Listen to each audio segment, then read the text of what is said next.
Chapter 384, The Demigod.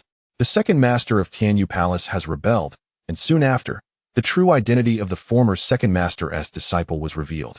With unparalleled strength, he vanquished the second master, restoring stability to Tianyu Palace. This news has spread throughout the entirety of Huaxia, even reaching the ears of the West. It turns out he is none other than Qingmu.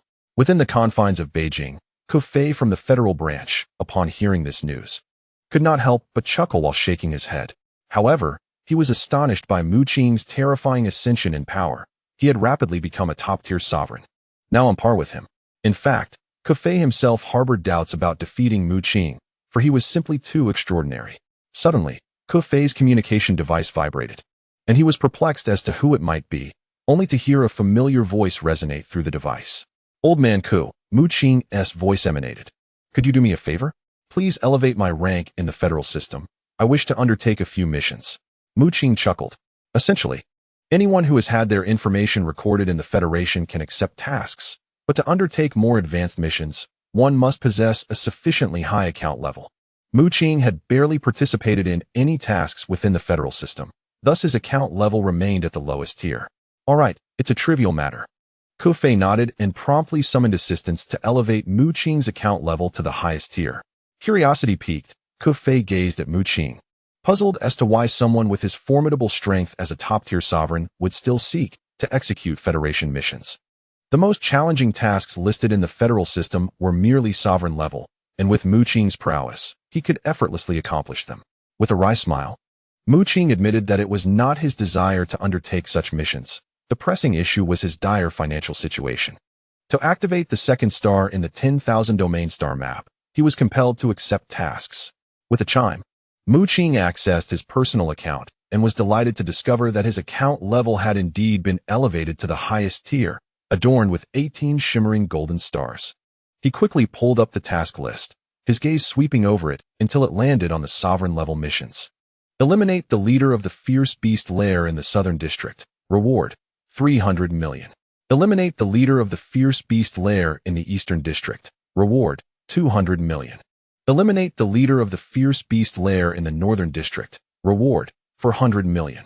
A series of tasks were marked in bold crimson text, all issued by the federal headquarters, targeting Huaxia. The fierce beast clan had remained relatively low-key in recent years, but Mu Qing knew their strength was formidable.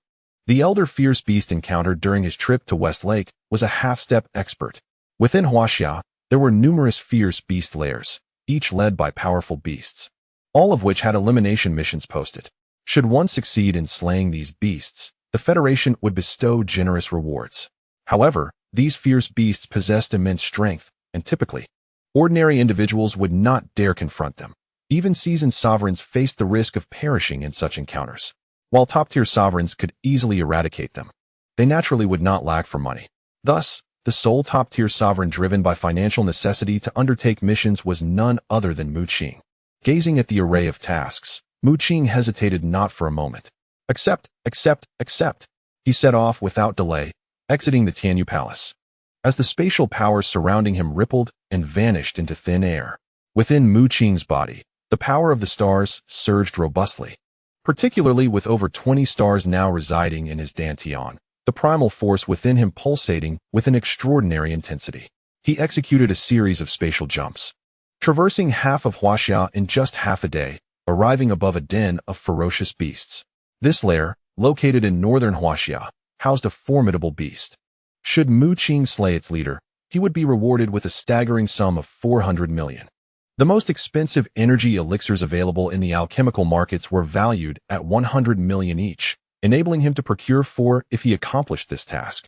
The earth is rich in energy-infused flora and treasures, and energy elixirs are crafted by alchemists who extract this energy through various means, akin to Mu Qing's own mastery of liquid energy refinement. However, the energy they extract is absorbable and can even facilitate a martial sovereign's breakthrough to a king. In contrast, the liquid energy in Mu Qing's possession, while refined, is volatile and poses a risk of explosion upon mere contact. Naturally, though energy elixirs are precious, they are of little consequence to someone of Mu Qing's caliber. He himself is uncertain of the amount of energy required to unlock the second star of the 10,000 domain star map. Mu Qing gazed downwards. where a vast lair sprawled beneath him. Upon closer inspection, it became evident that this lair was once a thriving human city. He understood that the beast races periodically unleashed beast tides. Humanity, now fortified, can withstand these assaults. Yet in earlier times, the collective strength of humanity was feeble, and they could not fend off the onslaught, resulting in the loss of countless cities, now transformed into ferocious beast lairs. As Mu Qing scanned the area with his azure mental energy, he discerned a formidable presence within the lair, one that reached the esteemed level of a veteran king. His brow arched. According to the mission dossier, the leader here was an angry wind crocodile turtle. Fixating on the creature, Mu Qing summoned a terrifying sword intent from his fingertips, manifesting as a celestial sword light that pierced through the air. With a sudden splatter, the slumbering behemoth within the lair, measuring hundreds of meters in length, was violently torn asunder, blood erupting into the sky. The crocodile turtle let out a thunderous roar. But before it could unleash its fury, it realized its body had been cleaved in two, its life force dissipating.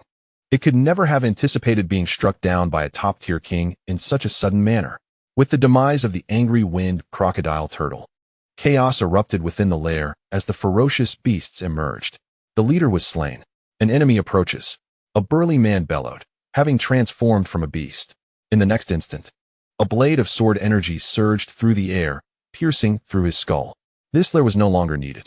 Utilizing his mental power, Mu Qing enveloped the crocodile turtle's carcass, drawing it into the 10,000 domain star map.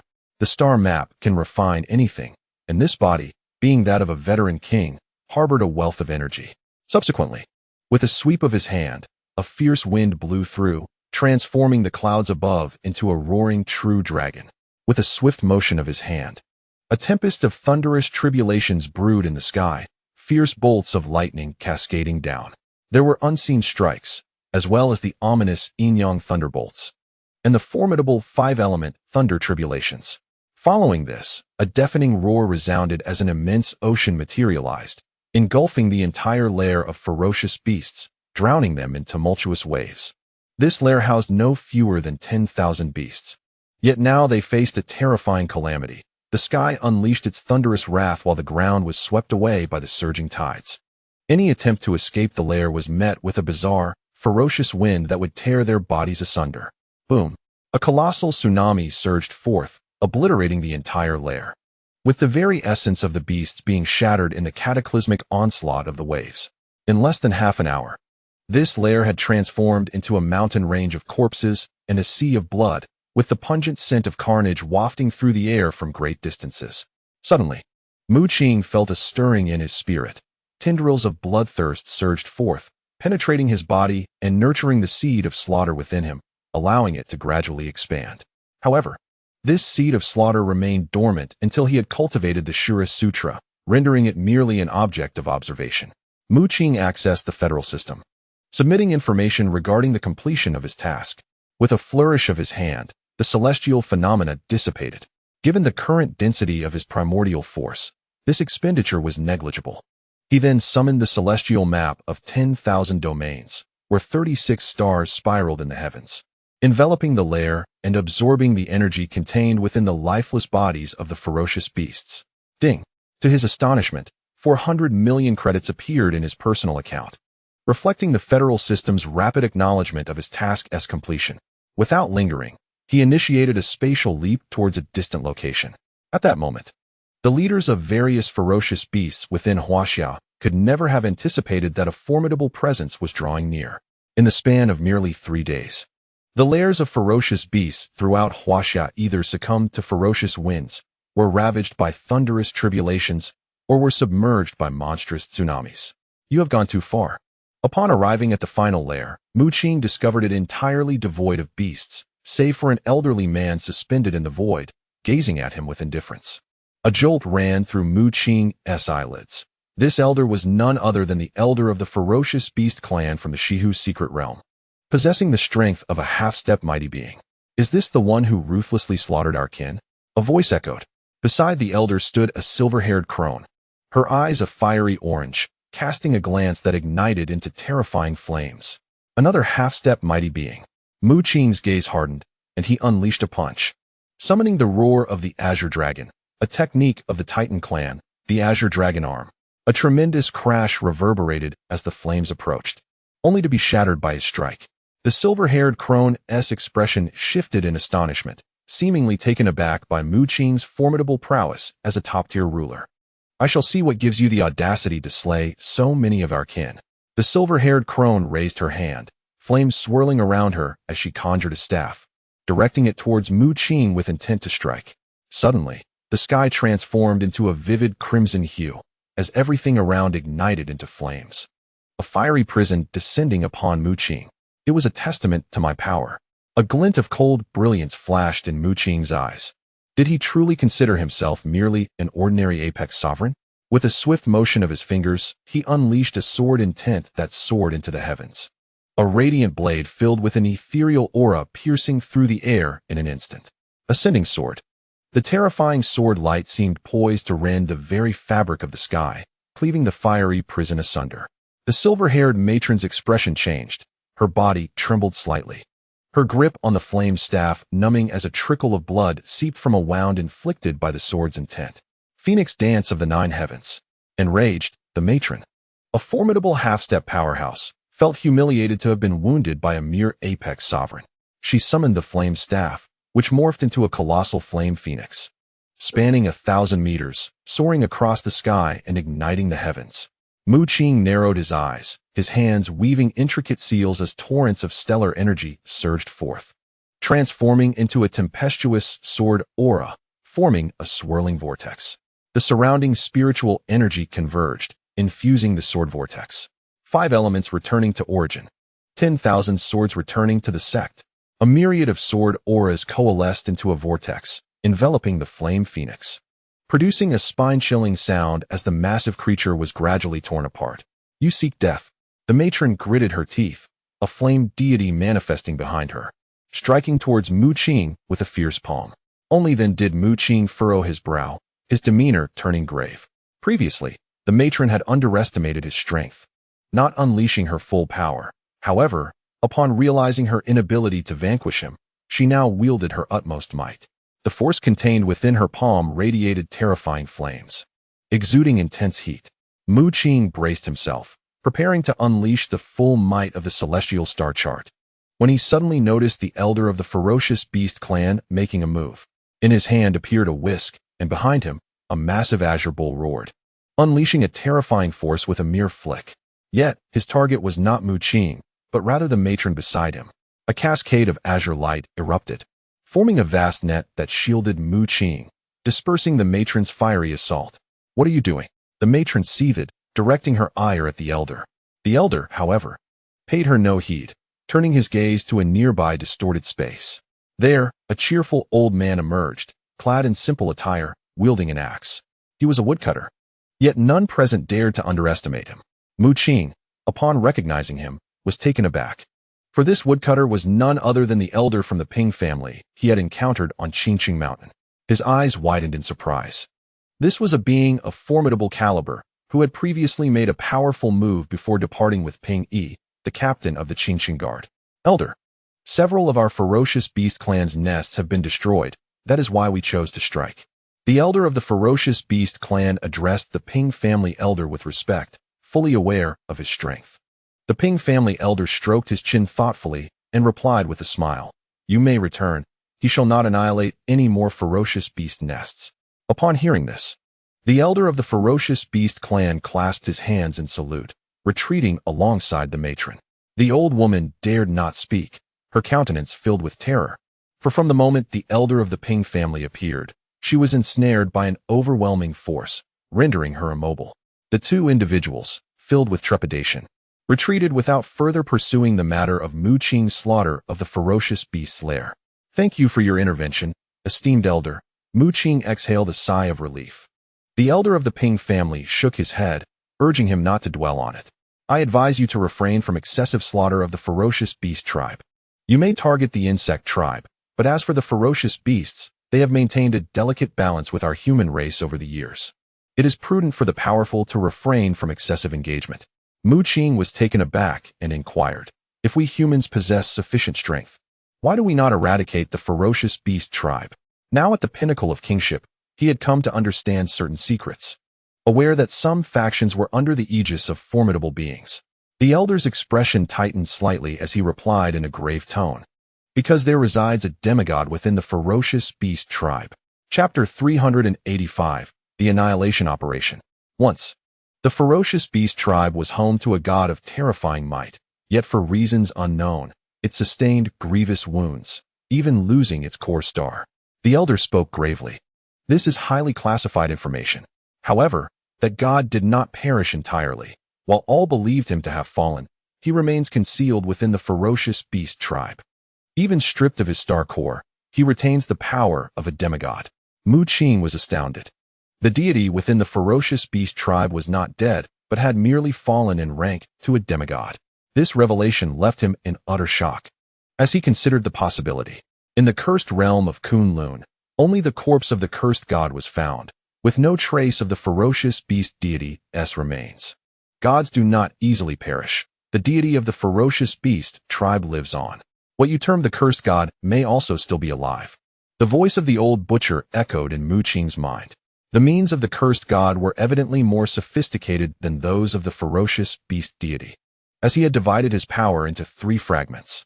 The moment these 3 forces coalesce anew would signal the resurrection of the cursed god. Mu Qing's expression turned peculiar. The cursed spirit had once stated that when she reclaimed the other 2 portions of the cursed god's power, she would become the new generation of the cursed god. Yet, the old butcher had scoffed, informing him that the moment the 3 forces merged, the consciousness of the cursed spirit, along with Zhuegu and Zhuasiu, would be obliterated. Very well, I must take my leave. You should also refrain from slaughtering the ferocious beasts, provoking that demigod would be beyond our human capacity to withstand. The elder of the Ping family advised Mu Qing. He regarded Mu Qing with a gaze that flickered with complexity. Having served many generations of celestial masters from Qingqing Mountain, he had encountered countless gifted disciples, yet never had he witnessed anyone ascend to the pinnacle of kingship so swiftly. I understand, Mu Qing nodded, recognizing the weight of the situation. He had previously pondered why the few powerful beings of the ferocious beast tribe were not eradicated by the formidable forces of humanity. Yet today, the elder of the Ping family had illuminated the truth for him. The god of the ferocious beast tribe had not perished, but had merely fallen to the status of a demigod. If Mu Qing were to continue his efforts to eradicate the ferocious beasts, it would likely draw the attention of the demigod, leaving him without any means of rescue. Mu Qing subsequently inquired about Ping Yi's situation. Back in the Yanhuang organization, Ping Yi, as the captain of the Qingqing Guard, had treated him quite favorably. A hint of a smile appeared on the old man from the Ping family, his eyes revealing a sense of satisfaction. Ping Yi is indeed commendable, embodying the thick bloodline of the Ping family. I assisted him in awakening the power within his lineage, and he has now attained the strength of an established monarch, having also founded the Qingqing Guard on Qingqing Mountain. It was evident that he was quite pleased with this sole descendant of the Ping family. Mu Qing was taken aback. The younger generation of prodigies typically reached the 9th rank of martial sovereign or monarch level, with even more formidable talents like Fei La and Ai Li possessing the strength of established monarchs. You once received a legacy from the Heavenly Master Cave, thus becoming part of our Qingqing Mountain. Would you consider joining us? I can appoint Ping Yi to hand over the Qingqing Guard to your command. The old man from the Ping family suddenly extended an olive branch to Mu Qing, his eyes glimmering with anticipation. It must be said that even this formidable powerhouse was astonished by Mu Qing's rapid growth and sought to bring him into the fold of Qingqing Mountain.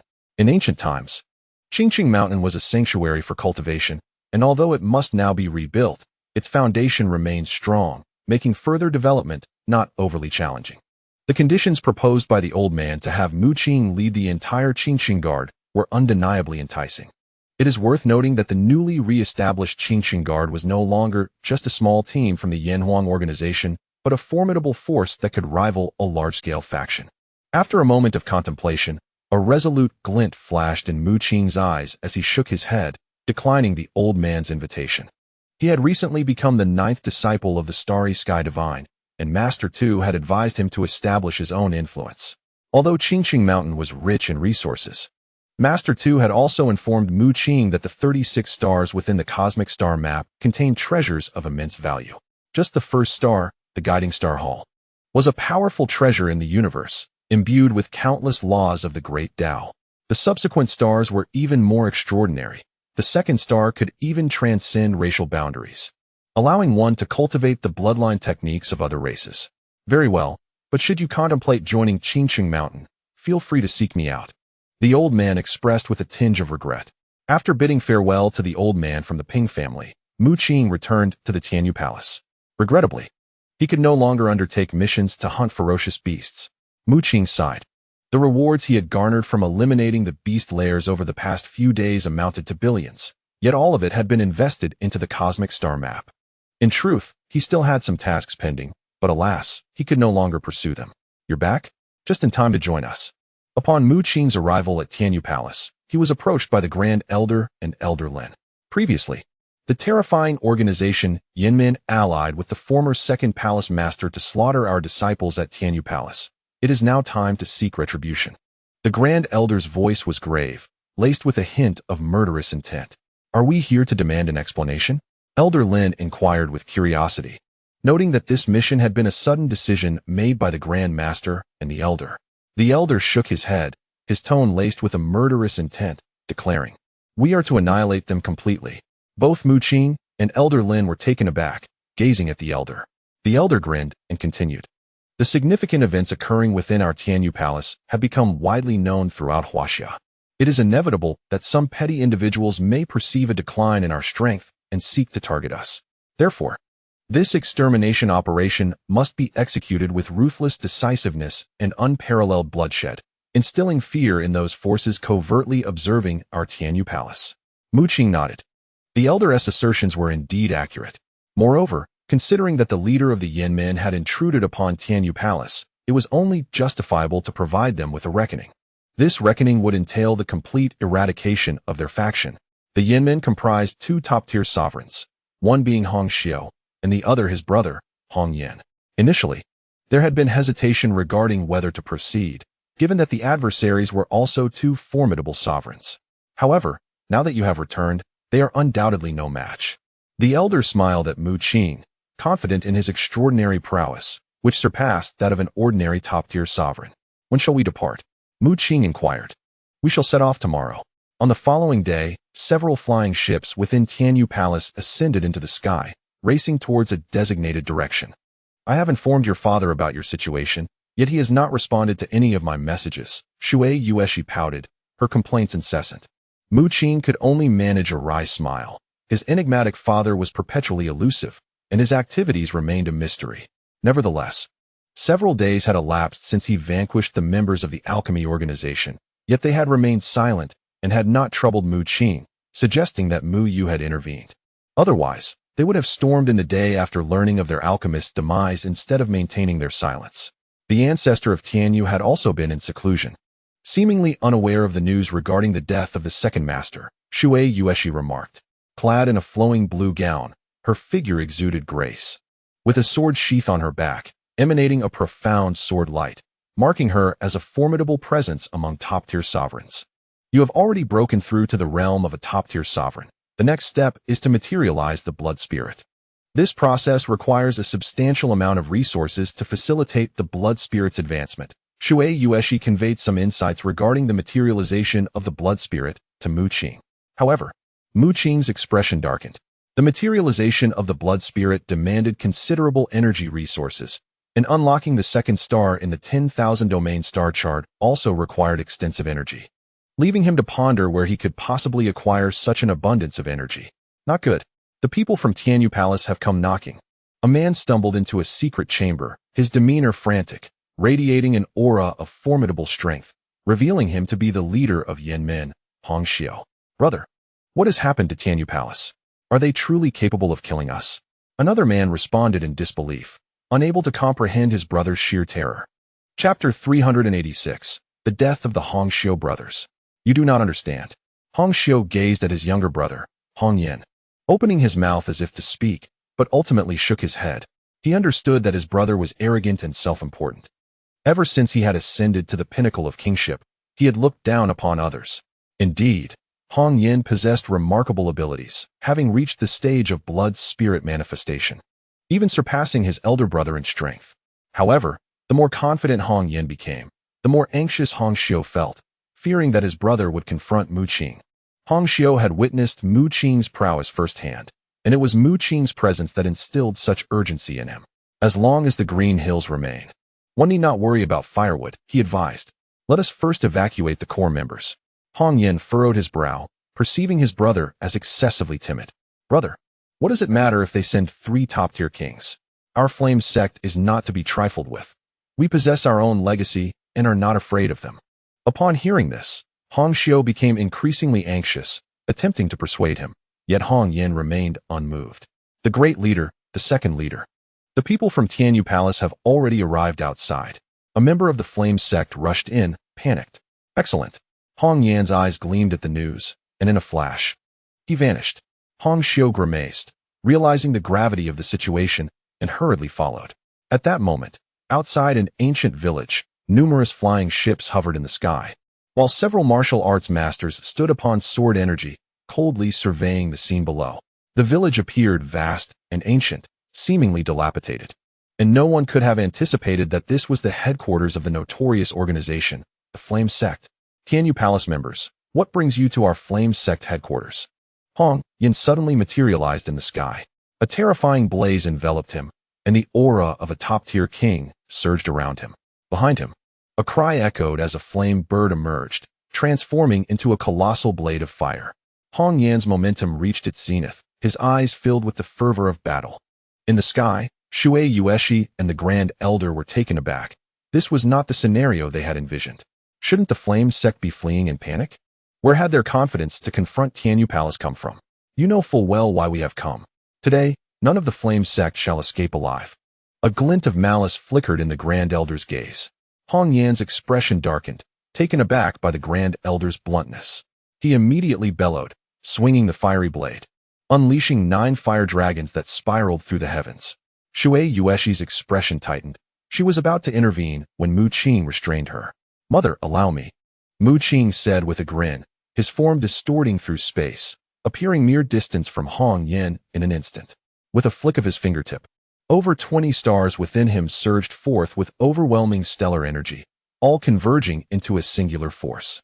Among them, the ascendant star trembled violently, and a terrifying sword intent emanated from Mu Qing. A beam of sword light, entwined with boundless celestial aura, ascended as if a celestial being were soaring to the heavens. An awe-inspiring sight that pierced the sky. This sword light rendered the world dim, as if the only illumination in existence emanated from this singular source. The 9 fiery dragons soaring above the firmament were shattered in an instant.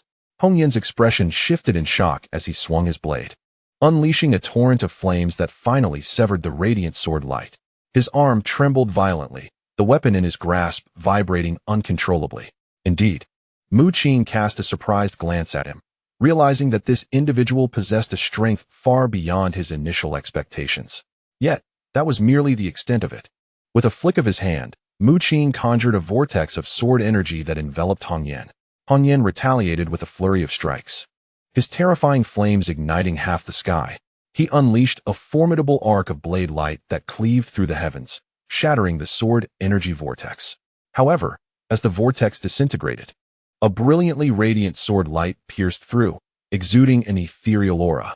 Ascending sword.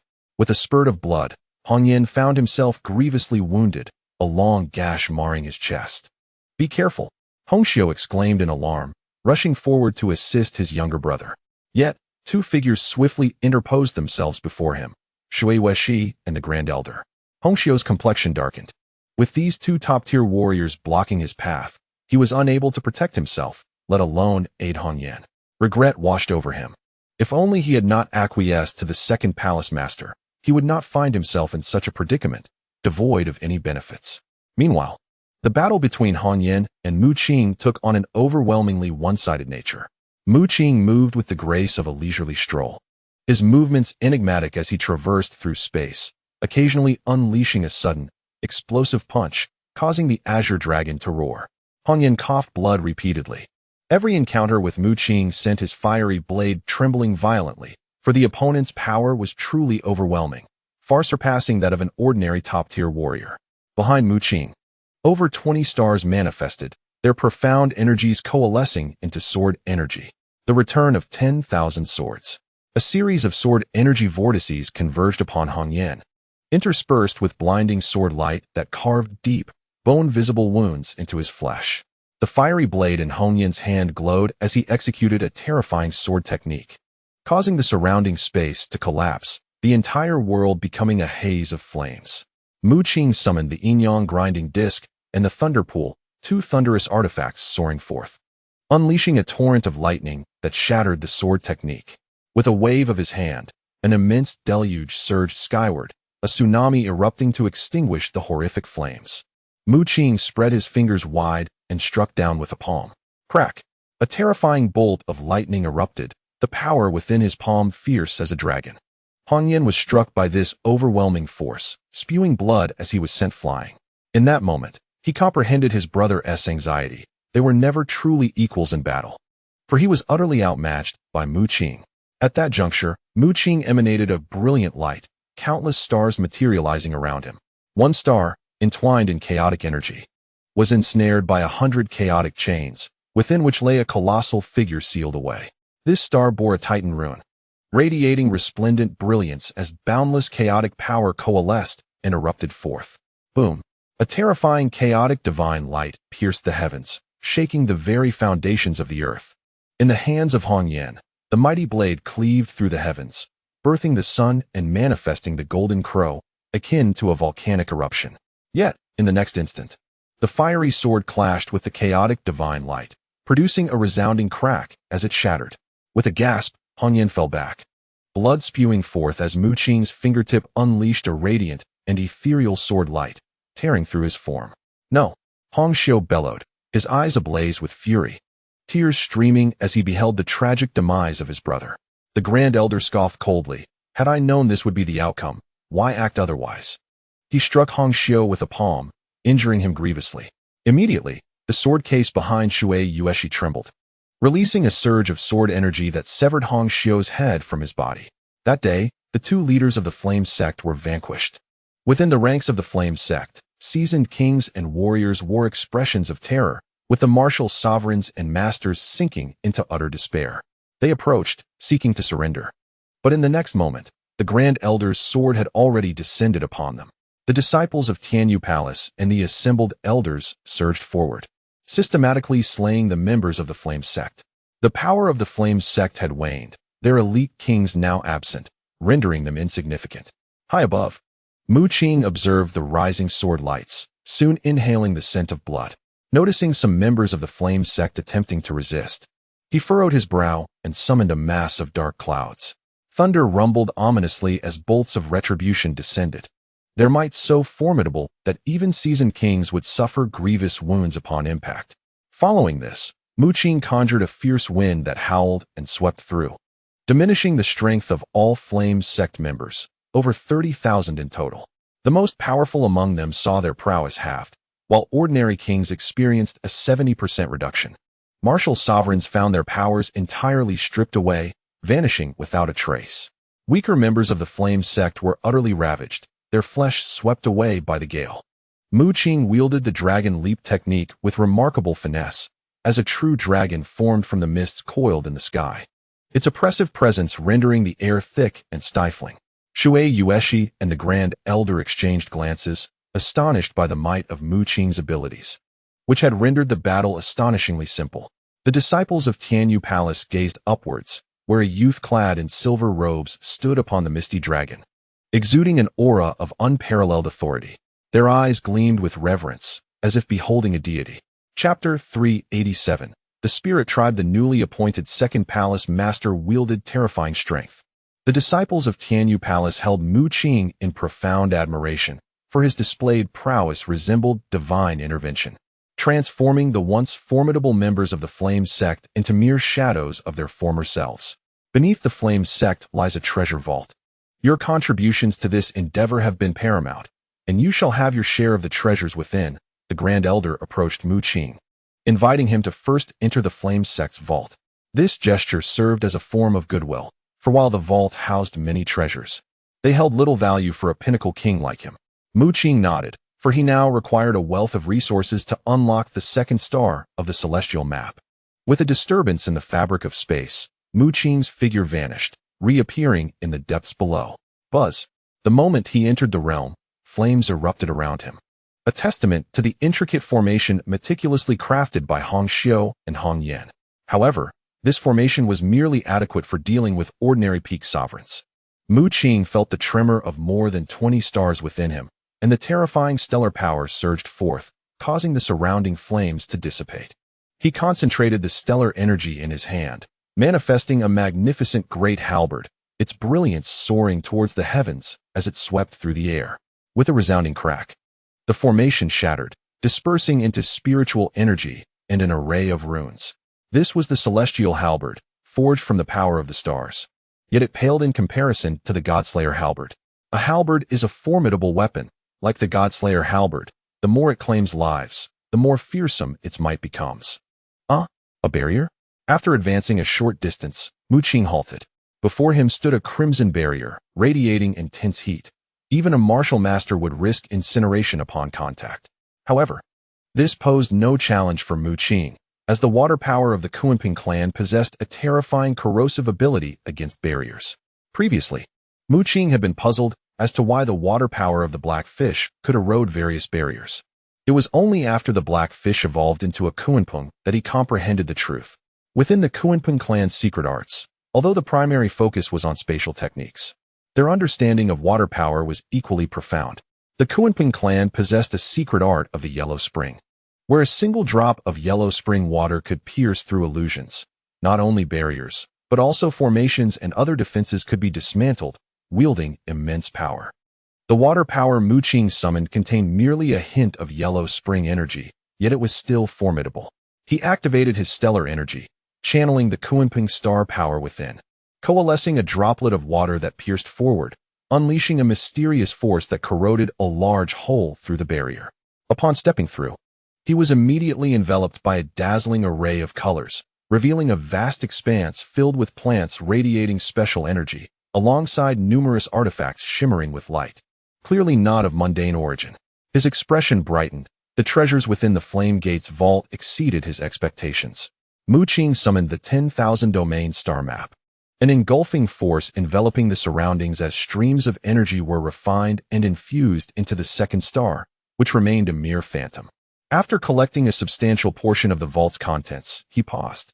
This endeavor was undertaken in conjunction with the Tianyu Palace, and it was prudent not to be overly greedy.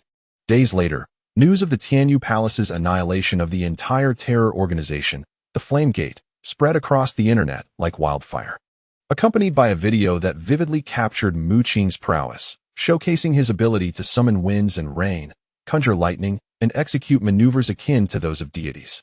Who was this new second master of the Tianyu Palace? Such terrifying strength. Why did the sovereign within our city appear so feeble in comparison? Just a few years prior, he had been injured by a ferocious beast. Are those upstairs foolish? Sovereigns are not all equal. The figure in the video is a peak sovereign. The comments across various websites erupted with fervor as many viewers experienced their first encounter with a peak sovereign-esque might. Meanwhile, Mu Qing found himself within the Tianyu Palace, his brow furrowed in distress.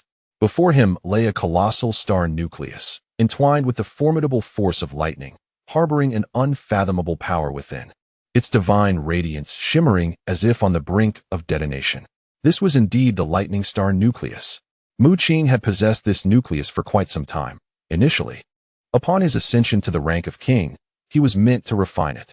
However, he had recently learned from Ping Lao that the deity of the Beast clan had not perished, but rather had fallen to the demigod realm due to the loss of its star nucleus. Even in this diminished state, a demigod was still beyond Mu Qing's current capabilities. Should Mu Qing choose to refine the lightning star nucleus now, it would irrevocably position him as a mortal enemy of the Beast clan's demigod. The adversary would undoubtedly be incessantly intent on reclaiming what rightfully belonged to it, striving to restore its divine power. By refining the nucleus, Mu Qing would, in essence, offend the entirety of the Beast clan. The lightning star nucleus, in truth, ought to be referred to as a divine nucleus, imbued with an incredibly terrifying divine essence. The figure of Master 2 materialized, gazing in awe at the lightning divine nucleus. He advised Mu Qing that if the cosmic star chart were to absorb the power of this divine nucleus, it could undoubtedly unlock a second star. Nonetheless, I believe it would be wise for you not to squander this divine nucleus, Master Tu suggested. The attributes of this nucleus align with your blood spirit's properties. Should you manage to absorb it, it would undoubtedly catalyze a transformation, elevating it to a substantive level. He scrutinized the divine nucleus, where the lightning force manifested into various divine beasts, auspicious creatures, and ferocious entities. Mu Qing displayed a moment of hesitation, yet after extensive deliberation with Master Tu, he ultimately resolved to refine the lightning divine nucleus to facilitate the advancement of his purple lightning bamboo. The cosmic star chart is always poised to draw upon various energies to unlock a second star, while your blood spirit possesses but this singular opportunity. Such a lightning treasure is rare, and with a divine nucleus now before you, it is imperative to seize this moment, Master Tu remarked. The energy contained within the divine nucleus was immensely formidable, even after years of utilization by the Yanhuang organization. The energy of the nucleus had shown little sign of waning. Mu Qing summoned Elder Lin, informing him of his intent to enter a prolonged period of seclusion. Elder Lin was taken aback, pondering how Mu Qing, having just recently ascended to the pinnacle of kingship, was already preparing for another retreat. Could it be that his power had surged anew? Buzz. As he approached the lightning divine nucleus, the purple lightning bamboo within Mu Qing suddenly trembled violently, indicating the nucleus's profound allure. Drawing a deep breath, Mu Qing's pure azure mental energy ignited into flames as he had enhanced the quality of his mental prowess following his ascension to the apex king.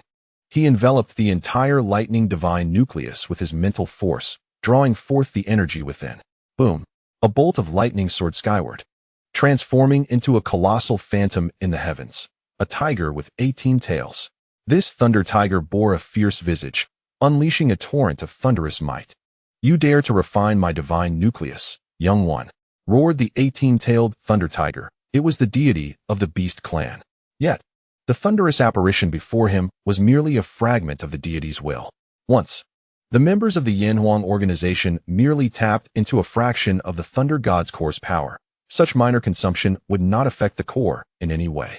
However, now Mu Qing's attempt to refine the divine core has elicited the consciousness of the thunder tiger, manifesting as an ethereal shadow. In an instant, an overwhelming and terrifying divine might envelopes Mu Qing. Silence. Naturally, Mu Qing harbors no fear of this thunder tiger apparition. It is merely an echo of will, devoid of any real threat. He conjures a colossal hand of stars, turning the tides, and with a mere gesture, he dispels the shadow effortlessly. This will has long since severed its connection to the true deity. Otherwise, the ferocious beast clan's god would not have allowed the thunder god core to linger within the Yanhuang organization for so long without reclaiming it. A radiant light bursts forth as a purple bamboo materializes behind Mu Qing, gently swaying and releasing a veil of mist that envelopes the thunder god core. The divine power contained within the lightning begins to surge forth, pouring into the purple lightning bamboo. A month later, the Tianyu Palace finds itself besieged by unexpected guests. Lin Xian. Elder Lin is utterly astonished as he gazes upon the fair-faced woman before him, who bears an expression of profound indifference. His body trembles slightly. He gasps, realizing Lin Xian's strength has, at some point, ascended to the pinnacle of the kingly realm. How is this possible? What of Wuxi? Did he not come looking for you? Elder Lin is at a loss for words. Before him, Lin Xian, though retaining her familiar appearance, now exudes an aura of cold detachment, her eyes seemingly imbued with a breath of death, resembling an impenetrable iceberg that none dare approach. Yet her attire is provocatively revealing. A sheer veil draped over her form, hinting at her alluring curves, her fair skin gleaming like pure mutton-fat jade. Elder Lin senses a terrifying aura emanating from her. Swallowing hard as he becomes wary and swiftly attempts to contact Mu Qing, he finds Lin Xian strangely unfamiliar, as though she were a different person entirely. Previously, she had barely reached the martial sovereign level, yet now she radiates the essence of a top-tier king, exerting a pressure so profound that it nearly robs Elder Lin of breath. However, after several attempts to reach Mu Qing, he receives no response and recalls that Mu Qing had mentioned entering seclusion. "Who is Wuxi? I do not recognize him," Lin Xian speaks. her voice ethereal, yet laced with ice, decidedly brusque.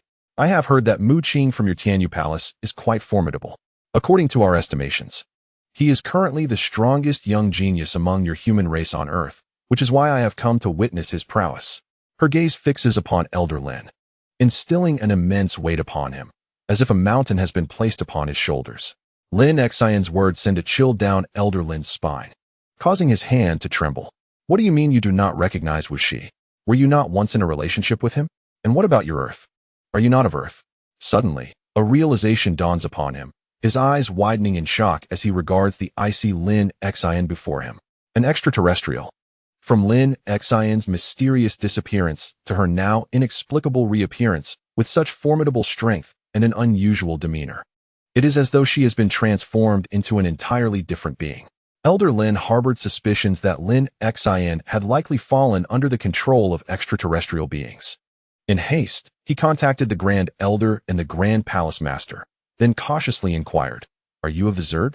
A flicker of murderous intent suddenly flashed in Lin Xian's beautiful eyes, causing Elder Lin to stagger back in astonishment.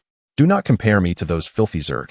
I hail from the Spirit Clan," Lin Xian proclaimed, a mysterious aura enveloping her delicate form. "My dear, may I inquire as to the purpose of your visit to our Tianyu Palace?"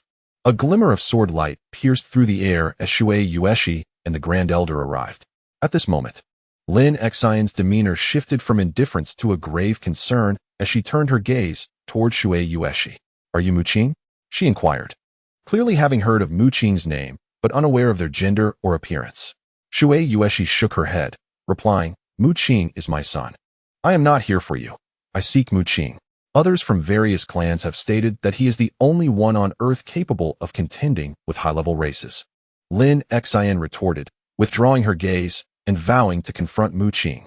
A cold glint flashed in Shui Yueshi's eyes as she realized from Elder Lin's earlier message that Lin Xian might indeed be under extraterrestrial control or possession. Furthermore, Lin Xian's own admission of being from the Spirit Clan reinforced this notion. "Mu Qing is in seclusion. If you desire a duel, I shall accompany you." The Grand Elder stepped forward, raising his hand to unleash a myriad of sword lights. However, Lin Xian merely shook her head, extending her finger to unleash an invisible force that extinguished all the sword lights, rendering them dim and dissipating into nothingness. "Psychic energy?" Both Shui Yueshi and the Grand Elder exclaimed in astonishment. "It is soul power," Lin Xian coldly countered. "You are not worthy to battle me, nor is the woman beside you. Summon Mu Qing. Should he meet the requirements of our Spirit Clan, I shall bestow upon your Tianyu Palace an extraordinary opportunity." Lin Xian furrowed her brows, displaying signs of impatience. Suddenly, a resounding hum echoed from deep within Tianyu Palace as a violet sword light shot skyward. Terrifying sword energies surged forth, revealing a violet bamboo in the sky that gently swayed, unleashing a deluge of thunder.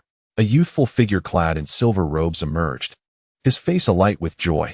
In his hand lay a divine core, once brimming with potent lightning energy, now dimmed and marred by cracks. With a final surge of lightning energy coursing into the violet lightning bamboo, a crisp sound resonated as the divine core shattered, unleashing boundless divine radiance from the bamboo. Upon witnessing the shattered lightning divine core in Mu Qing's grasp, Lin Xian's eyes flickered with surprise, yet she propelled herself forward in an instant. Raising her hand, she concentrated her soul power into a colossal sword, swinging it down toward Mu Qing. "Be careful!" Both Shui Yueshi and the Grand Elder shouted in unison. They found themselves incapable of intervening, realizing the vast disparity between their strength and Lin Xian's. The colossal sword, forged from the essence of soul power, emerged with an enigmatic and arcane force that reverberated in the minds of the Grand Elder and Shui Yueshi, rendering even the might of seasoned champions ineffective. Chapter 388, The Spirit Clan. Who? Mu Qing suddenly furrowed his brow as his blood spirit ascended, yet he found himself under sudden assault. The ensuing power caused turmoil within his mental realm, and upon regaining his senses, he discovered a myriad of mysterious forces enveloping him. This power pierced into his mind, instantaneously conjuring a tempest that swept through his consciousness, shattering his blue-tier's spiritual energy. Mu Qing stifled a groan, a trickle of blood escaping from the corner of his mouth. His gaze sharpened, and two 9-segmented purple lightning bamboos materialized behind him, while his eyes manifested an eerie pattern, revealing a fearsome giant sword descending upon him. This strike was aimed not at his corporeal form, but rather at his very soul. Merely gazing upon it made him feel as though his soul was being snatched away. The massive sword resembling a soul-harvesting hook that sent chills down his spine. Though the sword was formless, Mu Qing's pupils exhibited an uncanny pattern of pale purple, allowing him to clearly perceive the soul-targeting giant sword piercing towards him. This sword, composed of soul power, disregarded the constraints of spatial forces, rendering the spatial robe he wore utterly ineffective. A sense of trepidation took hold of Mu Qing, prompting him to execute a spatial leap to evade the attack. However, in the next moment, he realized the soul sword had altered its trajectory and continued its relentless pursuit. Does it possess an auto-navigation feature? Mu Qing's expression shifted, his fingers curling into a fist, unleashing a barrage of spatial blades that tore through the air, yet they could not reach the soul sword. Unyielding, he subsequently unleashed a grand spatial shift, causing the entirety of space before him to collapse. Yet the giant sword remained impervious to his efforts. Soul-locking spell. Suddenly, a beam of starlight surged from Mu Qing, manifesting the celestial chart of 10,000 domains. A dark light erupted from it, transforming into countless runes that bound the soul sword in place. Mu Qing exhaled in relief, the pale purple pattern in his eyes reappearing as he beheld the soul sword, now entirely confined and unable to move. The celestial chart of 10,000 domains returned to Mu Qing's being, for it was Zhou Siyu who had intervened. After Mu Qing emerged from the star summoning hall, Zhou Siyu entered to comprehend the path of curses. Moreover, with Old Two having endured countless years in solitude within the celestial chart, the presence of Zhou Siyu brought him immense joy, prompting him to offer considerable guidance. Now, Zhou Siyu had become a seasoned champion, wielding her curse powers with uncanny finesse under Old Two's tutelage, and with insights gained from the star summoning hall. Her strength had grown formidable. Following the ascension of Mu Qing's blood spirit, the purple lightning bamboo had metamorphosed into two, their leaves etched with lightning patterns, swaying as they brewed storm clouds. Previously, Mu Qing had leveraged the power of the purple lightning bamboo to discern his opponent's weaknesses. Now, this ability had evolved into something akin to an innate talent. He named this gift the Eye of Void Insight, capable of unveiling the vulnerabilities of foes, breaching barriers, dismantling formations, and perceiving all. For instance, that formidable soul giant sword moments ago, had it not been for the Eye of Void, he would have fallen prey to its malevolent grasp, his soul mercilessly shredded. Henceforth, vigilance in this regard is paramount. Had it not been for Zhou Siyu's timely intervention, I would have been utterly powerless against the soul giant sword. Mu Qing felt a surge of caution. A remarkable tactic indeed. Both the Zerg and the winged race have proclaimed your strength to be formidable, far surpassing that of Earthlings, who barely reach the level of lower-tier races. It appears they were indeed correct. A chilling voice resonated. Mu Qing, with the Eye of Void, turned sharply, only to be taken aback. He discovered that the one who had attacked him was a young woman, and to his astonishment, she bore an uncanny resemblance to Lin Xin. When did Lin Xin attain the prowess of a top-tier monarch? Mu Qing pondered, but in the next moment, he swiftly realized that through the Eye of Void, he perceived a terrifying soul power emanating from this impostor. This could not possibly be Lin Xin herself. Frowning, he summoned the celestial energy within, manifesting an onslaught of sword chi that surged towards Lin Xin. Lin Xin, observing Mu Qing from above, felt a flicker of surprise within her. The ethereal soul power of her clan was notoriously enigmatic, despite being a mid-tier race. They could vanquish higher-tier races of the same level due to the sheer might of their soul energy. However, even her formidable soul power faltered before Mu Qing's defenses. The spirit race, a mid-tier race in the universe, specializes in soul energy, rarely encountering rivals of equal standing. Yet, the arduous nature of mastering their soul power has resulted in a scarcity of divine-tier members, hindering their ascendance to a higher race. Members of the spirit race enjoy lengthy lifespans, for as they approach the end of their years, they can transfer their souls to other bodies, thereby continuing their existence. Elder 2 conveyed a message to Mu Qing, elucidating the circumstances surrounding the spirit race. Mu Qing's gaze turned icy, piercingly directed at Lin Xin, demanding, "Have you extinguished Lin Xin's soul?" According to Elder 2, the spirit race possessed the ability to seize control of other beings. Lin Xin, however, merely shook her head, a hint of disdain gracing her icy visage. The bloodlines of humanity fall short even of lower-tier races. What benefit would I derive from seizing control of her? Rest assured, I am merely inhabiting this woman's body. Her own soul lies dormant. Upon perceiving no deceit in her words, Mu Qing exhaled in relief. Yet a sense of wariness began to settle within him. Have the various races of the universe finally descended upon Earth? The spirit race, akin to the winged race, is a mid-tier race, yet their strength is formidable enough to nearly ensnare Mu Qing himself. Their power could easily overpower Earthlings of the same tier. Your capabilities are commendable. How would you like to join my spirit race? In due time, leverage your influence on Earth to assist me in locating a treasure trove, and the rewards will be plentiful for you. A glimmer of arrogance flickered in Lin Xin's eyes. Although the spirit race is classified as a mid-tier race, their strength rivals that of higher-tier races, positioning them among the most powerful cosmic entities to have recently arrived on Earth. The circumstances of the spirit race bear similarities to those of the Azura race. While the Azura race is a higher-tier race, their strength rivals that of top-tier races. However, due to their excessive bloodshed, they have drawn the ire of many top-tier races, resulting in a significant depletion of their vitality. Nonetheless, no one in the vast cosmos would ever underestimate them. The prowess of the Shura clan is formidable enough to rival the most elite races of their tier. The Spirit clan is no exception. Endowed with the enigmatic power of the soul, their combat strength is comparable to that of advanced races. Were it not for the arduous nature of soul cultivation, the Spirit clan would have ascended to a higher echelon long ago. I am Lingyin, a representative of the entire Spirit clan. Should you assist us in locating that treasure trove, our clan can undoubtedly offer you substantial benefits, potentially even granting you divine status and elevating humanity to a lower-tier race. Ling Yin's countenance radiated pride, as she believed her terms to be exceedingly generous. Had it been anyone else, they would have readily acquiesced, for the mightiest beings on Earth are merely formidable entities, with the singular demigod being a creature of the beasts.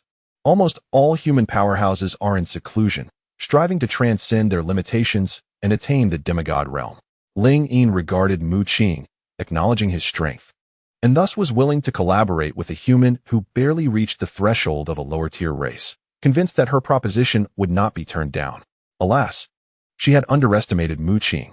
Not only had he encountered top-tier races, but he also possessed the bloodlines of two of them.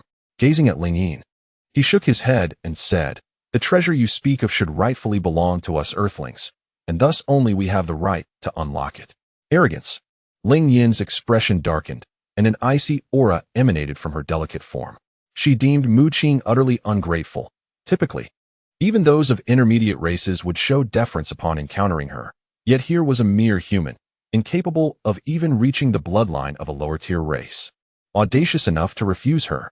Anger surged within her, and she raised her hand to conjure 5 colossal soul swords, aimed directly at Mu Qing. Mu Qing's eyes shimmered with an otherworldly lavender pattern, and under the gaze of the Eye of Void, the 5 intangible soul swords materialized before him. Crack!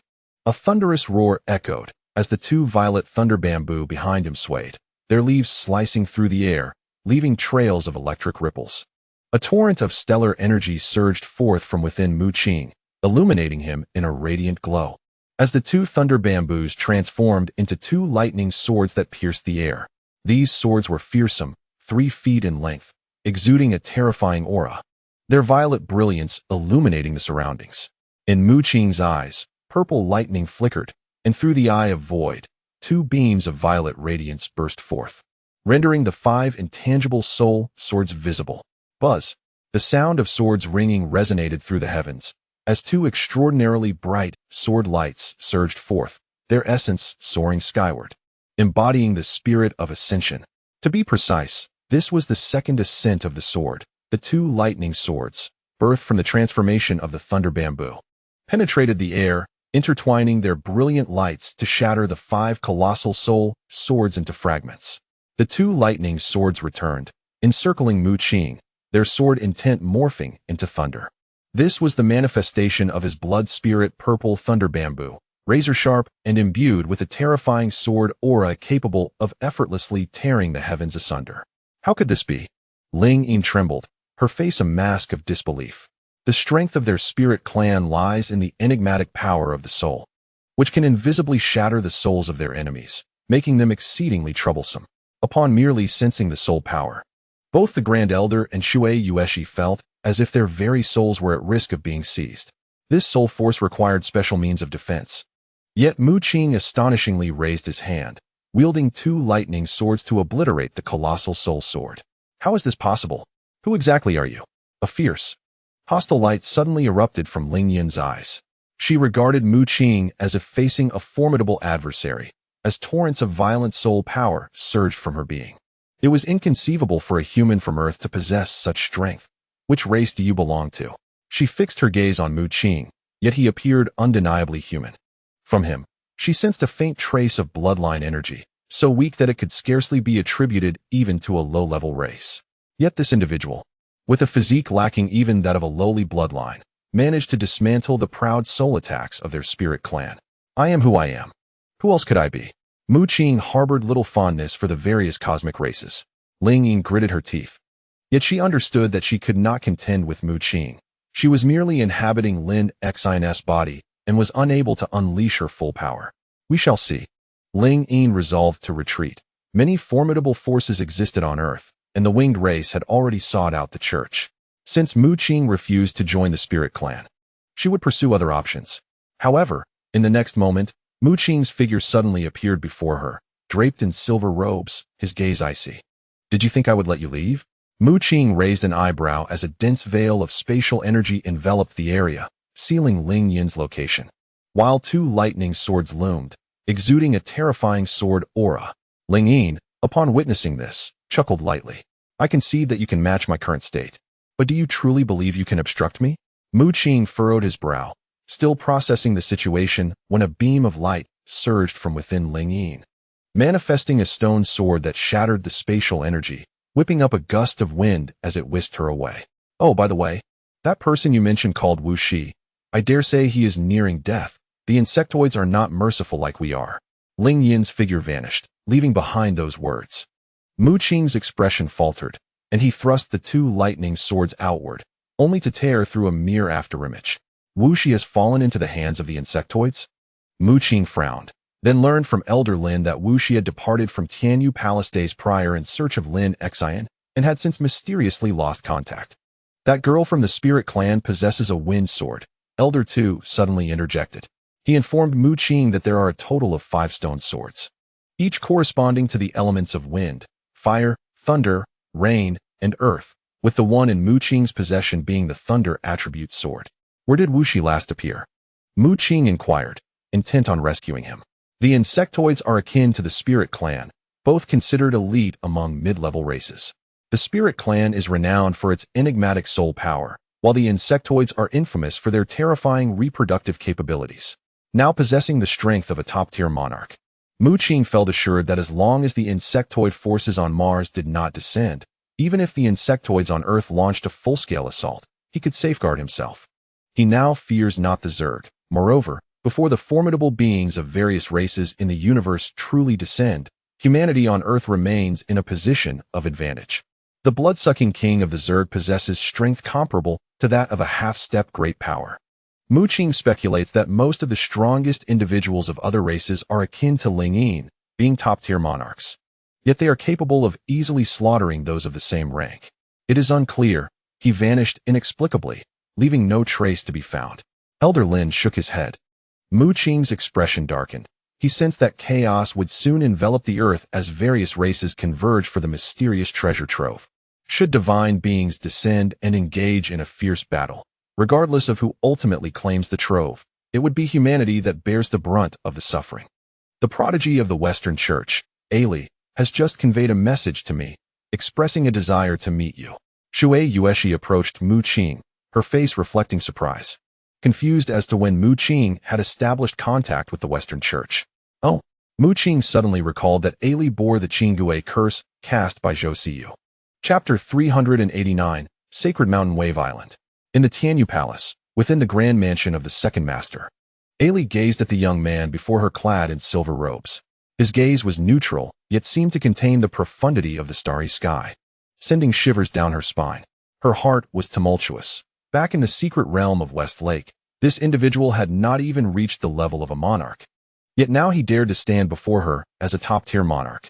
Meanwhile, Ailey herself remained an established monarch. "What brings you to seek me?" Mu Qing inquired, his eyes falling upon Ailey's exquisite form, a faint purplish pattern emerging in his gaze. Suddenly, Ailey's aura materialized before him, revealing numerous luminous points, her weaknesses and vulnerabilities. Under the gaze of the Eye of the Void, Mu Qing realized he could defeat Ailey in a single strike. Ailey trembled, feeling as if Mu Qing had transformed into a terrifying eye, fixating upon her, rendering her as insignificant as an ant, powerless to resist. "I possess news regarding your father. He is currently in peril," Ailey stated, taking a deep breath. In an instant, a terrifying aura swept forth, solidifying the surrounding space, with sword energy manifesting out of thin air, radiating brilliance. A glint of cold light sparkled in Mu Qing's eyes as he abruptly rose, fixating intently on Ailey. "What news? Speak quickly." Ailey's body quivered, realizing she was immobilized, the surrounding sword energy imbued with a dreadful murderous intent, far too terrifying. For the first time, she recognized that as a prodigy of the Western Church, she felt utterly ineffectual before her peer, unable even to resist. "The Cody Alliance, along with the winged race, is pursuing your father, Mu Yu. As it is rumored, he possesses a key to the treasure trove. Other races have also mobilized." Ailey had indeed uncovered a wealth of intelligence. She informed Mu Qing that, in addition to the winged race led by Cody, several cosmic races had descended, each responding to the news of Mu Yu holding the treasure trove's key, all intent on seizing it from him before negotiating its ultimate ownership.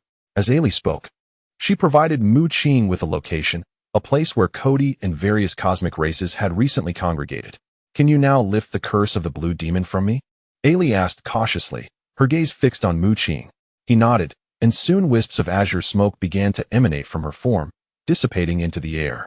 Behind her, a shadowy figure of a blue-faced demon with menacing tusks materialized, its cracks appearing before shattering completely. Mu Qing felt a twinge of surprise. It appeared that the methods of Zhu Siyu had significantly improved, capable of dispelling Ailey's curse even within the celestial map of the myriad realms. Ailey exhaled a long sigh of relief. Although the blue demon curse did not affect her daily life, it had long restricted her freedom under Mu Qing's influence. And now it had finally been lifted. Yet, when she looked up, she was taken aback to find that Mu Qing had vanished without a trace. At that moment, Mu Qing had already exited the Tianyu Palace, now several hundred miles away. Clad in a silver robe, he was enveloped by the power of space with each step, leaping across vast distances. The location Ailey had provided was the holy mountain of Boda in the west. This place had once been a lair for ferocious beasts, home to a sacred mountain radiating mysterious energies that enhanced the physical prowess of the beasts residing there. Eventually, the church set its sights on this sacred mountain, dispatching formidable warriors to conquer the island, establishing it as a significant stronghold within the church, teeming with its powerful members. According to the intelligence Ailey had shared, Mu Yu had acquired a key to a treasure vault and was captured by the church's forces on Holy Mountain Boda. However, being one of the top alchemists in the alchemical organization, Mu Yu seized a fleeting opportunity to activate a formation, transforming the entire Holy Mountain Boda into the core of the array, rendering it inaccessible. Cody, alongside several members of the winged race and other factions, was deliberating on how to breach the formation and eliminate Mu Yu to obtain the vault key. "Cody? Very well." A murderous intent filled Mu Qing's eyes. He swiftly made his way westward, the stellar energy within him surging as he engaged in long-distance spatial leaps. He had previously defeated Cody, and he could do so again. With various races vying for the treasure key, Mu Qing knew that his journey would inevitably pit him against these extraterrestrial factions. Nevertheless, he was mentally prepared. Possessing two annihilation divine thunders capable of inflicting severe damage on powerful foes, which emboldened him against the myriad races. Elder 2 had informed him that the strongest beings currently descending upon Earth were merely powerful entities, though in time, even more formidable figures would arrive, potentially culminating in the appearance of divine-level beings. 2 days later, Mu Qing found himself above a vast ocean, beneath which lay an island emanating radiant holy light, tinting the surrounding waters with a golden hue. This was Holy Mountain Boda, home to a mountain of purest white, exuding the power of divine light. The inhabitants of this sacred isle were continuously tempered by this holy energy, growing increasingly formidable. However, as Mu Qing gazed upon the sacred mountain, he sensed something amiss. Within the mountain, a violent force was brewing, as if poised to unleash a catastrophic explosion, while a colossal formation enveloped the entire sacred mountain. Near the sacred mountain, an aura of formidable strength permeates the air, predominantly emanating from elite sovereigns, with the least among them being seasoned rulers. This assembly is not comprised of members from the Holy See, but rather encompasses formidable beings from various races. Stop! Who are you? What brings you here? As Mu Qing descended upon the island, a contingent of Holy See members immediately approached him, each one a sovereign, their gazes laden with hostility. Silence! Before Mu Qing could respond, a middle-aged man clad in white robes stepped forward, rebuking the members of the Holy See. The crowd was momentarily taken aback, perplexed as to why this white-robed bishop would chastise them, especially since it was he who had insisted on halting anyone who approached the sacred mountain of Bo Island. Beads of cold sweat trickled down the bishop's forehead as he cast a glance at Mu Qing, only to find the latter's aura reminiscent of a bottomless abyss, seemingly capable of annihilating everything in its path. Although he was a seasoned ruler and a bishop of the Holy See, facing Mu Qing instilled a sense of trepidation within him, making it clear that Mu Qing's power had undoubtedly reached the pinnacle of sovereign strength. My name is Jerry. May I inquire to which lineage you belong? Jerry lowered his stance, recognizing that numerous races from the cosmos had descended upon Earth, possessing terrifying powers, all in search of a fabled treasure. The Holy See had allied with the winged tribe, fully aware of the formidable capabilities these extraterrestrial beings possessed. Cody, the scion of the Holy See, had attained peak sovereign status but could easily vanquish Bishop Jesse of the same rank. Observing Mu Qing's overwhelming aura and youthful visage, Jerry initially presumed him to be a member of an extraterrestrial race, knowing only beings from the cosmos could possess such prowess at a tender age. Although Mu Qing appeared identical to a human, Jerry was acutely aware that many extraterrestrial beings possessed terrifying abilities, including the capacity to usurp the bodies of Earthlings. Having guarded the sacred mountain of Bo Island for many years, Jerry was not well acquainted with matters of the outside world and had not heard of Mu Qing's name. Hence, he mistook Mu Qing for an extraterrestrial being. The surrounding members of the Holy See, witnessing Bishop Jerry's demeanor, suddenly comprehended that the silver-robed youth before them was akin to the beings residing within the sacred mountain, explaining how he managed to elude the Holy See's surveillance. The sacred mountain of Bo Island is a significant stronghold for the Holy See, equipped with various technological instruments capable of monitoring disturbances within a radius of several hundred miles. In the event of an invasion, an array of missiles or lasers would be deployed instantly, even inflicting damage upon sovereigns. However, Mu Qing's spatial leap went undetected, only being noticed by the Holy See members upon his arrival on the island. I hail from the Starborn clan, Mu Qing.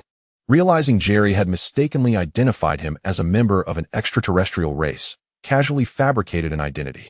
As he moved, over 20 stars manifested behind him, some emanating sword-like energies, others entwined with chaotic chains, and still others surrounded by the mythical Kunping. A surge of celestial energy soared into the heavens, its might astonishing, even startling some within the sacred mountain. Indeed, he is one of the cosmic races. Jerry's heart trembled. The opponent's strength was undoubtedly beyond that of ordinary top-tier kings, radiating an aura akin to that of the beings within the sacred mountain. He hastily stepped aside, a flattering expression gracing his face as he implored, "My lord, please breach the formation atop the sacred mountain and eliminate Mu Yu." Jerry understood that this terrifying group of extraterrestrials had come for something specific that Mu Yu possessed. A flicker of murderous intent suddenly flashed in Mu Qing's eyes, though he forcefully suppressed it. He snorted coldly, the power of space swirling around him before he vanished from sight. While it is indeed impressive that Earthlings can create such a formation, if we join forces, we can dismantle it effortlessly. A man gazed at the formation shrouding the entire sacred mountain, his eyes filled with disdain. Clad in white, he was enveloped in a holy light, with a pair of enormous wings extending from his back. This man was Cody. He had summoned various cosmic races for this occasion. Initially, Cody, in collaboration with the church, intended to eliminate Mu Yu and seize the stone sword. However, they were unprepared for Mu Yu's astonishing abilities, which invoked the powers within the sacred mountain and established a formation that even a half-step powerhouse could not breach. With the church and Cody unable to break through the formation, and with the news of the stone sword leaking, they could only resort to gathering all the races currently descending upon Earth. Cody surveyed the 8 individuals before him, his face betraying a bitter expression. None were weaker than he, including a formidable being from the spirit race, whose soul power was exceptionally enigmatic. He realized that their long-sought stone sword was likely beyond their reach. Who? Suddenly, Ling Yin, situated at the foot of the sacred mountain, bellowed. Who do you say it is? Mu Qing emerged from the spatial void, his face registering mild surprise. He had not anticipated that this individual could detect his soul power even while he was in the void. It's you. Ling Yin's complexion shifted dramatically. A surge of soul power erupted from her, her eyes filled with wariness. What do you want? She glared at Mu Qing, as if facing a formidable adversary. Mu Qing's expression remained unfazed. He glanced at Ling Yin and then turned his gaze toward Cody. After a moment, he replied coolly, "The object you seek is something I also wish to contend for. May I inquire which race you hail from?" A towering figure, covered in scales and wreathed in azure flames, spoke up. He stood 2 meters tall, his voice raspy. He belonged to the medium race, known as the Fire Scale tribe, and was named Huaxia. Though Huaxia possessed formidable strength and expertise in firepower, he was acutely aware that the most powerful individual present was Ling Yin. Anyone who could instill such apprehension in Ling Yin was undoubtedly extraordinary, likely hailing from a powerful medium race. "I come from the Star Clan," Mu Qing grinned, as the cosmos adorned his back, shimmering with radiant brilliance. The others gasped in astonishment, their gazes shifting to Mu Qing with skepticism. The Star Clan was a high-ranking race, significantly more powerful than their medium races. However, members of the Star Clan were naturally endowed with star patterns, standing at 10 meters tall, with silver skin. Mu Qing's appearance diverged greatly from this description. "Are you truly a member of the Star Clan?" Ling Yin found herself largely convinced, unable to accept that a human could possess strength surpassing her own. The Ling clan had always triumphed over peers of equal rank, and the only race capable of challenging her seemed to be the esteemed Star Clan. "I have taken possession of a human on Earth. My true form is elsewhere," Mu Qing remarked with a hint of a smile. Ling Yin suddenly understood, feeling somewhat relieved. She too was inhabiting the body of a human, Lin Xin. Such a method was not exclusive to the Ling clan, as several powerful races possessed corresponding secret arts or techniques. The Fire Scale clan's Huaxia was taken aback. The appearance of Ling Yin was already formidable, and now another individual from the Star Clan had emerged, making their pursuit of the treasure key considerably more challenging. Cody scrutinized Mu Qing, sensing a familiarity in his aura, though he could not pinpoint its source. Previously, within the Westlake secret realm, Mu Qing had fought under the guise of Qingmu, wearing a human skin mask, leaving Cody oblivious to his true identity. "Everyone, we must hasten to break the formation. Delay could spell disaster. As I've heard, members of the Titan clan have also appeared on Earth," Cody urged, casting a quick glance at Mu Qing. His meaning was clear. They needed to swiftly dismantle the formation and eliminate Mu Yu, after which they could negotiate the ownership of the stone sword. If they lingered, the chances of encountering more high-ranking individuals like Mu Qing would diminish their prospects of acquiring the sword. The Titan clan. The group gasped in astonishment. The Titan clan was renowned as one of the premier races in the universe, often referred to as the ancient divine race. Titans were born imbued with divinity, possessing immense strength capable of shattering stars with a mere grip. They exchanged glances, hastily deciding to act in unison to breach the formation. Presently, Mu Qing from the Star Clan was merely inhabiting a human body, so his power should be comparable. However, if the Titans truly arrived, the stone sword would be beyond their reach. Chapter 390. The Crimson Shadow. We 10 are united until we break the formation. The diverse races on Earth compel us to present a united front if we wish to claim this stone sword. Cody's expression grew grave. Mu Qing's unexpected arrival had caught them off guard, and any further interference would necessitate their solidarity. Among the 10, Mu Qing and Ling Yin were the strongest. Yet both were merely occupying human vessels, limiting their true potential. Cody's eyes flickered with determination.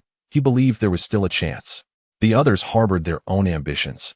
Yet their goals aligned: to maintain calm and form a temporary alliance until the formation was dismantled.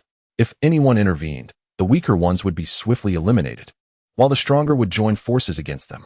The presence of Mu Qing had already served as a warning. Delaying further might invite even more parties to intervene, making the ownership of the stone sword uncertain. "I feel as though I have seen you before," one young woman among the 10 suddenly said, directing her gaze at Mu Qing. Beside her stood a younger boy, his demeanor brimming with pride. Both individuals are formidable champions. Mu Qing had previously encountered them within the secret realm of Westlake. They are siblings of the ferocious Beast clan. At that time, their cultivation was not nearly as advanced as it is now, as they now possess strength comparable to that of Cody and his companions. Long Mei furrowed her brow, gazing at Mu Qing, feeling an unsettling sense of familiarity. Her brother, Long Fong, sniffed, and his eyes gleamed with a faint golden light as he tugged at Long Mei's garment, whispering, "It feels as though we have met before." During their time in the Westlake secret realm, they had also encountered Mu Qing in his altered guise. "Activate the barrier." Cody summoned Bishop Jerry with a command.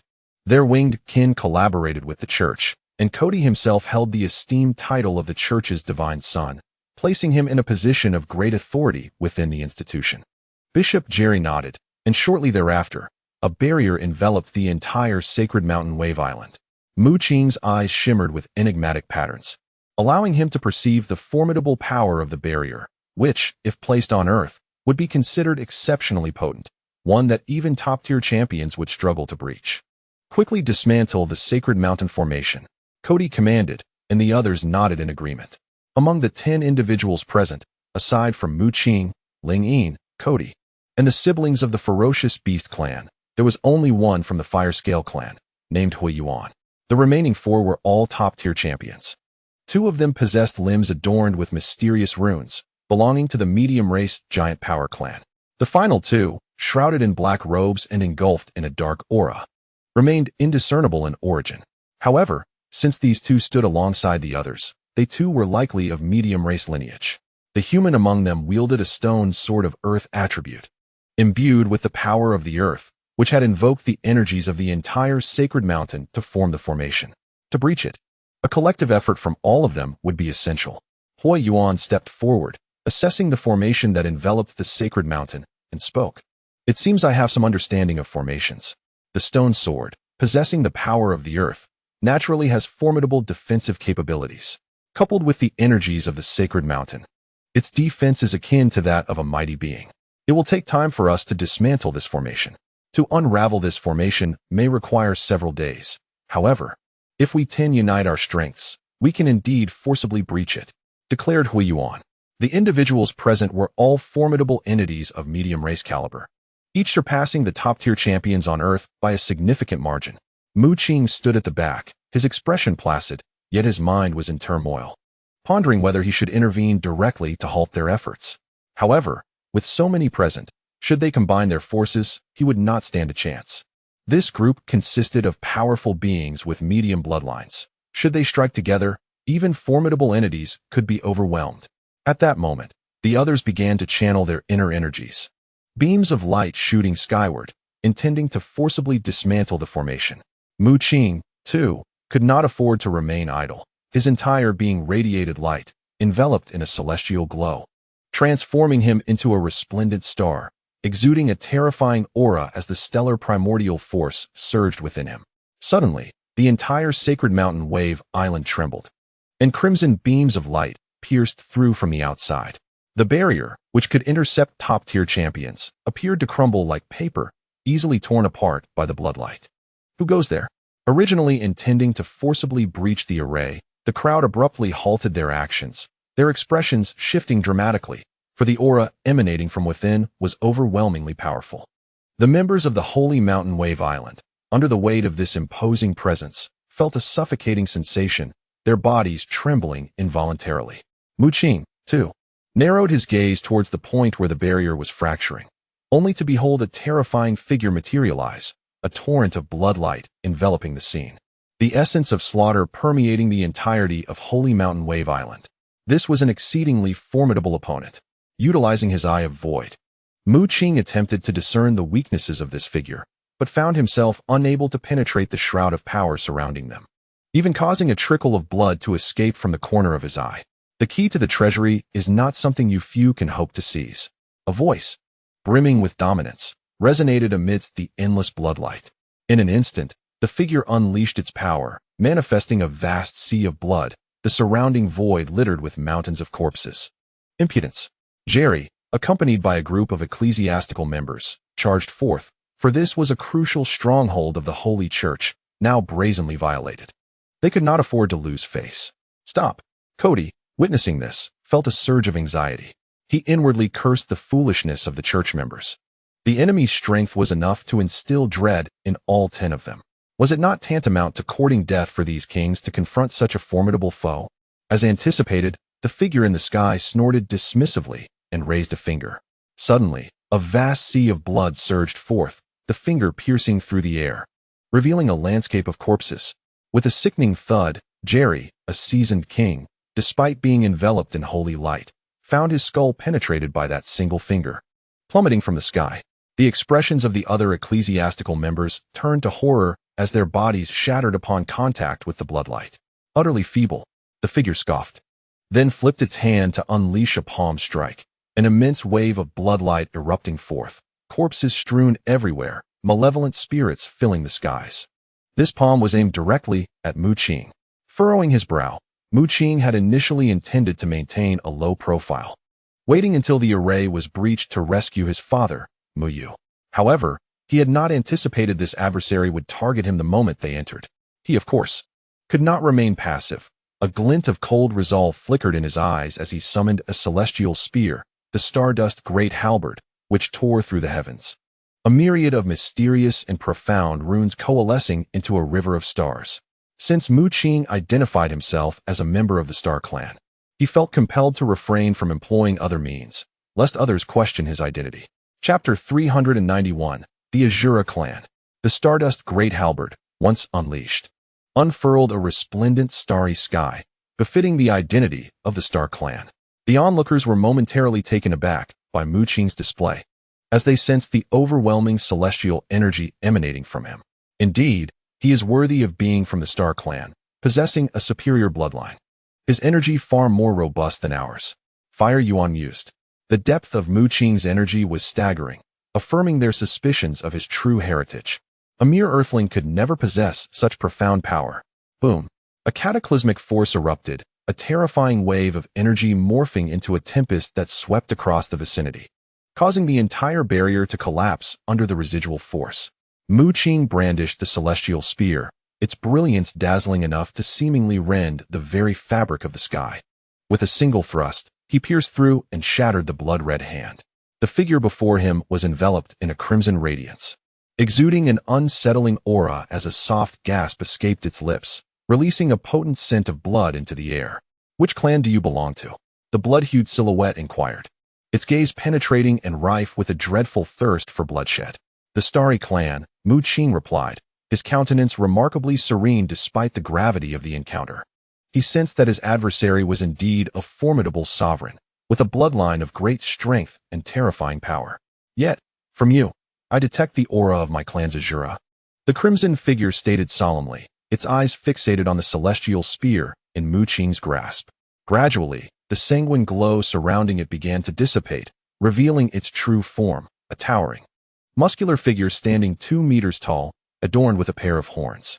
Azura Clan, gasped Cody and the others, their eyes widening in disbelief at the unexpected presence of an Azura. Mu Qing's brow furrowed in surprise, realizing that this sudden formidable foe hailed from the Azura Clan. At that moment, the Azura was also scrutinizing him, its expression slightly astonished. Although this individual radiated the brilliance of stars and wielded cosmic power akin to that of the Starry Clan, it discerned a trace of Azura energy emanating from Mu Qing's being. Furthermore, it perceived the shadow of the Godslayer's spear upon the weapon he wielded. Your strength is remarkable. Should I vanquish you and forge you into a puppet, your potential would be immense. The Azura grinned, revealing an alarming intent to kill. A shiver ran down Mu Qing's spine as he felt an oppressive aura of slaughter enveloping him. And that celestial spear of yours, relinquish your cultivation method as well. The Azura demanded, exuding an air of unbridled arrogance. Its eyes suddenly glowed a fierce red, a menacing gaze piercing through the air.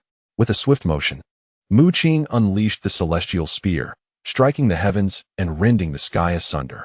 Yet, the Azura's gaze was far from ordinary, imbued with a terrifying power. With a single strike, Mu Qing's celestial spear was shattered. A tremendous force struck Mu Qing, sending him staggering backward, blood spilling from the corner of his mouth. Indeed, you are one of our Azura kin. However, you need not worry. I have embedded a slaughter Azura seed within you, sufficient to counteract the Godslayer spear. Old Two declared confidently. What kind of being was he? A follower of the celestial sovereign, he interacted with entities of imperial stature. And the slaughter seed he implanted within Mu Qing was of the highest quality, capable of subduing the Azura. Do not hold back. Strike with all your might. I am no longer connected to the Azura clan, Old Two said resolutely. Boom.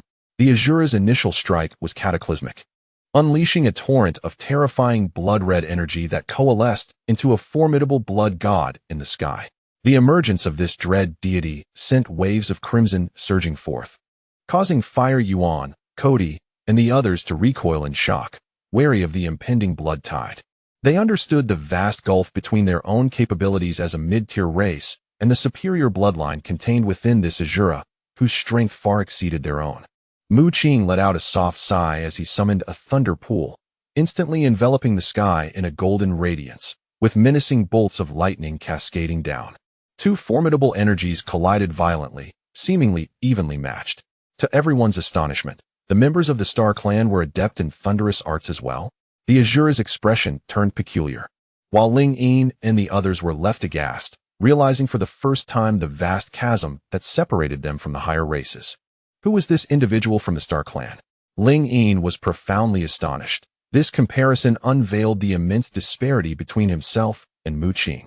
The Azura had descended to Earth in its true form, possessing the strength of a top-tier monarch, and although still in its youth, its prowess was formidable enough to rival that of a half-step powerhouse.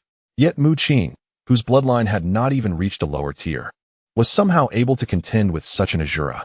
I believe we should join forces to assist him. If the true combat strength of the Azura clan were to erupt, it would undoubtedly possess the might of a supreme bloodline, suggested Huaxia. The two members of the Titan clan nodded in agreement, rumbling in their deep voices. Indeed, however, we must observe for a while. Let Mu Qing and the Azura engage in battle until both are grievously wounded, and then we shall intervene to vanquish the Azura clan. The others nodded in unison, considering this a prudent strategy, waiting until Mu Qing was injured before striking, thus ensuring that when they ultimately defeated the Azura, Mu Qing would be impaired and unable to unleash his full potential. Suspended in midair, Mu Qing observed the indifference of this group with a cold smile.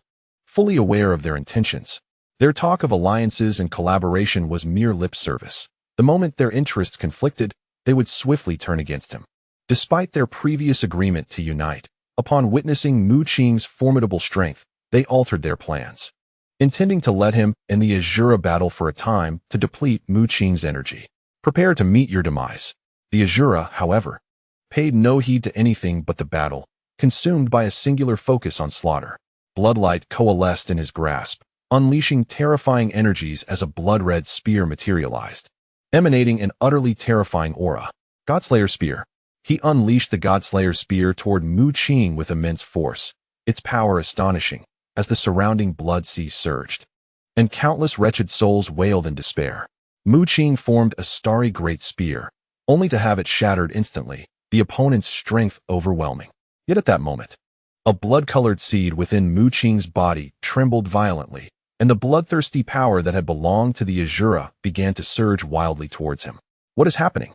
The Azura's expression shifted dramatically. Before he could comprehend, he discovered that the Godslayer spear in his hand had disintegrated, transforming into a beam of light that pierced into Mu Qing's body. Chapter 392. The Fury of Huaxia. What sort of technique is this? Luo Han's expression grew grave as he realized that the Godslayer spear in his possession had disintegrated at this moment. He could not fathom the means by which Mu Qing had achieved this, but it was undoubtedly extraordinary, capable of countering their Azura clan's Godslayer spear. Impossible. The Star clan could never possess such capabilities. With a furrowed brow, Luo Han found it utterly inconceivable that the Star Clan could withstand his god-slaying spear. The Azura clan had forged their notorious reputation through bloodshed, wielding a crimson spear that instilled fear even in the most formidable of races, prompting a coalition against them. Azura was the mightiest among the higher races. How could one from the Star Clan possibly undermine the pride of his god-slaying spear? Luo Han was baffled. And little did he know that within Mu Qing lay a slaying seed, personally implanted by the venerable Old Tuesday. In the Azura clan, Old Tu was of ancestral stature, and the god-slaying spear that Luo Han conjured could not withstand its force, as the bloodthirsty power was entirely absorbed. With a thunderous roar, Luo Han suddenly struck out with a fist, unleashing a torrent of bloodlight that summoned the specter of a killing deity, its terrifying aura enveloping Hui Yuan of the Firescale clan. Hui Yuan, initially a mere spectator, was taken aback, unable to fathom that Luo Han would turn his aggression toward him instead of Mu Qing. Before he could react, he was grievously injured, his scales shattering and blood gushing forth. Luo Han waved his hand, drawing forth a copious amount of Hui Yuan's blood, which coalesced into a decapitating blade aimed at Mu Qing. This blade was no ordinary weapon. It exuded an overwhelming force, forged from the blood of Hui Yuan. Lower-tier bloodlines contained a hint of divine power, while mid-tier bloodlines were significantly more robust. Utilizing the secret arts of the Azura clan, Luo Han extracted the bloodline strength from Hui Yuan, shaping a decapitating blade to strike at Mu Qing. "What are you waiting for?" Mu Qing bellowed, noticing Cody and his companions still lingering idly by. Only then did they spring into action, their holy light radiant, transforming into a cross that pierced through the air. Ling Yin summoned a colossal soul sword to cleave at Luo Han, while the might of the giant clan wielded four massive hammers, unleashing a dreadful shockwave. The siblings from the Beast clan also joined the fray, channeling golden energy to conjure terrifying dragon flames that scorched the heavens. Meanwhile, two figures cloaked in black, shrouded in dark energy, summoned a cadre of jet-black puppets resembling both beasts and humans, evidently crafted on Earth. The siblings from the Beast clan glared at these black puppets. Recognizing them as their kin, Ling Yin glanced at the two cloaked figures, then at Mu Qing, a smirk gracing his lips, seemingly anticipating a grand spectacle. Mu Qing, catching a glimpse from the corner of his eye, felt his murderous intent surge uncontrollably, for among the black puppets was one that bore a striking resemblance to Wu Shi. Previously, Ling Yin had informed him that Wu Shi might have fallen prey to the insectoid menace, and now Wu Shi had become a puppet of these two enigmatic figures, indicating that they hailed from the insect race. He forcefully suppressed his murderous rage as the blood-hued decapitating blade approached him. Luo Han possessed formidable strength, his body radiating a torrent of bloodlight. He unleashed a barrage of attacks, executing 6 secret techniques imbued with a potent and gruesome power. The bloodlight enveloped all present as he audaciously charged at Mu Qing and his allies, prepared to face 10 adversaries alone. Now, even if Cody and his companions wished to abstain, they were compelled to exert their full strength. Naturally, they rallied around Mu Qing, harboring their own subtle intentions to let him take the lead. After all, the individual before them belonged to the Azura clan, instilling a lingering sense of reverence within them. Were it not for the matter concerning the key to the treasure vault, they would undoubtedly refrain from confronting Luo Han. Observing their demeanor, Mu Qing could not help but sneer inwardly. He unleashed the power of space, and in mere moments, appeared behind Hui Yuan, the blood-red beheading blade. Sensing Mu Qing's shift in direction, immediately turned and hurtled toward him. Before Hui Yuan could react, the blade descended, severing his head with ferocious force. A torrent of crimson blood erupting forth. The power of space? A flicker of apprehension crossed Luo Han's gaze. He comprehended that Mu Qing of the Star Clan possessed abilities even more formidable than he had anticipated. Not only could he wield lightning magic, but he could also manipulate the power of space. However, this only fueled Luo Han's fervor.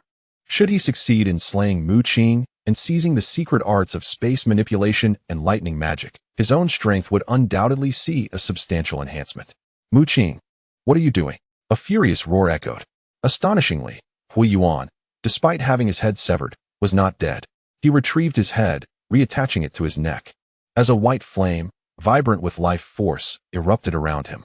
Bathed in this ethereal fire, his wound began to heal, and his head was restored. With an icy glare directed at Mu Qing, he demanded, "What exactly do you mean by this?" Mu Qing cast a fleeting glance at him, responding with indifference. "You placed yourself in my path. Why should that concern me?" Hui Yuan's expression darkened ominously. "Mu Qing, what do you truly intend to do?" bellowed the two members of the Giant Force clan.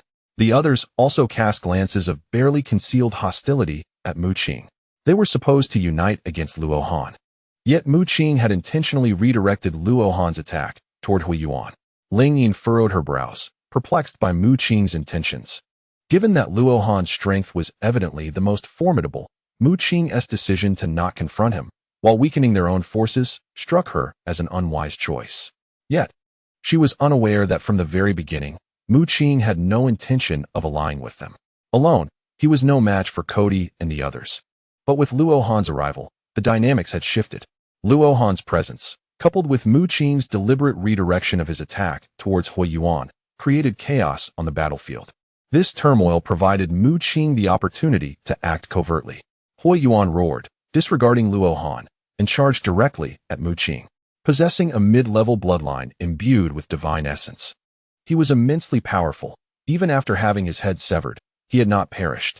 These individuals wielded formidable strength and possessed myriad techniques, making them not so easily vanquished. Hui Yuan formed a seal, unleashing torrents of terrifying fiery energy, enveloping the area in a crimson deluge. In response, Mu Qing unleashed the brilliant starlight from within him, transforming it into an exceptionally dense power of space, and with a sweeping motion, the space before him collapsed violently. A sea of flames conjured by Hui Yuan was inexplicably distorted by the power of space. "What do you mean, Hui Yuan?" a member of the Giant Power clan roared, as the inferno descended upon him, igniting fiercely. Chapter 393. The shocked crowd. The members of the Giant Power clan unleashed a flurry of punches, their immense strength obliterating the flames. Yet, the fiery force summoned by Hui Yuan was extraordinary, imbued with a life force that began to coalesce once more. Observing this, Hui Yuan hastily cast a spell to retract the sea of flames. Instantly, both the Giant Power clan members and Hui Yuan directed fierce glares filled with murderous intent at Mu Qing. In a sudden burst, they charged toward him with lethal intent. Mu Qing smiled softly, relying on his spatial leap to evade their attacks effortlessly. "That fellow from the Star clan is unreliable. Perhaps we should join forces against him?" proposed two figures cloaked in black from the Insect clan. Ling Yin snorted coldly. "What can you do to him?" The two from the Insect clan fell silent, realizing that Mu Qing was enveloped in the power of space, allowing him to evade most attacks. Moreover, he possessed a formidable spatial secret technique capable of shifting everything within the spatial realm before him. How can a member of the Star clan wield both thunder and spatial techniques? Cody frowned, while others began to question Mu Qing's true identity. However, neither Luo Han nor Mu Qing provided them time for contemplation, as a torrent of terrifying power surged forth. With Mu Qing redirecting Luo Han's attacks back at Ling Yin and his group. "You are not from the Star clan. Who are you really?" Luo Han shouted abruptly, bloodlust gleaming in his eyes. Mu Qing smirked. "Guess which clan I belong to?" Thunder rumbled as bolts of lightning descended from the heavens, shrouding the sky in ominous clouds. Unleashing a dreadful thunderstorm, Cody summoned a sacred tome, creating a protective barrier of pure light. Such exquisite lightning techniques. Could he be from the Thunder clan? Luo Han murmured. In the next moment, he saw Mu Qing point at him, a brilliant sword light piercing the heavens, accompanied by an overwhelming aura of immortality. Is he from the Sword clan? Luo Han retaliated with a sea of blood to counter the sword light, but upon withdrawing, he discovered a crimson gash in his palm. He muttered to himself, furrowing his brow, finding Mu Qing's identity increasingly elusive. Meanwhile, Ling Yin and the others were left dumbfounded. They realized that Mu Qing had likely deceived them. The members of the Star clan were adept in stellar powers, yet Mu Qing demonstrated mastery over multiple clan abilities, which was utterly terrifying. Could it be that a member of a top-tier clan has descended? Hui Yuan's expression darkened. Long Mei from the Beast clan shook her head, stating, "The characteristics of top-tier clan members are quite distinct. I have yet to see one who excels in so many powers." With a slight smirk, Mu Qing flipped his hand, invoking a mysterious seal, unleashing a vast expanse of water as a tsunami surged forth, roaring with the fury of nature itself. The Water clan. Luo Han's frown deepened. Things are becoming increasingly intriguing. He inhaled deeply, a glimmer of murderous intent flickering in his gaze. Boom. Luo Han summoned an overwhelming crimson light. Manifesting the god-slaying spear once more, aimed directly at Mu Qing, as a sea of corpses and blood advanced upon him. In the void, a terrifying shadow of a reaper seemed to materialize, its bloodlight sharp as a blade, tearing through the fabric of life itself. Mu Qing stood amidst the expansive waters, striding forth, as the seed of slaughter within him quivered once again, unleashing a bloodlight even more formidable than Luo Han's. Such terrifying sheer power. Luo Han's expression shifted drastically, the god-slaying spear in his hand crumbling once more, transforming into bloodlight that burrowed into the seed of slaughter within Mu Qing. At this moment, he could no longer remain composed. Mu Qing had employed techniques reminiscent of numerous races and was now invoking the sheer power, which far surpassed his own in quality, forcibly absorbing and devouring Luo Han's strength. Eliminate Mu Qing first. Suddenly, Ling Yin spoke, her demeanor icy and her gaze resolute, conjuring 10 colossal swords of souls that surged towards Mu Qing. She perceived Mu Qing as an even greater threat than Luo Han, intent on vanquishing him first. Mu Qing's eyes, adorned with eerie patterns, surveyed the scene, and it was as if lightning streaked through the void as the 10 colossal soul swords materialized. He struck with a fist, and in an instant, a tempest arose. The next moment, a true dragon of clouds and mist roared forth, accompanied by a terrifying aura that shredded the 10 colossal soul swords. This man is truly formidable. He is undoubtedly akin to the apex races. Cody's face paled in astonishment. It was the first time he had encountered such a powerful adversary of his caliber. Fire Yuan also made his move, transforming into a fiery deity, towering 100 meters, accompanied by boundless flames, as if intent on incinerating the entire sky. Behind Mu Qing, a massive star materialized, entwined with 100 chaotic chains, resembling a chaotic celestial dragon, and within it, a formidable giant was faintly discernible. Boom. Suddenly, the seated giant rose, its gaze piercing through the ages with an ancient, savage intensity. What is that? Everyone's eyes widened in disbelief. From the giant emanated an overwhelmingly terrifying aura that sent shivers down their spines. A titan. Cody's eyes bulged, his mouth agape. Then, as if struck by a revelation, his expression turned to one of sheer terror as he pointed at Mu Qing, exclaiming, "You are that Qingmu." He recognized Mu Qing's identity, and the siblings of the Beast clan were equally astonished, not anticipating that Mu Qing was indeed Qingmu. Mu Qing disregarded him, as a giant materialized behind him, towering 300 meters, ensnared by 100 chaotic chains, and he unleashed a devastating punch. The Azure Dragon roared. A torrent of azure radiance pierced through the air, followed by a figure being sent flying, spitting blood. Fire Yuan was no match for Mu Qing and was struck away by the giant's punch, a gaping wound now marring his chest. The onlookers were utterly astonished. Was this truly a human? It was known that Fire Yuan was a member of a respectable mid-tier race, yet today he had first lost his head, and then his chest was pierced. At this moment, Fire Yuan was gravely weakened. The giant behind Mu Qing took a mighty step forward, crushing his skull in a single grasp. Ultimately, the giant returned to the star, resuming its meditative posture. Having reached the pinnacle of the sovereign realm, Mu Qing, combined with the wondrous starry sky returned to origin scripture, is now capable of unleashing the power of the Titan physique even under the constraints of divine seals. While the strength of this giant may not rival that of a divinely empowered being, it remains formidable for regular use. The methods of the Titan clan? As Luo Han witnessed the giant behind Mu Qing dissipate, a profound sense of dread filled his gaze. Mu Qing wore a smile that was neither fully a smile nor devoid of mirth, and then a colossal black fish emerged behind him, which swiftly transformed into a golden rock, soaring skyward as if to pierce the heavens and annihilate all living beings. The Qingmu clan? Luo Han's pupils constricted, his expression one of sheer horror. Chapter 394, The Unassailable Might. How is this possible? Everyone was taken aback. The two giants from the giant clan were astonished, exclaiming, "Is this fellow a hybrid of the Qingmu and Titan clans?" Ling Yin's eyes mirrored their shock as he pondered. What is his true identity? No, it is impossible for anyone in this world to possess the bloodlines of two clans. He must possess some extraordinary secret technique. Luo Han's gaze ignited with fervor. Though the bloodline aura emanating from Mu Qing was exceedingly faint, he could still wield the techniques of various clans, evidently harboring a monumental secret.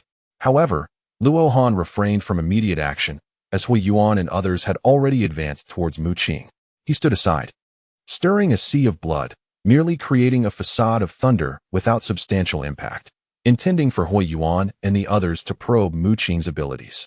Hui Yuan, grievously wounded, was nonetheless filled with murderous intent towards Mu Qing, transforming once more into a fiery giant, roaring forward. Mu Qing's gaze turned icy as the Titan constellation emerged behind him, enveloping a giant figure bound by 100 chaotic chains that released a mighty roar, delivering a powerful punch. Puff! The flames surrounding Hui Yuan were utterly shattered. Even his arm was obliterated by an overwhelming force. Hui Yuan's face contorted in shock as he saw Mu Qing's fist descending once more, hastily conjuring a flame rune. Buzz! The flame rune shattered, engulfing him in a vortex of fire, causing him to vanish. The onlookers gasped in disbelief, unable to fathom that the renowned mid-tier clan member Hui Yuan would retreat under such circumstances, opting to flee. Where do you think you're going? Mu Qing directly summoned the power of space, binding the area within several hundred miles.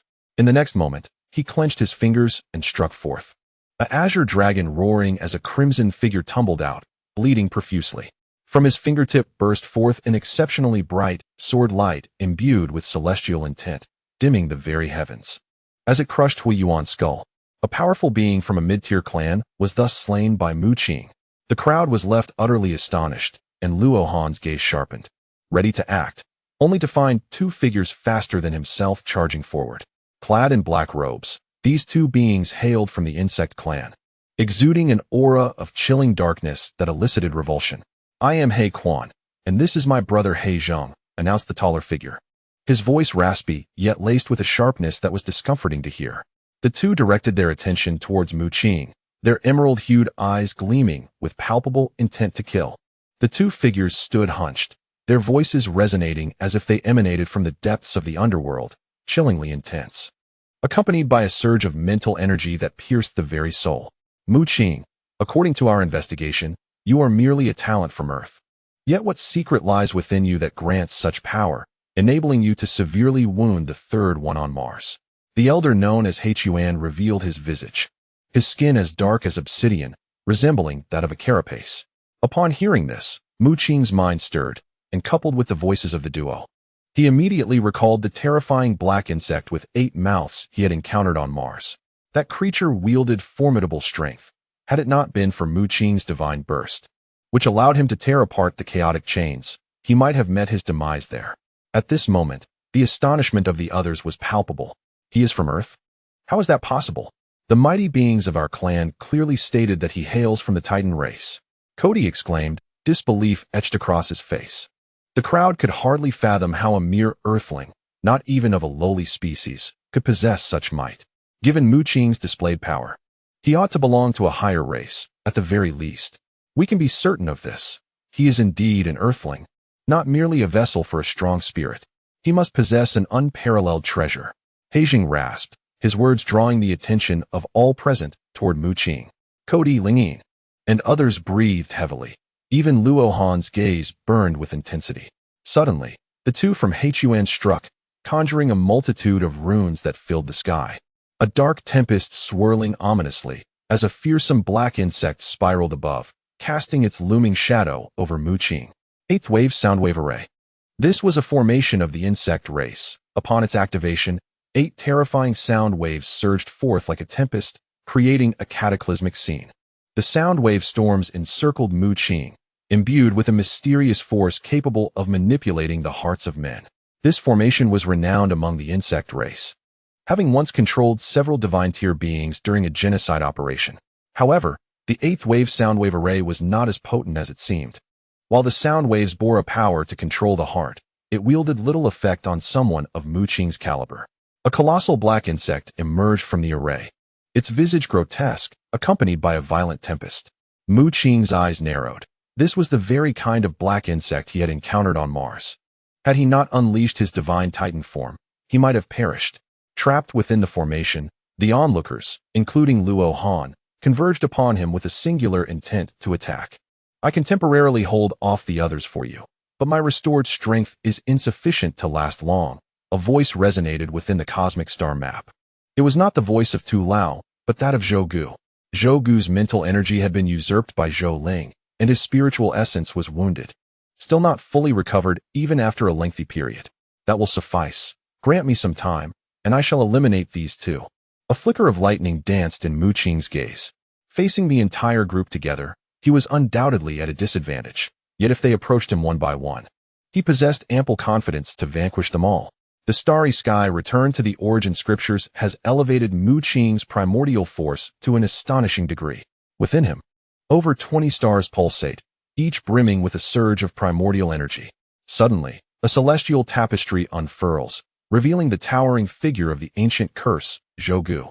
From him emanates a terrifying surge of spiritual power, the essence of the cursed deity. Although Zhou Gu once possessed this spiritual force, he was unable to wield it.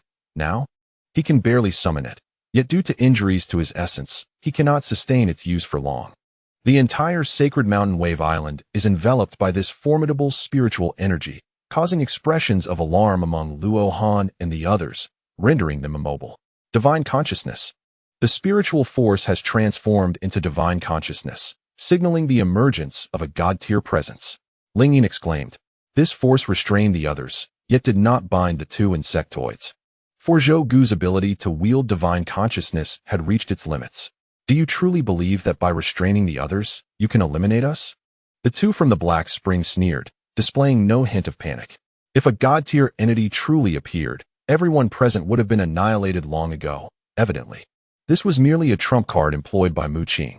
The two smirked, their primordial energy surging as the blood spirit of their insectoid kin manifested behind them. Dark and monstrous, exuding a sinister glow as they activated the formation. The sound waves within the formation transformed into a tempest of terror. However, in the next moment, their expressions froze as a star brimming with chaotic energy materialized behind Mu Qing. A resplendent divine light erupted from Mu Qing, transforming him into a 300-meter giant, entwined with countless chaotic chains. With a crack, the first chaotic chain shattered, allowing a breath of chaotic energy to surge within him, amplifying his divine power into an unmatched brilliance. This is bad, the two insectoids exclaimed in horror, hastily retreating. In this state, Mu Qing bore no resemblance to any mere human. He was unmistakably a titan. In the following instant, Mu Qing waved his massive hand, tearing through 8 waves of sonic storms, and with a single step, the formation collapsed with a resounding crash. Azure scales emerged upon his arms, radiant divine light shimmering, ancient patterns sprawling across his form as he unleashed a punch. A roaring azure dragon surged forth, enveloped in divine light, obliterating the body of He Zheng. No! Black Spring cried out, his form radiating with brilliance, transforming into a colossal black insect. Yet, from Mu Qing's brow, a resplendent rune manifested, entwined in chaotic energy. With another crack, the second chaotic chain shattered, the divine light flaring even more fervently.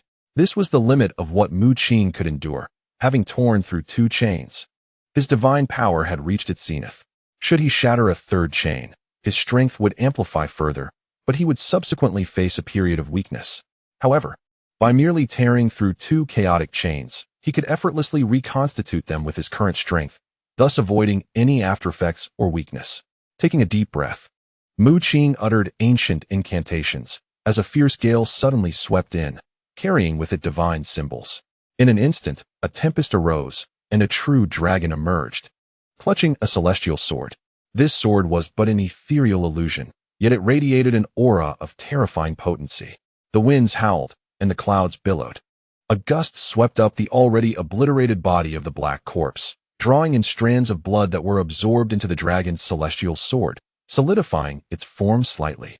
Mu Qing was taken aback, for the dragon leap technique was derived from the abode of the celestial master Ningfeng within Qingqing Mountain.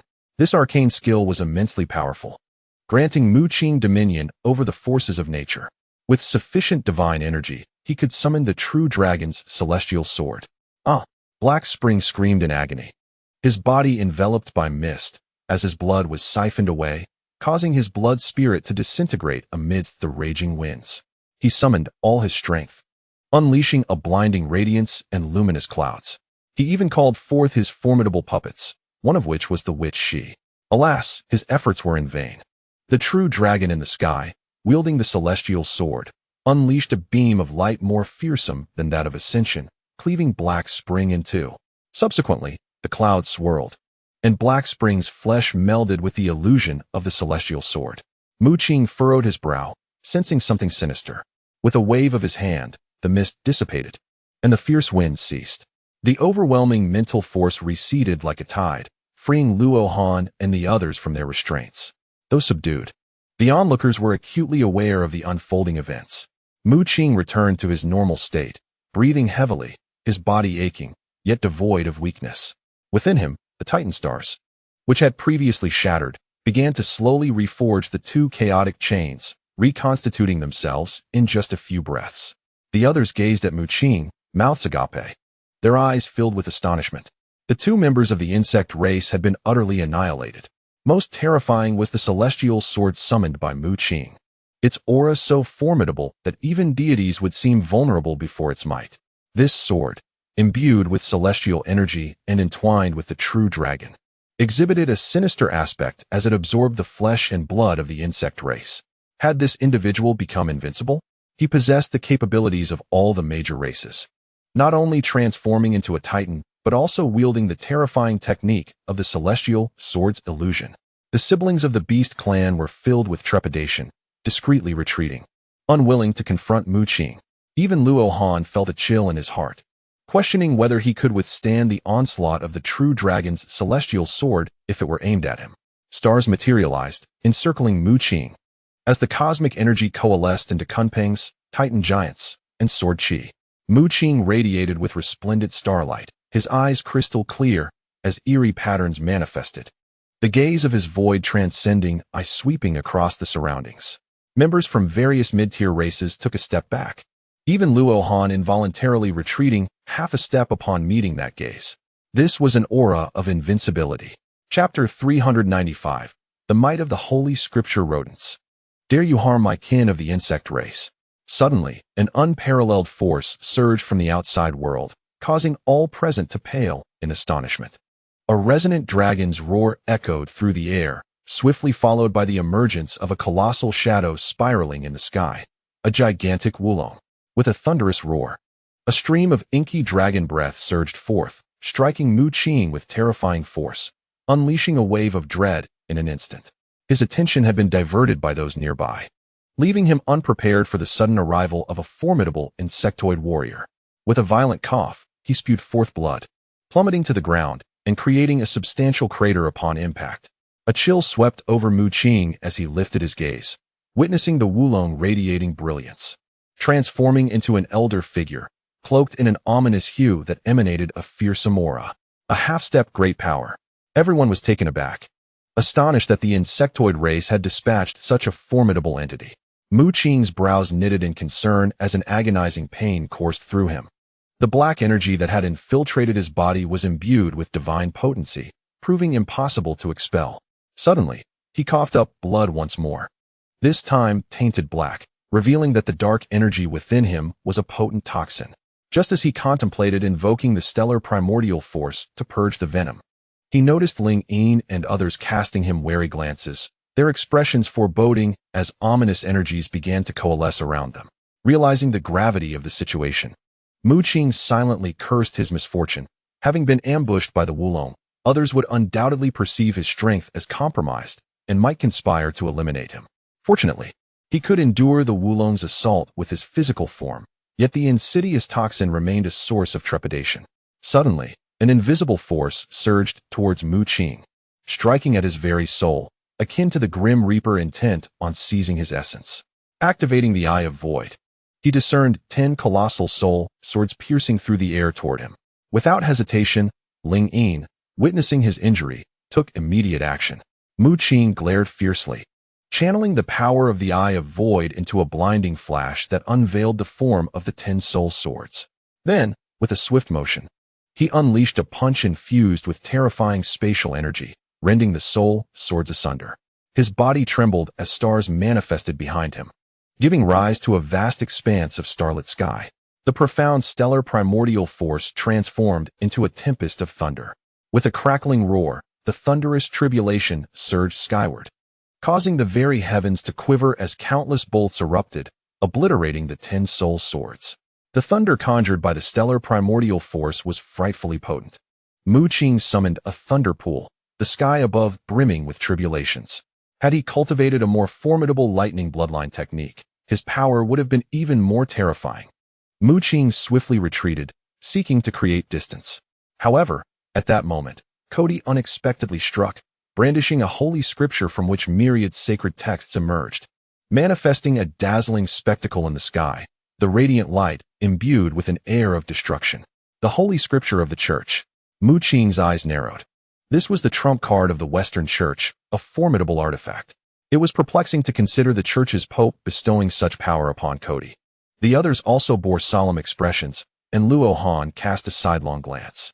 Though Cody's strength was modest among them, his use of such means was unanticipated. The countless sacred texts coalesced into a cage, ensnaring Mu Qing. Divine judgment.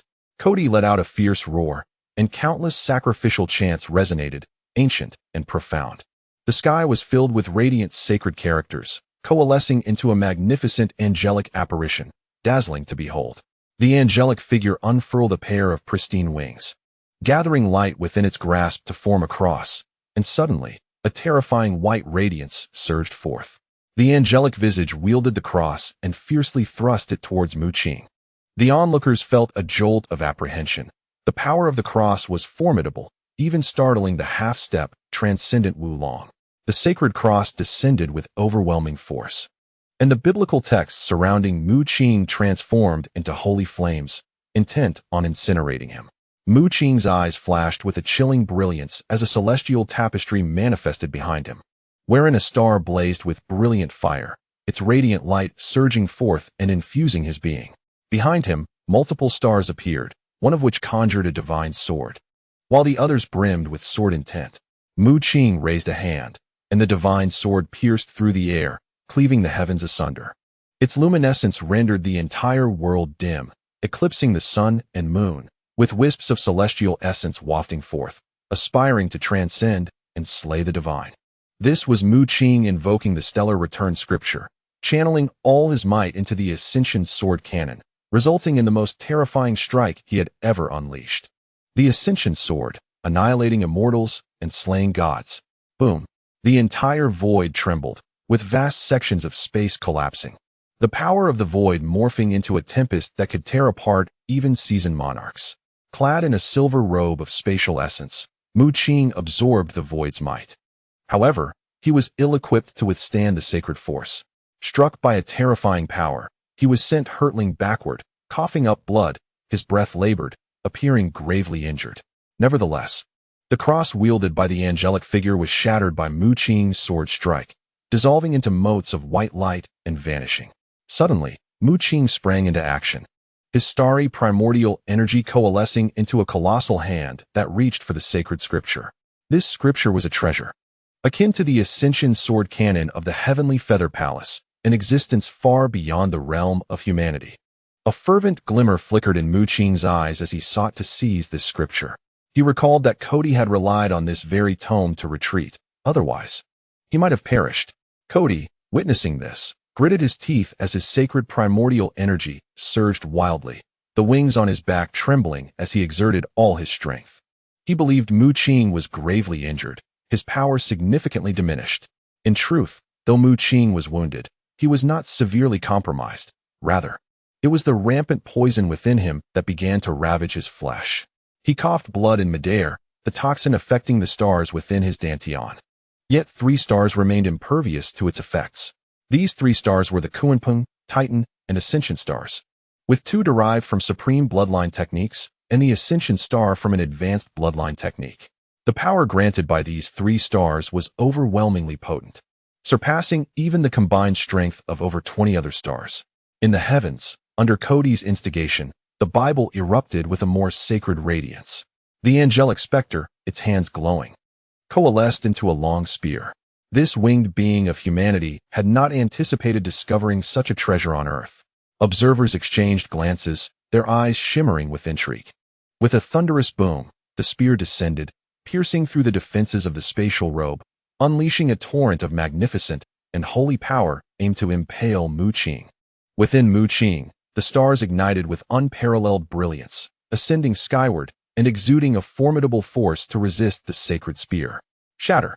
Mu Qing bellowed, delivering a punch as the azure dragon roared, his entire being brimming with stellar energy to withstand the spear.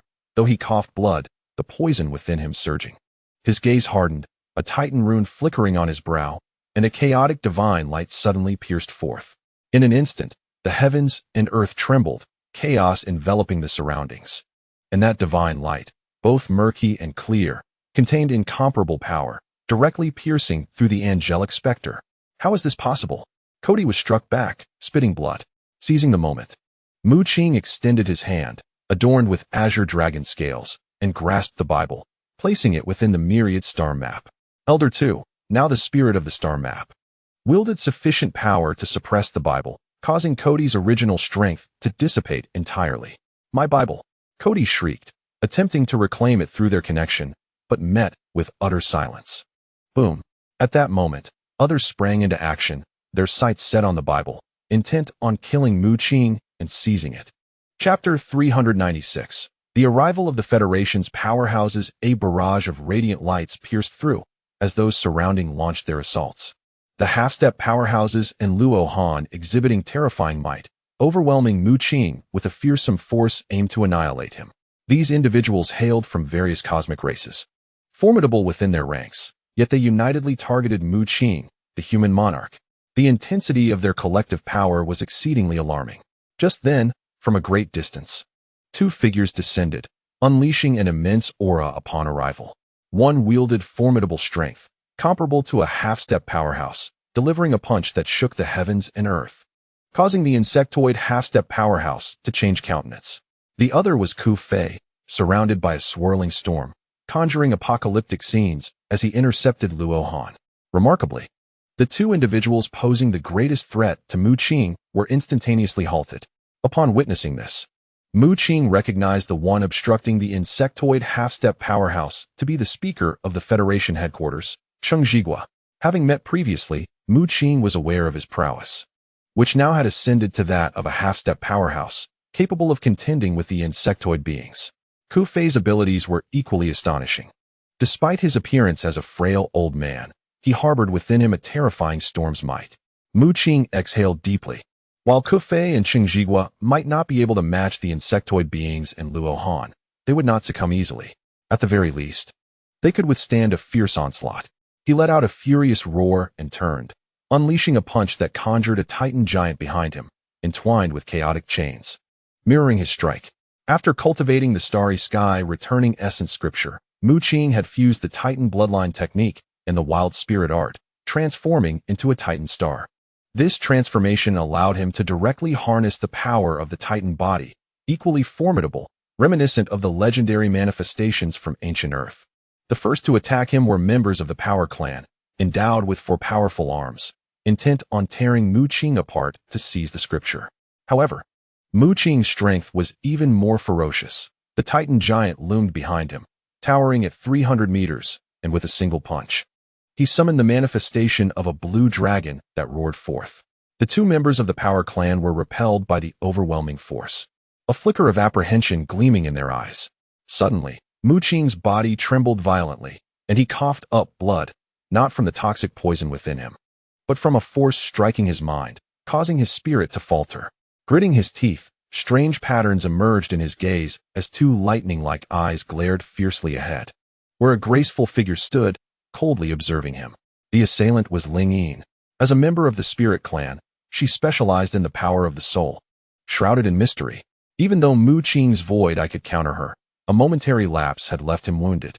A glint of murderous intent flashed in Mu Qing's eyes. Ling Yin's presence was a significant nuisance, especially since she had possessed Lin Xin. He had a good rapport with Wu Shi, who had been cast into the mines by the second prince because of him, a fact that weighed on Mu Qing's conscience. Ultimately, Wu Shi was turned into a puppet by those insectoid beings, his soul completely shattered. Lin Xin and Wu Shi shared a close bond, having developed into a couple. But now that Wu Shi was dead, Mu Qing could not bring himself to harm Lin Xin, even though she was under Ling Yin's control. Clearly, Ling Yin recognized this hesitation, which emboldened her to attack Mu Qing without restraint. Since you have become the heir of the Divine Lord, you must act decisively. Do not waver. The voice of the elder echoed in his mind. The spirit clan lacked a physical form. Her words merely masked the truth that the girl's soul had long since been extinguished. He reprimanded Mu Qing. A resolute glimmer flickered in Mu Qing's gaze. In the next moment, divine light radiated from his body, and the surrounding space trembled. Boom. He seemed to transform into a blue dragon. The Titan giant's silhouette reappearing as a chaotic chain shattered. Do you truly dare to strike against my body? Ling Yin's expression shifted suddenly. She gazed at Mu Qing, who resembled a fearsome blue dragon charging forth, panic surging within her. Upon arriving on Earth, she, along with the spirit clan, had investigated human emotions and discovered that some humans held strong ties to one another. Yet, Mu Qing's ferocity suggested he intended to obliterate her vessel entirely. In a moment of desperation, Ling Yin's true soul erupted from Lin Xin's body. This inadvertently provided Mu Qing with an opportunity. As the gaze of the Eye of Void swept across, revealing the essence of Ling Yin. Ling Yin, too, was a vision of beauty, her figure curvaceous. With hair cascading down to her waist, her form ethereal. Block him, roared the two giants of the Titan clan, and Cody made his move as well. Yet, Mu Qing's aura was overwhelmingly powerful, a tremendous force emanating from him that instilled fear in the hearts of all, deterring them from confronting him directly. What do you intend to do? Ling Yin exclaimed in shock, hastily employing the secret arts of her clan to retreat swiftly into the distance. Being of the spirit race, her essence was formed from condensed soul energy, rendering her remarkably unique. Typical attacks could hardly harm her. However, Mu Qing was different. Possessing the Eye of Void, he unveiled her true form, allowing not just him, but others as well, to inflict harm upon her. The greatest advantage of the spirit clan was rendered null before Mu Qing. Ling Yin's evasion was swift, employing the secret arts of her clan, and being in a soul state only enhanced her speed. Yet, Mu Qing's swiftness surpassed hers, as the profound spatial techniques of the Qingmu clan surged within him. He materialized directly behind Ling Yin. With a resounding thud, Mu Qing unleashed a fierce punch upon her back, the force of which shattered her chest cavity. In terms of speed, who in the universe could rival the Qingmu? And in terms of strength, who could compare to the Titan clan? Mu Qing exploited the advantages of both the Qingmu and Titan clans to the fullest extent. Injured, Ling Yin gritted her teeth and reformed her body. What kind of ocular technique is that? She pondered darkly. This was the first time she had encountered such a power that could so effectively counter their spirit race. You seek death, roared a half-step powerhouse of the insect race from the skies, transforming into his true form. A terrifying Wulong coiling in the air, dark energy surging forth. Intent on eliminating Mu Qing. However, before him, a half-step powerhouse from the Federation sneered, his inner energy surging skyward as a blood spirit manifested behind him, wielding a massive tiger-headed blade that came crashing down. Cheng Zhigua could not match the Wulong of the insect race. The latter's bloodline power was formidable, complemented by various insect clan secret techniques. Nevertheless, he had no intention of slaying the Wulong. His objective from the outset was merely to obstruct it. Meanwhile, Ku Fei harnessed the power of the storm, his expression calm as he and Cheng Zhigua intercepted the half-step powerhouse of the insect race and Luo Han. Both were acutely aware that these adversaries hailed from cosmic races, their strength far surpassing that of others at the same level. They were certainly not their match. You seek death. Do you believe I will annihilate all of your kind? The Wulong bellowed, intent on killing Mu Qing but continually thwarted. Cheng Zhigua, with a hint of a sardonic smile, retorted, with your meager power, do you think you can eradicate humanity? Your wormholes are blocked. What do you intend to use to kill us? The foreign races wishing to descend upon Earth would face obstacles. Although the means by which the ferocious beast race and the cursed god arrived on Earth remained a mystery, it was evident that for the insect race and other major factions, descending upon Earth would require significant sacrifices.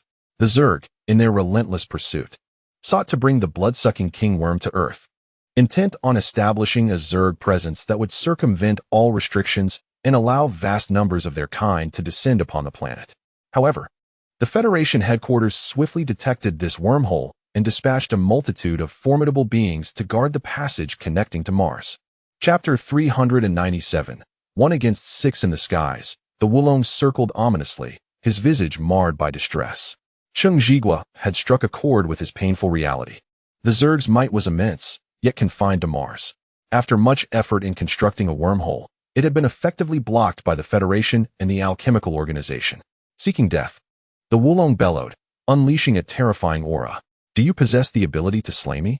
Cheng Zhigua retorted with a cold smirk, as he had never contemplated engaging in battle with his opponent. The elder, transformed from the Wulong, trembled with rage and indignation. As a being of a mid-tier race, being restrained by a mere human was an affront to his dignity.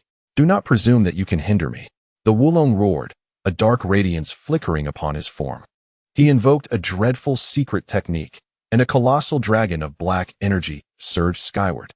Cheng Zhigua's eyes shimmered with brilliance as he too invoked a secret art. A magnificent ethereal figure manifesting behind him, enveloped in celestial sounds and divine essence, radiant beams of light piercing the heavens. This was an avatar of an immortal, exuding an overwhelming and terrifying majesty. The Wulong's expression shifted dramatically, disbelief coursing through him. How could a human, devoid of even a lowly bloodline, exhibit such formidable might? With a thunderous crash, the immortal avatar suppressed the great dragon, causing the dark energy to disintegrate entirely. Impossible. How can a human be so powerful?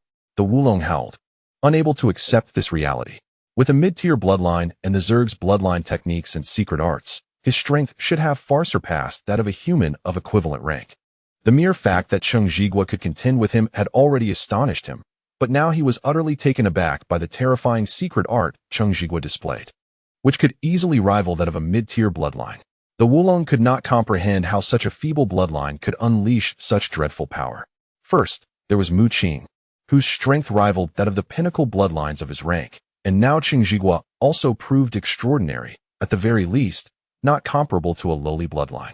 There must be some secret behind the strength of Earth's humanity, the Wulong mused. With such a weak bloodline, yet exhibiting such formidable prowess, it was likely that the opponent possessed an exceptionally powerful bloodline technique. However, how could a being not even classified as a low-level race wield such power? Even an intermediate or advanced bloodline technique would be beyond the grasp of humanity. Bloodline techniques were generally exclusive to members of their own race, with only a few lacking racial boundaries, yet it was evident that Earth could not possess such techniques. Meanwhile, as Kofei was suppressed by Luo Han, he gathered the surrounding tempestuous energies, invoking a secret art. Much like Cheng Zhigua, a spectral, formidable figure appeared behind him. This ethereal figure, though indistinct, was suffused with celestial energy, shrouded in calamity, and it evolved the very fabric of existence, entangling water and fire as it surged toward Luo Han. Luo Han unleashed the god-slaying spear, only to be struck with astonishment upon realizing that the pride of their Shura clan, the god-slaying spear, was incapable of shattering that ethereal manifestation of celestial energy. "What arcane technique have you mastered?" Wulong roared, his countenance darkening as he witnessed Luo Han being thwarted by the secret arts invoked by Kofei. The mystical powers displayed by Cheng Zhigua and Kofei, although differing in manifestation, shared a terrifying essence that effectively impeded Wulong and Luo Han. Without this esoteric magic, they might have struggled to withstand even a few of their opponent's strikes. Filled with fury, Wulong radiated an overwhelming force that shattered the very fabric of the surrounding space. At that moment, Mu Qing suddenly made his move, resembling a colossal titan as he advanced with purpose, aiming to eliminate Ling Yin. A peculiar pattern emerged in his gaze. Beneath the void-seeking eye, Ling Yin was fully revealed, her ethereal essence transforming into a tangible form.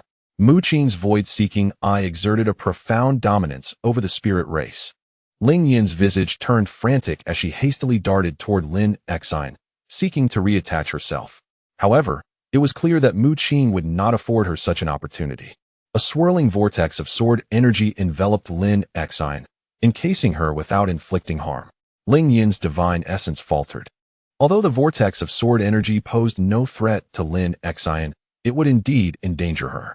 Mu Qing possessed over 20 stars imbued with sword energy within him, and their combined might was formidable enough to instill trepidation in Ling Yin, who dared not approach.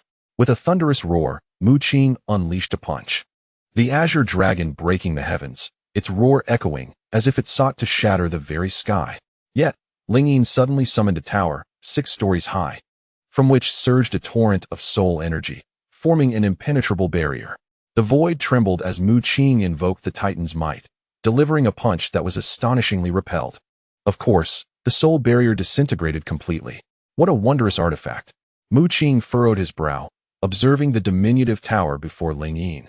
Barely a meter tall, yet brimming with unimaginable soul power, unmistakably a treasure of the spirit race.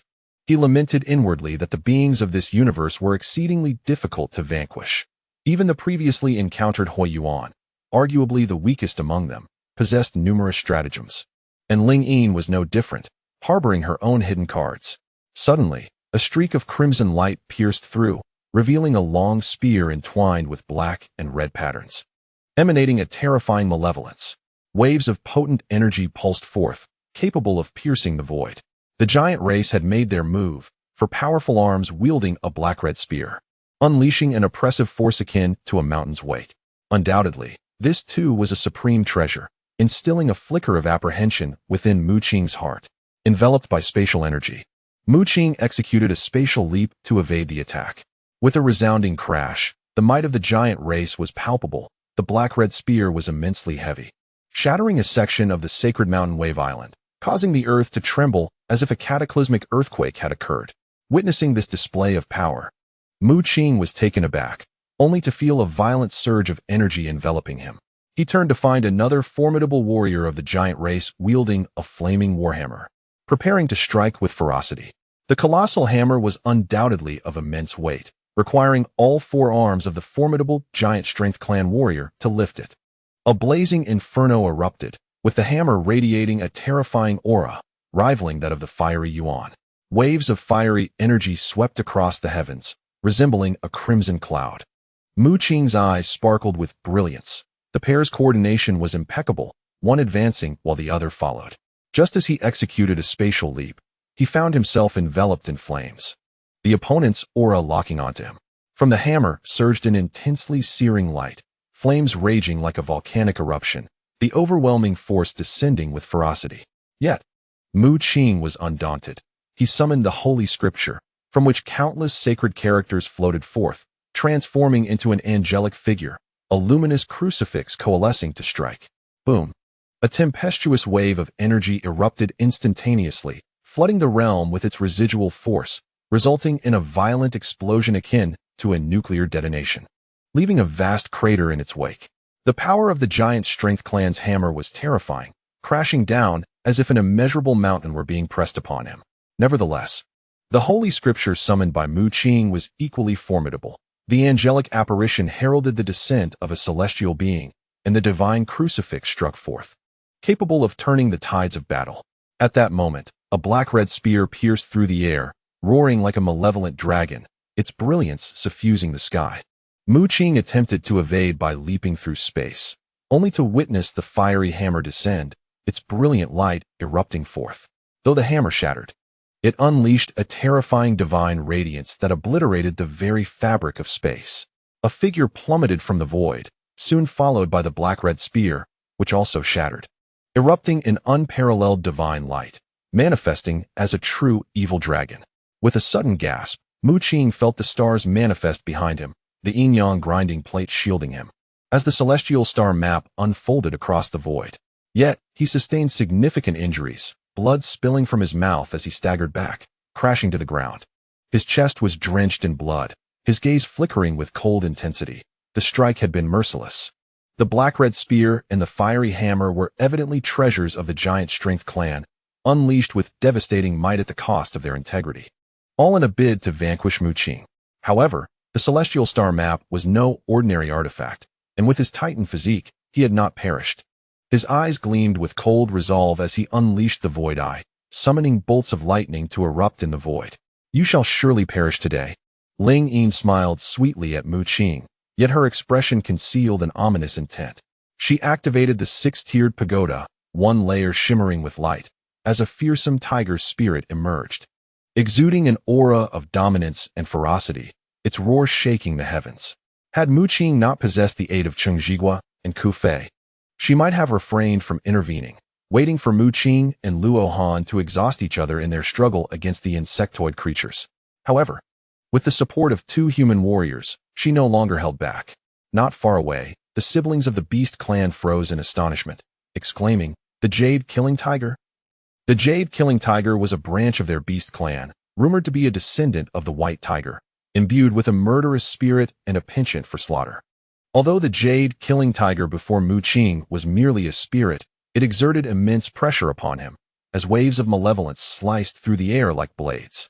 Yet it is merely a soul.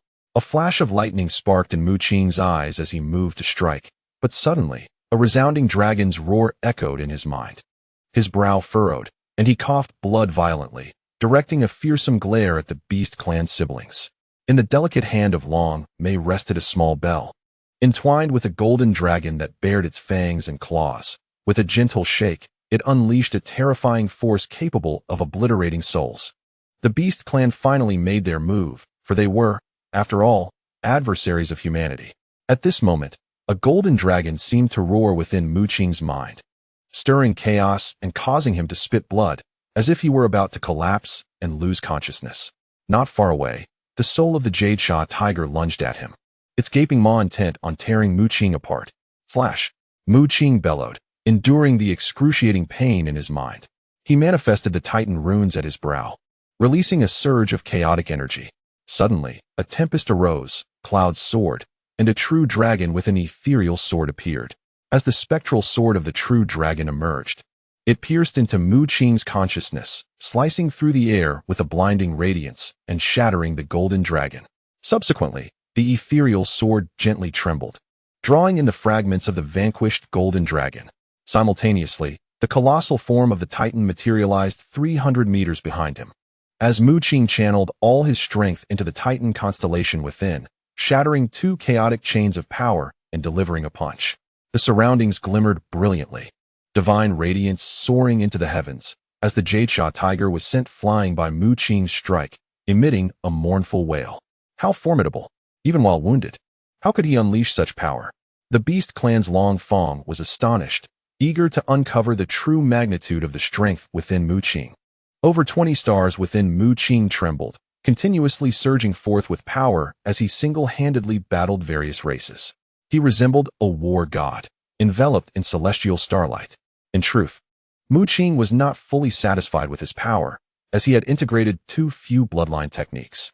The power of the starry sky primordial scripture was formidable, verging on the level of defiance against the heavens. Each bloodline technique could transform into a star. However, the bloodline techniques Mu Qing had assimilated were merely those from Earth, inferior even to those of lower-tier races, with the exception of the Ascendant Sword Classic, which provided a bit more strength akin to advanced bloodline techniques. His constellation comprised only a little over 20 stars, the majority of which derived their power from the Titan, Kunping, and Ascendant stars.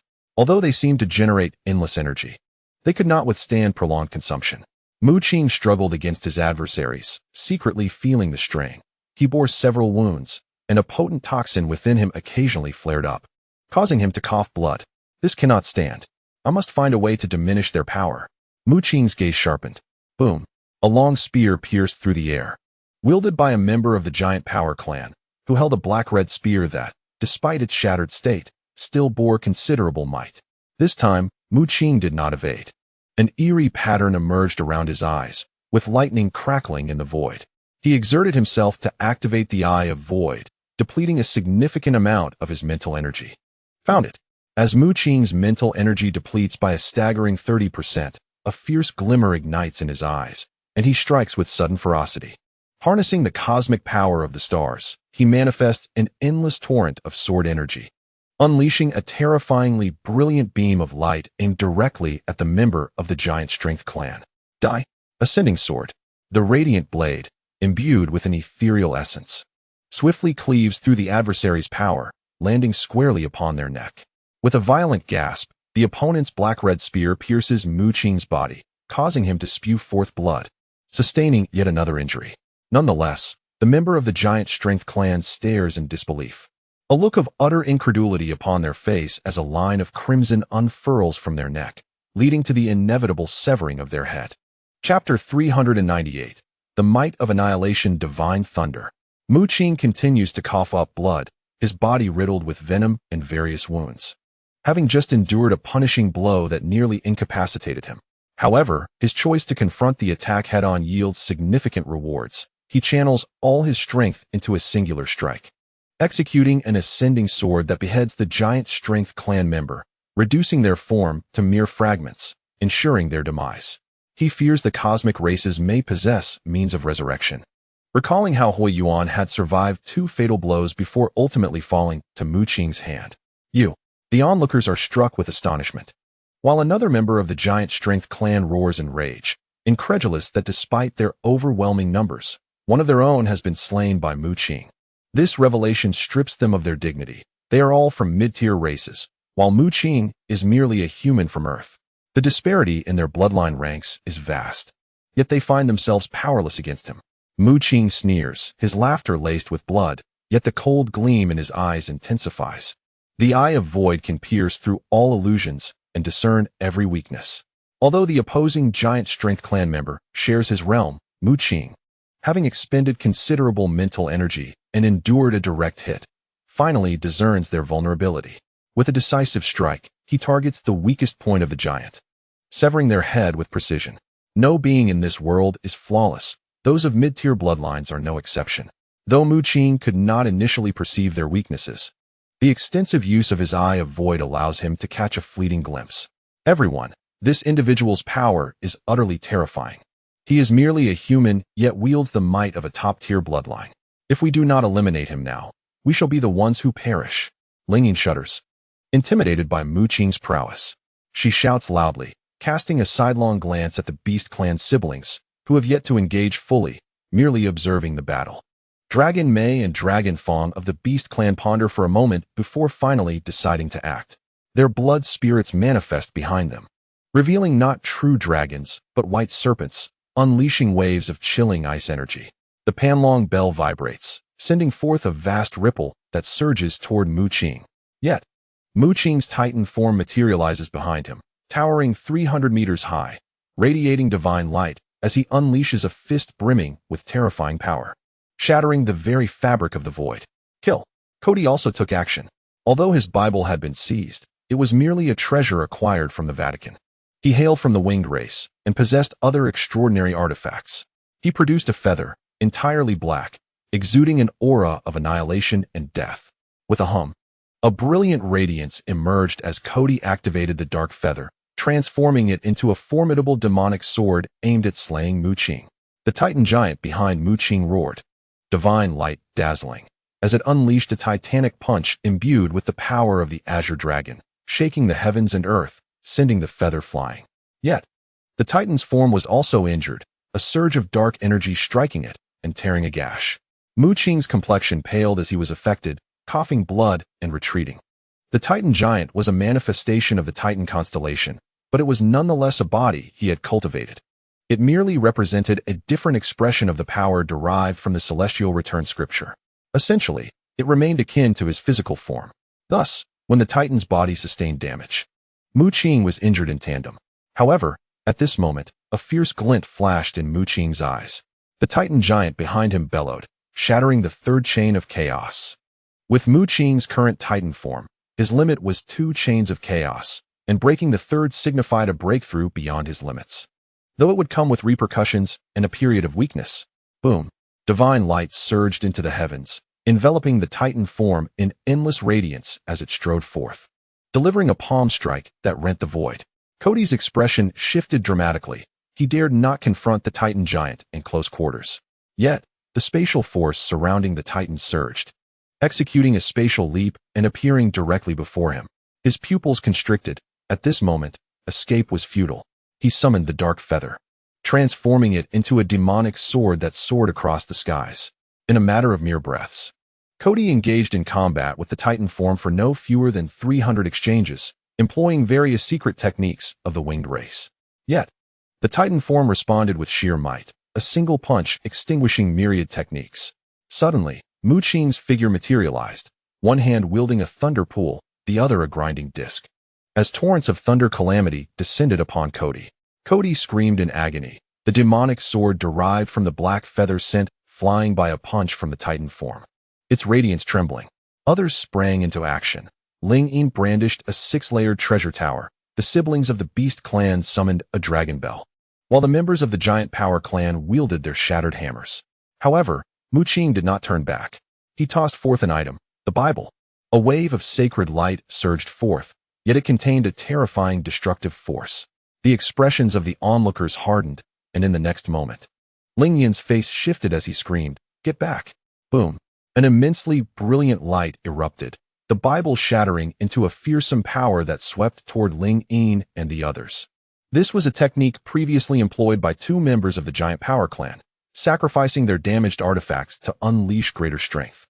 Although Mu Qing was unfamiliar with this maneuver, Old 2 within the Celestial Star map was not, and he executed it with even greater thoroughness, reducing the Bible to mere fragments, thus unleashing a dreadful force. Ling Yin and others sought to intervene to save Cody, but were engulfed by this terrifying light of righteousness, momentarily rendered unable to act. Though he had lost a precious item, Mu Qing felt no sorrow. With a swift motion of his hand, a brilliant blade of light pierced through the air, aimed directly at Cody. Thud! Cody's heart was penetrated, leaving behind a gaping wound.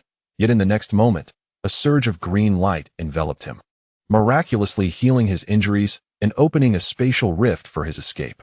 Mu Qing's expression shifted slightly. Indeed, the beings of this cosmic race were difficult to vanquish. Possessing various hidden trump cards, he hastily activated the Kunping star, unleashing a wave of spatial energy that enveloped the surrounding area. However, this could not entirely seal off the spatial pathway before Cody. It merely delayed him momentarily. Yet, that brief interval proved sufficient.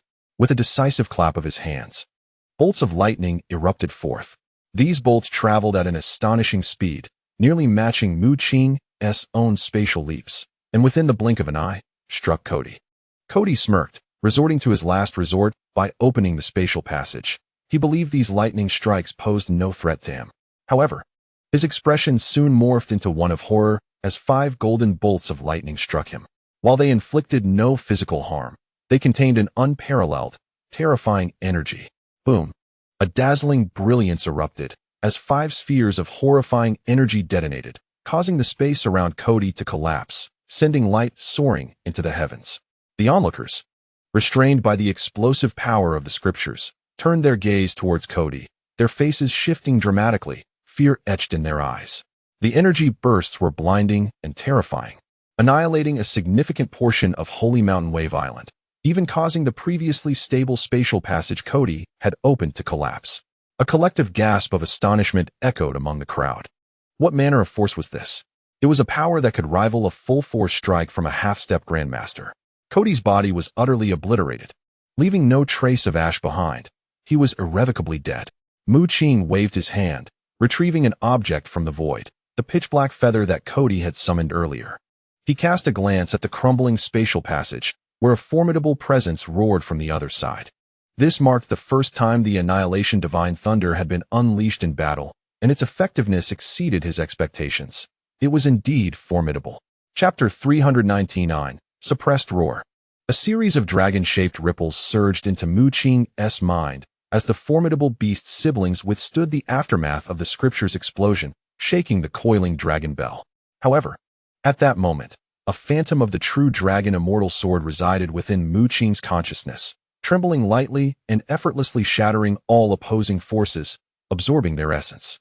The crowd once again prepared to strike, sensing a hint of trepidation. Yet, seeing the blood that stained Mu Qing, they were also consumed by greed.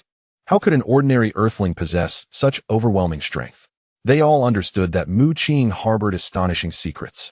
The gathered beings had descended upon Earth in search of a treasure trove, the contents of which were ultimately intended to be submitted to the higher echelons of their respective races, leaving only scraps for themselves.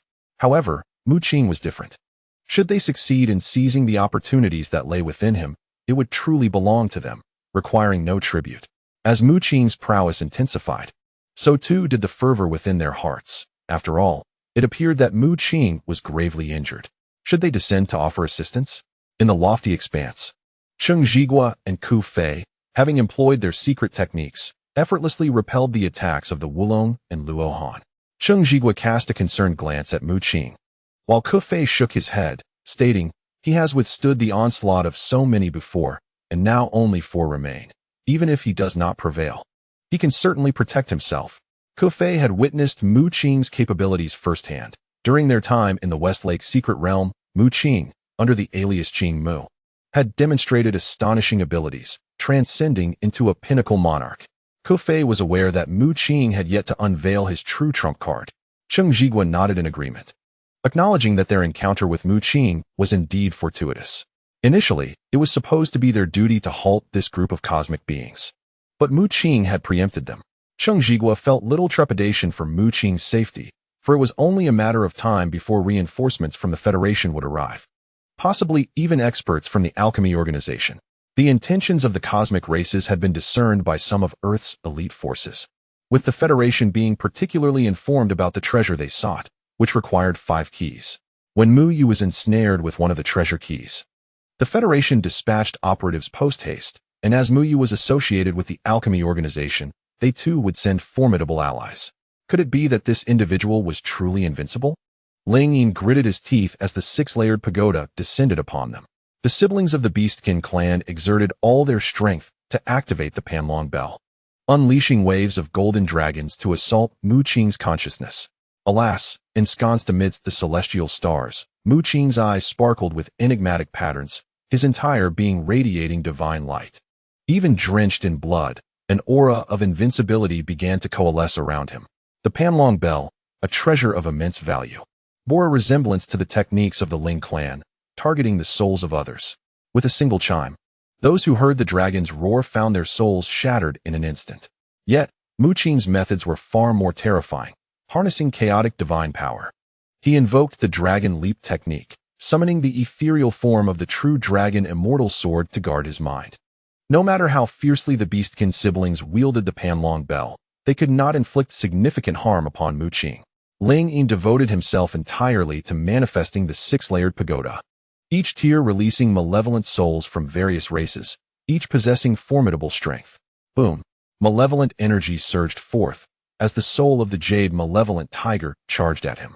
The horrific aura transformed into blades, tearing through the void and naturally forming a blood-soaked array of malevolence that enveloped Mu Qing. A chill ran through Mu Qing from head to toe. The power of the Jade Malevolent Tiger surpassed even that of Ling Yin, an alarming force indeed. Had it been in the past, Mu Qing might have found himself embroiled in a fierce struggle to break free. However, it is imperative to note that within Mu Qing resided a seed of slaughter. In terms of malevolent energy and murderous intent, who could rival the Azura clan? Suddenly, crimson light erupted from Mu Qing's form, a terrifying force sweeping through the surroundings, engulfing all traces of malevolence. The once fearsome and razor-sharp malevolent energy, densely clustered into a sinister formation, appeared pitifully weak before the seed of slaughter within Mu Qing, which effortlessly devoured it entirely. How could this be possible? Ling Yin's eyes brimmed with astonishment. During her battle with Mu Qing, she had lost count of how many times she had been taken aback. The malevolent energy formation of the Jade Malevolent Tiger had slain countless beings of the same rank among mid-tier races, and even high-tier beings had fallen before it. Yet, this was the first time it had been so decisively breached. Esteemed colleagues, if this child is not eliminated, he will undoubtedly become the greatest peril in our quest for the treasury. Ling Yin proclaimed forcefully. Her words rang true. She sensed an alarming potential within Mu Qing. Should he be allowed to grow, this earthling race, devoid of even a single deity, would likely rise in tandem. Suddenly, a flurry of brilliant lights pierced through the distant horizon, an assembly of humans, each possessing formidable strength, all at the pinnacle of power. Cheng Zhigua and Ku Fei initially assumed it was the Federation and the Alchemy Organization arriving, but when they beheld the unfamiliar faces, their expressions darkened. Mu Qing furrowed his brow, possessing the Eye of Void. He discerned that the newly arrived humans were imbued with terrifying soul energy. They were a group of spirit beings. Although their strength might not surpass Ling Yin's, they were all top-tier warriors of considerable might. Simultaneously, another wave of formidable auras surged forth from afar. Cheng Zhigua and Ku Fei's expressions grew grave, for this time, it was a swarm of insectoid beings, each having morphed into humanoid forms. Their eyes gleaming with a sinister green light. Have the Federation's forces been intercepted? Cheng Zhigua and Ku Fei exchanged worried glances. According to their expectations, the reinforcements should have been the strong from the Federation and the Alchemy Organization, yet instead, two unwelcome groups had arrived. A flicker of concern crossed their eyes as the spirit and insectoid beings surrounded Mu Qing, clearly targeting him. Mu Qing's expression turned serious. His situation was precarious, and his injuries had yet to heal significantly. Suddenly, a barrage of colossal soul swords pierced through the air as the spirit beings unleashed their soul power. With a thunderous roar, a towering pagoda, soaring hundreds of meters, descended, its radiant light piercing the heavens. It was the six-layered pagoda that Ling Yin had wielded earlier. This pagoda contained soul energy and had the power to suppress. Mu Qing activated his Eye of Void, only to realize that the strength among the spirit beings was uneven. He quickly understood that while the spirit beings were likely powerful, the humans they possessed were comparatively weak. Even though they wielded soul power, it still affected their overall strength to some extent. Some individuals, although radiating the aura of top-tier warriors, could only muster power akin to seasoned warriors. Nevertheless, even with this knowledge, Mu Qing found himself enveloped by the onslaught of colossal soul swords raining down from the sky, plunging him into a dire predicament. He unleashed a furious roar, summoning the Thunder Pool and the Yin-Yang Millstone, releasing boundless lightning as he deployed various techniques, the stars gleaming across the sky, attempting to fend off the deluge of colossal soul swords. With a resounding crash, the six-layered pagoda enveloped Mu Qing, descending with an overwhelming force to completely suppress him. Beneath the six-tiered pagoda, Mu Qing was jolted, coughing up blood as the malevolent spirit of the Jade Fiend Tiger suddenly emerged, a wave of sinister energy crashing upon him. Before he could react, a golden avian creature descended from the heavens, unleashing countless bolts of lightning. Concurrently, a terrifying force surged from within the six-tiered pagoda, attempting to extract Mu Qing's very soul. Chapter 400. The emergence of a great power. Mu Qing found himself in a dire predicament. The weight of the six-tiered pagoda bore down upon him, nearly siphoning away his soul. Fortunately, the ethereal image of the true dragon celestial sword in his mind provided some protection. Otherwise, another would have long since become a mere fragment of the pagoda itself. With a hiss, a black light burst forth, the infernal flames raging. In Mu Qing's grasp appeared a demonic sword, its surface adorned with dark patterns. This treasure, seized from Cody, was a singular black feather capable of transforming into a sword of darkness. The feather had been secured within the cosmic star map, subdued by the might of the old Slayer, erasing the lingering power left by Cody. Now, Mu Qing could wield it, albeit with great effort. Holding the demonic sword, Mu Qing felt the sword energy within him surge, and a brilliant beam of sword light shot forth. The sword, enveloped in dark mist, radiated celestial intent, embodying the essence of ascension. Indeed, this demonic sword, birthed from the black feather, rendered Mu Qing's ascendant strike even more formidable. Clang! The demonic sword, infused with celestial brilliance, cleaved through the golden avian, which let out a shriek as it was torn asunder. Roar! Behind Mu Qing, a colossal black fish materialized, stirring monstrous waves, which then transformed into a golden rock, unleashing a terrifying force of spatial energy. Following this, two bolts of purple lightning manifested, morphing into twin thunder swords, their brilliance piercing the heavens as thunderous calamities erupted.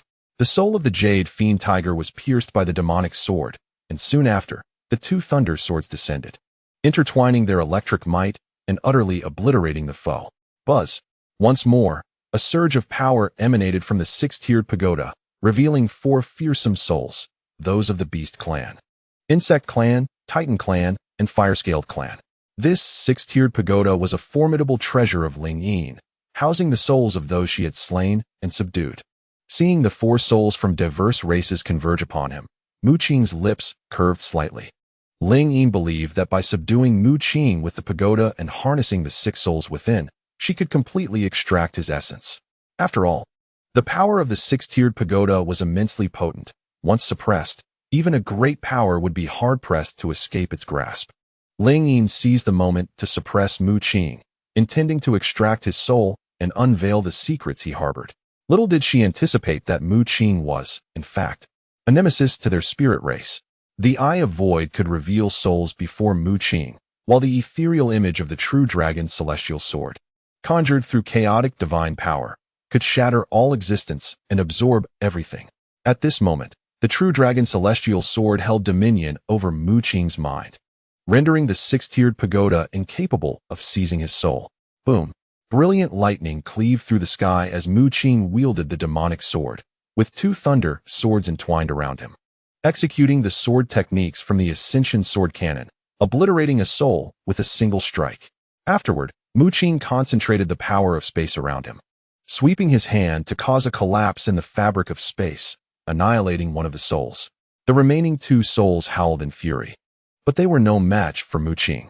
With a flick of his fingertip, a pool of water materialized, surrounded by the radiant glow of the yellow springs, and the last two souls disintegrated into nothingness. This was a secret technique of the Qingmu clan, the yellow spring water. Of course, Mu Qing's current cultivation only allowed him to wield a fraction of its true power, yet it remained formidable nonetheless. The overwhelming soul power surged from Ling Yin's body, while the humans possessed by the spirit clan exhausted their soul energy to empower the six-layered pagoda. Was Mu Qing truly being suppressed like this? The siblings of the ferocious beast clan and the members of the Titan clan exchanged bewildered glances. It wasn't that they underestimated the six-layered pagoda of the spirit clan. Rather, Mu Qing had previously displayed an overwhelming might, sustaining severe injuries yet exuding an aura of invincibility as he had successively slain individuals like Hui Yuan and Cody amidst the onslaught. Ling Yin, upon hearing their doubts, sneered coldly. These fools were utterly oblivious to the true power of the six-layered pagoda. Once suppressed by it, with the assistance of so many from the spirit clan, even a formidable entity would have their soul extracted. Suddenly, the entire six-layered pagoda began to tremble, a series of thunderous booms resonating from beneath it. Ling Yin's expression changed dramatically. Before she could react, the entire pagoda was overturned by an immense force, and a towering titan, standing 300 meters tall, roared forth, its body aglow with divine light. Blood trickled from the corner of Mu Qing's mouth, his gaze icy. The titan behind him emitted a deafening roar as the power of the Azure Dragon coalesced, delivering a devastating punch. Crack! The six-layered pagoda appeared alarmingly fragile before this overwhelming force, cracks forming all over its structure as it teetered on the brink of collapse. Boom! The pagoda fell to the ground, its radiance dimmed. Though it had not shattered completely, it was nearly so. Mu Qing. Ling Yin's eyes blazed crimson with fury as she gritted her teeth, sensing her connection to the six-layered pagoda weakening significantly. She summoned her fellow spirit clan members to join forces in an attempt to eliminate Mu Qing. Mu Qing chuckled coldly. If it were anyone else facing these spirit-possessed individuals, they would undoubtedly be overmatched. With their strange soul power, they could unleash strength rivaling the top-tier rulers. However, Mu Qing possessed the Eye of Void, effortlessly penetrating the essence of this soul power. To him, these top-tier rulers were akin to seasoned kings. With the demon's sword in hand, Mu Qing unleashed a brilliant beam of sword light that cut through the air, combining the powers of celestial and demonic forces to sweep away all in its path. PFF. The bodies of the spirit clan members were shredded by the sword light, rendering them akin to mere ants before Mu Qing. Roaring, a swarm of formidable insects charged forth, intent on surrounding Mu Qing. He manifested blood spirits, summoning two thunder swords, and suddenly, a tempest of lightning descended, forming a prison that enveloped all the insect clan. This, of course, would not annihilate the insect clan, but his sole aim was to obstruct them. Buzz! A true dragon roared forth from Mu Qing's brow, swirling winds and clouds as it bore an illusory, celestial sword. This ethereal true dragon sword pierced through, completely embedding itself in Ling Yin's body. No. Ling Yin stood in stunned silence, feeling as though her very soul was being consumed by a terrifying, enigmatic force. In an instant, her body shattered into countless fragments, dissipating into nothingness. The bold members of the spirit clan were struck with alarm, their expressions shifting dramatically as they shouted in outrage. Ling Yin was a prodigy of their clan, and they had never anticipated her demise before their very eyes. At that moment, the horde of insectoid creatures broke through the dual barriers of lightning swords, advancing with menacing intent. Suddenly, a colossal sound wave erupted, coalescing into a tempest that engulfed the entire swarm. Luo Han, who was entangled with Qingmu and Ku Fei, felt his expression shift dramatically as he turned to see two figures approaching swiftly from the distance. Could humanity possess such formidable beings? Gritting his teeth, a surge of bloodlight erupted from his body, vanishing without a trace, eluding even Ku Fei's grasp. Wu Long hesitated. There were still powerful members of the insect horde present, yet the overwhelming aura of those two distant figures instilled a sense of dread within him, prompting thoughts of retreat. For those two presences belonged to human paragons. Chapter 401. The Stellar Platform Boom. A titanic hand emerged, radiating resplendent light, unleashing a ferocious force that obliterated the insectoid foes surrounding Mu Qing. Simultaneously, another mighty being struck, delivering a punch that reached the heavens. A blazing brilliance spreading across the skies. The bodies of the giant race were shattered, and those of the Spirit Clan were likewise crushed by this overwhelming power, causing a significant portion of the Holy Mountain Wave Island to collapse. Mu Qing's expression reflected astonishment. He had not anticipated such formidable human powers to intervene with such extraordinary might. Wu Long, filled with terror, hastily fled, yet, as a mere half-step paragon, even with divine power coursing through him, he could not contend with true paragons. Rumbling. One of the paragons unleashed a secret technique akin to that employed by Qingmu and his companions, albeit fueled by divine energy. A towering phantom, 1,000 meters tall, materialized behind him, with celestial energy swirling around it. The apparition extended a finger, sharper than Mu Qing's ascension sword, sending a beam of light that cleaved through Wu Long's form. Roar! Wu Long's true form emerged, a creature resembling both a dragon and a centipede, twisting in midair before ultimately dissolving into a cloud of blood mist. The disparity between half-step paragons and true paragons was starkly evident. Seeing this, Mu Qing exhaled in relief, settling into a meditative posture as the power of the stars enveloped him. Invoking the starry sky returned to origin scripture to purge the venom within him. In the skies, the two paragons stood upon the void, their power radiating as divine light, dazzling beyond compare. One of them, draped in a green robe, was an elderly man with flowing white hair, exuding an air of ethereal wisdom, wielding a whisk that resembled a Taoist priest. The other, impeccably attired in a blue suit, with golden hair and azure eyes, was evidently a powerful figure from the west. Could this be Mu Yu's son? Truly remarkable. The paragon in the blue suit fixed his gaze upon Mu Qing, an expression of approval gracing his features. The elder in the green robe sighed, stating, "Mu Yu's mental prowess is extraordinary. Having joined your alchemical organization, he has become the most promising alchemist, while his son possesses equally formidable talents, capable of contending with those of the cosmic races. This father-son duo is indeed a marvel." Mr. Mo, Master Gavin, Qingmu, and Ku Fei were astonished, not expecting the arrival of these two esteemed individuals. They had anticipated the appearance of top-tier champions akin to themselves, yet were surprised to find such significant figures present. Mr. Mo, a formidable force behind the Federation, possessed terrifying strength, and the secret arts studied by the Federation's upper echelons were imparted by him. Master Gavin, the leader of the alchemy organization, was equally powerful. Mu Yu, come forth. Upon seeing the formation enveloping the entire sacred mountain, Master Gavin understood that Mu Yu was within and smiled faintly as his voice echoed. Being an alchemist himself, and having taught Mu Yu the art of alchemy, he was naturally well acquainted with the formation laid out by his counterpart. This time, humanity has been granted a key to a treasure vault, and Mu Yu undoubtedly deserves immense credit. Mr. Mo nodded in agreement. Clearly, at their level, the reasons behind the various cosmic races descending upon Earth were well understood. The direct arrival of these two mighty beings indicated their significant concern regarding the treasure key. "One moment, please." From within the formation, a magnetic voice of a middle-aged man resonated, calm and unperturbed. Mr. Mo and Master Gavin exchanged puzzled glances and soon witnessed the formation shatter, followed by a stone sword soaring into the sky, infused with an overwhelming force of earth, eliciting a resonance throughout the sacred mountain. Boom! In an instant, The entire sacred mountain radiated a brilliant divine light, transforming into a beam that enveloped Mu Qing. At that moment, Mu Qing was expelling the venom within his body, and upon regaining his senses, he found himself surrounded by an incredibly potent divine power, completely engulfed in light.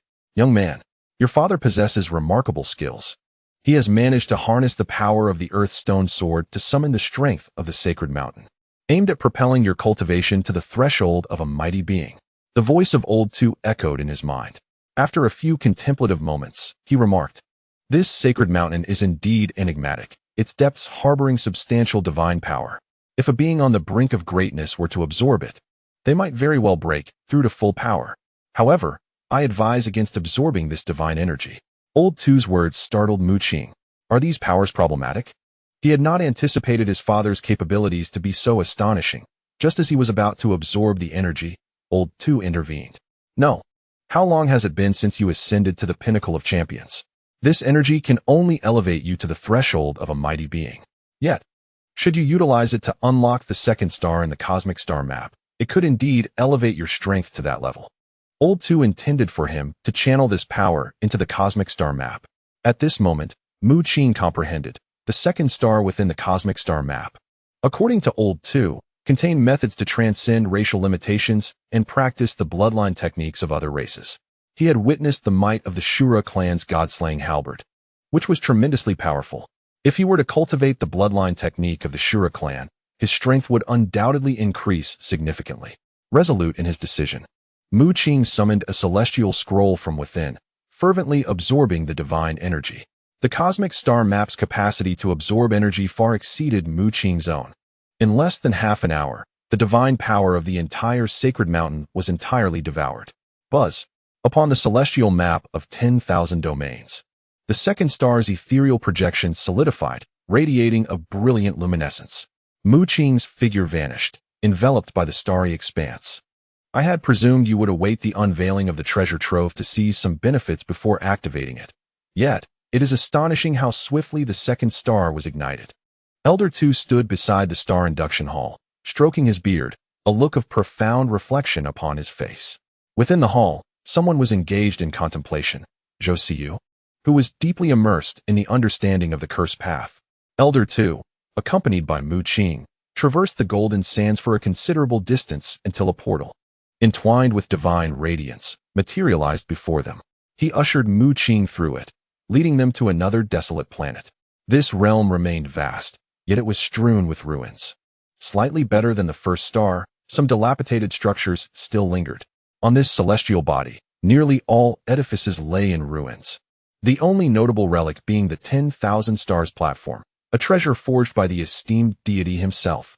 Elder Two guided Mu Qing to a place resembling an altar, where celestial patterns were imprinted all around, emanating an enigmatic and arcane power. As long as one places the corpse of another race upon this 10,000 stars platform, the body will be automatically disassembled by the platform, allowing one to cultivate the bloodline techniques of that race. Elder Two grinned as he elaborated, proclaiming the 10,000 stars platform to be the most wondrous treasure in the universe. To cultivate the bloodline technique of any race, simply place that race's corpse upon the platform. The process is exceedingly straightforward. In Chapter 402, The Celestial Execution Sword Formation, Mu Qing pondered, "If I wish to cultivate the Shura scripture, must I procure a Shura corpse?" Elder Two shook his head and replied, "In the past, the esteemed deity had already placed the corpses of most races within the 10,000 stars platform while practicing their bloodline techniques, including that of the Shura. You may directly cultivate upon it." Enlightenment dawned upon Mu Qing.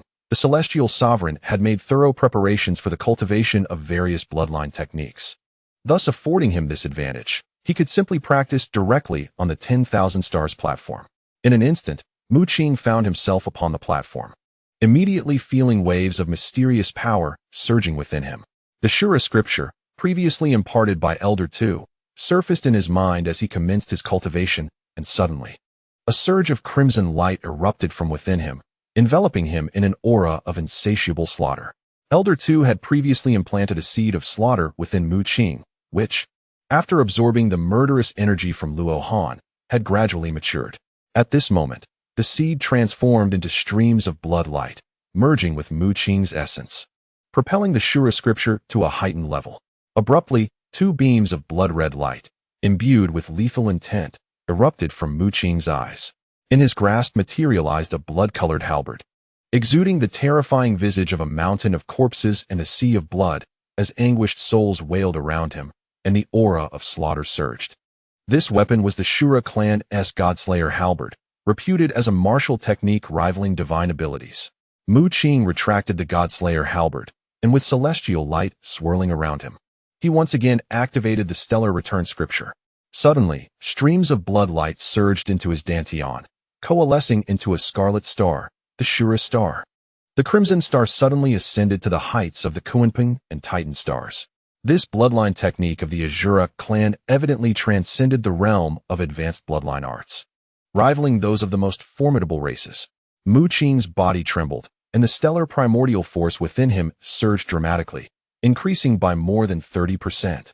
As the brilliance flickered, Mu Qing withdrew from the myriad domain star map, returning to the sacred Mount Bo Island. His father, Mu Yu, intended to harness the power of the sacred mountain to facilitate his breakthrough to the realm of the mighty, or at the very least, to the threshold of such power. However, Mu Qing infused all his divine energy into the myriad domain star map, unlocking a second star. Now, regardless of the race, he could cultivate any bloodline technique. The recently practiced Azura scripture significantly augmented Mu Qing's strength, rendering him comparable to a half-step mighty. Upon the dispersal of the light, Mu Qing's figure emerged. Though his aura had intensified considerably, he still remained at the pinnacle of the king's level, which puzzled Mr. Mo and Master Gavin in the heavens above. In the sacred mountain, a middle-aged man approached, wielding a stone sword. He appeared somewhat disheveled, with stubble adorning his face and a placid, unruffled gaze. Noticing that Mu Qing had not achieved a breakthrough, he paused in surprise and inquired, "Why have you not advanced?" Mu Yu regarded his son with a hint of astonishment, unable to fathom how rapidly the latter had developed within such a brief span. "The bloodline technique I cultivate is somewhat unique and requires immense energy," Mu Qing explained, omitting any mention of the myriad domain star map. "Father, are you truly a member of the alchemy organization?" Mu Qing scrutinized this enigmatic father before him. Although he was merely a peak king, he possessed a distinct aura, particularly the formidable mental power that Mu Qing sensed emanating from him. "Your father is rather formidable," Old Tu conveyed telepathically to Mu Qing, evidently astonished. Mu Qing was taken aback as well. Mental power was a force that emerged after one's spiritual energy reached a certain level of transformation. To attain divinity, one must possess both divine energy and mental power, with the preceding realms serving as a foundation for this ascension. A half-step mighty gathers divine energy, and once the primordial force throughout their being transforms into divine power, they attain the mighty realm. This mighty stage, known as the awakening realm, necessitates the utilization of bloodline power to initiate the transformation of one's spiritual energy. Once the spiritual energy transitions into mental power, and both mental and divine energies are harnessed, one becomes a demigod. The final step involves condensing the blood spirit into a divine core, culminating in true divinity. Mental power is typically a strength possessed only by those at the mighty level, and both Old Tu and Mu Qing were astonished by the presence of such power in Mu Yu, who was merely a peak king. Sensing Mu Qing's bewilderment, Mu Yu smiled lightly and remarked, "If your father lacked any ability, he would have long been slain by those cosmic races." He seized the key to the treasure vault, only to be besieged by various races. Even a half-step mighty would not have endured, relying solely on the power of mental energy. Mu Yu's talent is indeed the most formidable I have ever witnessed on Earth, particularly in terms of mental prowess. When he ascended to the rank of a king, his mental strength began to transform into divine thought. Master Gavin strode over, smiling as he spoke. He held Mu Qing in high esteem, knowing that he was Mu Yu's son. "Your father is not only the deputy leader of the alchemy organization, but also the deputy chairman of the Federation," Mr. Mo said. Approaching with a whisk in hand, Mu Qing was taken aback, realizing the elevated status of his father.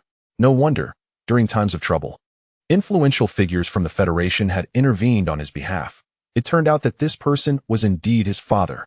In truth, both the alchemy organization and the Federation had long been aware of the existence of a mysterious treasure vault on Earth, and I have been investigating it for years. Mu chuckled wryly, shaking his head. He had endured countless hardships to obtain the key to this vault. In fact, Mu and his companions had already anticipated the arrival of the insect race. During their time in the Kunlun secret realm, they had discovered traces of the insect race, tracing back 300 years, and the information about the vault had originated from there. Otherwise, the Federation would not have been able to so easily seal the wormhole. Earth possesses a natural barrier, and others wishing to enter must pay a price.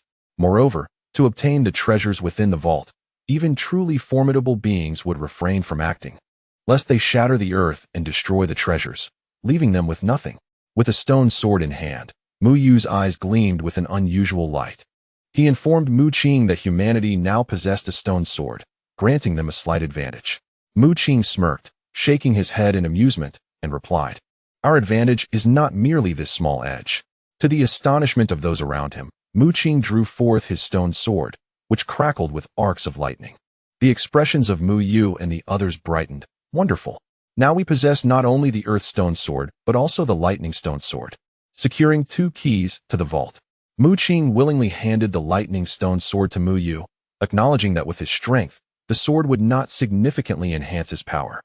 Furthermore, he had previously acquired a treasure from Cody, a dark feather transformed into a demonic sword, which was evidently also a divine artifact. Combined with the ascension sword, it could cleave through celestial and demonic forces.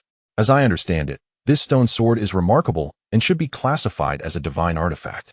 Are you truly willing to part with it? Mr. Mo, embodying an ethereal presence, accepted the 2 stone swords with surprise, not expecting Mu Qing to voluntarily relinquish the lightning stone sword. Mu Qing shook his head, explaining, "The allure of the stone sword is immense to those cosmic races. If it remains in my possession, powerful beings might target me, so it is better entrusted to your care." Naturally, his readiness to part with it stemmed from the fact that the stone sword no longer significantly enhanced his strength. From its inception, the sword was crafted to unlock the vault, and its status as a divine artifact is not particularly high. Elder 2 informed Mu Qing that in the cosmos, divine artifacts are categorized into several tiers, ranging from Tier 1 to Tier 9, with anything beyond that classified as a super divine artifact.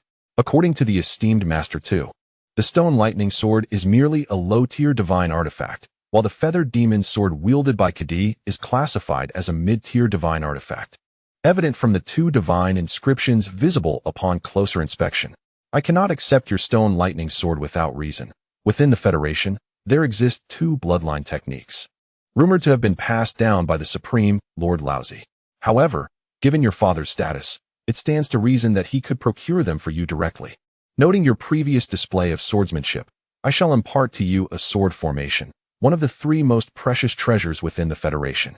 Mr. Mo stroked his beard, having accepted Mu Qing's stone lightning sword, intending to bestow upon him this sword formation as a gesture of reciprocity.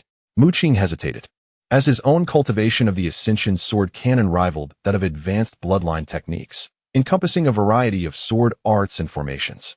Yet, at that moment, his father Mu cast him a meaningful glance, urging him to accept, as this sword formation appeared to be of great significance.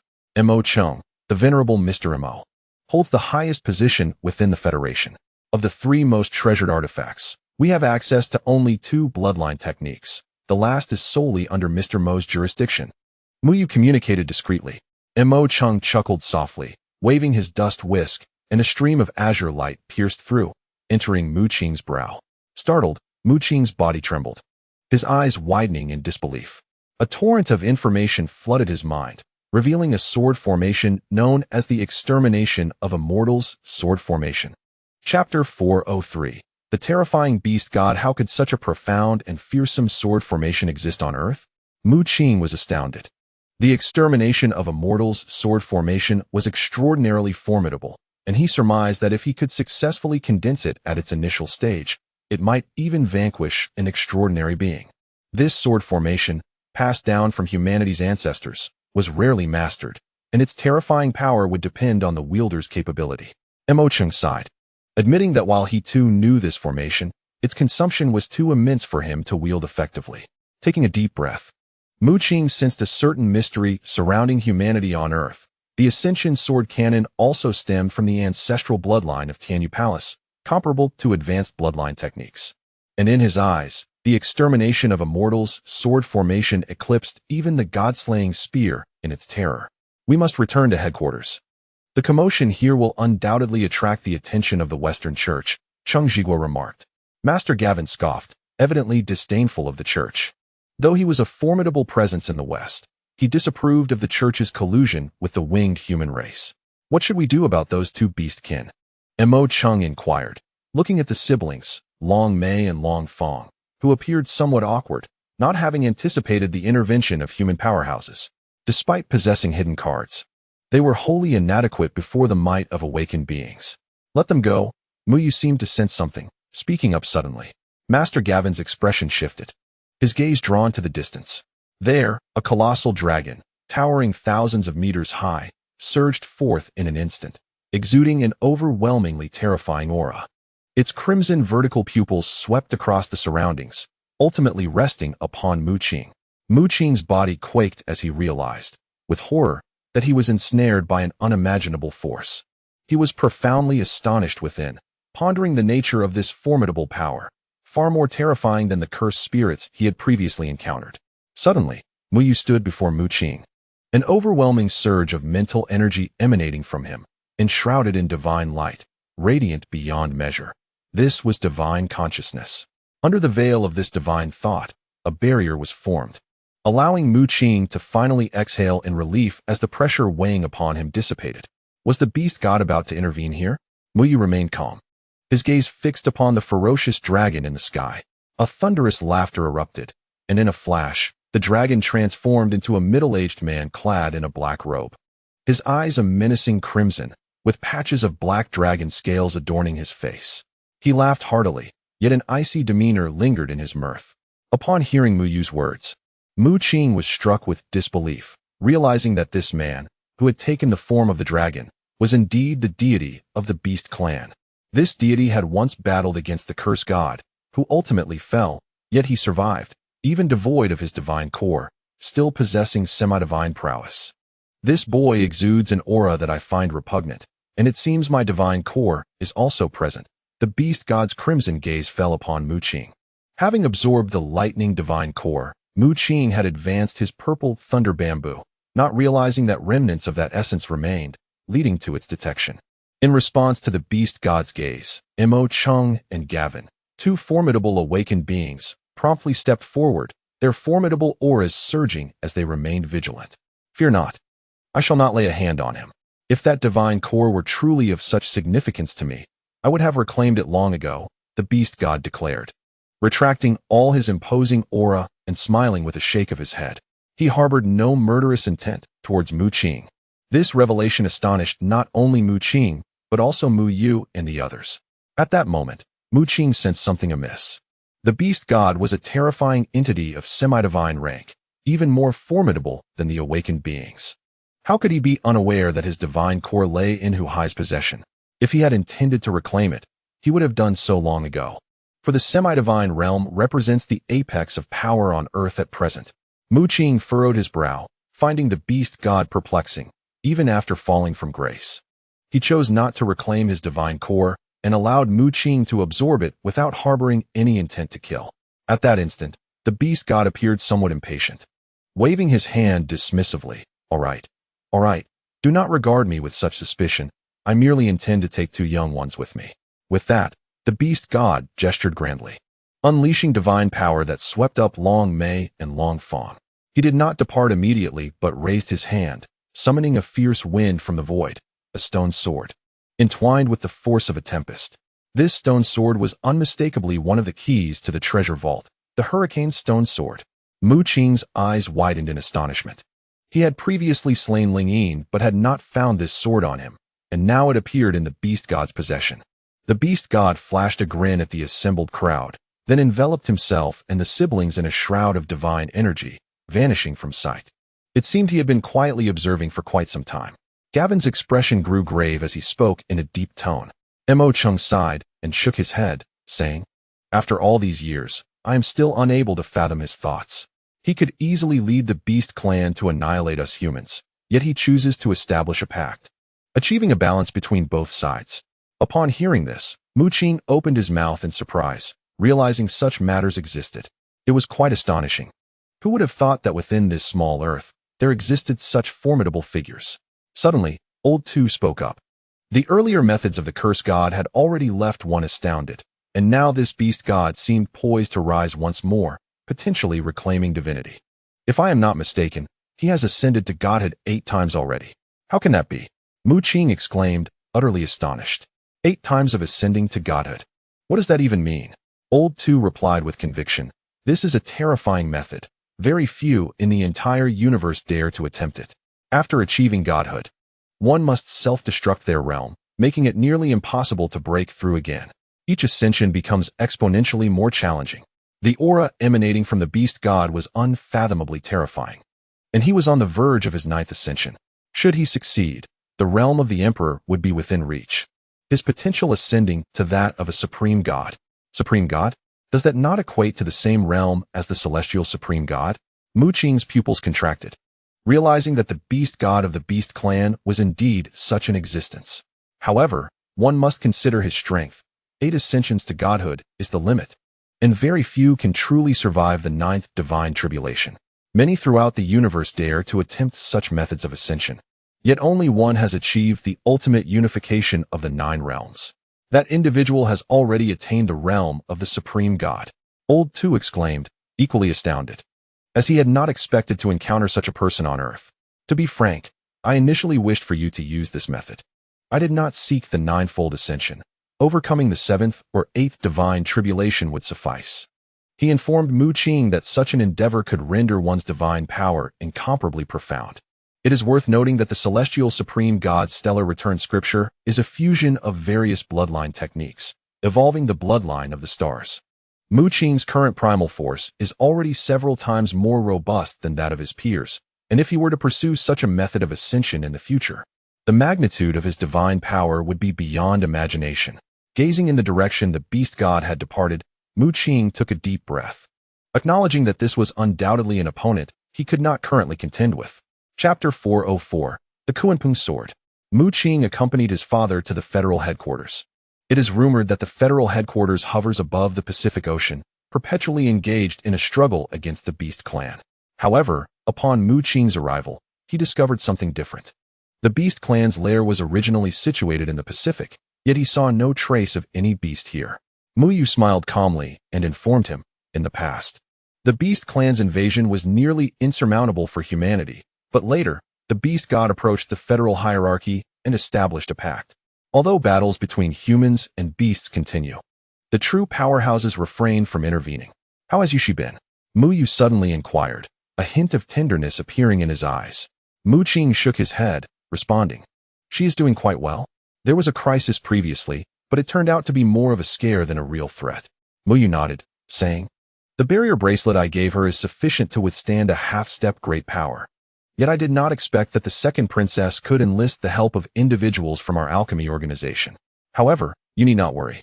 Master Gavin is already aware of this matter and will not target you. In fact, they have not informed Master Gavin about the celestial meteorite vein within Tianyu Palace, intending to monopolize it for themselves. He said this with a smile. Mu Qing was taken aback, realizing this was something he had not anticipated. It seemed there were hidden circumstances. Even without Mu Yu, the alchemy organization might not necessarily cause him trouble. By the way, could that celestial meteorite vein be offered to the alchemy organization? Master Gavin would surely reward you handsomely. Mu Yu seemed to have thought of something. However, Mu Qing shook his head, stating that he still had use for that celestial meteorite vein. I can surrender a portion of the vein, but I have a request. Let the alchemy organization assist me in forging some weapons, using the celestial meteorite. Mu Qing was still contemplating that celestial great halberd. Elder Tu had mentioned that Mu Qing must establish his own influence. The bloodline technique was not an issue, as he possessed the starry sky returning essence scripture. But he required the alchemy organization's aid regarding weapons. No problem, Master Gavin readily agreed. Mu Qing then followed the group into the federal headquarters. A veritable behemoth resembling a colossal spaceship, teeming with formidable members of the Federation. Unexpectedly, you have surpassed even me now, Kofei remarked, shaking his head with a hint of nostalgia as he looked at Mu Qing. Mu Qing, intrigued, inquired, Have you now entered the federal headquarters? Kufei nodded and informed Mu Qing that the quack doctor had become the head of the council, while he had joined the headquarters and acquired a powerful bloodline technique. At that moment, Mu Yu beckoned Mu Qing to a secret chamber, where he handed him 2 chips. The 3 most precious treasures within the federal headquarters have been acquired: the extermination sword array, which you already possess, and I am qualified to obtain these 2 items. I am unsure of the nature of your bloodline technique, but these 2 are the most powerful I have ever encountered. You may select one to cultivate. Mu Yu's expression was serious as he cautiously presented the 2 chips to Mu Qing. Clearly, he believed Mu Qing's bloodline technique was lacking. Hence, he brought forth the 2 most valuable bloodline techniques from the Federation for him to choose from. With the 3 treasures of the Federation in his possession, 2 bloodline techniques, and 1 extermination sword array, Mu Qing was astonished. From his previous encounters with Chengzhigua and Kufei, he understood the terrifying power of bloodline techniques, likely rivaling those of advanced bloodlines. Should he integrate these 2 techniques into the starry sky, returning essence scripture, his strength would undoubtedly see a significant enhancement. The infinite 81 transformations. The 1 Qi transforming into 3 purities. Mu Qing's expression shifted as he learned that these 2 bloodline techniques were adaptations of the legendary celestial arts of the Supreme Old Lord, imbued with immense power and various secret methods. Chengzhigua and Kufei had cultivated the infinite 81 transformations, allowing them to execute 81 distinct transformations, each embodying a unique secret method. Another bloodline technique, the 1 Qi transforming into 3 purities, is truly extraordinary. It is said to have originally been a celestial art, and after being adapted into a bloodline technique, it merges one's innate power into a singular celestial energy, which then splits into 3 nearly equal avatars. Mu Qing's expression was one of fervent excitement, as he could hardly contain himself. The dragon leap technique he possessed, according to the words of the esteemed Ning Feng, was also a celestial art, and its manifestation was fearsome. Having acquired such a precious bloodline technique, along with the extermination sword array bestowed by Mo Cheng, Mu Qing promptly chose to enter seclusion. He sought a hidden chamber within the federal headquarters and then entered the celestial star map. He awakened Zhou Siyu, who looked at him with a hint of grievance as he pulled her out of her contemplation within the star induction hall. Elder Tu, beside her, stroked his chin and remarked, "He has indeed obtained some remarkable treasures. When he emerges from his meditation, even if his cultivation hasn't advanced, his strength will rival that of a half-step great being, and he might even contend with a fully realized great being." Zhou Siyu was taken aback, struggling to believe his words. Elder Tu shook his head, a frown creasing his brow as he voiced his own perplexity. Strange, strange indeed. How could there be such high-level bloodline techniques and secret arts on Earth? Could it be that Earthlings are of the same lineage as ancient humans? Yet the bloodline power of Earthlings seems so feeble. At this moment, Mu Qing was engrossed in practicing the infinite 81 transformations. An ethereal shadow had appeared behind him, showcasing various transformations. At times, he would consolidate all the celestial energy within him into a singular celestial aura, which would then split, manifesting as 3 distinct selves. 3 months later, Mu Qing emerged from the star induction hall, clad in azure robes, his eyes as profound as the cosmos, exuding an ethereal aura. With a tremor of his body, countless stars materialized behind him, one star imbued with the essence of ascension overshadowing more than 20 others. However, there were several more stars above it. One was blood red, brimming with murderous intent, a Shura star, its power comparable to that of top-tier bloodline techniques.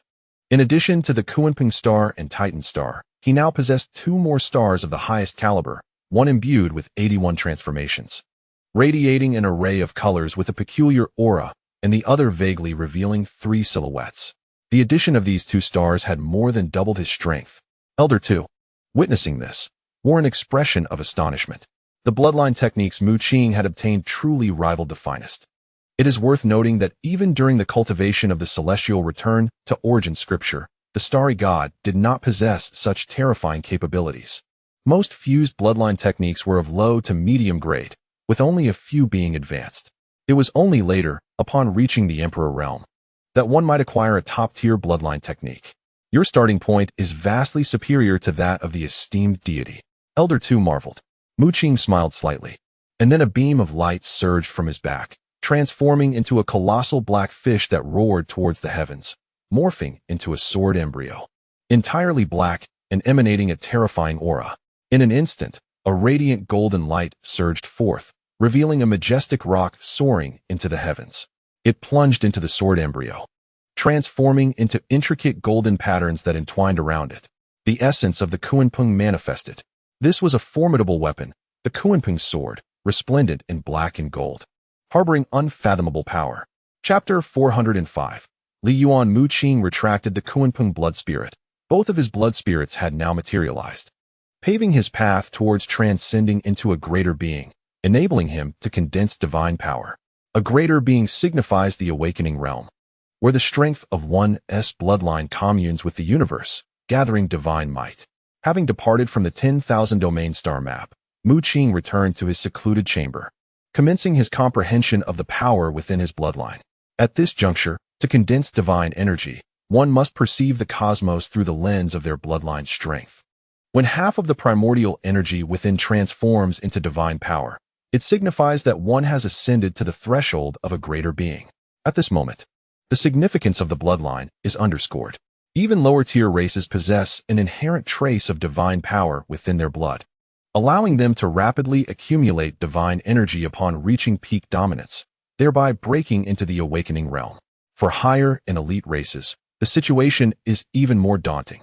These races have birthed countless divine beings, each contributing a fragment of innate divine might to their lineage.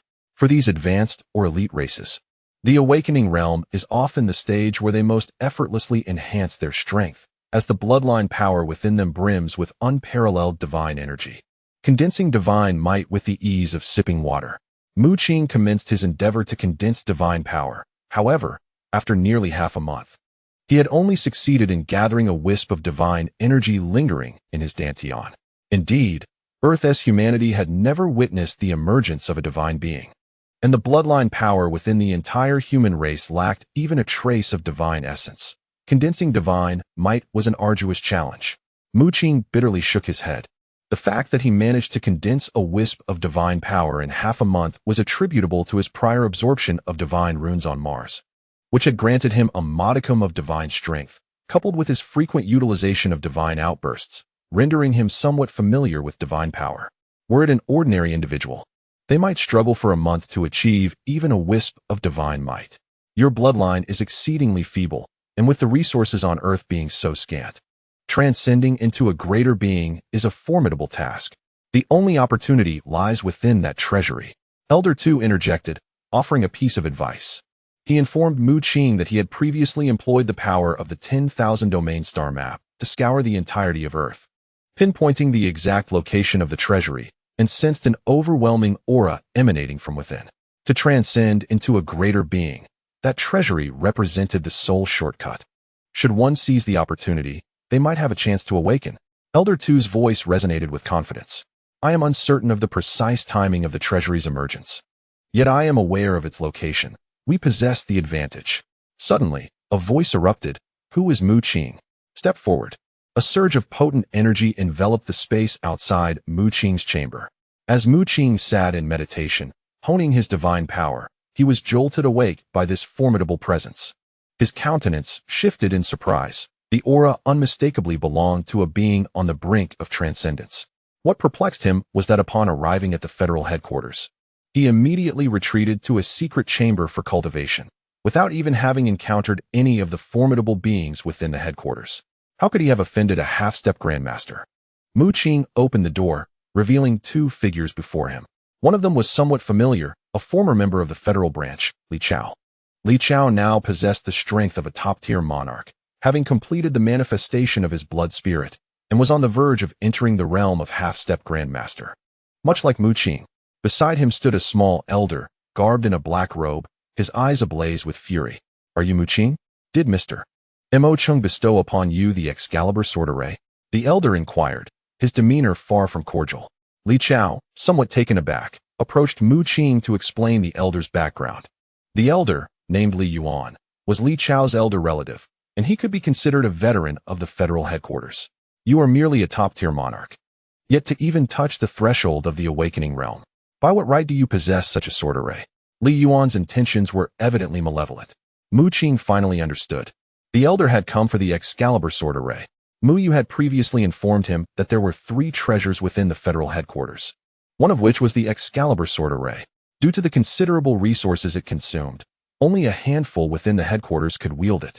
During his seclusion, Mu Qing had attempted to activate the Excalibur sword array. The array was divided into 4 segments, yet Mu Qing found it immensely challenging to consolidate even one segment. With his profound elemental energy, he could barely activate it once. As for the other 2 bloodline techniques among the 3 treasures, the high-ranking officials of the Federation could essentially cultivate them, but the Excalibur sword array was solely in the possession of Mu Qing. Li Yuan had long coveted the Excalibur sword array, as his blood spirit was also related to the sword path. He had sought it from Mu Qing several times, only to be surprised that the latter had entrusted it to Mu Qing. Hand over the Excalibur sword array, Li Yuan demanded sternly. Mu Qing's gaze turned icy as he retorted, "You old fool, do you have a problem? Why should I give you my possession?" Li Yuan was momentarily taken aback. He was accustomed to getting whatever he desired due to his strength and had never been rejected before. Realizing his approach was inappropriate, he softened his tone. "How about this? If you give me the Excalibur sword array, I can exchange it for various precious resources." "Sorry, I have no interest," Mu Qing scoffed, turning to close the door. "You ungrateful wretch," Li Yuan exclaimed in a fit of anger. In his view, as a dignified half-step grandmaster, Mu Qing should have willingly handed the sword array to him. Suddenly, a terrifying pressure surged forth, enveloping Mu Qing. Li Chao felt a wave of anxiety. His elder was indeed arrogant. It was important to remember that Mu Qing was Mu Yu's son, not to mention his talent and strength. Even his lineage was not something they should provoke. A glint of cold light flickered in Mu Qing's eyes as a torrent of imposing energy erupted from within him. Instantly, the stars around him shone brilliantly, illuminating the surroundings. As the stars circled Mu Qing, he stepped forward, and with a thunderous roar, the starlight soared to the heavens, matching Li Yuan's aura in intensity. Li Yuan's pupils constricted. Is this the aura that a top-tier champion can exhibit? With a commanding shout, a massive sword manifested behind him, entwined by 2 golden serpents, exuding an astonishing might. Mu Qing's face flickered with a hint of murderous intent as he launched his attack. Wielding a blood-red halberd that soared into existence, his inner azura stellar force trembling ceaselessly, unleashing a tidal wave of murderous energy. The dual serpent sword wielded by Li Yuan sliced through the air, but was repelled by the Godslayer halberd, sending forth a terrifying shockwave. Li Yuan's innate power, imbued with divinity, surged forth, emanating the dreadful might of a half-step supreme being. Meanwhile, Mu Qing's body quivered, and ethereal shadows appeared behind him, showcasing the myriad facets of life, embodying 81 transformations. With a swift motion, Mu Qing unleashed a palm strike, sending forth 81 palm imprints that struck the dual serpent sword, causing it to tremble violently and emit a mournful wail. The infinite 81 transformations. How is this possible? You have mastered this bloodline technique so quickly? Li Yuan's face turned pale with shock. He too practiced this bloodline technique, but could only manifest 3 transformations, while Mu Qing displayed power that belonged to the perfected realm of the bloodline technique, an impressive 81 transformations. Mu Qing chuckled coldly. Indeed, this bloodline technique was arduous to master. Yet he only needed to grasp the fundamentals, for the true strength he wielded stemmed from the celestial reversion scripture. Now behold this. Mu Qing's inner stars trembled wildly, and he transformed into 3 entities. In an instant, Mu Qing became a streak of clear light, splitting into 3 versions of himself. Each Mu Qing radiated formidable power. The heavens filled with 243 fist imprints converging upon Li Yuan. The stars within him quaked fiercely, each fist imprint morphing into a roaring azure dragon. A cacophony of dragons in chaotic dance. The sheer force of this strike left even the half-step supreme being Li Yuan aghast. Li Yuan unleashed a terrifying martial technique, swinging his massive sword to release 2 golden serpents, but they were utterly torn apart by the ferocious energy. His renowned martial technique, known as the Heavenly Dragon Slash, comprised 3 strikes, the first called Golden Serpent, the second named Golden Flood Dragon, and the third referred to as Golden Dragon. He executed the first strike, Golden Serpent. Yet his massive sword was met with the overwhelming Azure Dragon fist imprints, shaking violently and emitting a sorrowful cry as it was sent reeling back. How is this possible? Both Li Yuan and Li Chao were utterly astonished. The infinite 81 transformations and the one Qi transforming into 3 purities were 2 rare bloodline techniques. Rumored to be adapted from ancient celestial arts, typically practiced by the elite of the Federation headquarters. Yet, before their very eyes, Mu Qing simultaneously unveiled the techniques contained within both bloodlines, a terrifying combination. Could it be that you are cultivating both bloodline techniques? Li Yuan's pupils contracted. Suddenly, a glimmer of greed flickered in his gaze. Li Yuan's divine power surged forth. A radiant explosion of brilliance. This was the culmination of all the divine energy he had amassed as a half-step supreme being. With a flourish of his massive sword, 2 golden serpents unleashed a radiant glow, transforming into 2 flood dragons that coiled around the sword and descended upon their target. Meanwhile, he unleashed another sword strike. As the golden dragon transformed into a celestial dragon, its sword light reaching the heavens. Yet, Mu Qing remained unfazed, although he was still a top-tier monarch. Having cultivated both the Shura Sutra and the 2 bloodline techniques of the Federation, 3 stellar orbs comparable to the finest stars had coalesced within his dantian, significantly amplifying his primordial energy. Suddenly, a blood-red halberd materialized in Mu Qing's grasp, tearing through the sky, while countless spectral figures surrounding him wielded similar blood-red halberds.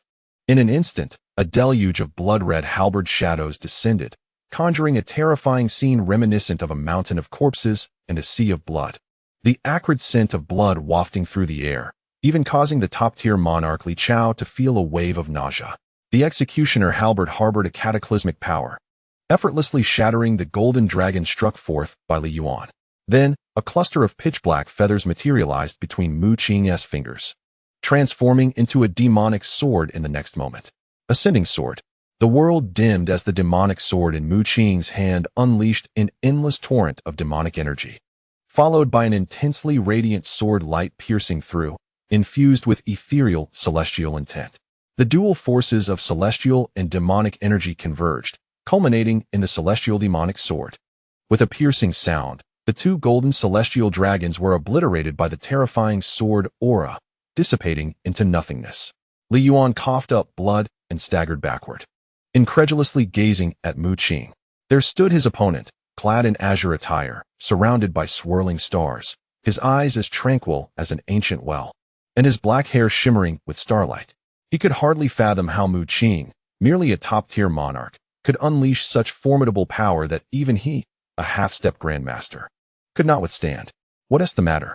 A figure suddenly appeared, emanating a terrifying aura that rendered all powers momentarily inert. Mu Qing's gaze sharpened, and he retracted his full strength. The newcomer was Mo Chung.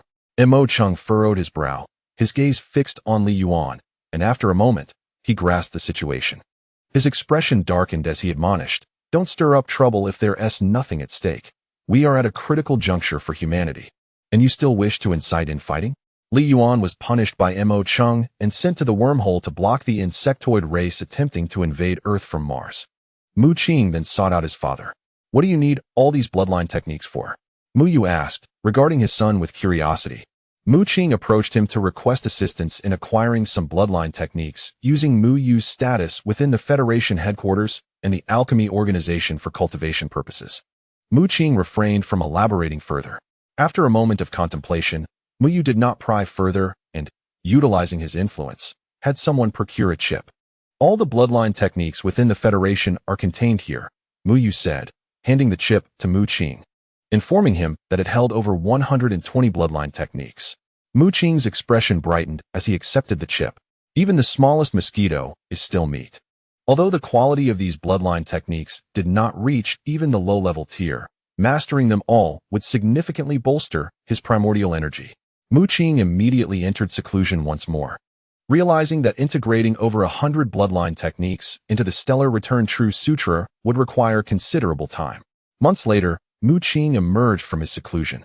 Behind him, a magnificent vision unfolded, a vast expanse of starry sky, with countless stars twinkling in resplendent brilliance.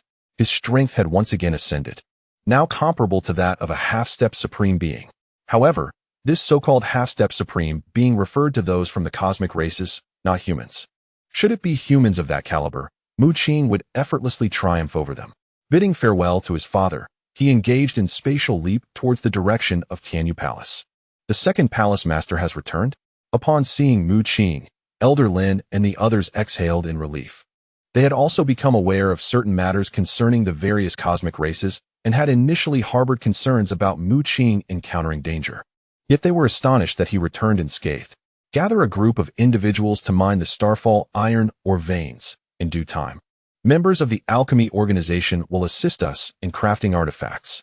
Mu Qing promptly instructed Elder Lin to redevelop the mines. Elder Lin was taken aback. Realizing from Mu Qing's tone that he had established contact with the alchemy organization, he was somewhat astonished. Uncertain of the means Mu Qing had employed to eliminate 2 master alchemists from the organization, yet now he could still collaborate with them. Shouldn't the alchemy organization be the one to mine? Elder Lin pondered, as previously, the starfall iron or veins had been entrusted almost entirely to the alchemy organization, with the people of Tianyu Palace merely serving as overseers. Mu Qing shook his head and said, "Only a small portion of the mined starfall iron should be given to the alchemy organization. The rest shall be retained for forging a batch of great halberds." Subsequently, Mu Qing summoned the enforcement elder, instructing him to select disciples from Tianyu Palace to form a new enforcement team.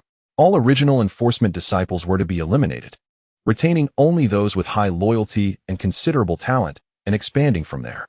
A peculiar light flickered in Mu Qing's eyes. His intention was to gradually cultivate his own power. Afterward, Mu Qing provided the enforcement elder with a bloodline technique, the Starry Sky Diagram. He intended for the new enforcement disciples to cultivate the Starry Sky Diagram, forsaking swordsmanship in favor of mastering the Great Halberd. Furthermore, should there be outstanding disciples, Mu Qing could even take them into the Star Guiding Hall to comprehend the power of the Tao. "By the way, summon Rat-Old 3 for me," Mu Qing said, a subtle smile gracing his lips. The enforcement elder withdrew, fully aware that Rat-Old 3 referred to a fearsome rodent beast. "You truly are growing stronger," Rat-Old 3 remarked, gazing at Mu Qing with a hint of awe. It still possessed only the cultivation of a king, while Mu Qing had already attained the pinnacle of kingly prowess. "What is the bloodline technique you cultivate?" Mu Qing inquired of Rat-Old 3. Rat-Old 3, perplexed, replied, "The bloodline technique passed down within our rodent clan can typically only reach the level of a martial sovereign. However, since I absorbed the dragon's blood, I broke through that limitation, yet I remain stymied at the king level. With the aid of Zhou Siyu and the uniqueness of its own bloodline. After devouring Jia's dragon blood, its strength became extraordinarily formidable, yet the inherent limitations of the rodent race prevented it from ascending to a higher tier." Mu Qing extended his hand. A glimmer of starlight surged forth, penetrating into Rat-Old 3's body. The rodent elder shuddered, a look of astonishment crossing its face as a profound bloodline technique, known as the Starry Sky Diagram, emerged in its mind, its complexity far surpassing that of the bloodline techniques of their rodent kin. "What is this?" The elder turned to Mu Qing. "Abandon your original bloodline technique and cultivate the Starry Sky Diagram. It is sufficient to elevate your power to the pinnacle of kingship. And even achieving great power is not beyond the realm of possibility," Mu Qing said solemnly. The elder's heart stirred. It had always recognized the inadequacy of its own bloodline technique and had previously glimpsed the Titan bloodline technique, but was ultimately hindered by racial boundaries from practicing it. Now, with Mu Qing offering a technique of such high caliber, how could it not be tempted? Yet, can a fierce beast like me truly cultivate such a bloodline technique? The elder was perplexed, having suffered greatly in the past while attempting to train in the Titan bloodline technique. Mu Qing smiled calmly and reassured, "Do not worry.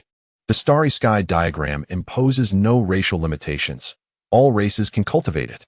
The elder's face lit up with joy as it hurriedly dashed out to begin its training in the Starry Sky Diagram. It suddenly wondered how Jiang Yuanjie and Ji Jia were faring. Mu Qing felt a wave of nostalgia wash over him, conjuring the image of a graceful figure in his mind. Ji Jia had encountered an astonishing opportunity within the Kunlun secret realm, likely related to the beast god. Due to her father's influence, she was viewed with suspicion by many, but fortunately, Ke Fei and the skilled healer held considerable status within the Federation. So she should be faring well in the Federation branch, at least in terms of cultivation resources. Among Mu Qing's friends, only Jiang Yuanjie and Ji Jia lacked significant backgrounds. Jiang Yuanjie was also in the Federation branch. Although his combat prowess was lacking, his unique blood spirit endowed him with an exceptionally robust mental strength. Jiang's mental prowess was evidently superior to that of the average individual, suggesting he might possess the potential to become an alchemist.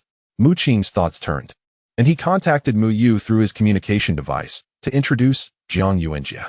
Several days later, the Grand Elder suddenly sought out Mu Qing, his expression grave. "What is the matter?" Mu Qing sensed an ominous premonition upon seeing the elder's demeanor. "Ancestor Tianyu has exited his seclusion.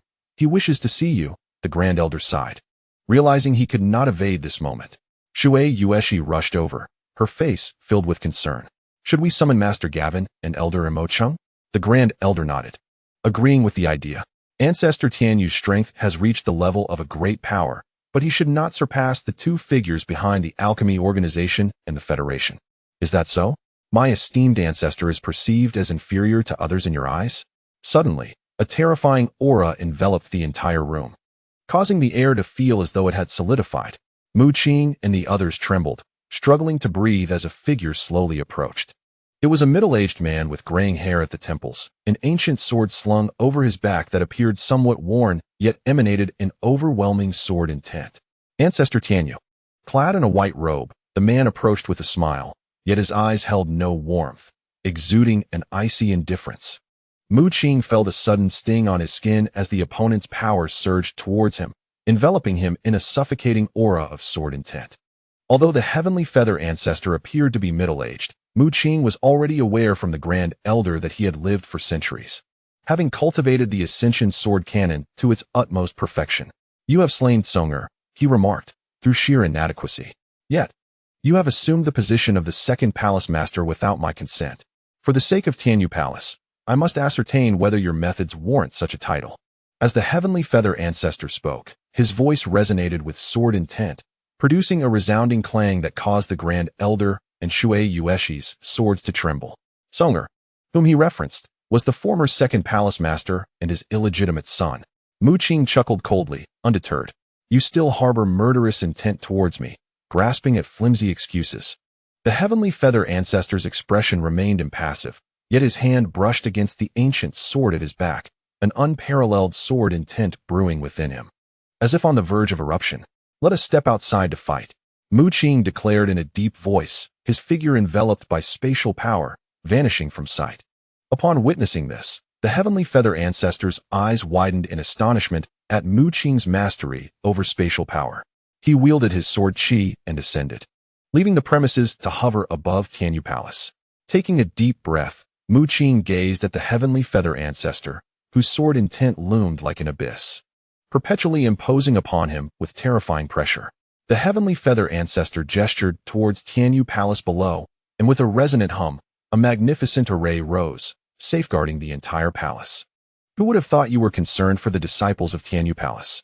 Mu Qing scoffed. The Heavenly Feather ancestor slowly shook his head, his eyes filled with indifference. "These tools still hold value for me. Once I attain demigod status, the fate of Tianyu Palace will matter little." Mu Qing furrowed his brow, sensing a chilling aura emanating from the Heavenly Feather ancestor, whose sword intent was steeped in apathy and silence. "So this is the Ascension sword intent?" Mu Qing inhaled deeply. The Ascension sword intent embodies the desire for immortality, viewing others merely as stepping stones. It is a ruthlessly cold sword intent. Chapter 407. The Extermination of Immortals Sword Array. "Words are futile. Let me witness your true capabilities. Within Tianyu Palace, I shall never allow anyone to defy me." The Heavenly Feather ancestor's eyes suddenly ignited with a profound murderous intent. He drew his sword, a strike aimed at Ascension, seeking immortality. A brilliant light pierced through heaven and earth, tearing apart all in its path. Mu Qing countered, his body quaking as countless stars manifested behind him. After integrating over 100 bloodline techniques, the celestial display was nothing short of magnificent. He unveiled his stars, unleashing a ferocious force that swept the surroundings. Each star radiated immense astral energy, with several particularly resplendent, almost forming a river of stars. The Titan star contained formidable giants, shrouded in 100 chaotic chains. The Kunping star glimmered in black and gold, concealing yet another colossal entity within. The ascendant starry sword intent traverses the heavens, enveloped in ethereal celestial aura. The Shura constellations are rife with murderous intent, a veritable sea of corpses and blood. The boundless stars reveal 81 transformations, surrounded by terrifying phantoms. The three pure ones manifest three figures, exuding a haunting and fearsome presence. The venerable Tianyu's eyes widen in astonishment as he delivers a single strike. Even a casual cut emanates the essence of ascension to immortality. Yet, this sword strike is thwarted by Mu Qing.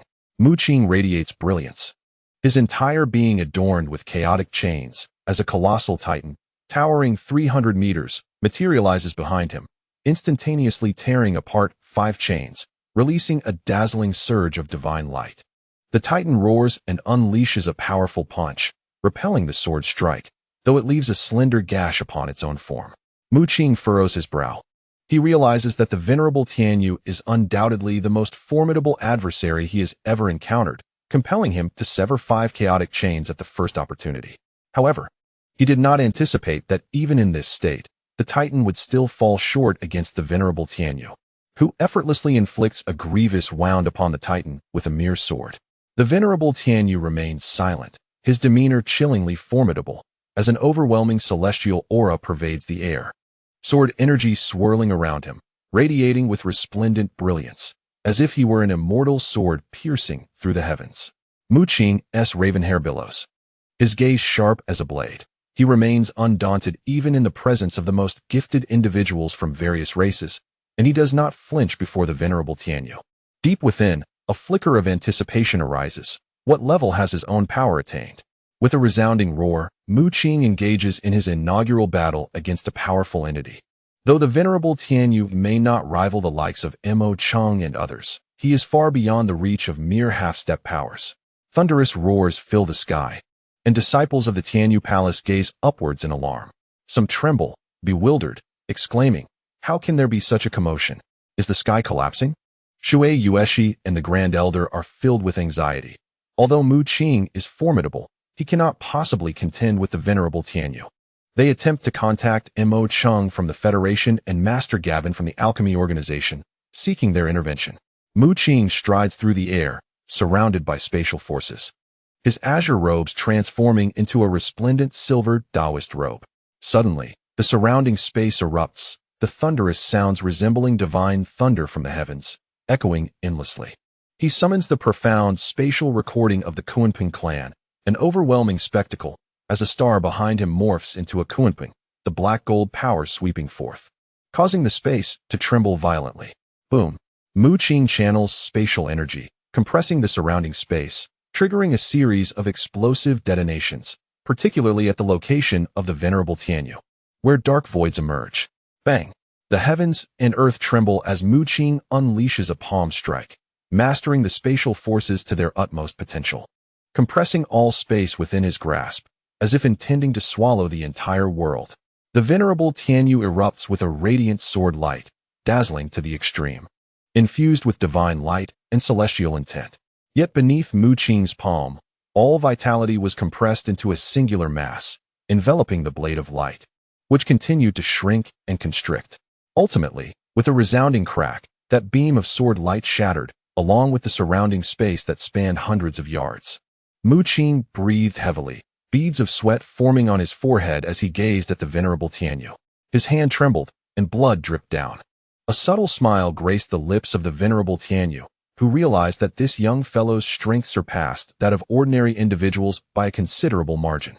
That sword light, capable of piercing even a half-step mighty being, was thwarted by Mu Qing, who merely possessed the cultivation of a top-tier monarch. Intriguing. The venerable Tianyu, wielding an ancient sword, gently trembled it, and in an instant, 2 beams of sword light erupted forth. These 2 streams of light resembled mighty dragons, emitting fierce roars that harmonized as they transformed into ethereal figures. The 2 beams morphed into celestial beings, entwined like dragons, their presence sharp enough to rend the very fabric of reality. Boom!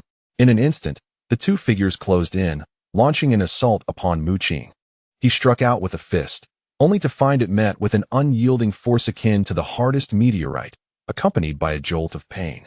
Mu Qing staggered back, his fist pierced by the sword energy of one figure, blood flowing freely. Gritting his teeth, he transformed into a titan, tearing asunder 5 chaotic chains once more. With a thunderous roar, a torrent of divine flames surged forth, amplifying Mu Qing's aura immensely. Yet, before him, the two figures merged in a dragon's chant. Swelling to 300 meters, coalescing into a colossal being, sword energy swirling around it, a dragon coiling majestically upon its form, exuding an awe-inspiring presence. Mu Qing unleashed a punch. His opponent mirrored the action. Bang! In that moment, their blows clashed, erupting in a dazzling radiance, akin to an ocean unfurling. Mu Qing felt the terror of a mighty being.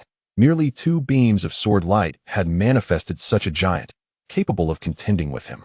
He retreated, new scars appearing upon his body, while the colossal dragon figure was enveloped in a myriad of sword energies, each capable of carving a chasm into the ground.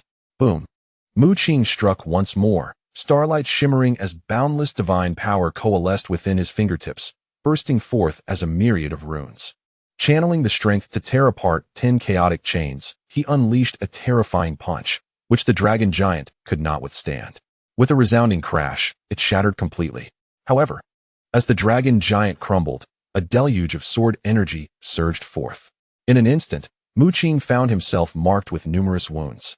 Some sword energies breaching the confines of Tianyu Palace, shattering the formations within, causing the disciples of Tianyu Palace to suffer, their bodies disintegrating into clouds of blood mist. Mu Qing's gaze turned frigid as he regarded the venerable Tianyu, who still bore a hint of a smile, indifferent to the fate of the disciples within Tianyu Palace. Suddenly, Mu Qing let out a sharp cry, his entire being radiating with light, strands of chaotic energy entwining around him, as a great halberd materialized in his grasp.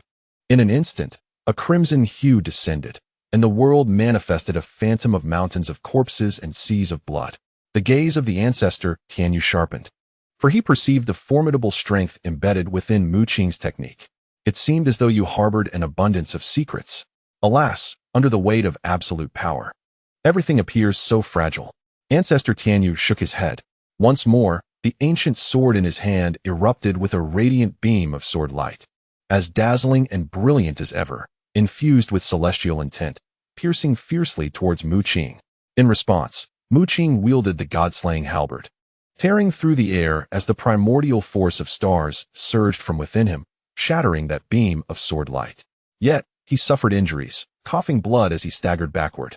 A bitter smile graced his lips. Was the chasm between the mighty and the sovereign truly this vast? With a swift motion, Mu Qing swung the god-slaying halberd, rending the void as an endless tide of blood light enveloped the surroundings, exuding an overwhelming malevolence. Radiant light flickered around him, manifesting 3 duplicates of himself, each brandishing a god-slaying halberd. A flicker of surprise crossed Ancestor Tianyu's eyes as he beheld the trio of Mu Qings before him, each holding a god-slaying halberd. In the next moment, they conjured a myriad of phantoms behind them, showcasing various transformations as the halberd shadows filled the sky, shrouding it in crimson. So dense it seemed to bleed. 243 god-slaying halberds coalesced. The intent of slaughter emanating from them was almost beyond imagination, transcending the realm of ordinary half-step great powers. At this moment, the entire sky trembled, a miasma of bloodlust enveloping all. As the 243 god-slaying halberds crisscrossed through the air, their mere aura of death potent enough to shatter the bodies of ordinary beings. With a furrowed brow, Ancestor Tianyu let out a thunderous roar, expelling a surge of celestial energy from his mouth. This celestial essence, a manifestation of the divine power within him, conjured an infinite sword path in midair, terrifyingly transforming into a mountain peak that descended with crushing force. This was a mountain of sword energy, descending to obliterate. Boom!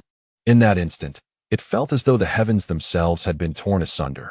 The mountain-like sword energy traversed the cosmos, cleaving through all crimson, causing the multitude of god-slaying halberds to tremble and even shatter. Hiss, hiss, hiss.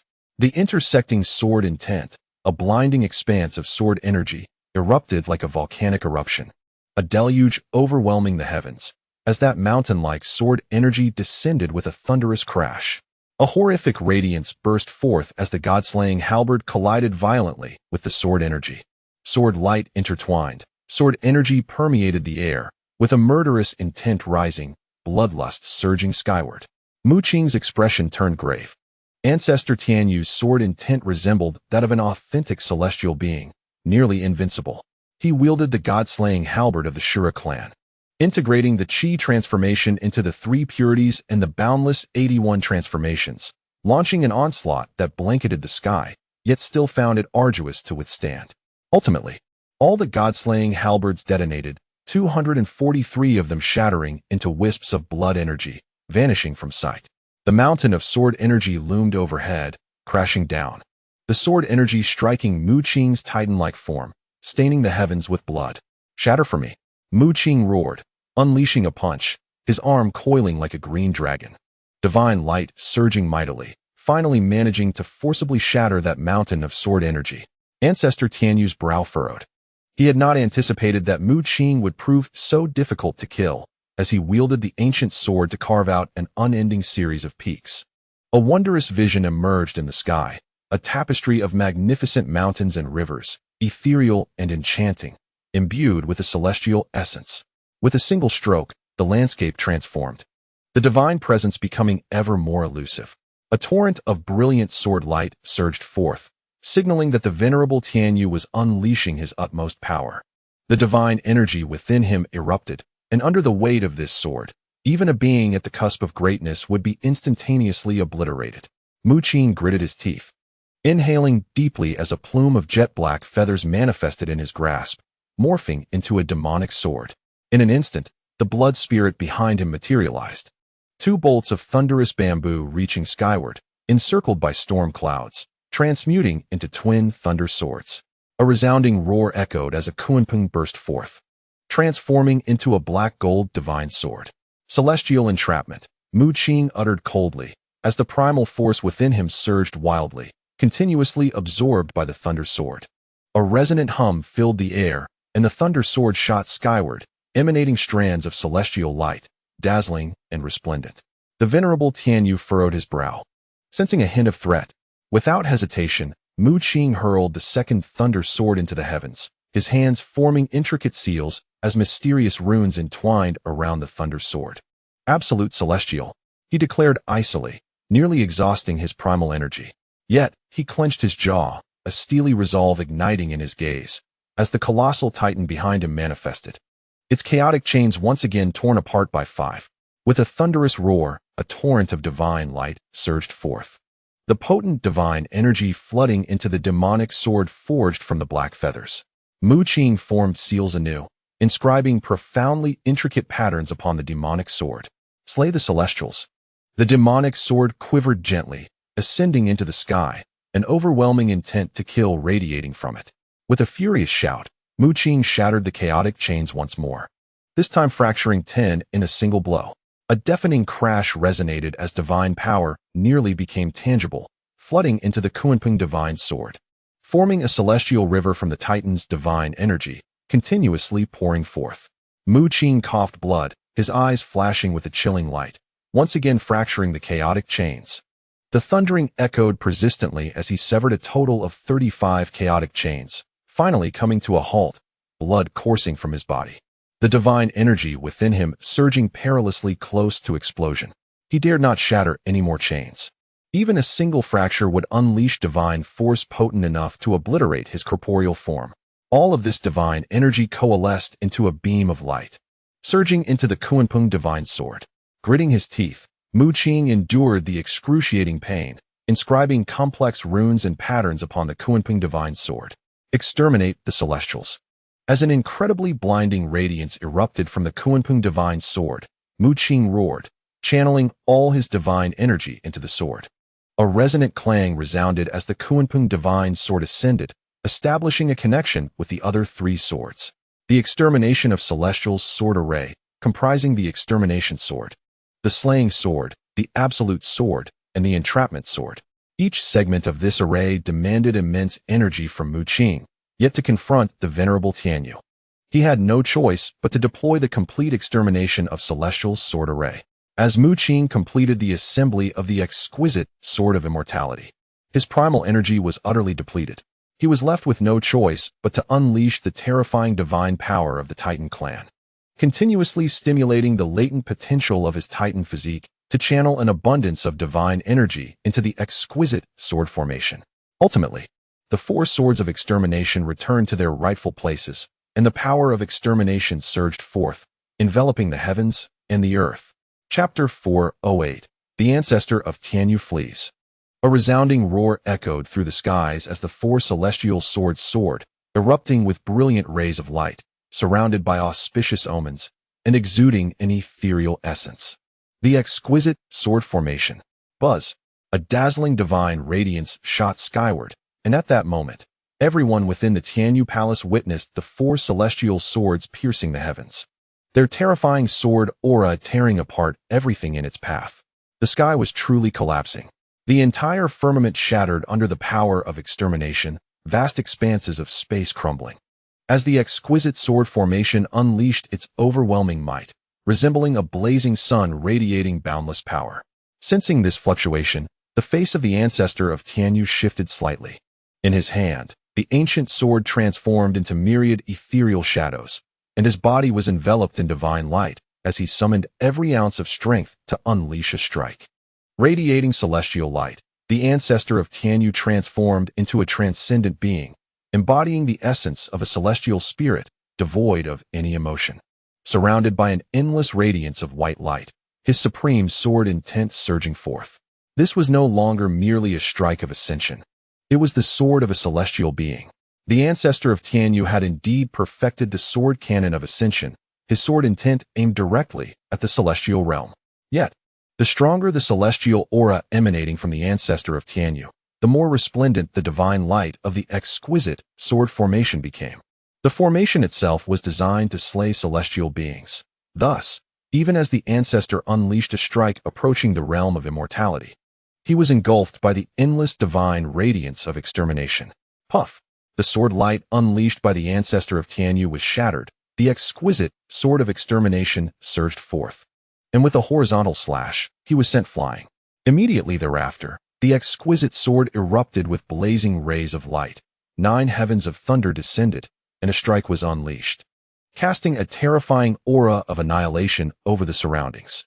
The white robe of the ancestor of Tianyu was torn to shreds, and he coughed up blood. Buzz! The sound of the sword rang out incessantly, followed by a surge of horrifying intent to kill that ascended into the heavens, a rich crimson hue enveloping the sky. An even more terrifying killing intent than that of the slaughtering divine halberd emerged, manifested as a fearsome celestial sword, the sword of extermination. This strike was nearly boundless in its slaughter, a tumultuous sea of blood raging forth. Gritting his teeth, the ancestor of Tianyu's expression finally shifted from its previous neutrality. His gaze now filled with astonishment. The ancient sword in his hand trembled violently, divine light billowing forth as he unleashed strike after strike, conjuring countless celestial figures amidst a brilliant display of white light. Boom! A tremendous roar reverberated as the protective formation of Tianyu Palace shattered, unleashing a violent wave of energy that converged in a dazzling shower of light. At this moment, it seemed as though all the mighty figures across the earth were stirred, their gazes drawn toward the location of the Tianyu Palace in Huaxia. That familiar aura, it was the exquisite sword formation. Within the federal headquarters, Mo Qing suddenly looked up, his gaze directed toward the Tianyu Palace, his expression one of shock. He had not anticipated that Mu Qing could successfully cultivate the exquisite sword formation in such a short span of time. By the nature of the aura, it appeared he had fully condensed the complete exquisite sword formation. How could he sustain such consumption? And what kind of formidable opponent had he encountered? Mo City was taken aback, astonished that the very moment he bestowed the immortal slaying sword array upon Mu Qing, it was utilized against an adversary. A deafening roar echoed as if the heavens and earth were on the brink of collapse. The final sword soared towards the sky. The immortal slaying sword emerged in a dazzling spectacle, vanquishing immortals and obliterating foes. This resplendent celestial blade, imbued with vast ethereal light, pierced through the air. With a crack, the ancient sword in the hands of the elder Tianyu shattered, transforming into a silver dragon that emitted a mournful cry before burrowing into his body. This ancient sword was a manifestation of his blood spirit, yet it ultimately succumbed to the overwhelming might of the immortal slaying sword. Elder Tianyu coughed up blood and was sent reeling, his appearance disheveled, eyes flickering with a strange light. Finally, gritting his teeth, he turned and fled. The people within the Tianyu Palace were left in uproar, incredulous that the venerable Elder Tianyu, a figure of great power, would choose to retreat at such a pivotal moment. The strength of the second palace master was indeed comparable to that of a mighty being. Elder Lin and the law enforcement elders stood in shock, mouths agape.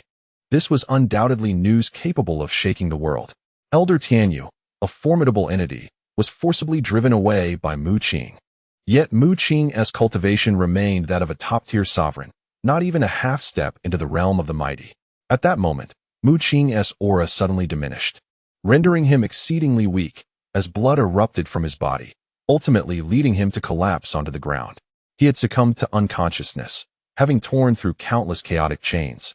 And the aftermath of the battle left him with grave repercussions. The second palace master and the grand elder rushed over, their faces pale with horror. They had witnessed the battle and had all believed Mu Qing to be no match for Elder Tianyu. Yet the victor turned out to be Mu Qing. Shui Yueshi, filled with concern, carried Mu Qing back to the Tianyu Palace to tend to his injuries. After several days, Mu Qing barely regained consciousness as he attempted to rise. He discovered his entire being was engulfed in excruciating pain, penetrating to the very marrow. Gasp! Mu Qing inhaled sharply, realizing that the after-effects were truly life-threatening.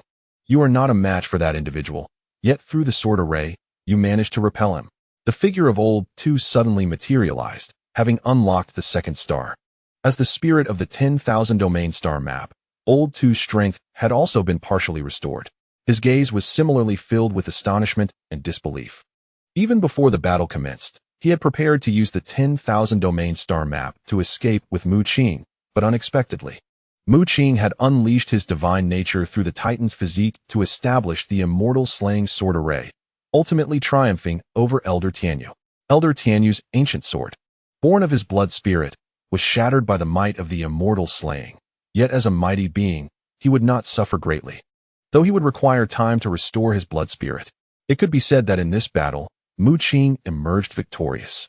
Old Two took a deep breath, somewhat in awe, stating, I have never witnessed a race whose killing power could rival that of our Azura clan. However, the slaying sword within the immortal slaying sword array embodies a murderous force that has transcended the god-slaying halberd. He was astounded, unable to fathom how such a formidable sword array could manifest on Earth, alongside the other two bloodline techniques, which were equally extraordinary. I too did not anticipate this, however. The consumption of the extermination sword formation is exceedingly great. I have torn apart so many chaotic chains and stimulated the Titan's physique, barely managing to manifest it. Mu Qing shook his head, acknowledging the exorbitant cost of utilizing the extermination sword formation. It is no wonder that Mo Chung from the Federation headquarters refrains from allowing the higher echelons of the Federation to cultivate this formation, given the degree of consumption. Only beings of great power could attempt its execution, and even then, only with great difficulty. I believe that if someone within the Federation were to break through to that level of power, Mo Chung would undoubtedly bestow the extermination sword formation upon them. However, for those merely at the half-step to greatness, possessing it would hold little significance. Mo Qing's decision to grant Mu Qing access was rooted in his recognition of Mu Qing's potential, believing he would inevitably ascend to greatness. Little did he know that Mu Qing, despite currently being a top-tier sovereign, would manage to arrange the extermination sword formation. This formation bears some resemblance to the Dragon Leap technique, both summoning ethereal sword apparitions. Mu Qing's hands trembled slightly, marred by numerous wounds. He retrieved a pitch-black feather, an artifact he had obtained from Cody, a second-tier relic. Yet now, it bore several cracks, and when Mu Qing infused a strand of stellar primal energy into it, only a faint divine pattern emerged. Utilizing a second-tier artifact as a medium to arrange the extermination sword formation proved too taxing. It could not withstand the power of the sword apparition's descent, resulting in a degradation of one realm. Furthermore, it appeared that if he were to use this black feather again for the formation, it would likely shatter completely. Mu Qing shook his head, his two blood spirits, also serving as mediums, remained intact but lacked their former brilliance, as if they had suffered grave injuries. I require a considerable amount of time to recuperate from my wounds. You must vigilantly oversee matters concerning the new law enforcement disciples. Mu Qing summoned the Law Elder and Elder Lin, subsequently retreating into a secluded chamber for meditation. The entire Tianyu Palace began to bustle with activity. The Law Elder, Elder Lin, and others from the Second Palace Master's faction were diligently engaged in matters concerning the new law enforcement disciples. It was widely understood that this was a force Mu Qing sought to establish for himself, and Elder Lin even led efforts to create the Law Enforcement Hall, where only core disciples of the enforcement team could enter, all of whom qualified to cultivate the celestial star map. Shui Yueshi and the Grand Elder commenced repairs on the formations protecting Tianyu Palace, which were crucial for its defense. The Great Protective Array had been damaged during Mu Qing's battle with the ancestor of Tianyu and now required restoration. Days later, the momentous battle of great powers above the sovereign level that took place above Tianyu Palace was recorded and disseminated online. Instantly, the entire Earth was abuzz with excitement. Typically, sovereign-level figures are already formidable. To ordinary people, a sovereign represents the pinnacle of power on Earth. Now, the emergence of a battle surpassing that level captured the attention of nearly everyone. Upon witnessing the video, the powerful entities of the Western bloodline and the Holy See experienced an unsettling tremor. When did his strength become so formidable? Bishop Jesse's eyes widened in disbelief, hastily taking the video to present it to the Pope of the Holy See. Likewise, the Duke of the Bloodline sought an audience with the Bloodline's prince. In a certain location within Huaxia lies an ancient city, now in a state of disrepair, strewn with rubble and debris, as if a dreadful battle had transpired. Deep within the city, waves of terrifying energy pulsate, revealing grotesque creatures occasionally surging forth from the depths below. Outside the ancient city, a group of several dozen individuals races frantically, as if pursued by some malevolent force. Elder Nan, where shall we go? A wounded king inquired despairingly. The elder leading the group, his countenance grave, was an aged man with flowing white hair, clad in a gray robe stained with blood. This man was none other than the elder of Lulan, who had been rescued by Mu Qing in the secret realm of West Lake. Elder Nan gazed at the other elder kings behind him and the core disciples of the martial sovereign realm, his eyes flickering before he finally sighed deeply. Let us proceed to Tianyu Palace. May they accept us from this day forth. Lulan is no more. He guided the group toward Tianyu Palace, while the elders and core disciples of Lulan remained silent, aware that today's calamity had utterly obliterated their ancient city, leaving them with no choice but to seek refuge with another power. Elder Nan glanced back at the group. Although they remained mute, their eyes were filled with hatred. He continually sighed within, knowing that despite their animosity, it was futile, for their adversaries were far too formidable. Had it not been for the great powers of Lulan sacrificing their vitality in a desperate struggle, they would have found it nearly impossible to escape from the ruins of Lulan. For months later, Mu Qing opened his eyes. With each blink, two beams of divine light shimmered. After such an extensive period, he had fully healed from his injuries and ascended in cultivation, having transformed a portion of his primal energy into divine power. With this newfound divine strength, Mu Qing was confident that should he employ the Dragon Leap technique, he could summon the ethereal image of the true dragon sword. Second Palace Master. As Mu Qing stepped out of his chamber, Elder Lin and the law enforcement elder immediately bowed. They exchanged glances, noting the increasingly formidable aura emanating from Mu Qing, as vast as the cosmos itself. How has the cultivation of the law enforcement disciples progressed? Mu Qing inquired. A glimmer of excitement appeared in the law enforcement elder's eyes as he replied, Second Palace Master. The star map you provided is simply extraordinary. Its tier surpasses even our Tianyu Palace's Ascension sword manual. Currently, there are 300 law enforcement disciples, with a staggering 150 at the 9th tier of Martial Sovereign, while the remainder are also disciples of the Martial Sovereign realm. Elder Lin nodded vigorously, acknowledging the terrifying strength of this faction. He couldn't fathom that a single bloodline technique derived from the star map could elevate the disciples' cultivation so rapidly. Coupled with the starfall iron forged into the starry great halberd, the law enforcement disciples' prowess was undoubtedly several times stronger than that of typical martial sovereigns. The law enforcement elder was envious. Initially, he had doubted Mu Qing's decision to completely disband the original law enforcement team, believing it would take years to rebuild. Yet now, in less than half a year, the strength of the law enforcement disciples had already far surpassed that of their predecessors. In the past, There were thousands of law enforcement disciples, yet only a handful, merely a dozen, attained the esteemed rank of 9th-level Martial Venerable, with the majority being mere martial masters. How different it is now, with 300 disciples of the Law Enforcement Hall, all of whom are martial venerables. Presently, not only are the disciples within Tianyu Palace envious, but even those from the outside gaze upon this with great jealousy. Many are eager to enter the Law Enforcement Hall and become disciples. Indeed, this is commendable, yet it is insufficient. I require you to cultivate all the disciples of the Law Enforcement Hall into kings within a short period. A glimmer of determination flickered in Mu Qing's eyes. Elder Lin and the law enforcement elder were both taken aback, as they had never contemplated such an ambition. It is essential to understand that achieving the kingly realm signifies the status of an elder. They had imagined it would be remarkable if only a few disciples from the Law Enforcement Hall could ascend to the rank of kingly elders. Yet Mu Qing's aspirations were far grander. He intended for all disciples to attain this exalted status. The law enforcement elder trembled at the thought. 300 kings would be a sight of unparalleled magnificence and authority. However, Elder Lin furrowed his brow and remarked, "We have already allocated as many cultivation resources as possible towards the Law Enforcement Hall, but it is impossible to divert all the resources of Tianyu Palace to this endeavor. The creation of a single king requires an immeasurable amount of resources. Imagine the demand for 300.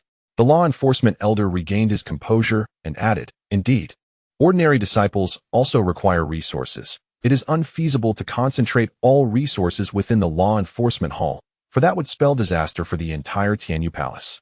Mu Qing smiled gently and replied, "Leave the matter of cultivation resources to me." Chapter 409. The Venomous King Worm. In truth, Mu Qing himself possessed scant cultivation resources. However, with the intention of establishing his own power, he needed to devise a means to acquire additional resources for training. Resources on Earth are already scarce. Yet those from various cosmic races might possess a wealth of treasures. A spark of brilliance ignited in Mu Qing's eyes. With numerous cosmic races now having descended upon Earth, even the fearsome Azura tribe has made an appearance. These individuals are formidable and of noble lineage. During the battle at Sacred Mountain Bow Island, Mu Qing seized many valuable items, including divine artifacts, and he was confident that these cosmic races held even more treasures. Mu Qing now turned his attention to these cosmic races. Since they have invaded Earth, it is only fitting that some interest be collected in return. He now possessed sufficient confidence to contend against formidable powers. Provided the great beings behind the cosmic races remained uninvolved, he could sweep through his adversaries with ease. Even if they did intervene, he was self-assured in his ability to escape unscathed. From whom should he seize resources first? Mu Qing pondered, stroking his chin. Suddenly, Elder Lin interjected, "There is another matter. Elder Nan from Lulan Ancient City, along with a group of disciples, has expressed a desire to ally with our Tianyu Palace. He explicitly stated his intention to serve under your command." "Serve under me? Why would the people of Lulan Ancient City wish to ally with me?" Mu Qing inquired, puzzled. The law enforcement elder sighed softly and proceeded to inform Mu Qing of recent events. The insect tribe had been plotting for years to amass a treasure trove, laying numerous schemes, one of which was in Hangzhou City, while another resides within Lulan Ancient City. Months ago, the ground beneath Lulan Ancient City collapsed, leading to the emergence of a king worm, a venomous king worm. The Wang insect can be regarded as the sovereign among the insect race, possessing an exceptionally high degree of divine essence within its bloodline. Unlike the blood-sucking Wang insect, this venomous Wang insect has undergone a flawless metamorphosis, emerging into the realm of formidable powers upon birth. In a surprise attack, it severely injured the great power of the ancient city of Lulan. Within a mere few days, the entire Lulan ancient city was overrun by the insect race, and the venomous Wang insect utterly annihilated the Lulan great power, transforming the city into a vast insect nest. Mu Qing raised an eyebrow, astonished by the insect race's decisiveness in obliterating a significant force, even slaying a great power. "Bring them here," Mu Qing commanded. Shortly thereafter, Elder Lin brought forth an elder whom Mu Qing had previously encountered, Elder Nan of Lulan. As a top-tier monarch, he harbored a trace of divine power within him. Yet he appeared exceedingly disheveled, bearing serious injuries. Second Palace Master, Elder Nan bowed in respect, fully aware of his current status. Though Mu Qing was technically his junior, He maintained a humble demeanor. Elder Nan understood that he was, in essence, akin to a stray dog. The insect race's power was terrifyingly overwhelming, rendering revenge nearly impossible. Aligning with the Heavenly Feather Palace might offer some acceptance from Shui Yueshi, yet for the development of the Heavenly Feather Palace, retribution would undoubtedly be forsaken. Nevertheless, Elder Nan perceived a glimmer of hope in Mu Qing. The establishment of a new law enforcement hall by Mu Qing indicated an ambition to form his own faction. Coupled with Mu Qing's potential and strength, Elder Nan recognized that even though the Grand Master Shui Yueshi and Mu Qing were mother and son, it was only a matter of time before Mu Qing would detach from the Heavenly Feather Palace. Elder Nan was acutely aware that while Mu Qing's power had yet to truly develop, the likelihood of successfully aligning with him was significantly high. Second Palace Master, we are willing to pledge our allegiance to you. Elder Nan suppressed his aura, lowering his head, his eyes betraying a hint of resentment. Why should I accept you? The Heavenly Feather Palace is not devoid of top-tier monarchs, Mu Qing replied with a calm gaze directed at Elder Nan. Elder Nan raised his head and spoke earnestly. Indeed, the Heavenly Feather Palace possesses top-tier monarchs, yet under your command, Second Palace Master, there are none of such caliber. Mu Qing's expression sharpened as his gaze fell sharply upon Elder Nan. He grasped Elder Nan's reasoning. The destruction of Lulan Ancient City created a distinction between seeking refuge with the Heavenly Feather Palace and aligning with him, Shui Yueshi and the Grand Elder, in pursuit of stability for the Heavenly Feather Palace, would likely refuse to assist Elder Nan in seeking vengeance. However, Mu Qing's stance remained uncertain. Moreover, Mu Qing was in the midst of developing the law enforcement hall, and indeed lacked the presence of top-tier monarchs among his ranks. Having ascended to the position of Second Palace Master, Mu Qing's elders were still from the original faction of the former Second Palace Master, with the most formidable being Elder Lin and the Law Enforcement Elder, both seasoned monarchs. It was Mu Qing's intention, should the opportunity arise, to assist them in advancing to the rank of top-tier monarchs, for the Law Enforcement Hall required not only a multitude of elite disciples, but also high-level strength. Elder Nan was a top-tier monarch who had completed a blood-spirit metamorphosis, reaching a level of manifestation. Furthermore, 20% of his original force had already transformed into divine power, leaving him just 30% shy of attaining the threshold of a half-step great power. It can undoubtedly be said that he is a formidable force, especially considering that the remaining disciples of the ancient city of Lulan are all core disciples, each endowed with exceptional talent, nearly all at the realm of martial sovereign, on the cusp of breaking through to the realm of monarch. Among them, 5 monarch elders accompanied Elder Nan in their escape to Tianyu Palace, for ordinary monarchs and 1 seasoned monarch, constituting an immense power. Very well, if that is the case, I can permit you to join the Law Enforcement Hall and even assist you in avenging your grievances against that insect race. However, what I require is absolute loyalty. Mu Qing declared solemnly, gazing intently at Elder Nan. Elder Nan's eyes sparkled with joy, for he had awaited this very proclamation, promptly responding, I am grateful. Second Palace Master. He had indeed not misjudged Mu Qing. He had previously viewed the video of Mu Qing's battle against the ancestor of Tianyu and believed that with Mu Qing's potential, he would undoubtedly be able to slay the mighty in the future. It is noteworthy that Mu Qing, as a top-tier monarch, could already defeat the ancestor of Tianyu. Once he attained the level of a mighty being, his strength would double, and vanquishing the powerful would surely become a mere trifle. Let the law enforcement elders escort the Lulan disciples to the law enforcement hall. From now on, they shall be my law enforcement disciples. Additionally, ensure that everyone is prepared. Elder Nan, you should also return to recuperate from your injuries. 1 month from now, we shall set forth to the ancient city of Lulan. Mu Qing's eyes glimmered with anticipation. What? Elder Nan was taken aback, feeling as though he had misheard. Mu Qing intended to venture to the ancient city of Lulan in just 1 month? Was this not tantamount to courting death? The ancient city of Lulan had now transformed into a nest of insects, ruled by a highly toxic monarch insect, akin to a mighty being, accompanied by numerous formidable insect warriors of terrifying strength. Second Palace Master, that toxic monarch insect is indeed a mighty being. Elder Lin interjected hastily. They could not fathom Mu Qing's urgency in exterminating the toxic monarch insect. It could certainly wait. We, in the law enforcement hall, cannot perpetually rely on the resources of Tianyu Palace. For the sake of our disciples, we must venture forth to procure resources, Mu Qing replied, a confident smile gracing his lips. Rest assured, this will be the inaugural battle for the law enforcement hall. I shall not send them to their demise. He smiled gently and turned to leave. Elder Lin and the law enforcement elder exchanged glances, their eyes glinting with understanding. They could discern from Mu Qing's words that he had already begun to delineate the law enforcement hall from Tianyu Palace. Though the law enforcement hall remained within Tianyu Palace for now, it was only a matter of time before it would break free, emerging as a formidable force that would astonish all. This was evident from the bloodline technique of the star map alone. Half a month later, during this period, Elder Nin had fully integrated Lolan's disciples into the law enforcement hall, and he himself had ascended to the position of deputy hall master. Moreover, Mu Qing did not conceal the impending assault on the Lulan insect nest from the law enforcement hall. Nearly all of humanity on Earth was now aware of this news.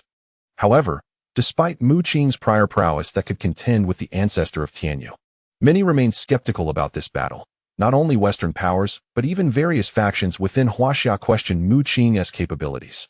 Even the disciples of the Tianyu Palace harbored doubts about Mu Qing. Despite his victory in the battle against the ancestral figure of Tianyu, he emerged severely wounded. The venomous insect king from the Lulan bug nest was no ordinary adversary, and nearly everyone believed that Mu Qing could not lead the members of the enforcement hall to eradicate the nest. Chapter 410. The battle confronted with various rumors and whispers, Mu Qing merely shook his head. However, he took solace in the fact that the 300 disciples of the enforcement hall did not cower in fear. Rather, they dedicated themselves to rigorous training and preparation for the imminent confrontation. It was nearly time. The 300 disciples who had mastered the celestial diagram joined forces, sufficient to activate the 10,000 realm star chart. A faint smile graced Mu Qing's lips. As a weapon spirit, Old Tu was unable to act freely. But when the 300 disciples concentrated their stellar primordial energy into the 10,000 realm star chart, the resulting force would afford him several opportunities to strike. Although this combined strength may not have been overwhelmingly powerful, Old Tu's realm would allow him to unleash far more terrifying might. Is the second palace master of Tianyu Palace coming to attack me? Ha! Truly unaware of their own folly, let them come. Within the ruins of an ancient city, a gaunt man laughed heartily, his face twisted with disdain, producing a sound that echoed thunderously. Beside him, shadowy figures cloaked in black mist exuded a dreadful power. Not far away, a dense swarm of insects made one's scalp tingle with terror. This emaciated man was none other than the venomous insect king, a formidable being of the insect race. His voice was piercing, imbued with profound strength that reverberated for miles. Upon hearing this voice, some humans were instantly struck with horror, realizing that the sound itself contained toxins, leading the weak to succumb to poison and perish. Far away in Tianyu Palace, upon receiving the news, Mu Qing merely sneered. For the venomous insect king remained blissfully unaware of the terrifying retribution that awaited him. A month later, the Lulan ancient city, now nearly in ruins, had become a bug nest. Countless insect creatures, comparable to martial masters, were busy transporting massive stones and steel. Nearby, a grand city was already half constructed. This place, once a stronghold of a great power in China, had been devastated by the insect race, with all resources plundered, rendering the area desolate and overrun with insects. At this moment, Mu Qing soared through the clouds, clad in a silver robe, surveying the scene from above.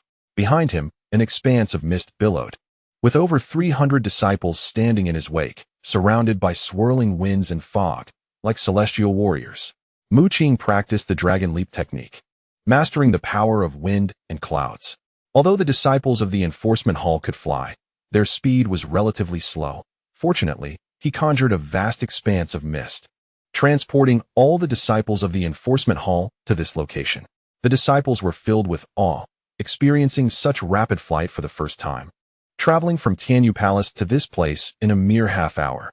Beside Mu Qing, Elder Nan and several former disciples of Lulan gazed at their ancient city, now in such a state, trembling with emotion, their eyes glistening with resentment. Hiss, hiss, hiss. Upon witnessing a multitude of figures in the sky, the swarms of insects on the ground began to stir restlessly, their crimson eyes snapping open. From the depths of the nest, formidable auras surged forth, causing Elder Lin and his companions to change countenance. These were a staggering number of kingly presences. Following this, several more seasoned kingly auras erupted. Subsequently, beams of light shot skyward, revealing 3 silhouettes that appeared to be human, yet were overshadowed by massive insect forms. 3 pinnacle kings. This overwhelming power left all those behind Mu Qing breathless. Despite Mu Qing's prior victory over the ancestor of Tianyu, they harbored no illusions that he could lead them to triumph. Humph. Mere humans, lacking even the most basic bloodline, dare to invade the domain of my toxic king insect. A gaunt figure emerged, exuding an aura of terrifying magnitude that swept across the surroundings. The presence was so formidable that it rendered Mu Qing's companions pale. Even Mu Qing himself felt an overwhelming weight upon his chest. This insectoid man was none other than the toxic king insect, a being of great might. You annihilate my human forces. Naturally, there will be a price to pay, Mu Qing declared, a chill permeating his voice. Ha! Absurd. You, a mere pinnacle king, presume to demand a price from me? The toxic king insect let out a roar, its aura intensifying with each passing moment. Buzz. Within the nest, beams of light ascended, harboring numerous powerful insectoid beings. The terrifying aura enveloped Mu Qing's side, sending shivers down their spines. Elder Nen swallowed hard when they exterminated the ancient city of Lulan. This group of insects did not possess such formidable strength. He never anticipated that in such a short span, the toxic king insect could elevate its power to this level. Compared to before, the current strength of the toxic king's nest was incomprehensibly greater. Elders Lin and the law enforcement elder exchanged glances, their hearts wavering. Could they truly withstand such terrifying power? Were it not for their belief that Mu Qing would not recklessly walk into his own demise, they would never have believed that they could eradicate the toxic king's nest. A commotion erupted within the nest, and a surge of power erupted forth, countless insects pouring out. The toxic king insect and other powerful beings did not intervene. Instead, they watched with cold amusement, seemingly eager to toy with the group of humans before them. However, a hint of a smile played upon Mu Qing's lips as he waved his hand, and from behind him, 300 law enforcement disciples unleashed their stellar elemental energies. Buzz. The celestial star map materialized, absorbing the energies of all the disciples, and in an instant, a brilliant radiance erupted. Attack! Mu Qing bellowed. And from within the celestial star map emerged a terrifying figure, none other than Elder II. In that fleeting moment, the heavens and the earth were engulfed in crimson. Mountains of corpses and seas of blood manifested, countless vengeful spirits wailing. Elder II's aura was dreadfully formidable, akin to an abyss, causing the toxic king insect's expression to shift dramatically. Who is this person? It exclaimed in astonishment. In the sky, countless crimson lights surged forth, coalescing into a massive blood-red halberd that stretched for miles, raising mountains of corpses and seas of blood as it descended with tremendous force. The 300 law enforcement disciples behind Mu Qing turned pale, their celestial powers completely drained to summon this devastating strike from the Elder Tuesday. Yet this blow was terrifyingly cataclysmic. With a thunderous roar, a vast expanse of scarlet engulfed the surroundings, an overwhelming malevolence surging forth. The colossal halberd, astonishing in its enormity, descended from the heavens, unleashing unfathomable might that obliterated the swarming insects emerging from the nest, their mournful cries echoing throughout. The poison king bug, caught off guard by Mu Qing's formidable means, was incensed as it beheld the destruction of its nest. It immediately took action alongside its elite warriors. However, Mu Qing merely smirked. He had been anticipating this moment. A bolt of golden lightning erupted from his hand. Chapter 411, The Might of Annihilation Thunder. That golden lightning transformed into a beam, moving with astonishing speed, causing even the esteemed Elder Nen to momentarily lose focus. What was that? The poison king bug trembled, sensing a lethal threat from the seemingly innocuous golden lightning. The elite warriors around it dismissed any sense of danger, yet the unease within the poison king bug intensified. Run! It bellowed, ultimately trusting its instincts. Alas, it was too late. The other insectoid kings were slow to react as well. In midair, that seemingly harmless golden lightning detonated with a resounding explosion. An unfathomable power unleashed itself in an instant, erupting in a blinding radiance that swept across the sky. Under this force, everyone's countenance changed. The insectoid kings, touched by the searing brilliance, were instantly obliterated. Boom! An extraordinarily terrifying aura spread forth.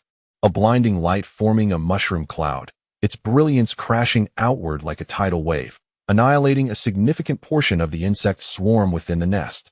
The dreadful power continued to surge, yet Mu Qing simply waved his hand, enveloping everyone in a torrent of spatial energy, transporting them to a distant vantage point overlooking the nest. Elder Lin and the law enforcement elder were left astounded. Mu Qing had not brought them here to face death, and they were not even required to intervene. At the nest, a colossal energy mushroom cloud shot into the sky, the surrounding space crumbling and collapsing into an abyss of darkness. Elder Lin opened his mouth in shock, his eyes wide with disbelief at the sheer magnitude of this power, nearly surpassing that of a formidable being. Mu Qing chuckled softly, aware that the poison king bug had reached the awakening realm, a true powerhouse. But what of it?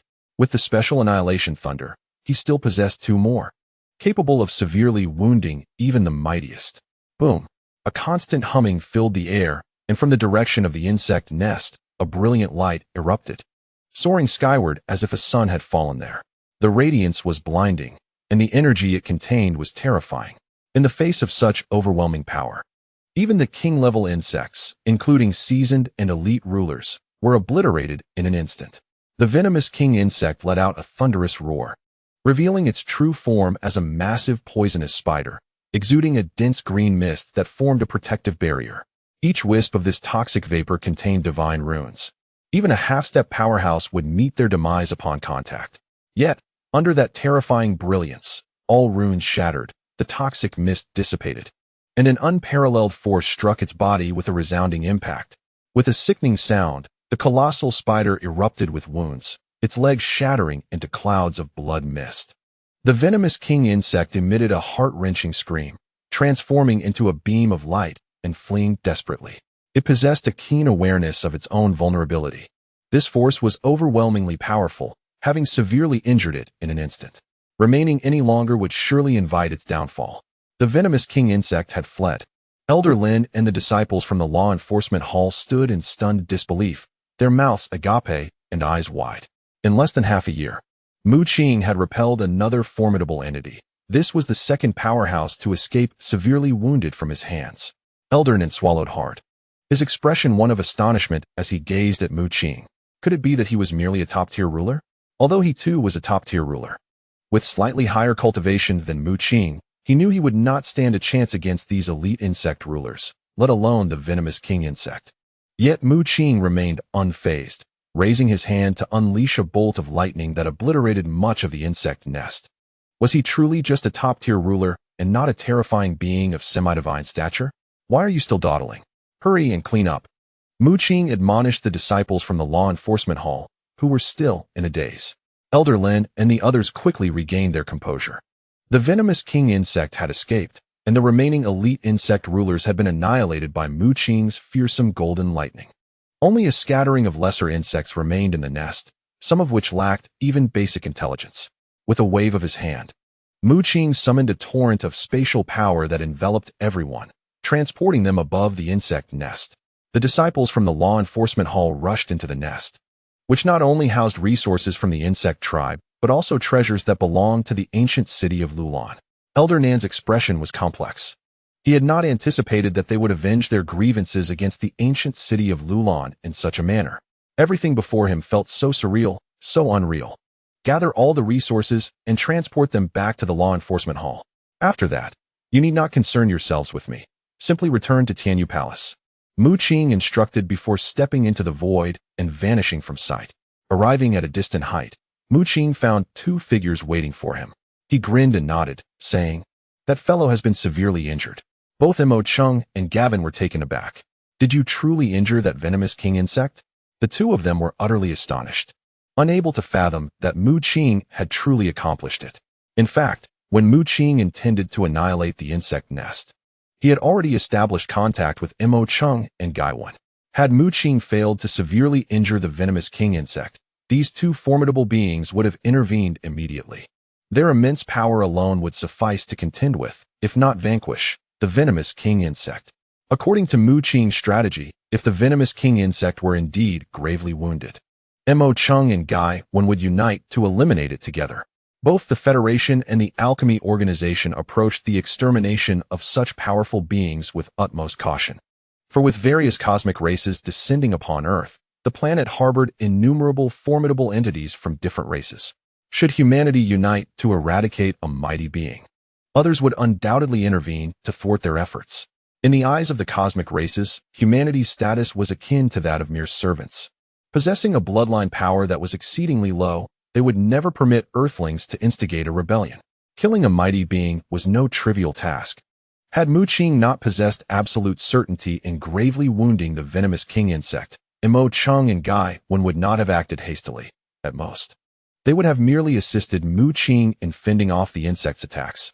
However, now that the venomous king insect was severely injured, a glint of cold light flickered in the eyes of Mu Qing and Guy One. They resolutely pursued Mu Qing, for the insect race already had a blood-sucking king insect.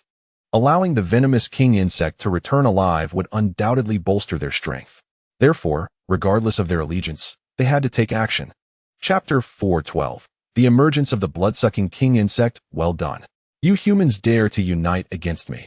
Are you not afraid of the retribution from our insect race? The venomous king insect was grievously wounded by the power of the annihilation divine thunder and was swiftly overtaken by Mu Qing and the others. Upon hearing this, Mu Qing let out a cold laugh and replied, "Your insect race's wormholes are sealed. Apart from your meager strength, no formidable beings will descend in the short term, posing no threat to us. Seeking death, do you dare to battle me?" The venomous king insect's face was filled with murderous intent, blood coursing from its body, with each drop imbued with potent venom, shimmering with divine light. It understood that the power Mu Qing had unleashed earlier was nearly akin to that of a demigod strike, a force far beyond what Mu Qing could wield alone. Very well. A faint smile graced Mu Qing's lips as Mu Qing and Guy One joined him in the fray. Boom. A terrifying radiance engulfed the sky, sending the venomous king insect hurtling backward, coughing up blood. Its eyes brimmed with hatred. Had Mu Qing been alone, even in its injured state, it would not have feared this mere peak ruler. However, Mu Qing had brought along two mighty human beings. Though humanity's bloodline power was exceedingly low, any existence that reached the level of a mighty being was far from ordinary. Even within the same tier, human mighty beings could not match the venomous king insect. Yet, should two join forces, they would be more than capable of defeating it. Not to mention its current state of injury.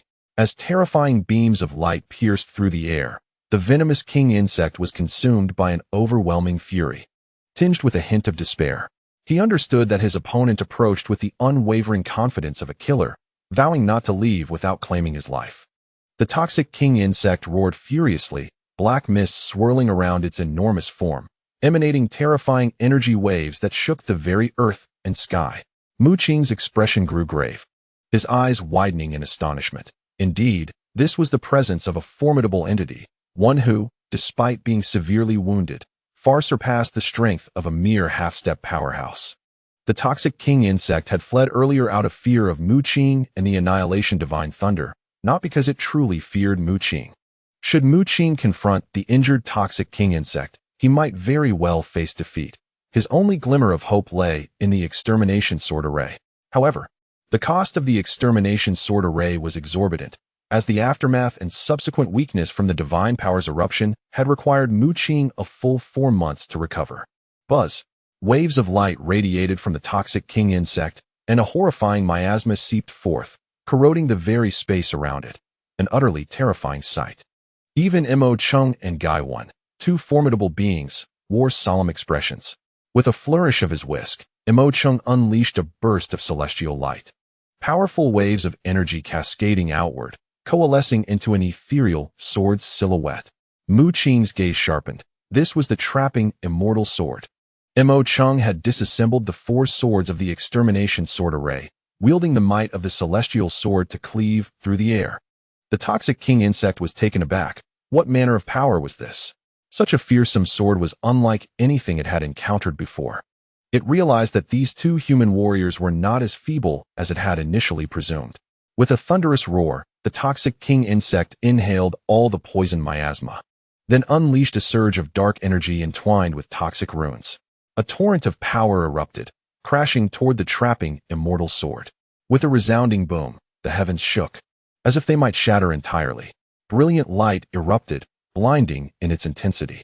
The toxic king insect gasped in shock. The sword pierced through the dark energy, shattering the miasma with unparalleled ferocity. Buzz!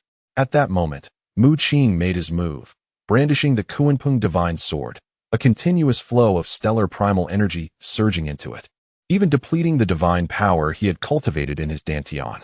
The black golden Qingmu divine sword was formidable in its own right, and now it radiated waves of celestial light, accompanied by the resounding beats of celestial drums and harmonious sounds of Tao. A sword imbued with lethal intent materialized. Using the Qingmu divine sword as a medium, he condensed the absolute immortal sword. Perhaps Mu Qing's cultivation was not particularly high, but with the Qingmu divine sword as a conduit, the power of the absolute immortal sword could barely reach the realm of a formidable being. Mu Qing's lips turned slightly pale. Even summoning a portion of the extermination sword array exacted a tremendous toll on him. He controlled the absolute immortal sword, its brilliance soaring as a Qingmu manifested amidst the radiance, its dazzling light piercing through the air with ferocity. As he executed a slash through the void, the absolute immortal sword emitted a dragon-like roar, resonating with the trapping immortal sword forged by Mu Qing. The energy fluctuations of the two celestial swords intertwined, multiplying their strength manifold. Bang! The space in midair suddenly tore apart, unleashing a fearsome torrent of blood-red light. The venomous king insect's eyes gleamed with a fierce light, emanating a dark aura that, in conjunction with the blood-red glow, managed to withstand the combined force of the absolute immortal and the trapped immortal swords. Another formidable entity had intervened. Gavin's gaze sharpened as a surge of profound power erupted from within him, propelling a punch towards the spatial rift. However, at that moment, a blood-colored figure emerged through the rift, raising a hand that shook the very heavens and earth. Gavin staggered back a few steps, his eyes widening in shock. To his astonishment, beside the venomous king insect stood a boy clad in blood-red attire, his expression chillingly cold and filled with murderous intent. The blood-sucking king insect. Mu Qing gasped in disbelief. How long had it been since he had severely injured the venomous king insect? To think the blood-sucking king insect had arrived so swiftly to provide support. This unexpected turn of events left Mu Qing and his companions astounded. Its power was unfathomable, undoubtedly reaching the awakening realm. Mu Qing's expression darkened. He recognized that the blood-sucking king insect was also a great power. In fact, when the blood-sucking king insect was born in Hangzhou, it intended to undergo a perfect transformation using the blood of the entire city, emerging as a formidable being, much like the venomous king insect. However, at that time, Mu Qing and a host of other strong warriors thwarted its plans, preventing the blood-sucking king insect from achieving its peak strength. Regrettably, the powerful figures of that era could not vanquish it, and over the passage of time, the blood-sucking king insect had fully regained its formidable power. Judging by its aura, it was even more powerful than the venomous king insect. I will hold it off. You two must swiftly eliminate the venomous king insect. Master Gavin's face grew serious as he formed intricate hand seals. In mere moments, he conjured several terrifying formations that surged towards the blood-sucking king insect. Mu Qing and Mu Qing exchanged a glance before promptly engaging. Mu Qing glowed radiantly, ethereal energy swirling about him, resembling an immortal. With a flick of his dust whisk, phantoms appeared behind him, collectively summoning the trapped immortal sword. Mu Qing, too, wielded the absolute immortal sword, its deadly power enveloping the realm, the celestial light illuminating the world as it descended with a thunderous strike. Chapter 413. Slaying a great power with a sharp sound, the venomous king insect's spider leg was brutally severed, and torrents of blood gushed forth. Hurry! Help me! I'm on the brink of death. The venomous king insect, disregarding its dignity, realized it was no match for the combined onslaught of Mu Qing and Mu Qing. The blood-sucking king insect scoffed disdainfully, useless.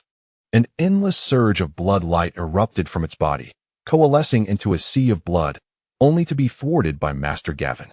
His strength was formidable.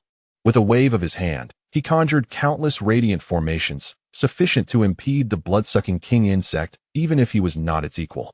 With a resounding crash, boundless celestial light soared, and terrifying sword radiance pierced through the skies, blindingly brilliant. The combined efforts of Mu Qing and the venerable Mo Qing drove the already heavily injured venomous king insect to the brink of demise. The venomous king insect trembled, realizing it was entirely ensnared by the two formidable celestial swords, the celestial light harboring immense power, further ravaging its already shattered form. He could never have anticipated that as a formidable entity of the insect race, he would awaken at the pinnacle of his power upon entering the world. With the fortuitous opportunity to access Earth's treasure vault, ascension to divinity seemed imminent. The toxic king insect had long been lying in wait on Earth. Just like the blood-sucking king insect, with the path to divinity meticulously prepared by the insect race's kin. However, at this moment, he found himself on the brink of death. Although Mu Qing was merely a top-tier monarch, the true might he unleashed was unparalleled, even surpassing that of a half-step deity, reaching a level that could barely be deemed divine. As for Mo Qing, being a fully awakened entity himself, his collaboration with Mu Qing unleashed a power that was incomparably beyond what a severely injured deity could muster. In the sky, ethereal sword lights surged forth, cleaving through the heavens, while the toxic king insect sustained continuous injuries, his body swaying precariously as if it could collapse at any moment. Gritting his teeth, he summoned a rounded, shell-like spacecraft, shimmering silver and emblazoned with peculiar runes.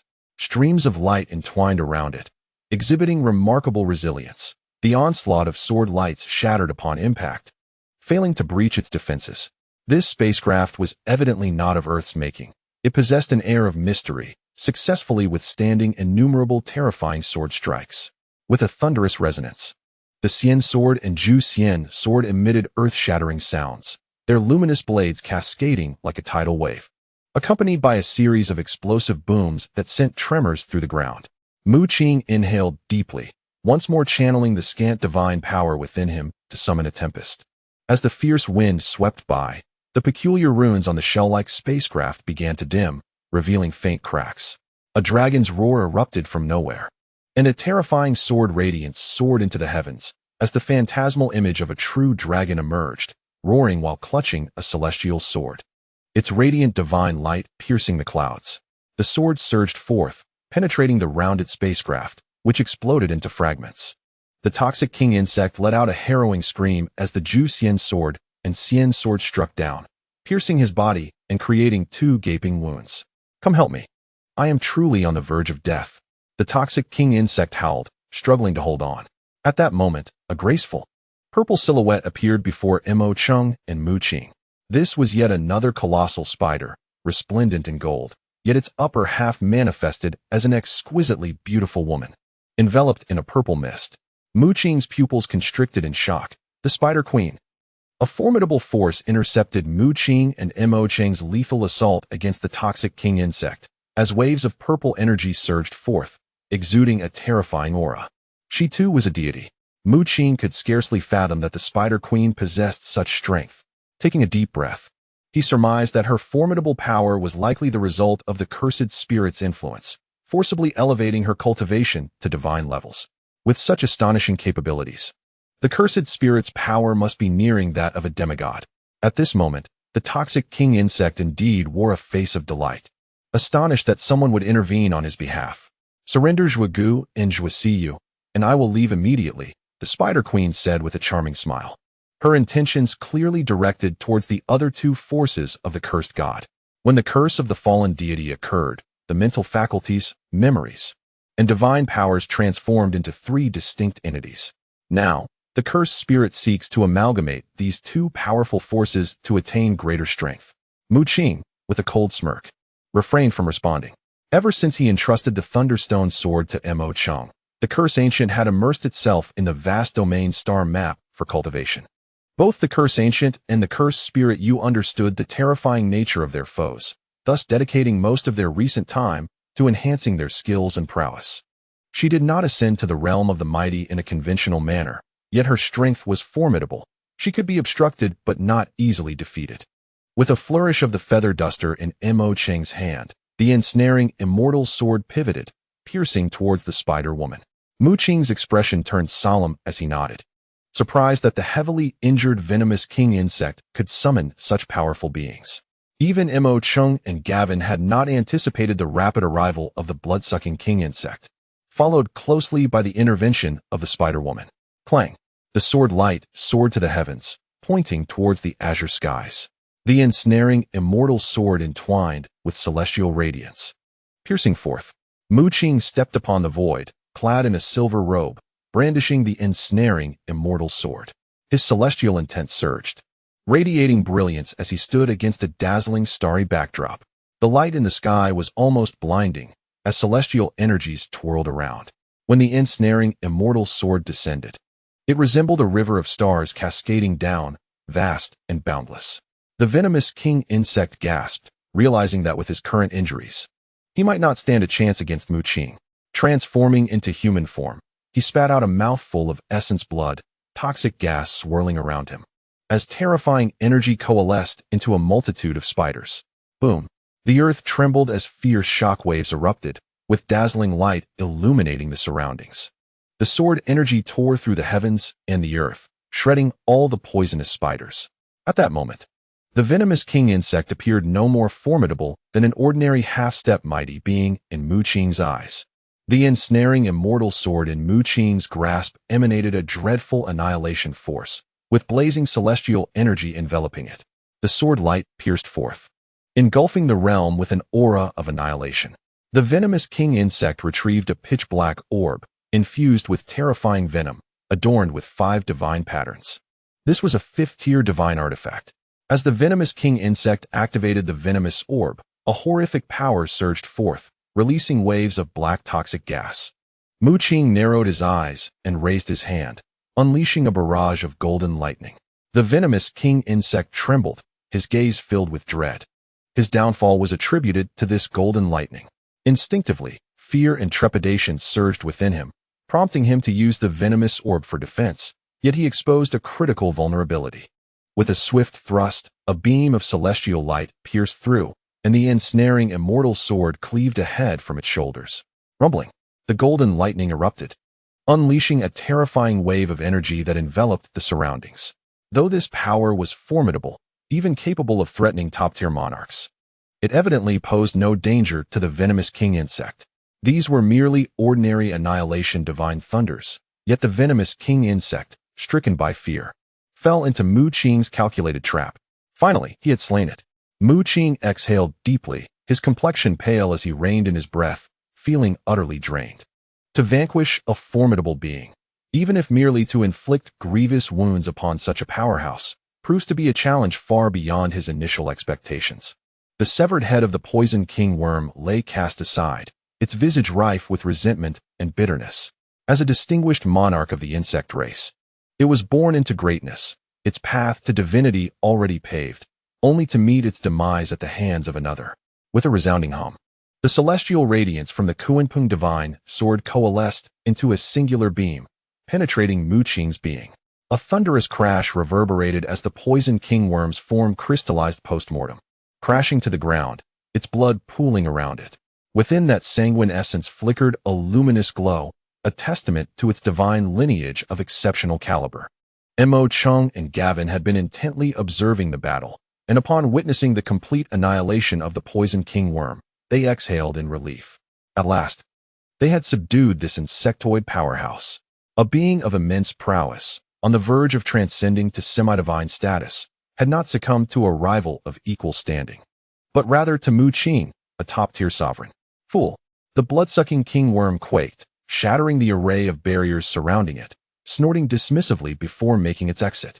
As another awakened powerhouse, it was beyond Gavin's ability to hinder its departure, and he could only watch in helplessness as the entity tore through the fabric of space and vanished. The Spider-Woman found herself in an awkward predicament. Seizing the chaos to intervene, she had not anticipated Mu Qing's swift and decisive execution of the poison king worm. This was unfortunate, for had the blood-sucking king worm joined forces with her, they might have stood a chance against Mu Qing and the others. Regrettably, the blood-sucking king worm had no intention of allying with her, turning away with resolute determination. Damn it, she muttered under her breath, as wisps of white mist enveloped her, rendering her invisible. Fortunately, this endeavor had concluded without peril. Mu Qing chuckled softly, eyeing the lifeless body of the poison kingworm. Its demise had significantly weakened the insect race. You were the one to injure the poison kingworm, and ultimately, you delivered the killing blow. Thus, this essence is rightfully yours, Mu Qing declared, retrieving the venomous orb and presenting it to Mu Qing. Although aware that this orb was an artifact of great power, Mu Qing did not overly concern himself with it, as the Federation headquarters possessed numerous artifacts, and his gesture was merely a matter of courtesy. Through this confrontation, he had discerned the astonishing pace of Mu Qing's growth. Even as a top-tier sovereign, the strength he manifested could nearly rival that of a formidable being. Unbeknownst to Mu Qing, artifacts were not all created equal, and had he known that this venomous orb was a fifth-tier artifact, he might have been far less generous. Mu Qing accepted the venomous orb, deeming it a commendable acquisition. He recalled that the blood-sucking kingworm possessed a similar orb, likely also a fifth-tier artifact. Subsequently, Mu Qing discovered a spatial ring on the poison kingworm's remains, filled with a plethora of treasures, vibrant and extraordinary, some peculiar plants radiating with a terrifying energy. After dividing the bounty among the three, they parted ways. Mu Qing returned directly to Tianyu Palace. At this moment, the disciples of the law enforcement hall had long since returned, bringing with them a substantial cache of cultivation resources, most of which originated from the ancient city of Lulan. It is noteworthy that the ancient city of Lulan was a formidable power, comparable to Tianyu Palace, with mighty beings presiding over it. Even though it had been destroyed, the disciples of the law enforcement hall managed to unearth numerous valuable items. All the spoils were housed within the law enforcement hall, and the eyes of those disciples sparkled with excitement, for they knew these resources were entirely theirs. Elder Nan and the former Lulan disciples were somewhat dazed, unable to believe that their grievances had been avenged so effortlessly. Upon seeing Mu Qing's return, Elder Lin and the Elder of Law Enforcement hurried forward, with Elder Nan closely following. The three wore expressions of joy, eager to share the news of their bountiful harvest and the astonishment of the other disciples of Tianyu Palace. However, they soon noticed that Mu Qing appeared somewhat disheveled, with traces of blood on him and his complexion pale. What has happened? Elder Lin inquired, astonished, for they were well aware of Mu Qing's formidable strength. Why did he now seem so weak? Mu Qing waved his hand, forcing a smile, and replied, "It's nothing. Just eliminated a powerful entity." A moment of silence enveloped Elder Lin and the others, followed by their mouths agape in disbelief. "You killed the toxic king insect." His face was a tableau of shock. Inflicting severe injury on the toxic king insect was one thing. They could surmise that Mu Qing possessed some unique trump card. However, to have utterly slain the toxic king insect was a seismic revelation. All resources obtained from this venture were placed in the law enforcement hall, expanding the number of disciples from 300 to 500, and they aimed to cultivate as many disciples of the king realm as possible. After issuing his directives, Mu Qing retreated to his mansion to commence his recovery. Several days later, the federal headquarters released a startling announcement. Mu Qing, the second prince of Tianyu Palace, had slain a formidable being of the insect race. Almost instantaneously, disbelief gripped everyone. Mu Qing had garnered some notoriety within Huaxia, known for his peak king-level prowess. While peak kings are indeed powerful, they pale in comparison to mighty beings who possess the authority to command substantial forces. However, when the federal headquarters showcased the corpse of the toxic king insect, astonishment swept through all. The federal headquarters would not deceive them on this matter. The toxic king insect had indeed been slain by the second prince of Tianyu Palace. Coupled with the video of Mu Qing's previous battle against the ancestor of Tianyu, his name skyrocketed to prominence, with some even bestowing upon him the moniker of the greatest under the mighty. The greatest under the mighty is but an empty title. The insect race shall not let you escape. The following day, a terrifying proclamation emanated from within the insect race. Yet it served only to affirm that the toxic king insect had indeed been vanquished by Mu Qing. I wish to join the law enforcement hall. Within Tianyu Palace, a fervor erupted as countless disciples clamored to join Mu Qing's law enforcement hall. Chapter 414, The Gathering of Demigods. I wish to join the law enforcement hall. Almost every day, numerous disciples from Tianyu Palace flocked to the law enforcement hall, clamoring incessantly to join its ranks. Following Mu Qing's triumph over the venerable ancestor of Tianyu and the subsequent defeat of the venomous king bug, the prestige of Tianyu Palace has reached unprecedented heights. attracting a multitude of disciples eager to enlist. Among them, a significant number are fervently vying for admission into the law enforcement hall. Alas, the hall mandates that applicants possess at least the realm of martial sovereign, alongside exceptional talent and character. Thus, it is not a place for ordinary disciples.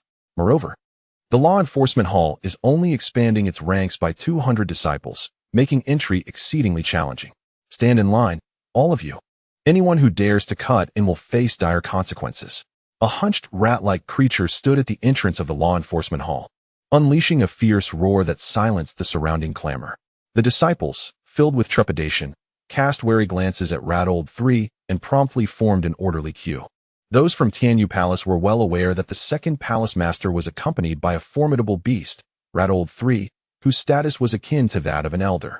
Having cultivated the starry sky diagram, Rat Old 3's strength had surged to that of a seasoned monarch, bolstered by his lineage as a ferocious beast with a medium bloodline, granting him considerable advantages over ordinary individuals. Furthermore, he possessed the ability to transform into a dragon, amplifying his power manifold. Just then, a surge of overwhelming energy erupted from within the law enforcement hall, and a figure ascended skyward, unleashing a terrifying force. It was senior brother Qingmu. He had broken through to the realm of monarch. Disciples of the law enforcement hall rushed out, their faces etched with astonishment. A young man descended at the entrance, exuding a powerful monarch's aura. "Greetings, Elder Rat," Qingmu saluted, fully aware of Rat Old 3's connection to Mu Qing. Indeed, Rat Old 3 nodded, his eyes reflecting a hint of surprise. He had not anticipated that a disciple from the newly established law enforcement hall would achieve the status of monarch so swiftly. The gathering disciples outside were equally astonished, creating quite a stir. Feeling the waves of admiration and reverence directed at him, Qingmu could not suppress a swell of pride. Among the over 300 disciples of the law enforcement hall, he was the first to ascend to the monarch level. At the same time, his admiration for the second palace master deepened, as he understood that the starry sky diagram he cultivated was a legacy passed down from Mu Qing. "Senior brother Su, my younger sister has encountered a bottleneck in her training. Might you offer her some guidance?" A female disciple approached Qingmu, casting flirtatious glances, her breath fragrant as orchids. In that moment, Qingmu found himself surrounded by many, akin to a celestial body surrounded by stars, a treatment he had never experienced before. Was this the status of a monarch? Qingmu reveled in the attention. Suddenly, his expression shifted dramatically, and a burst of starlight erupted from him, pushing the surrounding individuals away. The crowd was perplexed as Qingmu's previously self-satisfied demeanor shifted to one of restraint. Suddenly, a silver figure approached, its eyes flashing like lightning. It was Mu Qing. Clad in silver robes, Mu Qing arrived at the law enforcement hall, glanced at Qingmu, and a faint smile graced his lips. Indeed, Qingmu's breakthrough revealed the immense power of the starry sky diagram, a supreme bloodline technique devoid of racial limitations, a treasure of unparalleled value throughout the cosmos. Qingmu was merely the first. Mu Qing believed that soon, a second and third would follow, and eventually, all disciples within the law enforcement hall would ascend to the rank of monarchs. Boom! A tremendous sound erupted from the sky, akin to thunderclaps in a clear sky. Everyone was startled, and Mu Qing's gaze hardened as he immediately instructed Mouse Old 3 to disperse all disciples. An exceedingly terrifying force was approaching. An eerie pattern emerged in Mu Qing's eyes, piercing the heavens like lightning. "You have slain a formidable creature of the insect race," he mused, realizing that the various races lurking on Earth now recognized that humanity was not as feeble as they had presumed, prompting even more powerful beings to descend upon the planet.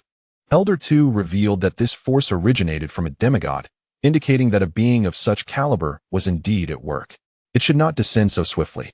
I have already investigated. There exists a mysterious power on Earth. The more powerful the entity, the harder it is for them to manifest. Elder 2's figure materialized beside Mu Qing. Together, they ascended to an altitude of 10,000 meters, gazing at the terrifying energies emanating from beyond Earth. There were undoubtedly secrets hidden within the planet. Ordinary celestial bodies did not possess such restrictions. Demigods could descend at will. Elder 2 stroked his chin, pondering the enigma.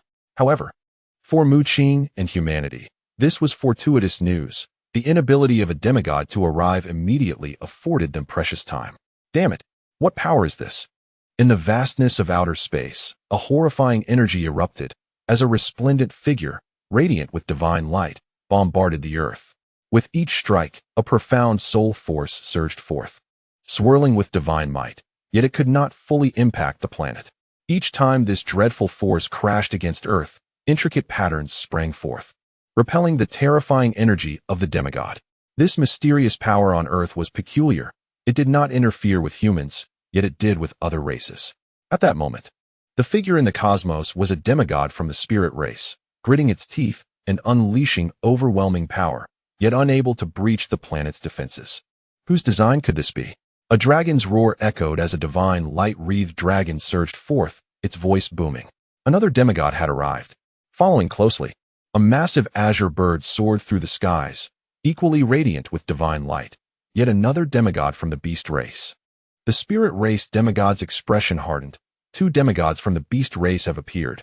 They must be intent on claiming the treasure. The dragon slowly shook its head, stating, "The treasure is merely a side quest. Our true objective is a legend, one that once heralded the strong rise of my race." In the piercing gaze of the azure avian, a flicker of malice ignited. To descend upon Earth, I believe we must unite our strengths.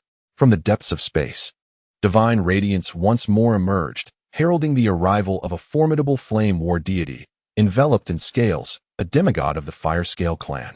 Simultaneously, potent auras surged forth, as a colossal giant roared into existence, boasting 4 powerful arms, its ferocity seemingly capable of rending planets asunder. Additionally, a demigod adorned with magnificent wings manifested, summoning a multitude of storms as it appeared beyond the confines of Earth. These demigods, hailing from various races, had all descended. In the distance, a blinding light pierced the heavens as a blood-red halberd penetrated the realm, filling the space with an overwhelming aura of slaughter as supreme divine light erupted, saturating the atmosphere with bloodlust. The crimson halberd struck the earth with tremendous force, yet was met by an enigmatic power that rendered it inert, creating not even a ripple. A bloodied specter emerged, crowned with twin horns and shrouded in a crimson glow, a demigod of the Azura clan. Upon its appearance, this Azura demigod instilled a sense of suffocating dread among the other demigods, for they were clearly of disparate caliber. Its divine power was vast and inscrutable, akin to an abyss. This mysterious force was undoubtedly arranged by a divine entity, forbidding demigods from entering, permitting only formidable beings to venture forth with great difficulty. The Azura demigod furrowed his brow, realizing even he could not directly enter Earth. "Can even you, esteemed member of the Azura clan, not enter Earth?" inquired the spirit clan demigod with a hint of reverence. The Azura demigod shook his head. Despite the malevolence radiating from him, he bore no ill intent towards those present. He informed them that perhaps a divine entity could find a way into Earth, but for demigods, entry was exceedingly challenging. Perhaps the insect clan possesses a means. They have long been stationed on Mars. With their remarkable wormhole abilities, they should be able to breach directly into Earth. The spirit clan demigod suddenly recalled this, speaking hastily. The others were struck with a sense of urgency. Even the Azura demigod's eyes sparkled with newfound determination as he turned to hasten towards Mars. Chapter 415. Has the Holy Spirit Child arrived? Mu Qing returned to the Tianyu Palace, where he encountered several friends, Jiang Pengzi, Ling Fei, and Ding Wang. Mu Qing wished to invite them to join the law enforcement hall, for their talents were indeed remarkable, particularly Ling Fei, who had already ascended to the rank of monarch. Alas, I never imagined that after such a long time apart, your strength would surpass ours by such a margin, Ding Wang expressed with a touch of nostalgia. He had reached the 9th level of martial arts, on par with Jiang Yuanjia. Meanwhile, Mu Qing had already attained prowess comparable to that of a formidable being. The trio readily accepted Mu Qing's invitation. Jiang Yuanjia, lacking any significant background, found aligning himself with Mu Qing to be the most prudent choice. Ling Fei, having remained within the Ling family due to the emphasis on nurturing his mutated blood spirit, yearned for combat above all else. And what of Jijia? Mu Qing inquired curiously, as an enchanting figure surfaced in his mind. Jiang Yuanjia shook his head, saying, "She is rather mysterious, often venturing out for extended periods. She returned to the Federal Division some time ago, now a seasoned monarch, but has since departed once more." Ding Wang nodded and remarked that the elder counselor mentioned Qi Jia seemed to possess his own extraordinary experiences and secrets, rapidly enhancing his strength. Mu Qing was taken aback, astonished to discover that Qi Jia's cultivation had reached formidable heights, having already stepped into the realm of seasoned monarchs. Suddenly, a series of lightning bolts streaked across the distant sky, followed by an overwhelming brilliance that surged forth like a vast ocean. Observing this phenomenon, Mu Qing was momentarily stunned, a wave of confusion washing over him. Could it be that the demigods from outer space were attempting a forced descent? However, he soon sensed something amiss. An abundance of light erupted forth, and he distinctly felt the spiritual energy of the world intensifying.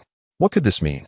Ling Fei and the others, equally bewildered, gazed at the distant sky where radiant auspicious clouds transformed into cascading ribbons of light, merging into the fabric of the universe.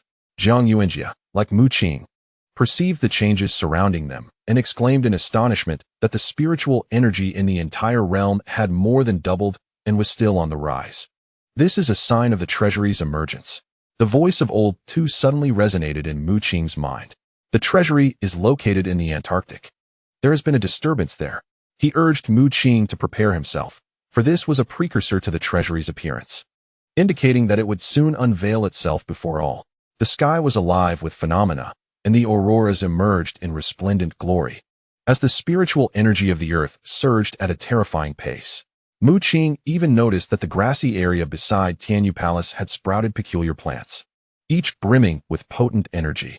The earth was in upheaval, and the concentration of spiritual energy was escalating exponentially. The demigods from outer space watched with keen interest.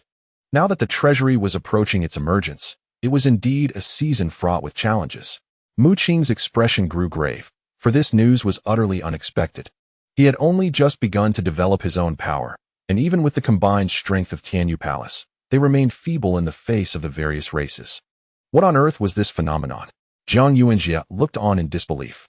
In a short span of time, the spiritual energy surrounding Tianyu Palace had transformed into a veritable sanctuary for cultivation, unimaginably rich.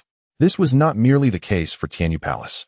Other factions were undoubtedly experiencing similar changes, as the entire earth underwent monumental transformations. Ling Fei pondered deeply, stating that the upper echelons of the Ling family had informed him that the insect clan, the beast clan, and even more hidden extraterrestrial races had arrived on Earth in search of a treasury. As a member of the Ling family, he had also acquired some deeper insights. Ding Wang nodded, acknowledging that he too was aware of certain circumstances. Among those present, only Zhang Yuanjia was without an affiliation, entirely oblivious to these revelations.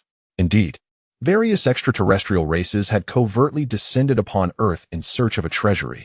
While it might seem unrelated to us, it is still our Earth, and they would inevitably clash with us. Mu Qing took a deep breath and conveyed the situation to Zhang Yuanjia. This revelation astonished both Ling Fei and Ding Wang, who had not anticipated the situation to be more dire than they had imagined. Though humanity boasts many powerful beings, we lack a single demigod and are utterly outmatched by these extraterrestrial races. Mu Qing sighed and shook his head. He learned from Mo Chung that nearly all the supreme powers of humanity are now under the watch of formidable beings. Yet regrettably, no demigod has emerged. The transition from elite warriors to great powers involves the condensation of divine energy. For a great power to ascend to the status of a demigod, in addition to condensing divine consciousness, they must also endure a minor divine tribulation. Throughout the entirety of Earth, there may be individuals who have completely condensed their divine consciousness, reaching the pinnacle of greatness, yet they may still falter in overcoming the minor divine tribulation. When Mo Chung mentioned this minor divine tribulation, his expression was grave, filled with apprehension.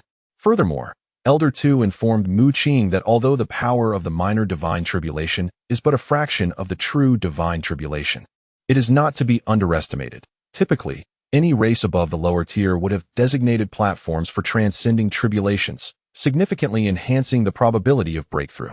As for humanity, their lineage has yet to attain even the lowest tier, making it exceedingly difficult, even for prodigies, to survive the minor divine tribulation.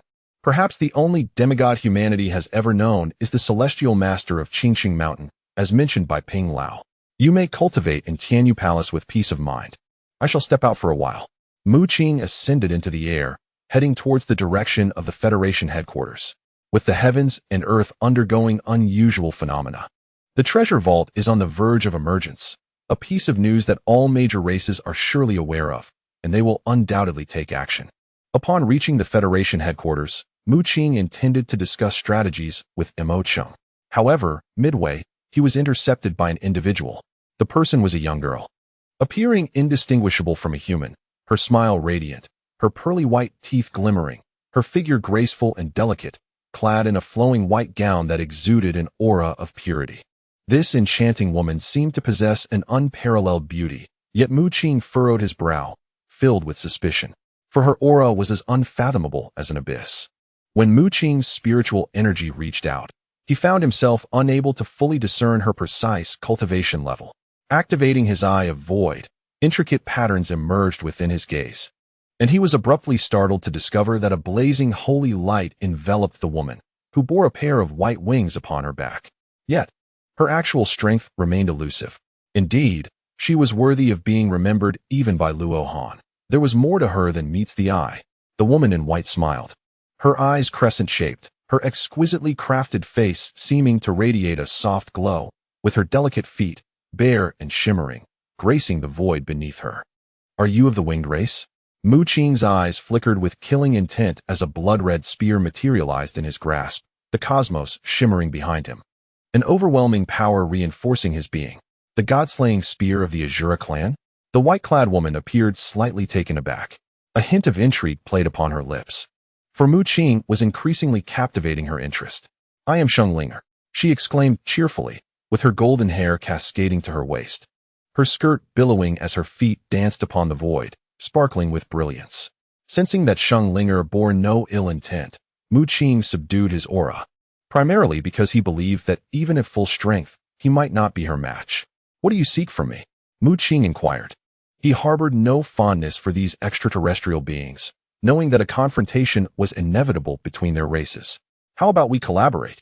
Let us enter the treasure vault together." The Holy Spirit, with a serene smile, produced a stone sword. Upon this stone blade, various extraordinary phenomena materialized. Tsunamis surged, water columns ascended to the heavens, and tides swept forth. Indeed, it was the rainstone sword. There existed 5 elemental stone swords. Thunder and earth were possessed by humanity, while wind had been claimed by the demigods of the beast tribes. Only fire and rain were yet to manifest, and unexpectedly, they now resided in the hands of this Holy Spirit. However, Mu Qing shook his head, stating, "The last person who spoke to me in such a manner has already met his demise." His stance was unmistakably clear. The Holy Spirit blinked, then sheathed the rainstone sword, saying, "In that case, let it be. By the way, do you know Jijia? Do be cautious of her."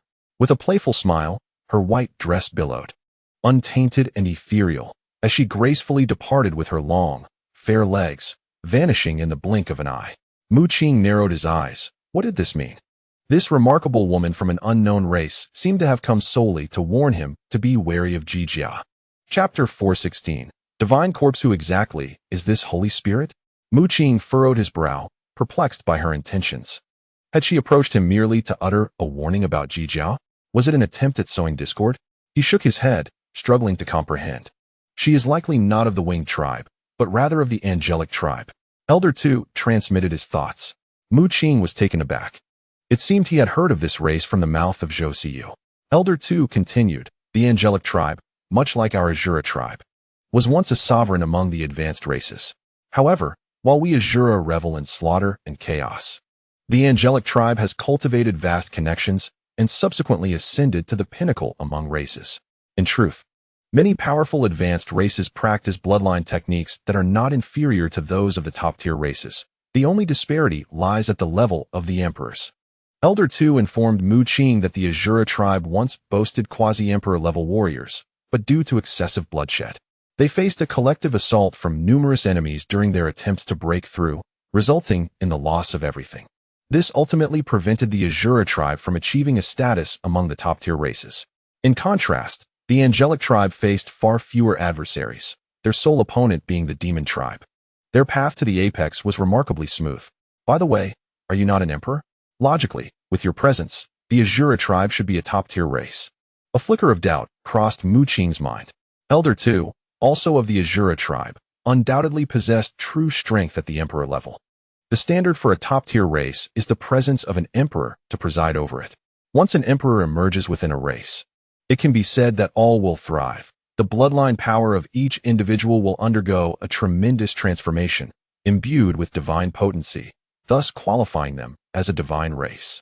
Elder 2 shook his head, stating, "In truth, while I was an emperor, the Azura tribe did reach the echelon of a top-tier race, but alas, I faced near death and ultimately became the spirit of the celestial star map.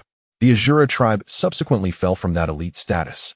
As for the meaning behind that angelic girl's words, I am also uncertain. However, it appears she bears no ill intent toward you. The intentions of the Holy Spirit remain a mystery even to Old Tuesday regardless." He decided to proceed to the federal headquarters. Mu Qing took a deep breath and then initiated a spatial leap towards the headquarters. The emergence of the Holy Spirit served as a stark warning to Mu Qing.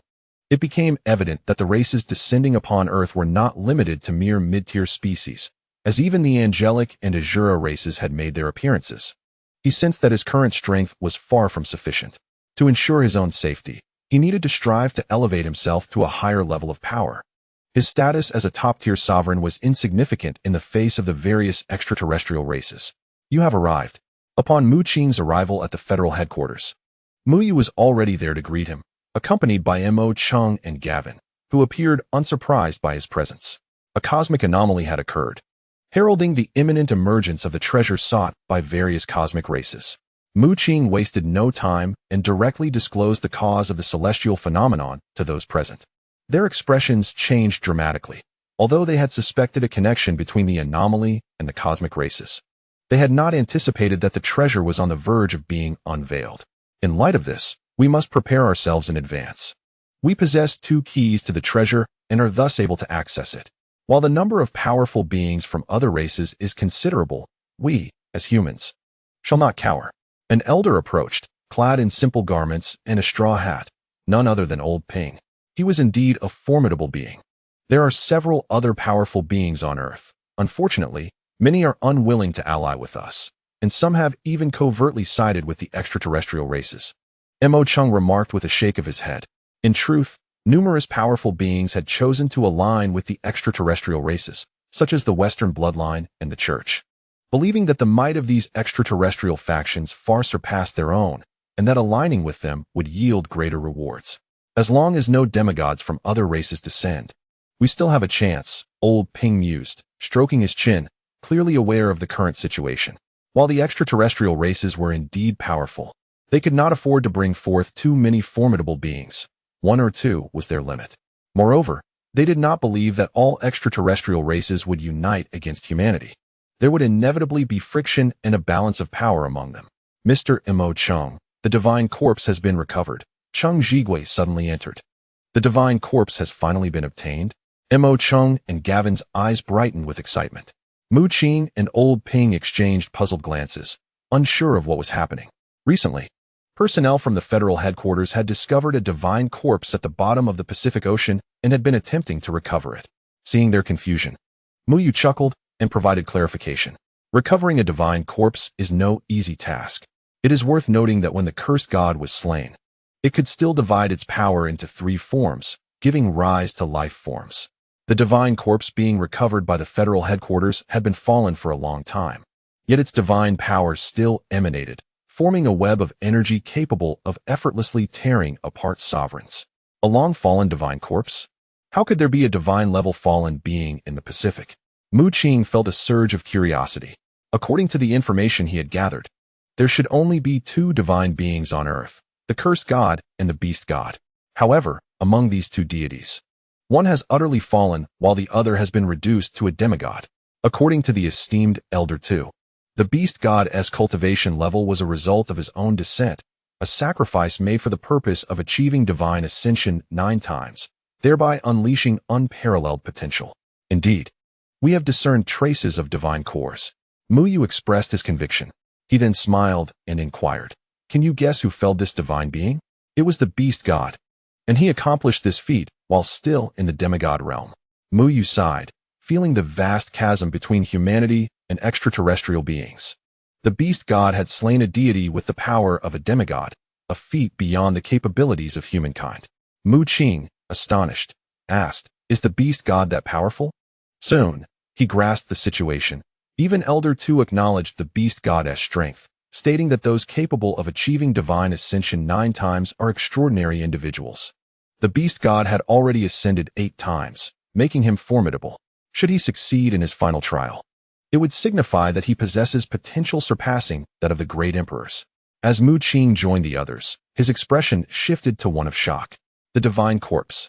His mouth slightly agape, he beheld the colossal body being transported to the Federation headquarters. The divine corpse, measuring nearly 1,000 meters, was that of a tiger. Its form entwined with crackling lightning and boasting an astonishing 18 tails. Was this not the divine core he had refined? His countenance filled with confusion as he scrutinized the creature, noticing a massive, bloodied cavity on its forehead. Mu Yu informed him that this cavity had once housed the tiger's divine core, which had been forcibly extracted by the beast god. Realization dawned upon Mu Qing. The divine core he had refined was not that of the beast god, but rather that of the thunderous tiger. No wonder the beast god harbored no ill will towards him.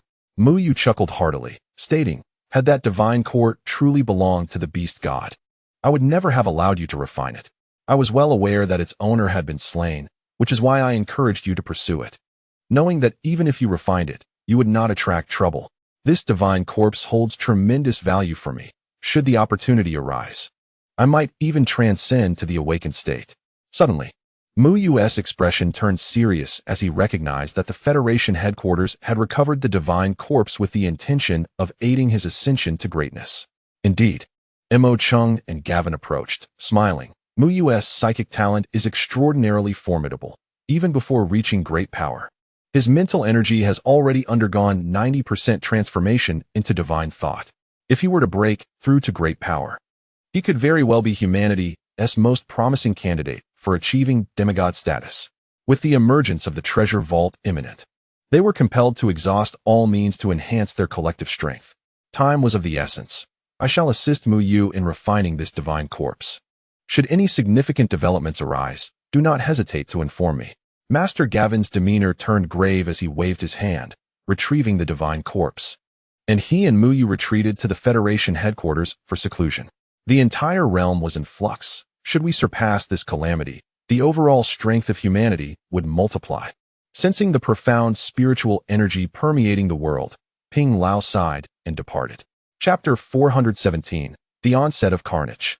In the boundless expanse of the cosmos, shrouded in an aura of mystery, brilliant light coexists with the void of darkness, and countless stars twinkle with radiant hues. Suddenly, terrifying figures raced in from the farthest reaches, materializing on Mars. At this moment, Mars was no longer the same. It was riddled with insect nests, its very essence drained, all its power absorbed and consumed, transformed into energy for the insect race. One could observe a colossal wormhole on Mars, seemingly leading to another realm, yet at the other end of the wormhole, a force obstructed its passage. "Esteemed guests, what brings you to Mars uninvited?" A horrifying silhouette flickered past, revealing an elderly figure clad in a black robe, his voice rasping. Before him, shadows emerged, emanating an extraordinarily dreadful aura that sent shivers through all the insect beings on Mars, even causing the most powerful among them to tremble in fear. "We seek merely to utilize the wormhole," spoke a blood-red figure, a demigod of the Azura clan. Other demigods from various races stood behind him, with the Azura demigod being the most formidable among them. The insect race's demigod shook his head, replying, "If the wormhole were functional, I would have descended upon Earth long ago to seize its treasures." The Azura demigod frowned, asking, "Is it true that even your wormhole cannot reach Earth?" "Indeed. The other end of the wormhole is blocked, rendering entry impossible. Only beings below the demigod level may enter, and while those of lesser cultivation may find it manageable, those of higher tiers must pay a significant price," lamented the insect race's demigod, troubled by the mysterious forces on Earth. What power could possibly obstruct a demigod? Even the mightiest entities had to expend immense effort to descend. The spirit race's demigod furrowed his brow, perplexed by how such a small celestial body could wield such power. Suddenly, The insect race's demigod glanced at the gathered assembly, a slight smile gracing his lips as he spoke. In truth, I possess a method that allows demigods to descend upon Earth. I trust you are all aware that accessing the treasure vault would greatly aid in attaining divinity. Upon hearing his words, the gazes of the others converged upon him. The fire-scaled race's demigod, engulfed in flames, rumbled, "Do not keep us in suspense. Speak. What is this method? Blood, souls, and resentment." The insect race's demigod's eyes sparkled with intensity. "We have a royal worm on Earth, possessing the strength of a mighty entity. If we gather sufficient blood and souls, we can enact a blood sacrifice array. The more blood and souls we accumulate, the greater the power unleashed, even allowing us to forcibly transcend realms and enable demigods to descend. I have indeed heard of the insect race's blood sacrifice array. It possesses such capabilities. As long as there is enough blood, we should be able to breach the boundaries," nodded the spirit race's demigod, recalling his previous encounters with the array and understanding its might. However, the giant power race's demigod expressed some doubts, asking, "But where shall we procure such an abundance of blood?" Other demigods quickly echoed his concern. For a demigod to directly transcend realms, even if the blood sacrifice array held that capability, it would undoubtedly require an incalculable amount of blood. Surely, they could not be expected to fill the array with the lifeblood of their kin already present on Earth. The semi-divine being of the insect race chuckled softly, shaking his head, a chilling glint flickering in his eyes. "You may have forgotten," he remarked, "that Earth is not solely inhabited by our various races, but also by the indigenous beings, the humans." At his words, the others grasped the gravity of the situation. Indeed, humanity bore no connection to their esteemed lineages. Their bloodlines deemed inferior, existing in their eyes akin to slaves, easily expendable. A splendid strategy. Let us unite our races and embark on a campaign of extermination against humanity. This should suffice to fill the blood sacrifice array. The semi-divine being of the spirit race erupted in laughter, harboring a profound animosity towards humans. For news had reached him that a gifted member of his race had been slain by a human. "The beast race may not be of much assistance," lamented the two semi-divine beings of the beast race, "as our kin amongst the ferocious beasts of Earth are led by a traitor, rendering communication impossible." The Shura semi-divine being suddenly cast a glance at the insect race semi-divine, fully aware of the ulterior motives swirling in his mind. The Blood King insect, orchestrating the blood sacrifice array, would undoubtedly reap the greatest rewards from their coalition's slaughter of humanity. Perhaps by the time they descended, that mere formidable being, the Blood King insect, would have ascended to semi-divinity himself. The insect semi-divine shuddered slightly, a sheepish smile gracing his features, realizing that the Shura semi-divine had discerned his intentions. "Let it proceed as you suggest," he acquiesced.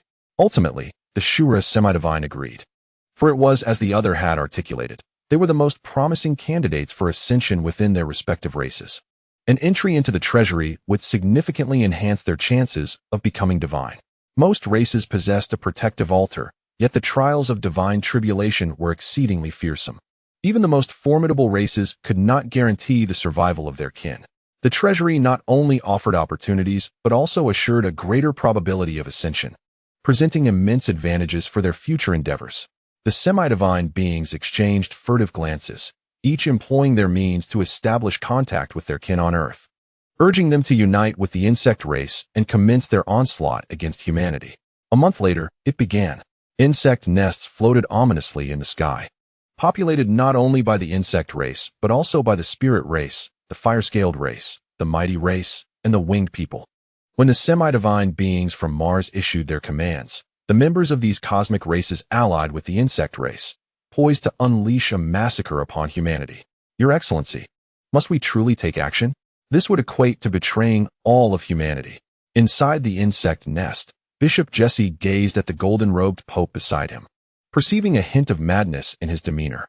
"For humanity to survive, we can only cling to life by the thinnest of margins.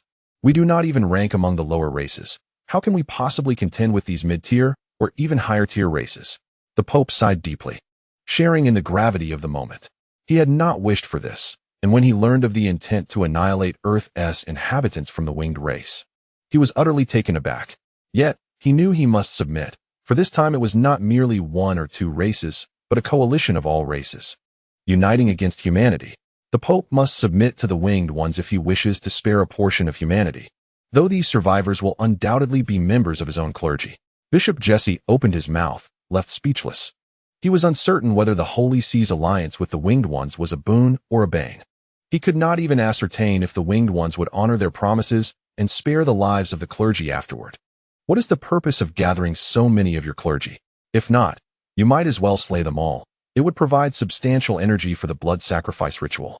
Scoffed a leading figure of the winged ones. The Pope's expression darkened, yet he remained powerless, even managing a semblance of an apologetic smile. Bishop Jesse observed the Pope. Feeling a twinge of discomfort, the Pope, a formidable figure, had lowered himself before the elite of the winged ones.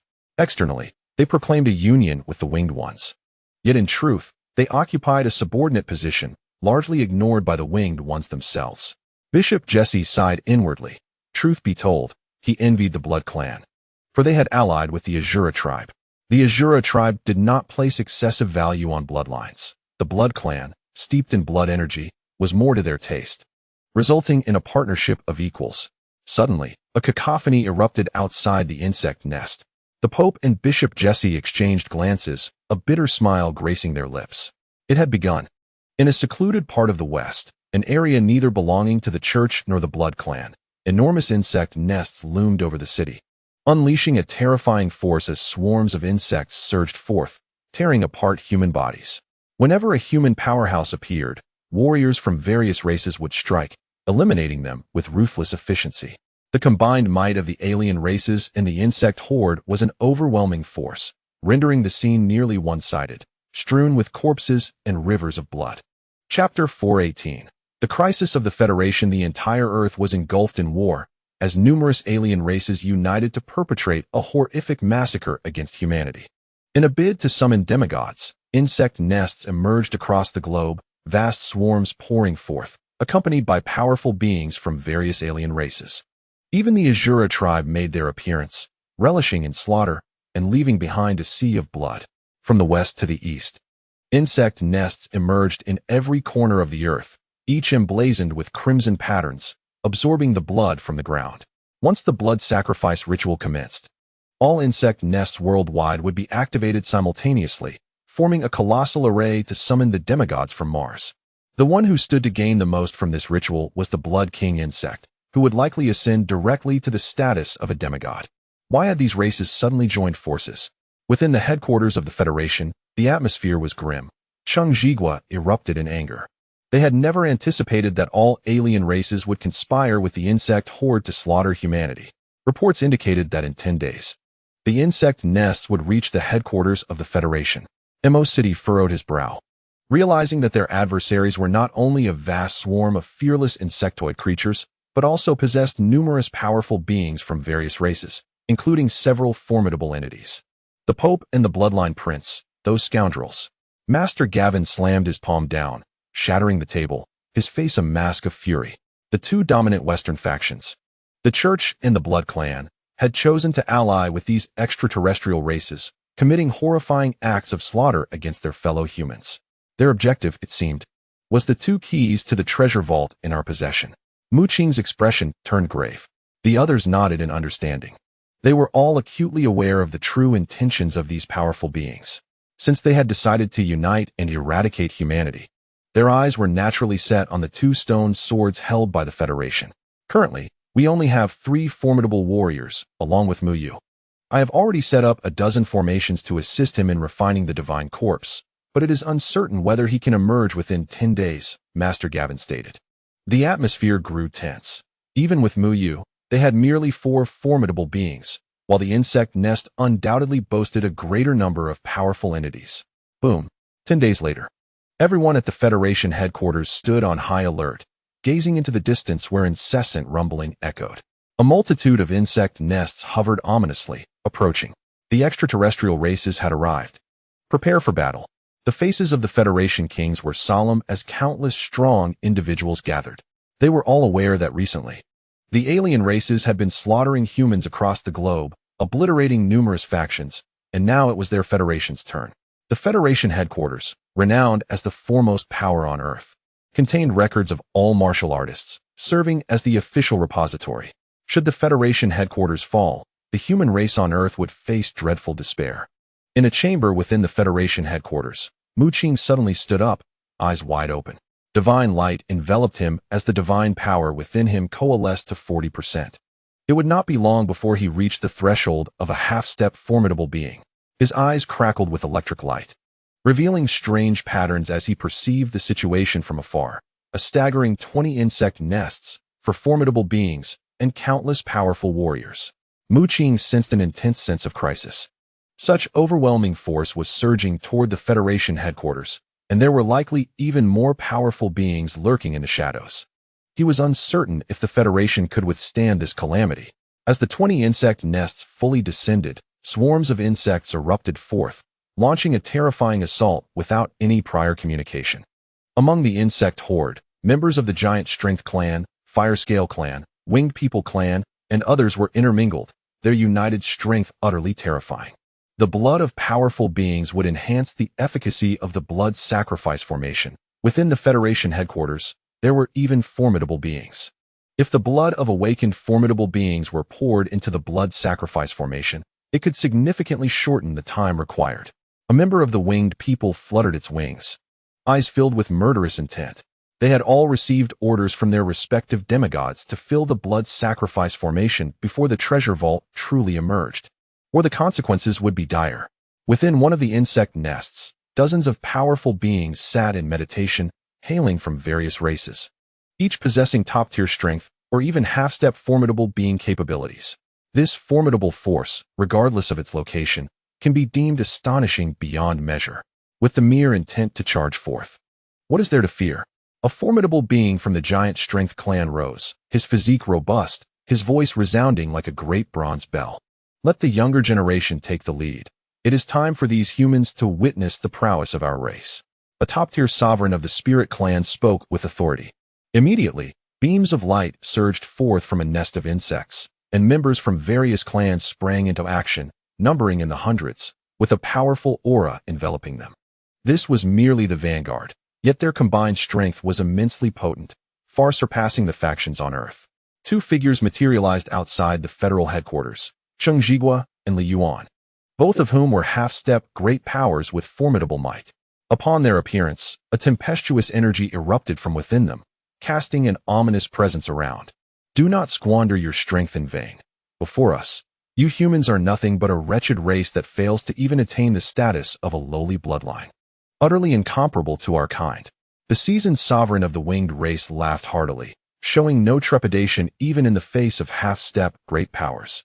This was rooted in an inherent pride of their intermediate race. In the cosmos, those of lower bloodlines held a diminutive status, and humans, who could not even reach that threshold, were regarded as akin to slaves. Our disdain for humans was not due to a lack of power, but rather our reluctance to engage with you. However, you have proven to be ungrateful, even seizing 2 keys to our treasure vault. Such audacity invites doom. The seasoned sovereigns of various clans clamored, exuding murderous intent. Kneel, you despicable race. Surrender obediently, and we may grant you a swift end. A multitude of powerful auras ascended. A relentless swarm of insects surged forth, with formidable beings from various clans stepping forth, exuding an extraordinary presence. Esteemed ones, with the emergence of the treasure vault imminent, are you truly not afraid that we humans will perish alongside you, depriving you of any benefit? Cheng Jigua scolded vehemently. Once we obliterate your federal headquarters, the spoils will rightfully belong to us, echoed a voice from within the insect nest. Instantly, all seasoned sovereigns unleashed their terrifying abilities, launching an assault on the federal headquarters. A dazzling array of light cascading over the realm. Seek death. Cheng Jigua and Li Yuan's expressions darkened as they retaliated fiercely, their profound primal energy surging forth, half of which had already transformed into divine power, resonating with thunderous roars. Chapter 419, Instant Annihilation. From within the insect nest emerged dozens of elite sovereigns, including 3 half-step great powers, all formidable beings from their respective clans, some adorned with wings, radiating brilliant light, while others were cloaked in crimson scales, enveloped in flames. Cheng Jigua and Li Yuan were immediately intercepted by these 3 half-step great powers, one from the Spirit clan, one from the Giant Strength clan. and one from the Fire-Scale clan.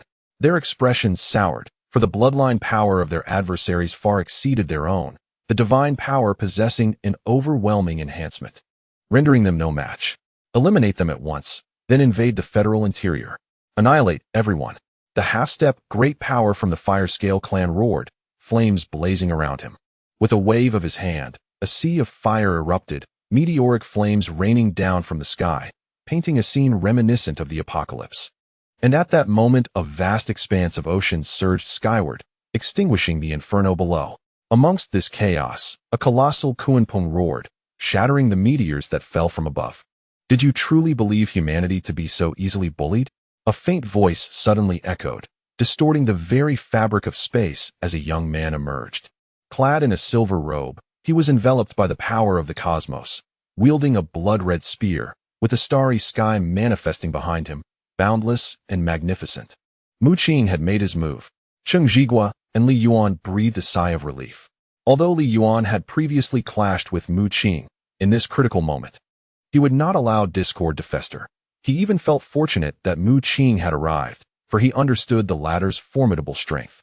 Despite being merely a pinnacle king, his true prowess transcended that of an ordinary half-step supreme being. Are you the Mu Qing who eliminated my clan's prodigy? You appear unimpressive. With merely the cultivation of a pinnacle king, scoffed a half-step supreme being from the Fire-Scale clan, his brow arched in disdain. Be cautious. This fellow harbors sinister energy. Observe that blood-red spear he wields, warned a half-step supreme being from the Spirit clan, sensing a terrifying aura emanating from Mu Qing. The god-slaying spear of the Shura clan? The expression of the Fire-Scale half-step supreme being shifted, growing increasingly grave. The name of the god-slaying spear resonated throughout the universe, a symbol of the Shura clan. Now, this weapon, forged solely for the purpose of slaughter, had been conjured by this human, who lacked even a noble bloodline. What secrets do you hold? Surrender them, and I may spare your life. As you can see, the various clans have united with a resolute determination to exterminate humanity. If you reveal to me the method to cultivate the god-slaying spear, my influence can ensure your survival. A voice unexpectedly emerged. It was the half-step supreme being of the Fire-Scale clan, secretly transmitting his thoughts to Mu Qing, his eyes gleaming with greed. Mu Qing suddenly laughed, shaking his head. The half-step supreme being's expression darkened as he prepared to transmit another message, intending to inform Mu Qing of the dire circumstances facing humanity. Humanity shall not be extinguished, nor shall I perish. In this battle, it is you who will ultimately meet your demise. Mu Qing's tone turned fierce. As he stepped into the void, an overwhelming aura erupting from him, akin to a divine spear piercing through the heavens and earth. Boom! The blood-red spear in his hand cleaved through the air, an aura of slaughter engulfing the sky, as a torrent of corpses and blood surged forth, painting the heavens crimson. As Mu Qing unleashed his might, the god-slaying spear emitted an ancient, jarring melody that penetrated the very soul. It was the song of slaughter. Behind Mu Qing, a terrifying phantom of carnage manifested, bolstering his strength. With a single thrust, he aimed the spear directly at the half-step supreme being of the Fire-Scale clan. Kill! The god-slaying spear radiated a murderous power, rending the flames apart and striking the foe with tremendous force. Puffed! Blood stained the vast sky as a deep gash was torn into the chest of the half-step supreme being, who let out a wretched scream. Yet he reacted swiftly, unleashing a terrifying blaze of power, as a sea of flames enveloped him, conjuring a realm of fire populated by various creatures. In the realm of flames, divine energies coursed through the air, intricately woven with a myriad of shimmering runes that flickered and intertwined. The formidable being of the Fire-Scale clan roared, transforming into a fiery war god, conjuring the essence of the flaming domain within his grasp, and launched a mighty strike towards Mu Qing. Azure Dragon Arm. A smirk of disdain graced Mu Qing's lips as he raised his fist, unleashing a true dragon's roar. A fearsome azure dragon emerged with a thunderous bellow. As torrents of stellar primordial energy surged forth, its power overwhelming. Behind him, a vast expanse of starlit sky materialized, with over 200 resplendent stars bestowing their might upon him, elevating him to the stature of a celestial war god, standing resolute in the boundless void.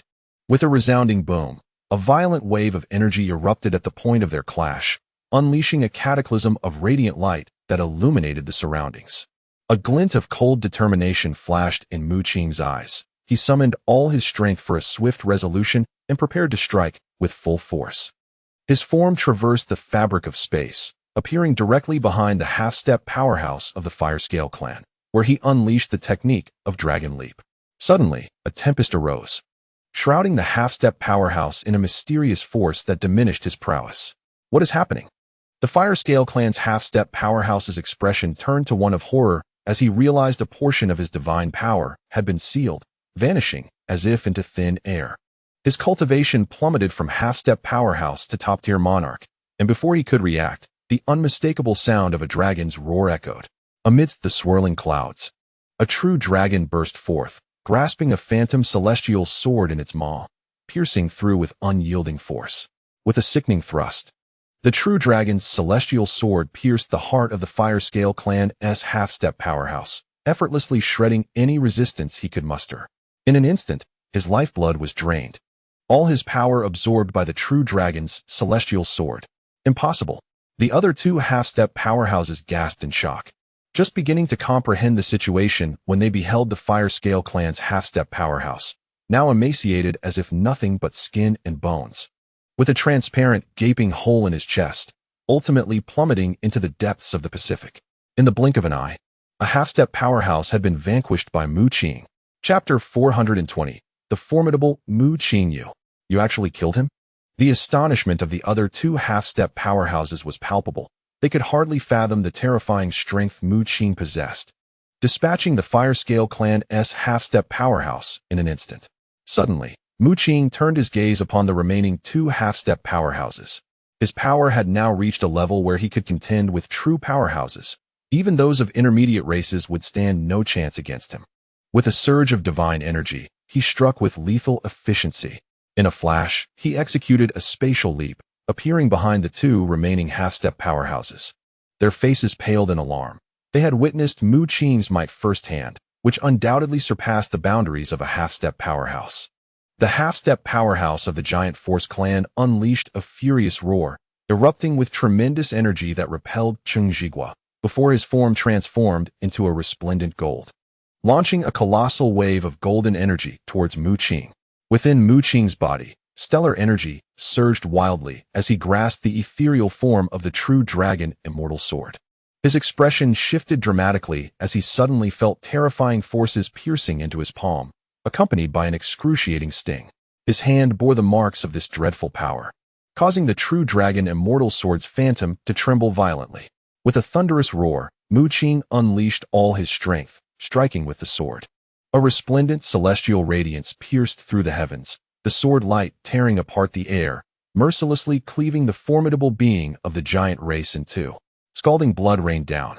Yet bizarrely, it hovered in midair, transforming into a river of blood that flowed into the true dragon immortal sword.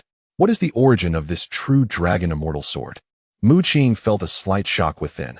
The sword summoned by the Dragon Leap technique was extraordinarily sinister, specifically designed to absorb blood. Even he, gripping the true dragon immortal sword tightly, felt an overwhelming devouring force surging forth, attempting to draw out his very lifeblood. With a leap of the sword, Mu Qing's astral energy transformed into celestial light, soaring into the air. With an ethereal strike, the dragon's roar echoed, enveloping the half-step powerhouse of the spirit race. This strike radiated an unparalleled brilliance, the celestial light swirling around the sword, upending the cosmos and tearing the firmament asunder. With a piercing sound, the true dragon immortal sword penetrated the body of the spirit race's half-step powerhouse. His face contorted in agony as torrents of soul energy erupted from within him, only to be mercilessly shredded. A wretched scream escaped his lips, and amidst the horrific sword light, his body shattered. All his blood was absorbed by the true dragon immortal sword, which now shimmered with a crimson glow, imbued with an eerie power. In less than a mere 10 minutes, Mu Qing had slain 3 half-step powerhouses of the insect nest vanguard, draining every drop of their blood. How could this be? How could a top-tier human sovereign possess such overwhelming strength? The expressions of the powerful beings from various races turned pale, gasping in disbelief. A half-step powerhouse, a being that had condensed over 50% of divine power, was a formidable existence even among the various races, a race of potential. Yet, this incredibly powerful entity had been slaughtered by Mu Qing, a human pinnacle sovereign. Mu Qing realized that half-step powerhouses were no longer his match. With the unique properties of the stellar reversion scripture, he had fused so many bloodline techniques. His primal energy was terrifyingly profound. Even now, having only transformed 40% of his divine power, he surpassed those who had achieved 70 or 80%. This is bad. Call for reinforcements. The faces of dozens of top-tier sovereigns turned pale, shocked to discover that this apex sovereign from the Federation headquarters was so powerful, resembling not a human, but a prodigy of a higher race. Heavens! 3 of our masters have been slain by him. Could he be of the Azura race? Someone screamed. A glint of murderous intent flickered in Mu Qing's eyes as the true dragon immortal sword dissipated in his grasp. With a soft sigh, the cosmic backdrop materialized behind him, gathering dark clouds. Thunder rumbled ominously. In the sky, terrifying lightning descended, each bolt containing world-destroying power. The pupils of the dozens of top-tier sovereigns constricted as they realized the magnitude of this calamity was beyond their capacity to withstand. They hastily turned to flee. Regrettably, at that moment, the surrounding space suddenly warped, and a surge of spatial power pressed in, obstructing everyone. "I can't move," a top-tier winged one cried out. And in the next instant, a bolt of golden lightning descended from the heavens, reducing him to mere ashes. Boom! The relentless onslaught of heavenly tribulation fell, one after another. As numerous elite warriors were annihilated, the vanguard forces of the insect hive were utterly defeated. Kill him.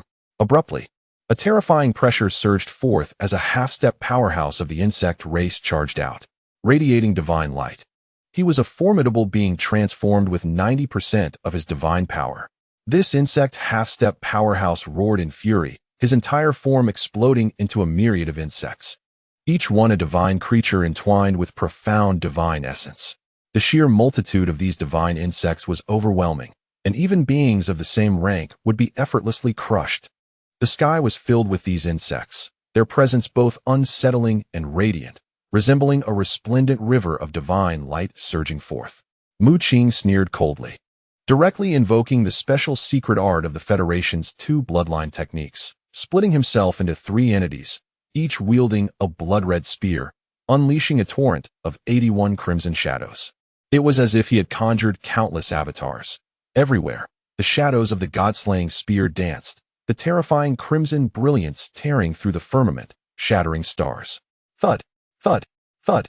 One divine insect after another was cleaved apart by Mu Qing. The insect half-step powerhouse's expression shifted, realizing that a group attack was futile against Mu Qing. He hastily withdrew his divine insects, reconstituting his form. The divine power of the insect half-step powerhouse erupted, akin to a divine essence explosion, his aura surging wildly to the level of a true powerhouse. With a swift motion, he unleashed divine flames that engulfed the heavens, shattering vast swathes of space. Mu Qing furrowed his brow, the god-slaying spear crashing down, bloodlight surging, the surroundings transformed into a mountain of corpses and a sea of blood, truly terrifying. Boom! Mu Qing's body quaked, and he staggered backward, a trickle of blood escaping from the corner of his mouth, his arm trembling violently. The god-slaying spear nearly shattered from the immense force. The opponent's gaze flickered with an unusual light, after embodying the divine insects. "My strength now rivals that of a true powerhouse. To think that you have sustained such minimal injuries." He felt an overwhelming shock. With the cultivation of a top-tier warrior, he possessed such power. Even after enhancing his strength to that of a true powerhouse through divine means, his attacks were effortlessly repelled. As far as I know, only high-ranking races or the prodigies of elite races possess such might. For a mere human from Earth to achieve this level is simply unfathomable. Chapter 421. Besieged. The insect half-step powerhouse's expression turned grave, acutely aware that this top-tier human warrior was no ordinary individual. His strength was comparable to the prodigies of elite races. These extraterrestrial beings should not be underestimated. His divine power had been transformed significantly, and after employing his divine arts, he had indeed reached the level of a true powerhouse. Mu Qing wiped the blood from his lips, his expression slightly tense. The force behind the opponent's strike was truly formidable. In the clash, Mu Qing sustained some injuries. His internal organs trembled, and a mouthful of fresh blood surged forth. However, the 200 stars residing within his dantian suddenly erupted with a profound power, counteracting the force of his adversary. Even if 90% of divine power was converted, what of it? As long as one is not a transcendent being, I can still slay you. Mu Qing bellowed, advancing with determination as he swung his god-slaying halberd, unleashing a sea of blood. This strike contained immense power, harnessing Titan strength to propel the god-slaying halberd, further infused with the spatial secret arts of the Qingmu clan. Although the bloodline techniques Mu Qing currently merged were highly eclectic and none were specialized, the uniqueness of the starry sky returning origin scripture allowed him to perfectly manifest the powers of various clans' bloodline techniques. The blood-red halberd sliced through the heavens, rending the fabric of reality.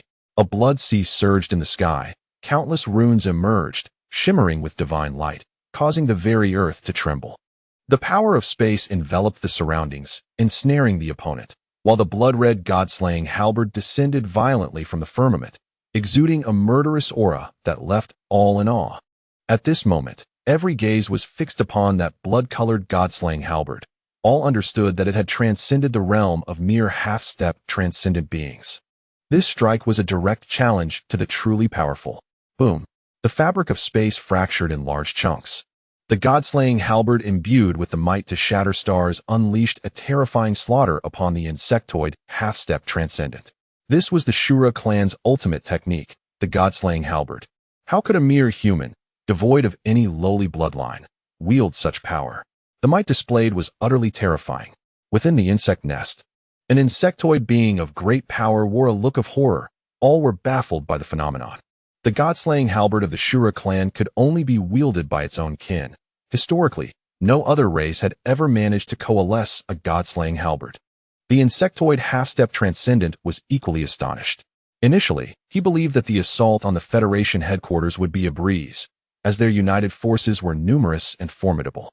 He himself had thought that with his 90% divine power conversion, he could contend with human transcendent beings.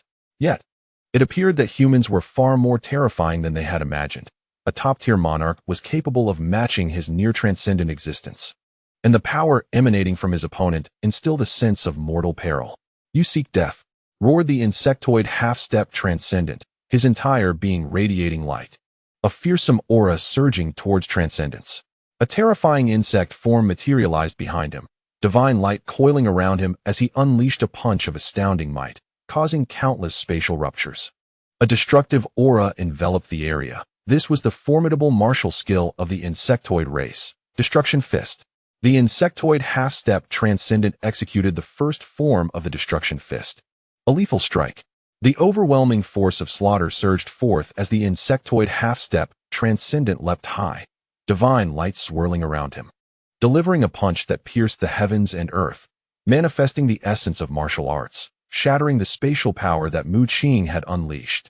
Mu Qing furrowed his brow, summoning all his might. Behind him, a celestial expanse unfolded, where resplendent stars twinkled, some heralding the roar of the Qingmu, while others swayed like purple thunder bamboo. Kill! Grasping the god-slaying halberd, he unleashed a staggering assault, divine light surging forth, his figure splitting into three, each striking with a flurry of sanguine shadows. "You are undoubtedly harboring countless secrets within you. I shall slay you and seize everything you possess." The insectoid creature, a formidable half-step powerhouse, glimmered with a sinister light in his eyes as he conjured an unparalleled force within his fist. Boom! An explosion of energy erupted throughout the space, unleashing a ferocious torrent of power that sent tsunamis crashing across the Pacific, while the sky darkened ominously, as if on the brink of shattering. How can this human be so powerful? Should we intervene? Within the insect nest, three formidable beings engaged in deliberation. They realized that this assault on the Federation's headquarters was not unfolding as seamlessly as anticipated. In their estimation, the insect race, with its continuous stream of warriors, should easily overwhelm the lesser-ranked fighters, while their combined might should render the Federation's upper echelons powerless. Yet, upon Mu Qing's emergence, three half-step powerhouses and dozens of elite kings had been swiftly dispatched, decimating the higher echelons of strength with alarming rapidity. Meanwhile, in the lower-tier battles, The Federation warriors wielded streaks of golden lightning that appeared innocuous, barely registering any energy fluctuations. However, once unleashed, they erupted with terrifying power, rivaling the strikes of top-tier kings. With an expansive reach that obliterated swathes of insect bodies, leaving no remains. Particularly, the swiftness of this golden lightning rendered evasion nearly impossible, exposing the coalition of races to an overwhelming disadvantage before the Federation headquarters, which cast a pallor of discontent upon the faces of the three powerful beings within the nest. "Shall we not simply strike?" one of them declared, confidence brimming in his tone. "The quality of human bloodlines is exceedingly low. I can take on two. Patience. Let us first allow a few more half-step powerhouses to engage," replied a youth clad in crimson, the blood-sucking king worm. Swish, swish, swish. Figures surged forth from the insect nest, some from the Spirit clan, others from the Titan clan, all half-step powerhouses. Upon witnessing this, Mu Qing's countenance shifted. As these formidable entities encircled him, each having transmuted 70 to 80% of their divine power, their prowess formidable beyond measure. Titanic form. Mu Qing bellowed in fury, channeling his essence into three towering titans, each standing 500 meters tall, exuding an aura of extreme terror, their roars shaking the heavens. Each titan wielded a colossal god-slaying halberd, sweeping through the air and tearing apart the very fabric of space. This is the Titan clan's technique. This fellow harbors innumerable secrets. Yet the half-step powerhouses around him remained undaunted, launching a coordinated assault, beams of various attacks piercing through the air. Boom, boom, boom. Mu Qing's three forms were clad in robes of spatial power, enveloping him in an aura that deflected much of the onslaught. However, he still sustained injuries, coughing blood as he was forced to retreat frantically. His cultivation remained too feeble. At the pinnacle King's level, he was simply unable to contend with so many half-step powerhouses head-on. Chapter 422. Mu Yu emerges. The collapse of space.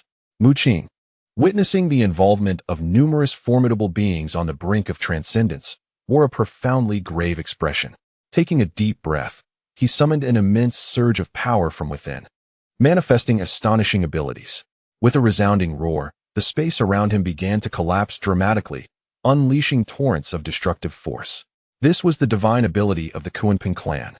With spatial power permeating the surroundings, its terrifying essence causing all semi-competent beings to pale in comparison. In the face of such might, even those on the brink of transcendence would find themselves utterly obliterated. However, the adversaries confronting Mu Qing were not mere semi-competent beings, but a collective of individuals whose cultivation was perilously close to true transcendence. The overwhelming force encircled Mu Qing, binding his form as the assembly of semi-competent beings united to withstand the spatial collapse, simultaneously launching their attacks with the intent to annihilate him. Finally, Mu Qing could no longer endure. He coughed up blood repeatedly. Faced with the relentless onslaught of powerful beings from various clans, no matter how extraordinary he was, he could not withstand them, for he was still merely a top-tier monarch, his cultivation too low to bridge such a vast chasm in power. Submit. Surrender the secrets you hold. Someone bellowed, a blinding brilliance surging forth. Some among the various clans even resorted to secretive communications with Mu Qing, urging him to relinquish his secrets in exchange for his life. Mu Qing let out a cold laugh, fully aware that such words were not to be trusted. With a thunderous roar, his divine essence erupted. A radiant light enveloped him, shattering three chaotic chains that bound him. A torrent of divine power surged forth, and a Titan rune manifested upon his brow, piercing through the divine light and sweeping outward, directly penetrating the chest of his semi-competent being. The lifeless body of a semi-competent being plummeted into the Pacific Ocean, leaving the others astonished, realizing that this seemingly insignificant top-tier monarch was formidable beyond measure. One misstep could lead to their demise. "Let us unite and completely suppress him," shouted a semi-competent being from the insect clan. When did such a prodigious individual arise among us humans? Within the insect nest, the Pope stood in a daze, observing the conflict unfolding in the sky. Despite his grievous injuries, Mu Qing exhibited unparalleled valor, single-handedly battling against a dozen semi-competent beings, each of whom vastly surpassed the typical human of his rank. Yet, Mu Qing had sustained this struggle for such an extended duration. He is the individual I mentioned to you before, originally known as Qingmu, later revealed to be the second palace master of Tianyu Palace, Mu Qing, Bishop Jesse remarked, gazing at the figure entwined in divine light above. If he were to grow stronger, do you think he could hope to triumph over the various clans? The Pope's focus remained steadfastly on Mu Qing. Bishop Jesse shook his head, responding, "It is virtually impossible. The strength of the various clans extends far beyond what we see here. When the divine tier descends, a mere swipe could extinguish all human champions." The Pope's eyes darkened, and he ultimately sighed heavily. At this moment, the battle in the sky showed signs of nearing its conclusion, with Mu Qing drenched in blood and under relentless assault. Boom! A terrifying force erupted from the federal headquarters as Masters Mo Chung and Gavin, both formidable beings, made their move. However, at the same time, the radiant divine light within the insect nest surged towards the heavens, as three formidable beings emerged from various clans, casting forth a dazzling brilliance that enveloped the surroundings and barred the path of the two individuals. Crack! The fabric of space shattered, and an elderly figure suddenly appeared, donning a straw hat and wielding a small wooden axe, yet emanating an aura of terrifying might. With a swift motion, the old man swung the small axe, unleashing a pitch-black rift that extended into the void, engaging in combat with one of the powerful beings in the sky. In total, 6 formidable beings clashed, the aftermath of their battle sending shockwaves that threatened to rend the very heavens apart. This is dire. Mr. Mo and the others have been obstructed. Mu Qing is in peril. Cheng Jigua's expression turned grave as he realized the precarious situation Mu Qing found himself in. Annihilation. Destruction of the heavens. The insect race's semi-divine being unleashed a flurry of punches, each one resonating with earth-shattering power, rivaling that of true divine beings. The 3 devastating punches, imbued with the essence of destruction, were a formidable martial technique of the insect race. 2 terrifying fist imprints surged forth, cloaked in black light and exuding an aura of death and oblivion. Mu Qing felt a chill run down his spine. Those punches were utterly fearsome. Suddenly, a brilliant radiance erupted from the depths of the Federation headquarters, a terrifying force sweeping through the vicinity and enveloping everyone. Such a powerful presence. A divine being's countenance turned pale as they gazed towards the core of the Federation headquarters. There, a figure materialized, and in an instant, it appeared beside Mu Qing. It was Mu Yu. At this moment, Mu Yu was shrouded in divine light, having fully ascended to the realm of divinity. Upon attaining this level, he possessed unparalleled strength, as his divine consciousness had already transformed to 90%. A divine being with 90% of their consciousness surpassed even the 3 formidable beings emerging from the insect nest. Boom! The radiant consciousness coalesced in the sky, forming a colossal transparent hand that descended with great force, entwined with countless divine lights, distorting and shattering the very fabric of reality. The 2 imprints of destruction were obliterated in an instant, crumbling to dust. Then, with a sweep of the divine hand, the nearby semi-divine beings were struck by overwhelming force, their chests caving in as they retreated, coughing blood. How can this be possible? How can humanity possess such a powerful being? He is nearing the level of a demigod.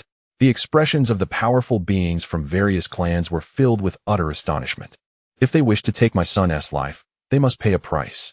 Mu Yu, bathed in divine radiance, observed the semi-divine beings attempting to flee, a cold smile gracing his lips. A terrifying surge of divine consciousness emanated from him, enveloping all present in an invisible grip, rendering them immobile. Soul annihilation. Mu Yu slowly uttered these 2 words, and in an instant, the dozen or so semi-divine beings fell into a stupor, their bodies weakening as they plummeted into the depths of the Pacific Ocean. This was a secret technique of the alchemy organization, initially a method of mental assault. However, for Mu Yu, now a being of 90% transformed consciousness, it wielded tremendous power. His gaze was reminiscent of an abyss, as if a black hole were consuming everything, causing the surrounding space and time to come to a standstill. His divine consciousness surged forth once more, morphing into a razor-sharp sword that swept through the air, piercing towards the semi-divine being of the insect race like a bolt of thunder. The countenance of the Zerg's quasi-legendary being was one of sheer terror. Despite invoking divine powers to elevate his strength to that of a true legend, he could at best contend with a mere 10% manifestation of divine consciousness. Faced with an entity like Mu, he was utterly outmatched. Recognizing the futility of escape, he gritted his teeth and unleashed a flurry of punches, 3 devastating strikes, each one capable of annihilation, destruction, and obliteration. However, Mu's sword of divine consciousness was unparalleled in its sharpness, tearing through the punches and shattering the dark light, plunging mercilessly into the center of the Zerg's brow. Thud! His body plummeted into the Pacific Ocean, lifeless. Chapter 423.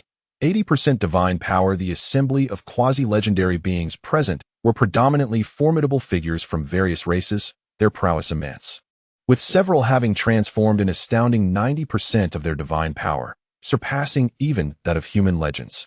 Yet, despite the presence of more than a dozen such elite beings, representatives of their respective races descended upon Earth, Mu effortlessly vanquished them. Within Mu coursed not only a profound reservoir of divine power, but also a torrent of surging divine consciousness enveloping him. As Earth's foremost alchemist, he exhibited unparalleled mastery over mental energy, and now, with 90% of his mental force transformed into divine consciousness, his might was extraordinary. Why does humanity possess such formidable beings? Echoed a voice filled with astonishment from within the Zerg nest. Their bloodline techniques and secret arts were no ordinary matters. Certainly above the median level. The elite beings from various races gasped, sensing an overwhelming and suffocating aura emanating from Mu. At that moment, Mu Qing plunged directly into the Pacific, his body radiating streams of blood light. He raised his hand, summoning spatial forces that rearranged the corpses of the fallen quasi-legends before him. Subsequently, these bodies erupted in a cacophony, transforming into rivers of blood that did not disperse but instead converged before Mu Qing, forming a blood-red seed resembling a pulsating heart. This was a technique of the Shura race. However, as Mu Qing wielded it, intricate starry patterns were emblazoned upon it.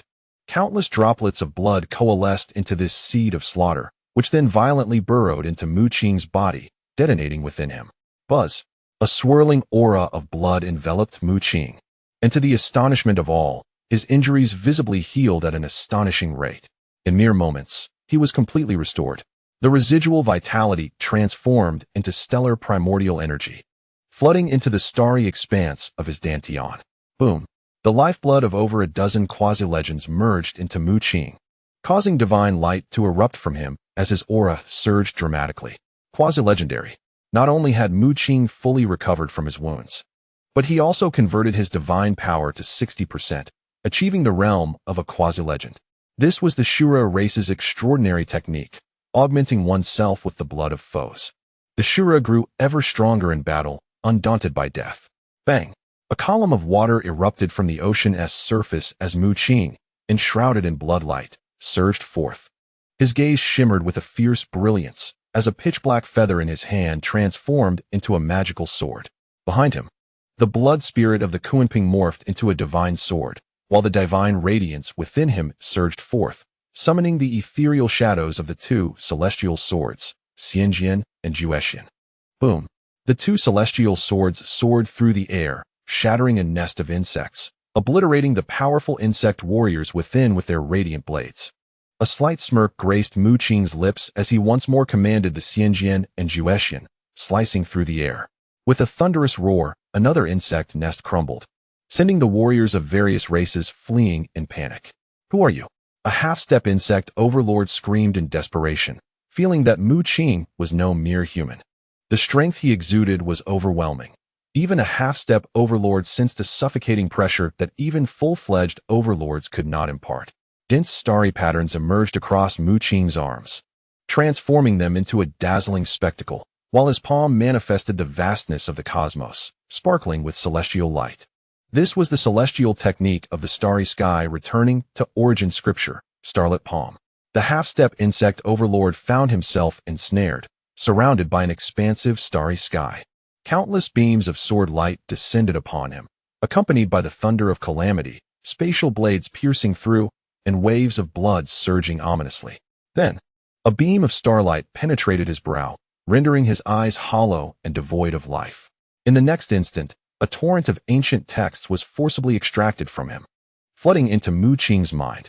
This text was none other than the inheritance of the insect race's bloodline technique. Buzz. Stars began to coalesce within Mu Qing's dantian, with shadows of insects flickering faintly.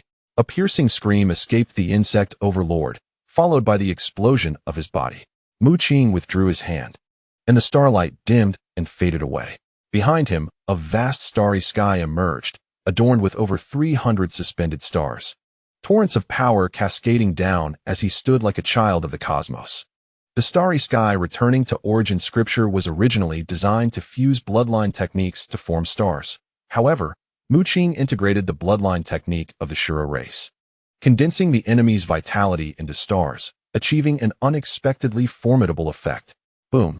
The divine radiance emanating from Mu Qing was resplendent, as 70% of his original energy transformed into divine power. Perhaps there was no need to enter the treasury.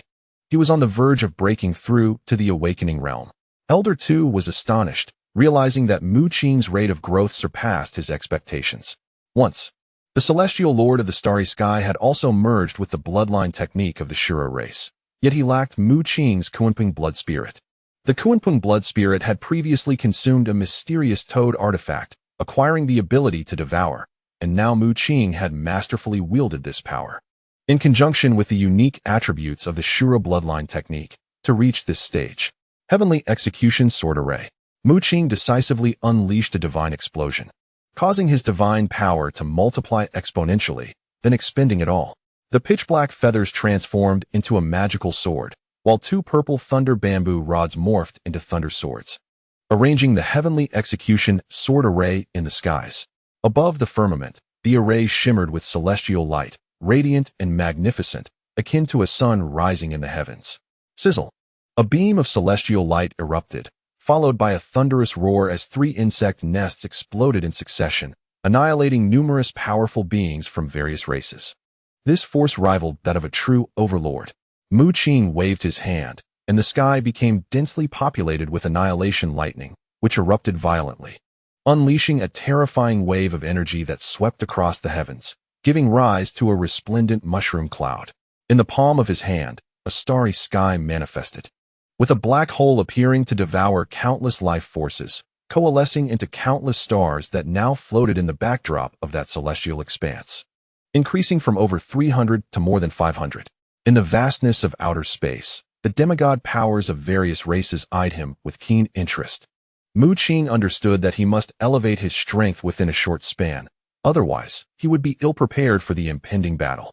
Initially, I presumed that the being close to demigod status had merely chosen a star at random to conceal a treasure trove, but it seems humanity still harbors some secrets.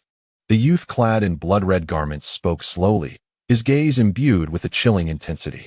As he moved, a crimson orb emerged from within him, adorned with 5 swirling divine patterns, unleashing a terrifying force of blood energy that coalesced into a blood shadow. This blood shadow emanated an overwhelming aura, possessing power comparable to that of a formidable being. The blood shadow engaged in combat with Mu Qing, while the blood-sucking king insect's gaze swept across, charging towards Mu Qing. Noticing this, Mu Yu furrowed his brow, his consciousness swirling as he intervened to halt the blood-sucking king insect, leading to a swift confrontation between the two. Mu Qing observed the blood shadow. He too possessed a venomous orb, having absorbed the memories of that insect race's half-step formidable being. He was now aware of the orb's application. As long as one was below the divine tier, it could materialize a doppelganger equal in strength to oneself, endowed with an indestructible body, making it exceedingly difficult to eliminate. In the sky, Missouri Chung similarly conjured the extermination sword array, and the terrifying celestial light descended, slicing away a significant portion of the blood shadow's form. Yet, in the next moment, the blood light surged, and the blood shadow reformed, its power undiminished. The strength of the blood-sucking king insect exceeded Mu Qing's expectations. Its prowess was far superior to that of the venomous king insect, as it too had transformed 90% of its consciousness, pressing close to the demigod level. Engaged in battle, the blood-sucking king insect and Mu Yu found it difficult to discern a victor. In truth, the number of powerful beings on both sides was now equal. Even though the quality of humanity's bloodlines was relatively lower, it was sufficient to withstand the conflict without easily succumbing. However, The Federation had added a Mu Qing to their ranks. Though he was merely a half-step formidable being, to all observers, he appeared as a truly terrifying powerhouse. What are you waiting for? From the moment you chose to ally with us, you no longer belong to the human faction. Witnessing Mu Qing's slaughter, the blood-sucking king insect scoffed and bellowed. A few others were momentarily stunned, only to realize that a golden figure had surged forth from the insect nest. An overwhelming holy light descending. It was none other than the Pope of the Church. You dare! Master Gavin's fury ignited upon seeing the Pope. The Church's choice to ally with alien races had already crossed everyone's threshold, and now he stood directly with those races, poised to strike against the Federation. Composed of fellow humans. Stand down. The formidable beings of various races are not limited to these few. You are no match for them. The Pope positioned himself before Mu Qing. No one anticipated that the various races would directly dispatch for formidable beings, one of whom was even human. The Pope's lips bore a hint of bitterness. Several formidable beings from various clans had insisted on his presence, compelling him to pledge his allegiance, binding him irrevocably to their side. Kill him, the Blood King Bug commanded harshly. With a resigned sigh, the Pope took action, a divine radiance surging upward from his being. Buzz. A multitude of sacred crosses descended, ensnaring Mu Qing. His eyes glimmered with a cold light, yet he soon realized that the Pope's lips uttered a divine hymn, enveloping him in a myriad of sacred texts that rendered him immobile. Do not presume that converting 90% of your spiritual will allows you to pass this trial. I shall show you the true essence of bloodline power. The Blood King Bug gazed at Mu Yu with a wicked grin, his body awash in crimson light. Blood Path Reincarnation. The Blood King Bug concentrated all his blood energy, and suddenly, a malevolent aura filled the air, manifesting as a colossal blood red wheel nearly 10,000 meters in diameter. This blood wheel harbored mysterious powers, with countless souls wailing within, adorned with crimson patterns and marks. Faintly, a song of slaughter resonated, stirring the murderous intent within hearts. Boom! The appearance of the blood wheel seemed to stain the entire realm crimson, transforming the Pacific Ocean into a sea of blood, thick with the scent of death. Mu Yu's expression turned grave. He realized that the Blood King Bug's strength surpassed his expectations. His divine power and consciousness swirled, yet he remained unafraid. He stepped forward, surrounded by myriad symbols and runes. His divine radiance blinding, erupting into a fierce white light that morphed into a flaming phoenix. With the phoenix's call, a torrent of terrifying white flames surged forth. As it soared into the heavens, incinerating the firmament, and violently tearing apart the blood wheel, consuming all the bloodlight. The Blood King Bug's face paled in shock, blood sputtering from his mouth. Mu Yu shattered the blood wheel, his divine consciousness morphing into a hand that reached out to completely refine the shattered remnants into blood energy. Next, he waved his hand, channeling this blood energy towards Mu Qing. It must be noted that this blood energy was condensed from the Blood King Bug's own life essence, its terrifying power piercing through the holy scriptures, crashing into Mu Qing's being. Mu Qing's countenance tightened as a black hole emerged around him, spinning wildly and voraciously devouring this blood energy. Behind him, the celestial bodies flickered with crimson light as stars materialized, causing his power to soar within moments. 800 stars. The night sky behind Mu Qing shimmered with resplendent brilliance, his divine power transforming to 80%, drawing him closer to the realm of the mighty. Chapter 424. Victory. To nurture war through war, this was the extraordinary method of the Azura clan. The very reason they had survived the onslaught of several top-tier races. The Azura clan had once ascended to the pinnacle, their innate abilities instilling dread in other elite races, prompting them to unite in an attempt to annihilate the Azura clan. Yet, the outcome merely led the Azura clan to descend from the apex to a high-ranking race. Now, with Mu Qing harnessing the devouring power of the Qingmu, he perfectly wielded the Azura clan's innate gifts as an overwhelming aura brewed within him. Within the remaining dozen or so insect nests, countless formidable beings surged forth, with the semi-legendary and top-tier warriors of various clans descending like a torrential storm.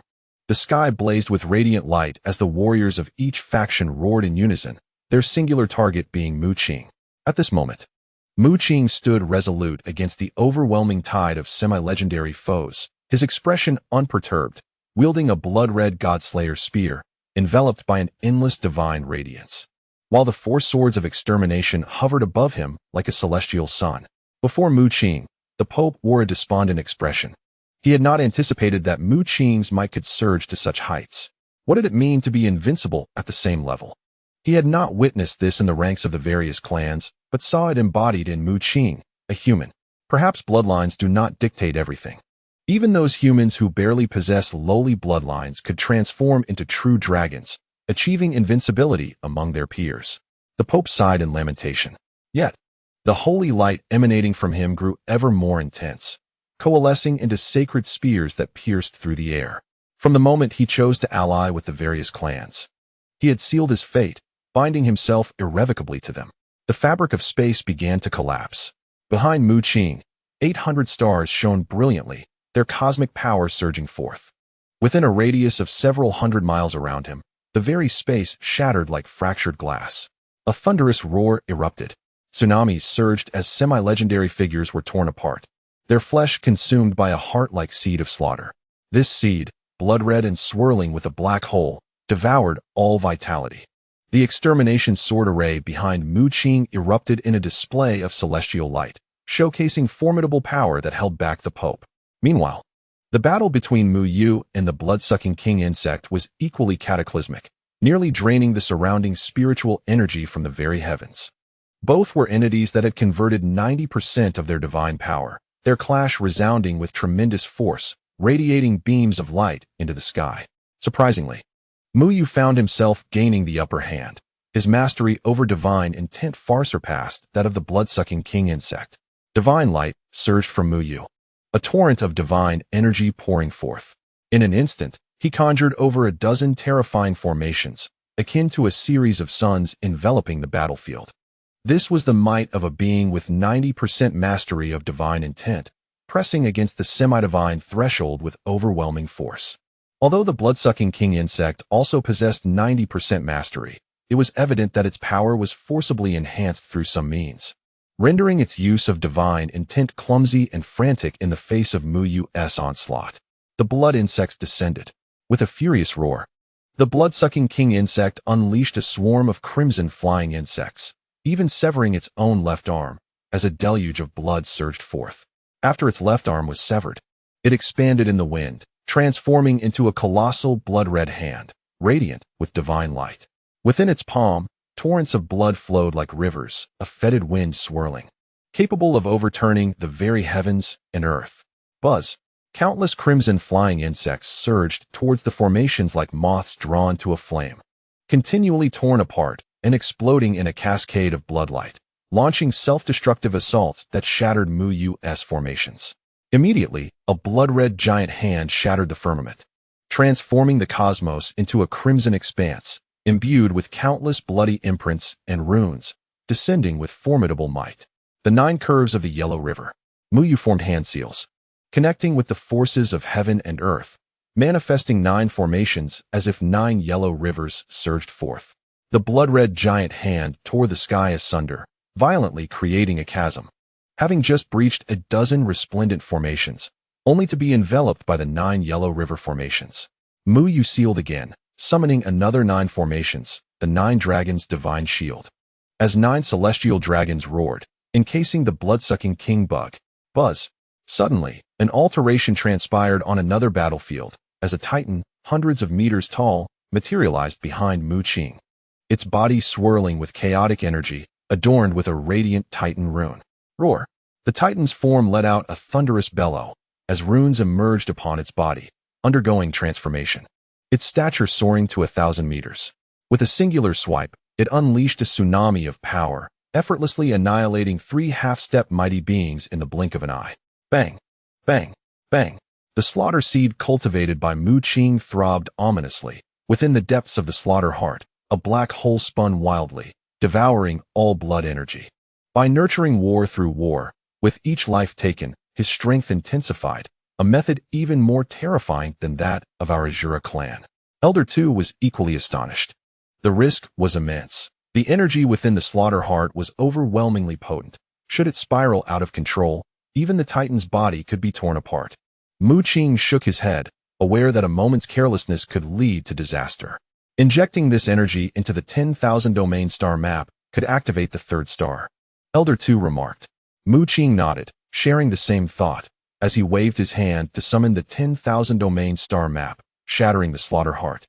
And an overwhelming torrent of energy surged into the map. Buzz. Suddenly, the third star within the 10,000 domain star map was ignited, its dazzling radiance erupting into a beam of light that shot towards the heavens. Within the palm of his hand lay the cosmos, ruling the divine realm. From this third star, vast power surged into Mu Qing's body. This was the first divine ability of the starry sky, returning Essence Sutra, which he had previously only brushed the surface of. However, now, this third star contained the true essence of this divine ability, encompassing the ultimate mysteries of space, manifesting the celestial realm within his palm.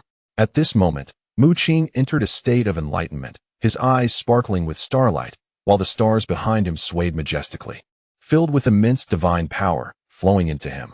In addition to this divine ability, the third star also revealed a portion of text. 9 Extremes to Divinity. What appeared in Mu Qing's mind was precisely the method Elder 2 had spoken of, the 9 processes of ascension to divinity. After each ascension, one would self-destruct their divine core. And after 9 such cycles, one would achieve the 9 extremes to divinity. Even the most mediocre of talents would reach the potential of a divine being. Mu Qing absorbed all of this. The quality of the 800 stars within his starry dantian was enhanced, divine power streaming forth ceaselessly, akin to the Milky Way bursting forth. Is this the sword formation from the Federation headquarters? As Mu Qing immersed himself in cultivation and enlightenment, the Pope and a multitude of semi-adepts endeavored to intervene, yet their efforts proved futile. The magnificent extermination sword array loomed above, effortlessly deflecting all assaults. The Pope mused internally, acknowledging that it was indeed the most treasured trump card of the Federation's headquarters. The might of the extermination sword array was unparalleled, its radiance formidable enough to challenge even a being of his caliber. Suddenly, Mu Qing opened his eyes. Extending his hand, the cosmos materialized within his palm, and ethereal divine words resonated, enveloping all in a resplendent realm of deities. A few semi-adepts from the Spirit Clan were taken aback, finding themselves inexplicably transported into a divine kingdom. Terrifying auras surged forth, and from the heavens, a bolt of lightning flickered, heralding the arrival of a thunder god commanding 9 dragon serpents, alongside a divine sword imbued with perfect sentience. With a single stroke, it cleaved through the firmament. In an instant, a myriad of stars appeared, and a titan deity manifested, striking down the semi-depths of the Spirit Clan with a single blow. Those slain left behind a void that devoured their lifeblood. Deep within the divine realm, a blood-red heart pulsated, absorbing all the essence of life. Caution! The Pope sensed an ominous shift and shouted urgently. Yet, his warnings were in vain. With each wave of Mu Qing's hand, several semi-adepts vanished, submerged within the divine realm. Torn apart by an overwhelming divine power, their bodies consumed by the heart of slaughter. Spatial translocation. Mu Qing invoked the spatial secrets of the Qingmu clan, and suddenly, 7 or 8 semi-adepts found themselves unable to resist the dreadful spatial force, forcibly drawn to Mu Qing's side. Surrounding him, the space blurred, revealing a magnificent and sacred starry divine kingdom. Though the scenery was nebulous, the palpable aura emanating from it made all tremble. These semi-adepts initially sought to distance themselves from Mu Qing, but their attempts were futile as they were inexorably pulled into his proximity, plunging into the starry divine realm where deities abounded, unleashing their terrifying might to annihilate intruders. Boom! In the distance, a tremendous sound erupted as the blood-sucking king bug staggered back, coughing blood. It was no match for Mu Yu. A subtle smile graced Mu Yu's lips, as behind him, suns floated ominously, each a manifestation of dreadful formations. Activate the blood sacrifice great array and retreat after gathering the blood. The blood-sucking king bug's expression darkened.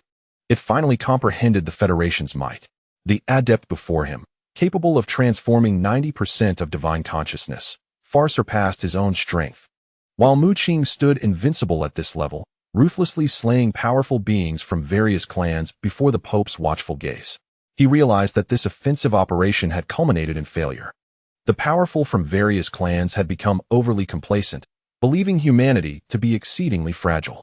They charged forth without thorough reconnaissance, presuming that dispatching 4 adepts would effortlessly dismantle the Federation's headquarters.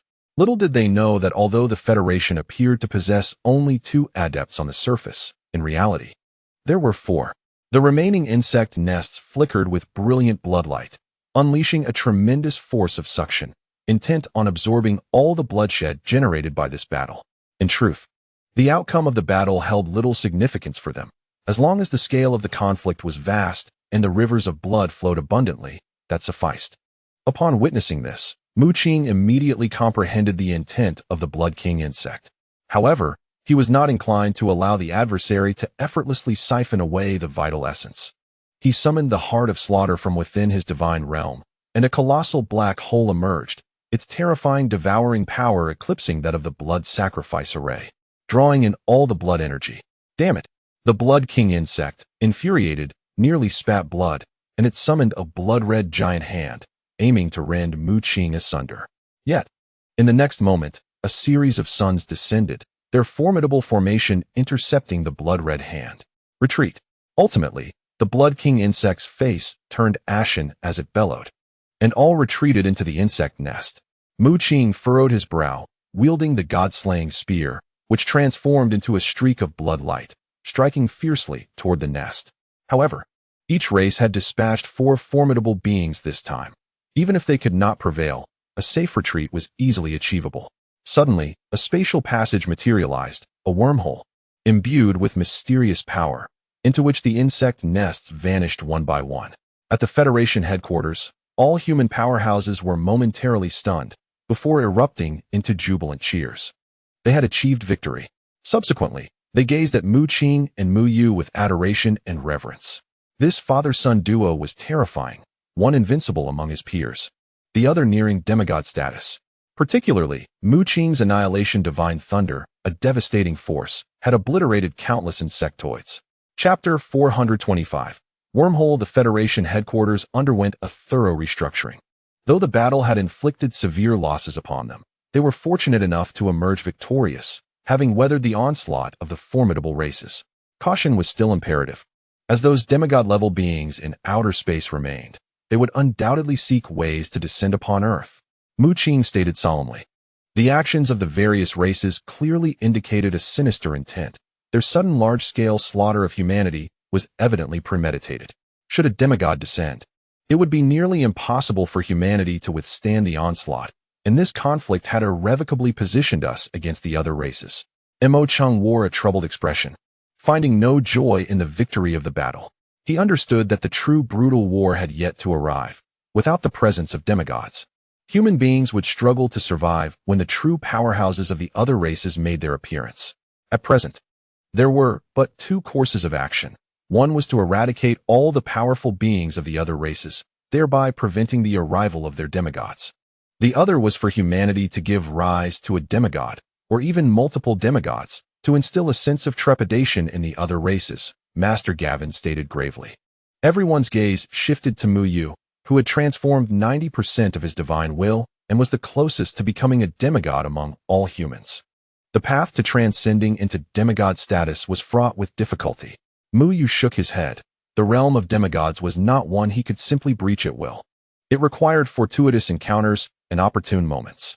Regardless, we must expedite the enhancement of our human strength. We need to become formidable in a short time to contend with the powerful beings of the other races. Ping roared. Regarding the first method, no one dared to propose it, for it was clear to all that even though none of the races on Earth currently possessed a demigod-level powerhouse, attempting to eliminate them was utterly impractical. In this assault on the Federation's headquarters, the various races had only dispatched 4 formidable beings due to their complacency. In reality, they had united forces, boasting over 10 formidable entities. Should this power be unleashed in its entirety, humanity would be incapable of withstanding it. I shall provide my father with the method to forge the annihilation divine thunder. During this period, I must return to Tianyu Palace. Mu Qing handed a chip to Mu Yu before departing from the Federation's headquarters. He hurried back to Tianyu Palace to seek out the Law Elder and Elder Lin. Gather all usable resources within Tianyu Palace. In these turbulent times, let the disciples of the Law Hall enhance their strength to the utmost. Mu Qing's expression was grave. The Law Elder and Elder Lin nodded, fully aware of the events transpiring at the Federation's headquarters. Presently, apart from Elder Nan and a few kings from Lulan, 2 disciples of the Law Hall had already broken through to the king level. Elder Lin spoke. However, Mu Qing's countenance was exceedingly solemn as he slowly shook his head, declaring, "This is still insufficient. Such power is utterly inadequate." After pondering for a moment, he activated the starry sky within his palm, manifesting a divine realm. He extracted the heart of slaughter from the starry sky, a colossal blood-red heart, hundreds of meters in height, now suspended in the air above the Law Hall, pulsating rhythmically. "What is that?" The disciples of the Law Hall were taken aback, soon realizing that their heartbeats began to synchronize with the rhythm of the heart of slaughter. Subsequently, strands of blood light cascaded from the heart, penetrating the bodies of these disciples. What an overwhelming surge of energy! The disciples of the Law Hall were astonished. Each strand of blood light that entered their bodies transformed into an incredible surge of power, radiating throughout their limbs and bones. "I am about to break through," one disciple exclaimed, his aura surging as he ascended to the king level. "Is this concocted by the second palace master?" Elder Nan, too, was beneath the heart of slaughter, his expression brightening as he realized this was a rare opportunity. He promptly seated himself to absorb the blood light emanating from the heart. Buzz! Waves of divine light surged forth, and Elder Nan's aura skyrocketed, reaching the threshold of a demigod. 60% divine power. This blood light contains unparalleled divine strength.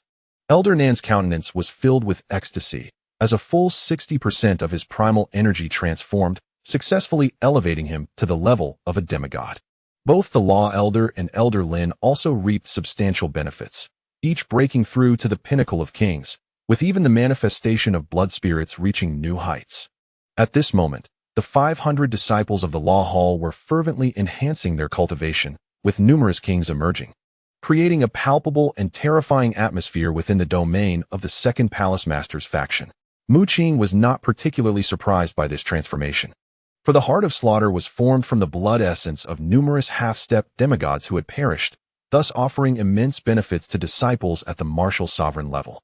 A month later, the Crimson Heart pulsated ominously above the Hall of Justice, as 500 disciples of the Hall transcended into the realm of kings. An order was given by Mu Qing to expand their ranks to 1,000. With the supreme bloodline technique of the starry sky diagram, the disciples of the Hall of Justice possess boundless potential, provided they have ample resources for cultivation. After leaving the heart of slaughter behind, Mu Qing immediately set forth, enveloped in the force of spatial energy, executing a long-distance spatial leap. He journeyed westward, where numerous cities had fallen under the shadow of the insect nest, and the powerful beings of various races were ruthlessly slaughtering humanity. In the current landscape of the West, the reputations of the Church and the Blood Clan had become utterly tarnished. All were aware of their collusion with various strongmen to perpetrate this massacre against humankind. Confronted with such a dire situation, Mu Qing showed no mercy. Wielding the god-slaying halberd, he swept through the chaos, creating a veritable sea of blood, shattering the insect nest and leaving the powerful beings hiding within aghast, their forms obliterated. This included members of the Church and Blood Clan. The torrent of blood energy was absorbed by a singular black hole, coalescing into a blood-red heart. The heart of slaughter, formed from the demise of numerous half-step great beings, was left within the heavenly feather palace, as Mu Qing sought to forge another heart of slaughter. The divine realm of the starry sky materialized within his palm, where he secured the heart of slaughter deep within his divine domain. With a surge of divine power, he cast a shroud over a radius of hundreds of miles. Had salvation arrived? In the city, despair had gripped the hearts of its inhabitants, yet they beheld a radiant figure in the sky, brandishing a blood-red halberd that shattered the insect nest, subsequently revealing his divine domain and mercilessly annihilating the powerful beings of various races. Almost the entirety of the West was on the brink of being overtaken by the insect horde. Mu Qing furrowed his brow as he advanced, having already obliterated 5 insect nests and countless powerful beings. The blood-sucking king insect and the venomous king insect were seeds planted by the insect race on Earth. The venomous king insect was tasked with the East, while the blood-sucking king insect was designated for the West, with the original plan to dominate both realms. Regrettably, the venomous king insect was vanquished shortly after its emergence, while the blood-sucking king insect, although prematurely awakened and not yet at its peak power, had swiftly regained strength and nearly achieved dominion over the west. Furrowing his brow, he continued deeper into the west, shattering insect nests and slaying the powerful beings of various races. His current strength was nearly invincible, rendering it exceedingly difficult for anyone to pose a threat to him. Yet, the true reason for Mu Qing's arrival in the west was to seek out the insect race's wormholes. He was acutely aware of the insect race's capabilities, knowing they could construct peculiar wormholes through formidable spatial secrets. The Federation had previously discovered a wormhole, but had subsequently employed measures to seal it. Nevertheless, the insect race did not concern itself with the existence of merely one wormhole. Mu Qing believed that in territories dominated by the blood-sucking king insect, other wormholes surely existed, for it was implausible for the insect horde to be so abundant and incessant. Employing the Eye of Void, Mu Qing's gaze flickered like lightning, sweeping the surroundings with the power to pierce through all, even revealing the mineral veins beneath the city. He had found it. Suddenly, Mu Qing discovered an extraordinarily bizarre power deep within a mountain range. He activated the Eye of Void and indeed detected a spatial rift beneath him, an actual wormhole. The space around him rippled, and in the next instant, he found himself directly before the wormhole. Who could it be? Shadows of insects emerged. There were as many as 6 half-step powers of the insect race guarding this place. However, Mu Qing had already transformed 80% of his divine power into a half-step powerhouse, his strength formidable. With a swift strike of his god-slaying spear, he effortlessly crushed the bodies of 2 half-step powers in the blink of an eye. Then, a pitch-black feather in his hand transformed into a demonic sword, unleashing the power of the immortal slaying sword. Radiant celestial light swept across the area, cleaving the remaining 4 half-step powers in twain before they could even react. Their souls shattered. Crack! The demonic sword in Mu Qing's hand shattered. The power of the 4 immortal slaying swords was indeed immense. Even divine artifacts could not withstand it. After several uses of the immortal slaying sword array, the black feather transformed into a demonic sword finally succumbed to the burden, disintegrating into fragments. A pity for a divine artifact. Mu Qing shook his head and turned his gaze toward the depths of the wormhole, his expression shifting. This wormhole connected to the insect race on Mars, continuously supplying abundant divine power. Surrounding the wormhole were numerous insect eggs, clearly indicating that the insect race was using this surging divine power to incubate the eggs, intending to cultivate a formidable swarm. Unfortunately, Mu Qing's sudden arrival disrupted the insect's plans. Mu Qing summoned the Heart of Slaughter, crushing the corpses of the 6 half-step powers and the insect eggs, absorbing their essence entirely. Then, he swiftly entered the depths of the wormhole, his form transforming into a black hole, beginning to devour the ceaseless divine power. Mars insect race. Curiously, why had the demand for divine power on Earth surged so dramatically? One insect powerhouse, responsible for supplying divine power to the Earth's insect race, wondered. Beside him, another powerhouse shook his head, saying, "The various races have united to slaughter humanity. Perhaps humanity's counterattack has been rather fierce, necessitating a large influx of divine power to replenish the insect warriors." The 2 powerhouses held no significant doubts. Instead, they gathered a multitude of crystalline stones, shimmering with divine light, shattering them all to condense pure divine power, which they injected into the wormhole. On the other side of the wormhole, the torrent of divine power transformed into a dazzling river, violently crashing against Mu Qing. He absorbed it frantically, his aura rising exponentially.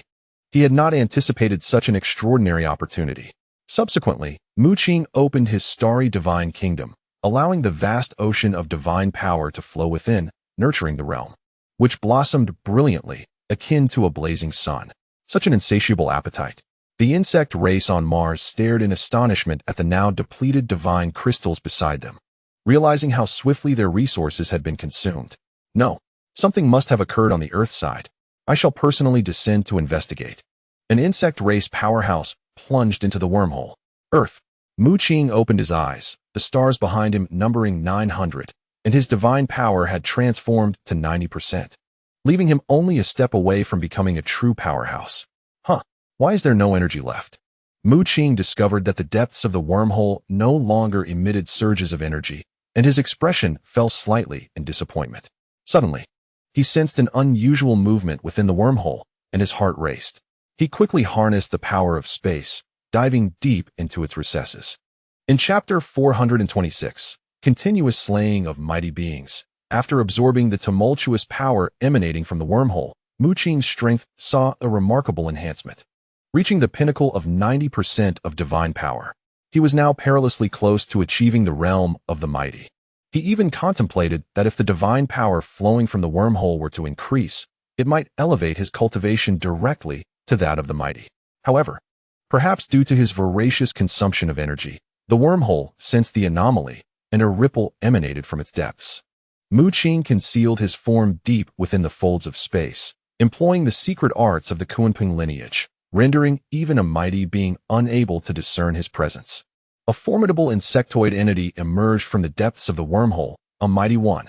Mu Qing observed as an insect shadow surged forth. This wormhole was particularly unique. Despite Earth harboring extraordinary powers, a typical mighty being would incur great costs to descend upon it. Yet, the insectoid mighties could traverse to Earth with ease through their kind. Of course, the wormhole had its limitations, permitting a maximum of 2 mighty beings to descend. Regrettably, Mu Qing lamented that his understanding of spatial power was insufficient. Otherwise, he could have triggered the forces of space to collapse the entire wormhole. Deep in the spatial realm, Mu Qing sighed. The wormhole was a formidable manifestation born from an insectoid powerhouse's comprehension of the path of space. The nature of spatial power was profoundly enigmatic. While rulers on Earth could shatter space, mastering such forces was immensely challenging, even for those at the divine tier. One of the mighty beings, though not particularly strong, had merely transformed a portion of divine will, and Mu Qing discerned that he was likely not a match for him. As he felt the aura of the insect shadow, he calculated his next move. With his enhanced strength, he was confident in his ability to slay the mighty. Moreover, being in a concealed position afforded him the element of surprise, allowing him to inflict substantial damage. Mu Qing unfurled the celestial domain of his starry kingdom, where 900 stars shone brightly, enveloping him in a torrent of divine power, consolidating all his strength into a singular force. What is happening? As the insectoid mighty descended, his expression shifted dramatically, and flames erupted around him. This was the fire of wrath. How dare anyone strike against our kind? He was infuriated, shattering all surrounding insect eggs, leaving no trace of the energy within. In an instant, he grasped the situation, his gaze igniting with murderous intent. A rogue had devoured all the divine power we transported. That divine power was meant to incubate insectoid strongholds, capable of birthing dozens of half-step mighties. Yet Mu Qing had consumed it all. Who could it be? The insectoid mighty unleashed a torrent of overwhelming mental energy, intermingled with a portion of divine will, sweeping across thousands of miles. Yet, he failed to detect Mu Qing's presence, who remained concealed in the deepest layers of space, shrouded by the celestial realm, a method beyond the divine tier that the insectoid mighty could not perceive. Cursed be it. Has he escaped? The powerful insectoid being let out a fearsome roar, its terrifying strength unleashed, shattering the surrounding space in a fit of rage. No, I haven't he left. Suddenly, a voice echoed from the depths of space, startling the insectoid entity. Reacting swiftly, it thrust its fist toward the source of the sound. Executing the insectoid's devastating triple punch, kill, annihilate, destroy. 3 terrifying beams of black light swept across everything, reducing that portion of space to nothingness. Yet, there was nothing there. An extremely terrifying force erupted from the opposite side. Mu Qing, adorned in a robe of spatial essence, traversed through layers of space, a divine kingdom materializing around him. Its image hazy, distorting the fabric of space as he approached the insectoid being in an instant. In his hand, a phantom of a true dragon immortal sword appeared, radiating brilliant celestial light. With a piercing sound, blood gushed forth as the true dragon immortal sword plunged violently into the insectoid being's form. Who? The insectoid being bellowed in fury, sensing that its blood was being devoured by a mysterious force. Within Mu Qing's celestial kingdom, a heart of slaughter pulsated, absorbing all the blood from the insectoid entity. Die! Mu Qing roared, delivering a lethal strike. The unleashed attack was overwhelmingly terrifying, and the true dragon immortal sword erupted with unmatched celestial brilliance, shredding the insectoid being's body to pieces. With a resounding explosion, a cloud of blood mist erupted. subsequently consumed by the Heart of Slaughter. Indeed, the insectoid being was replete with treasures.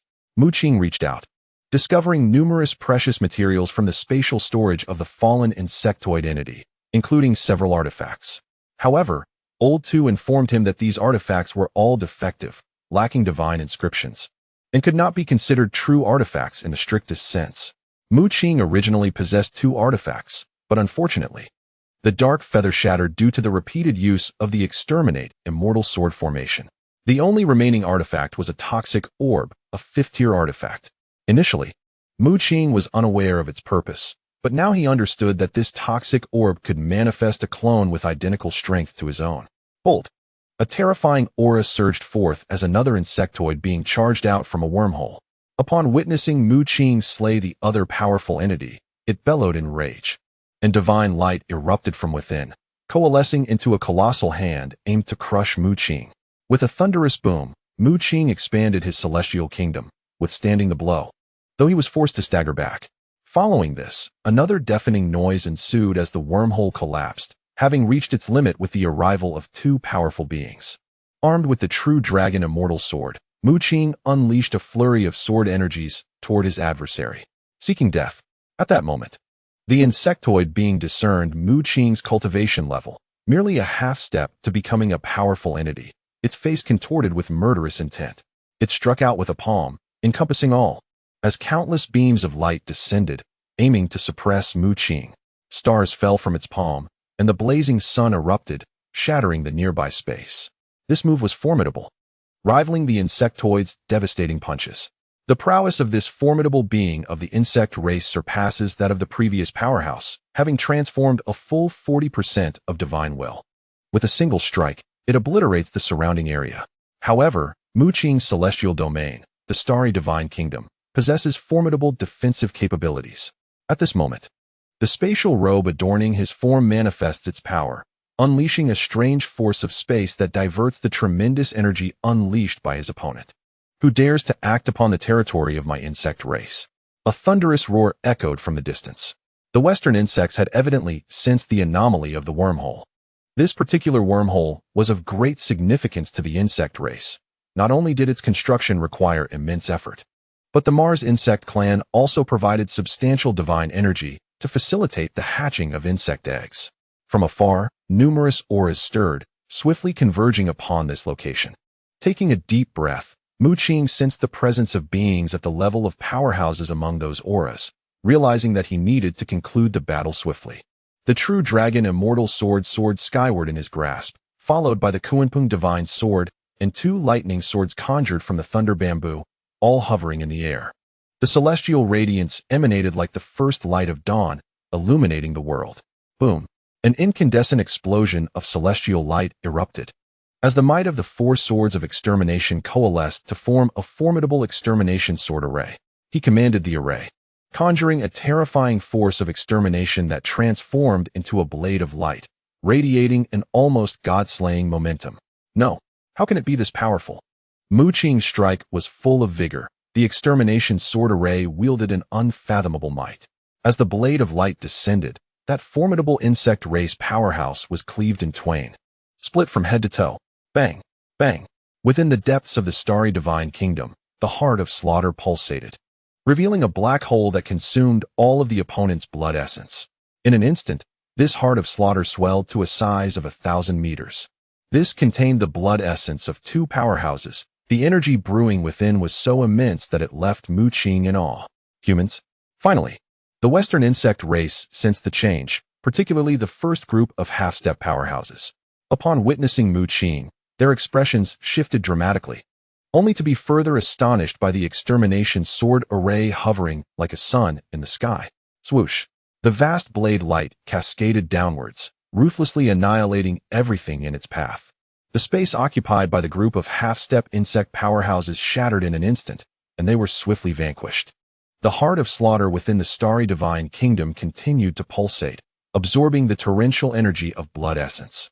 Seeking death, a half-step powerhouse who had transformed 90% of divine power descended, his strength nearing that of a true powerhouse. Upon witnessing Mu Qing's might, he recognized he was up against a formidable foe and manifested his true form. a bizarre insect with 3 pairs of wings, surrounded by flames. Yet Mu Qing unleashed a mighty roar. He too had transformed 90% of his divine power and felt no fear. Seizing the moment before the true masters of the insect race arrived, he took action, controlling the extermination sword array to envelop the surroundings. The blazing celestial radiance covering a radius of several thousand miles. His fingers coalesced with a terrifying spatial force, and with a sudden, forceful punch, the fabric of space crumbled. The surrounding space around the 3 pairs of wings of the fire insects began to distort, and the overwhelming power shattered his form into fragments. His countenance turned pale with fear, aware that he was far from being a match. However, it was too late. Within the extermination sword array, the immortal slaying sword sliced through the air, delivering a fatal blow. A surge of blood energy surged skyward, piercing into the depths of the celestial domain. It was you. With a thunderous roar, a dreadful pressure swept across the surroundings, signaling the arrival of a formidable insectoid being. The newcomer was a robust man, his eyes glinting with a verdant light, and behind him loomed the shadow of a scorpion insect, indicating that his true form was that of a colossal scorpion. Upon seeing Mu Qing, he was taken aback. Although he had not participated in the battle at the Federation headquarters, that conflict had become notorious among humanity and various races, with Mu Qing's name recognized as one of the strongest among them. Mu Qing's prowess was not reminiscent of an ordinary human, but rather that of a prodigy hailing from a pinnacle race, having slain countless half-step great beings and top-tier monarchs, thus attracting considerable attention.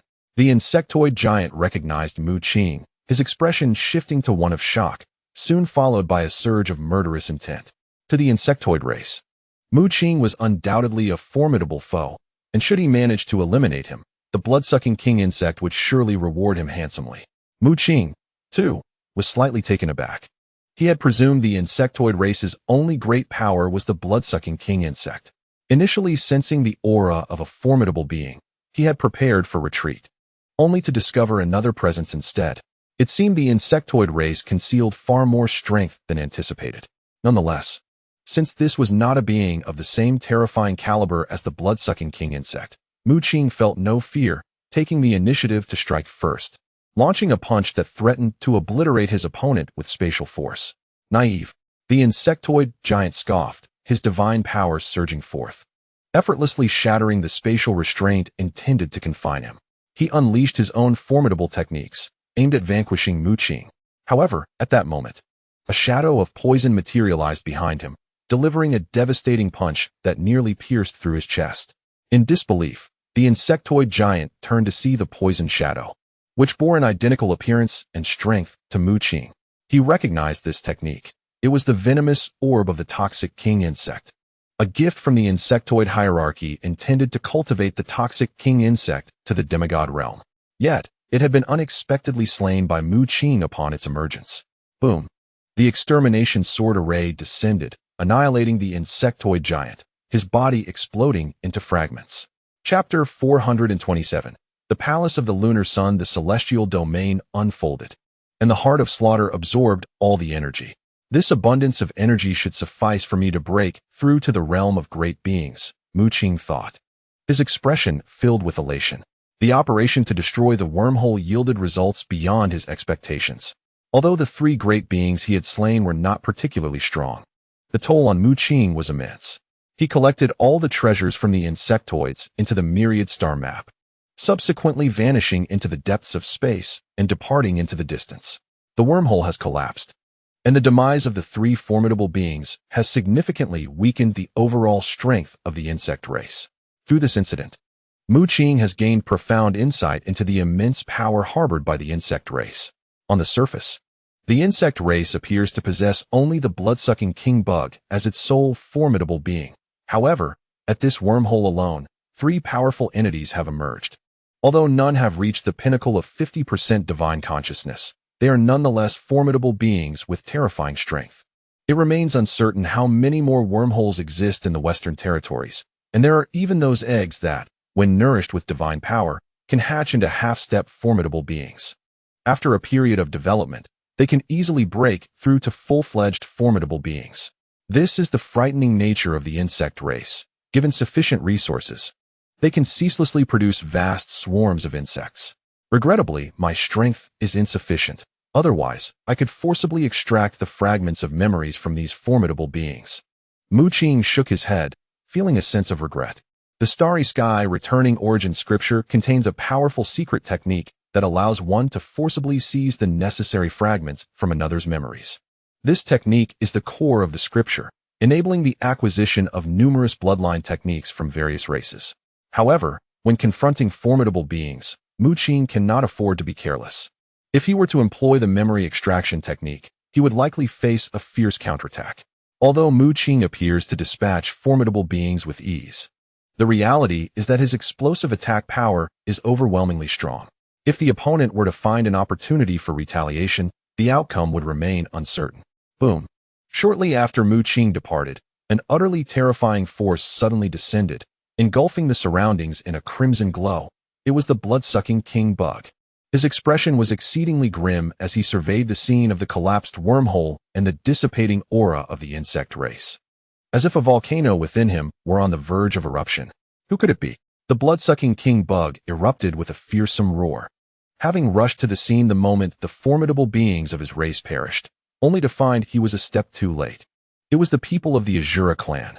By probing the residual aura left behind, he deduced the truth. It was indeed the Azura clan that had slain his race's formidable beings. The lingering essence bore the unique murderous energy of the Azura clan, along with traces left by the god-slaying halberd.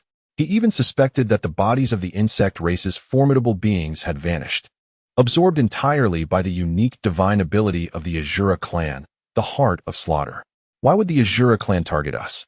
The blood-sucking king bug furrowed his brows, unable to believe the implications. The Azura clan is a high-ranking race, and this operation must have received the endorsement of their demigods. No, it was that human. Suddenly, a glint of insight flashed in the blood-sucking king bug's eyes as Mu Qing's image materialized in his mind, finally revealing the true culprit.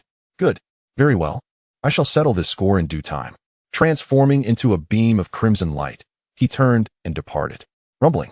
The heavens were ablaze with auspicious clouds, and waves of rich spiritual energy surged forth, turning the entire earth into a sanctuary for cultivation.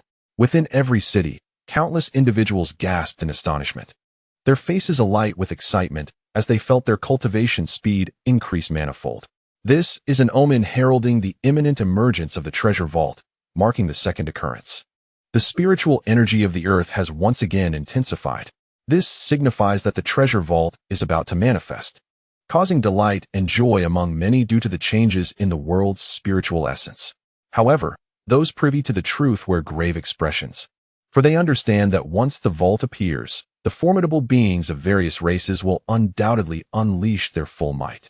The powerful entities of different clans continue their ruthless slaughter across the globe, seeking to amass sufficient blood to fill the grand sacrificial array. The earth is now in utter chaos, and even the federal headquarters, despite its desire to intervene, finds itself powerless. Mu Qing can only strive to eradicate the insect nests. Yet the number of insectoid and clan warriors is overwhelming, particularly the vast swarms of insects that seem endless. Boom. Mu Qing descended upon a city. Arriving just a moment too late, the streets were awash with blood, and 5 insect nests loomed ominously, from which fierce warriors of various races poured forth.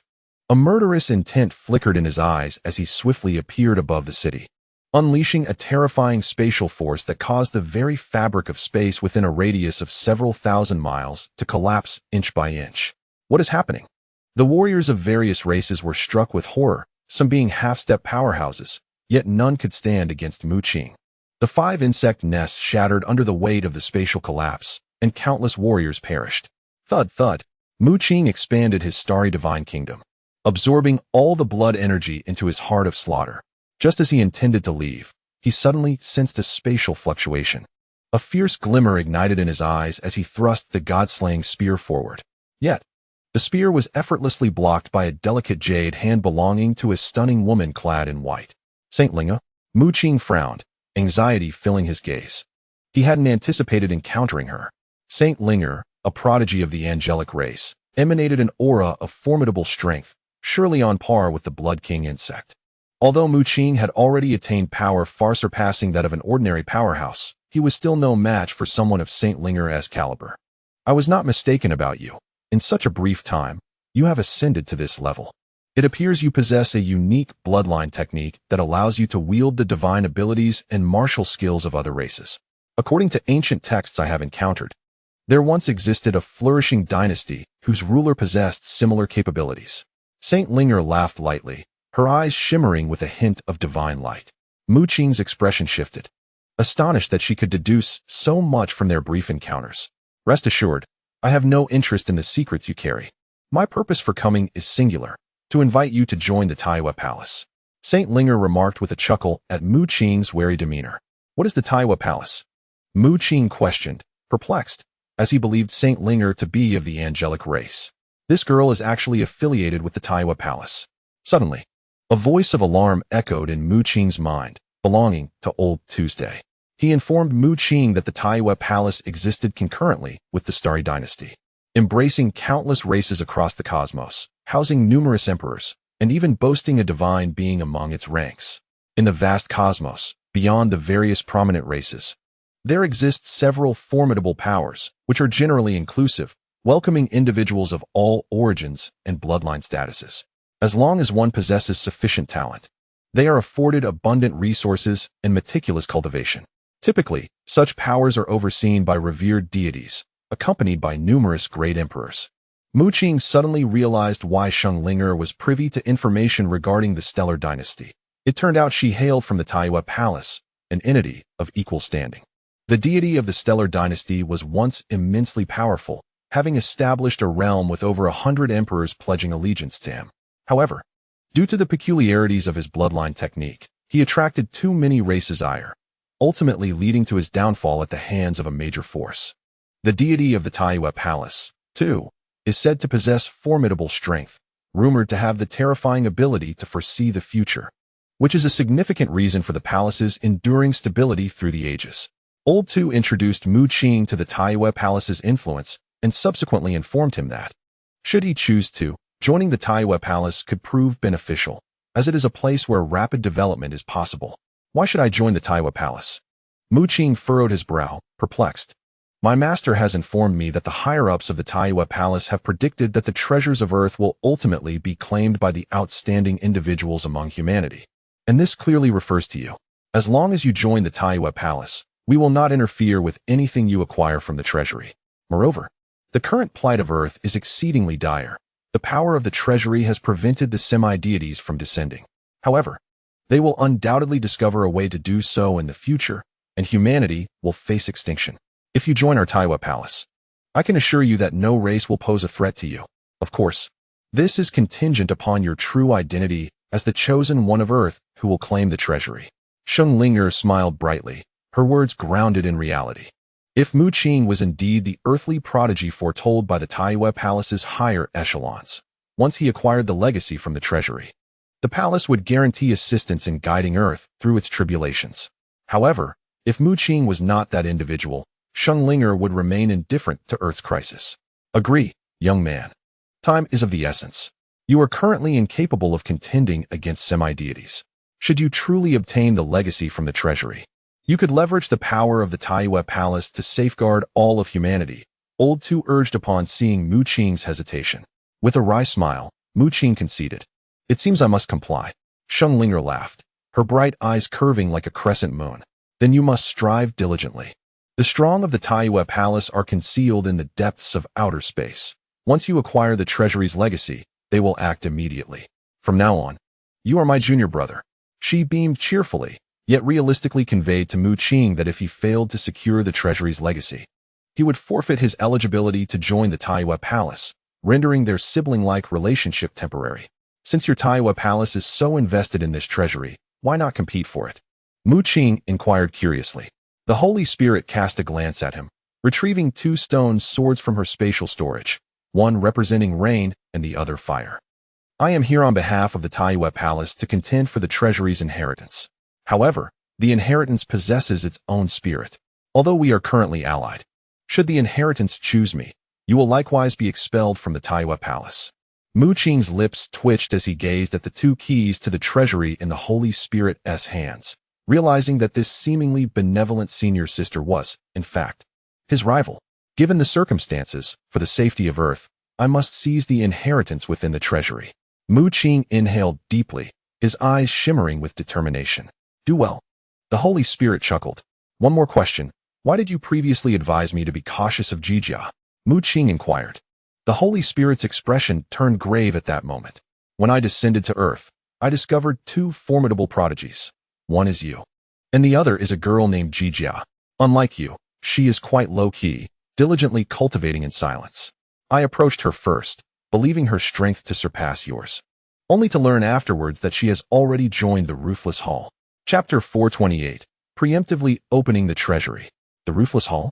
Mu Qing furrowed his brow, discreetly querying Elder Tuesday.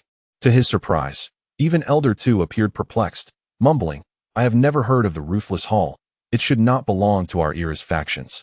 Indeed, the Ruthless Hall is a terrifying force akin to our Tianyu Palace.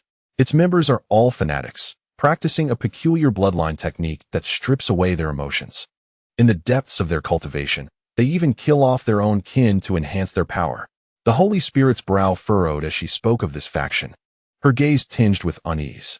I did not expect the Ruthless Hall to interfere, and their members are formidable monsters devoid of emotion. I warned you to be cautious of Jijia, because she now lacks the feelings that define humanity. The extinction of humanity bears no significance to her. I suspect the Ruthless Hall chose her to also seize the inheritance within the treasury. Mu Qing was utterly stunned upon hearing this revelation. Realizing that Jijia had indeed joined this so-called Ruthless Hall, he frowned, wishing to avoid becoming adversaries with her if possible. What exactly is the inheritance within the treasury that has drawn the attention of various factions, including your Tianyu Palace? Mu Qing queried, intrigued. Elder Tu only knew of the treasury's existence, but was oblivious to its origins. This treasury originates from a celestial being. The Holy Spirit's expression became solemn. Then she waved her hand dismissively. Never mind, you wouldn't comprehend. Celestial being. Suddenly, Elder Tu's voice resonated explosively in Mu Qing's ear. What is a celestial being? Seeing that the Holy Spirit appeared equally uncertain and reluctant to respond, he discreetly inquired of Elder Tuesday. I told you before that the destruction of the Starry Sky dynasty was due to a mysterious and powerful force known as the Heavenly Court. Every individual within the Heavenly Court possesses strength beyond the divine tier, referring to themselves as celestial beings. It is said that they possess a unique method of attaining divinity, which they call becoming a celestial being. Old Tu spoke with a grave tone, imbued with a palpable hatred, declaring that the Starry Sky dynasty had been annihilated by the Celestial Court. The Celestial Court? Immortals? Mu Qing was utterly astonished. Was this not a myth from the eastern world of Earth? Legends of the Celestial Court lingered among numerous stars, and even our Azura tribe had ancient tales regarding it. Old Tu shook his head, asserting that even if there were legends of the Celestial Court on Earth, they might not be directly related to it. Furthermore, he suspected that humanity on Earth could be linked to the ancient humans, who were once immortals within the Celestial Court, but later rebelled. Each of them possessed formidable strength and mastery over the art of ascension. Old Tu shared the circumstances of the ancient humans with Mu Qing, expressing his long-held suspicion that Earthlings were descendants of these ancient beings. As several bloodline techniques and secret arts on Earth rivaled the most advanced or elite forms. Of course, he was not entirely certain. It was also possible that these bloodline techniques and secrets had been passed down from a treasure vault established by an immortal who might naturally possess several top-tier bloodline techniques. If this truly were the legacy of an immortal, it would be wise to seize it, for the art of ascension was extraordinarily formidable, with combat prowess exceeding even that of the 9 Extremes divine method. Old Tu's heart quaked at the memory. The Starry Sky dynasty had once been obliterated by the Celestial Court, with even the mighty Starry Sky divine falling, underscoring the terrifying power of the immortals within that court. Mu Qing was taken aback, realizing that this so-called art of ascension was even more formidable and fearsome than the 9 Extremes divine method described by Old Tu. It was said that the 9 Extremes divine method possessed the potential to achieve the status of a divine being upon success.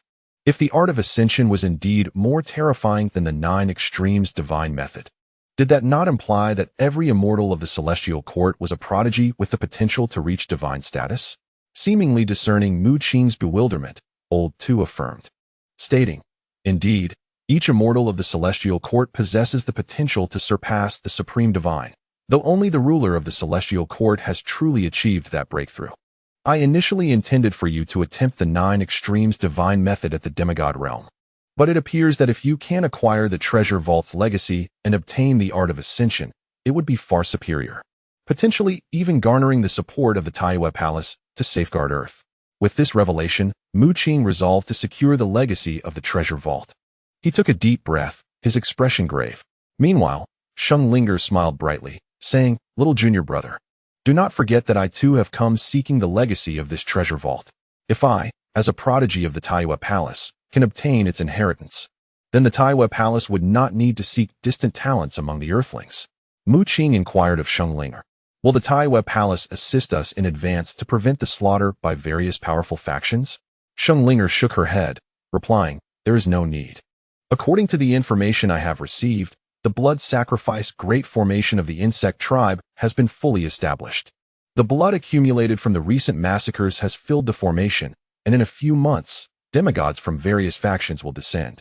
Mu Qing's expression turned grave upon realizing that the insect tribe's blood sacrifice great formation was already complete, and in just a few months, demigods would indeed arrive. "I sought you out because I have gathered all the keys to the treasury. We can summon it forth in advance." The spirit child wields 2 stone swords. One is the flame stone sword, and the other is the rainstone sword. However, our Federation headquarters possesses only 2. And the last, the hurricane stone sword, lies in the hands of the beast god's semi-divine being. Mu Qing furrowed his brow. Combined with the 2 swords in the spirit child's possession, they only had 4, still lacking the final sword taken by the beast god. "I am aware.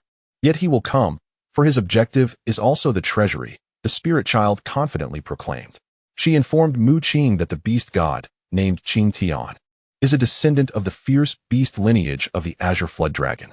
He bears another identity as a prodigy of the Heartless Hall. "What?" Mu Qing gasped in astonishment, realizing that the beast god Qing was indeed associated with the Heartless Hall. "As far as I know, Jia joined the Heartless Hall under his recruitment, and Qing is currently at the final stage of the 9 extremes ascension, having killed numerous kin from the fierce beast tribe through the unique bloodline techniques of the Heartless Hall, allowing him to endure 8 divine tribulations. Now, for the final tribulation, he intends to transcend within the treasury." The mention of Qing caused the spirit child's fair countenance to grow solemn. Achieving the 9 extremes ascension and persevering through 8 tribulations is already indicative of an extraordinary talent. Should Qing successfully pass the 9th tribulation, he would undoubtedly receive significant cultivation support from the Heartless Hall. He has been wanted by the fierce beast tribe. Having nearly annihilated all beings of the Azure Flood Dragon lineage, the spirit child remarked, "The bloodline techniques of the Heartless Hall are merciless and terrifying, filled with the sinister. To kill beings of the same bloodline elevates one's cultivation immensely. Now I understand." Mu Qing finally realized that Jia had likely begun her connection with the Heartless Hall long ago in the Kunlun secret realm. He recalled that Jia had encountered fortuitous events there, transforming her blood into that of a dragon. And the old rat had once suggested that Jia might be a dragon maiden. It seems that Jia's fortune is indeed linked to Qing, who gradually lured her into the Heartless Hall. "I have already made arrangements with Qing to open the treasury together. Our only dilemma now is that we are unaware of its precise location," the spirit child said. "If it concerns the treasury's location, I happen to know." Mu Qing replied solemnly. The spirit child was taken aback. "Really?" Mu Qing nodded. "The specifics of the treasury's location are known to Old too, but previously, without all the keys, there were no signs of the treasury's emergence, so he refrained from informing Mu Qing to spare him unnecessary worry. "Follow me." Mu Qing utilized spatial displacement, enveloping the spirit child in a profound force of space, and in an instant, they arrived at a location. Here, blizzards raged, and glaciers stretched across the land. Indeed, they were at the South Pole. "I will contact Qing immediately." The spirit child produced a rune, shattered it, and an echoing dragon's roar resonated from afar. The beast goddess semi-divine being was descending. A terrifying power swept across the surroundings, and Qing appeared with an expressionless visage, devoid of any emotion. He glanced at Mu Qing before his gaze settled on the spirit child, inquiring, "What is the purpose of summoning me?" to advance the opening of the treasury. The spirit child replied in a low voice. Have you located the treasury? Qing Tian furrowed his brow, a tumult of power swirling around him. The spirit maiden nodded and said, if my temporary junior brother has not deceived me, the treasure vault lies within the Antarctic. Upon hearing her words, Qing Tian glanced at Mu Qing with a calm expression and remarked, I didn't expect that your Tianyu Palace had extended its reach to Earth. You are no different, the spirit maiden retorted, casting a disdainful look at Qing Tian. A demigod who had endured 8 divine tribulations, showing no hint of fear. Though merely a formidable being, she possessed her own trump card. Enough of this idle chatter. Let us hasten to unlock the treasure vault. With a wave of his hand, Qing Tian produced a stone sword enveloped in a tempest. Wait. Mu Qing turned his gaze to the other side, where figures were swiftly approaching in the sky. Mu Yu, Mo Cheng, Gavin, and Ping Lao, for formidable beings. They bore the Earthstone sword and the Thunderstone sword. What is this? Mu Yu frowned, his companions behind him also displaying expressions of surprise. Mu Qing had instructed them to bring the 2 keys to the treasure vault and come immediately to the Antarctic. Yet he had not mentioned the presence of the spirit maiden and Qing Tian. Do not worry. These 2 are here to collaborate with us to unlock the vault ahead of time and enter. Mu Qing briefly explained. Mu Yu and the others were taken aback. They never anticipated that Mu Qing had sought out this demigod from the Beast clan for cooperation. However, it made sense among the various races that had descended upon Earth. Only the ferocious beasts had not allied with others to wreak havoc upon the planet. Let us begin. Mu Qing took hold of the 2 stone swords. The spirit maiden and Qing Tian also retrieved the other 3 stone swords, and as these 5 swords resonated, 5 distinct powers surged skyward, conjuring a colossal illusion of a palace, enveloped in ethereal mist, radiant clouds, and soaring white cranes. Chapter 429. The Celestial Race? Is that the treasure vault? Mu Qing gazed in astonishment at the immense palace apparition in the sky, feeling a wave of rich energy sweeping toward him. The celestial light emanating from the treasure palace infused the surrounding world, causing significant changes within a radius of 10,000 miles, giving rise to extraordinary phenomena.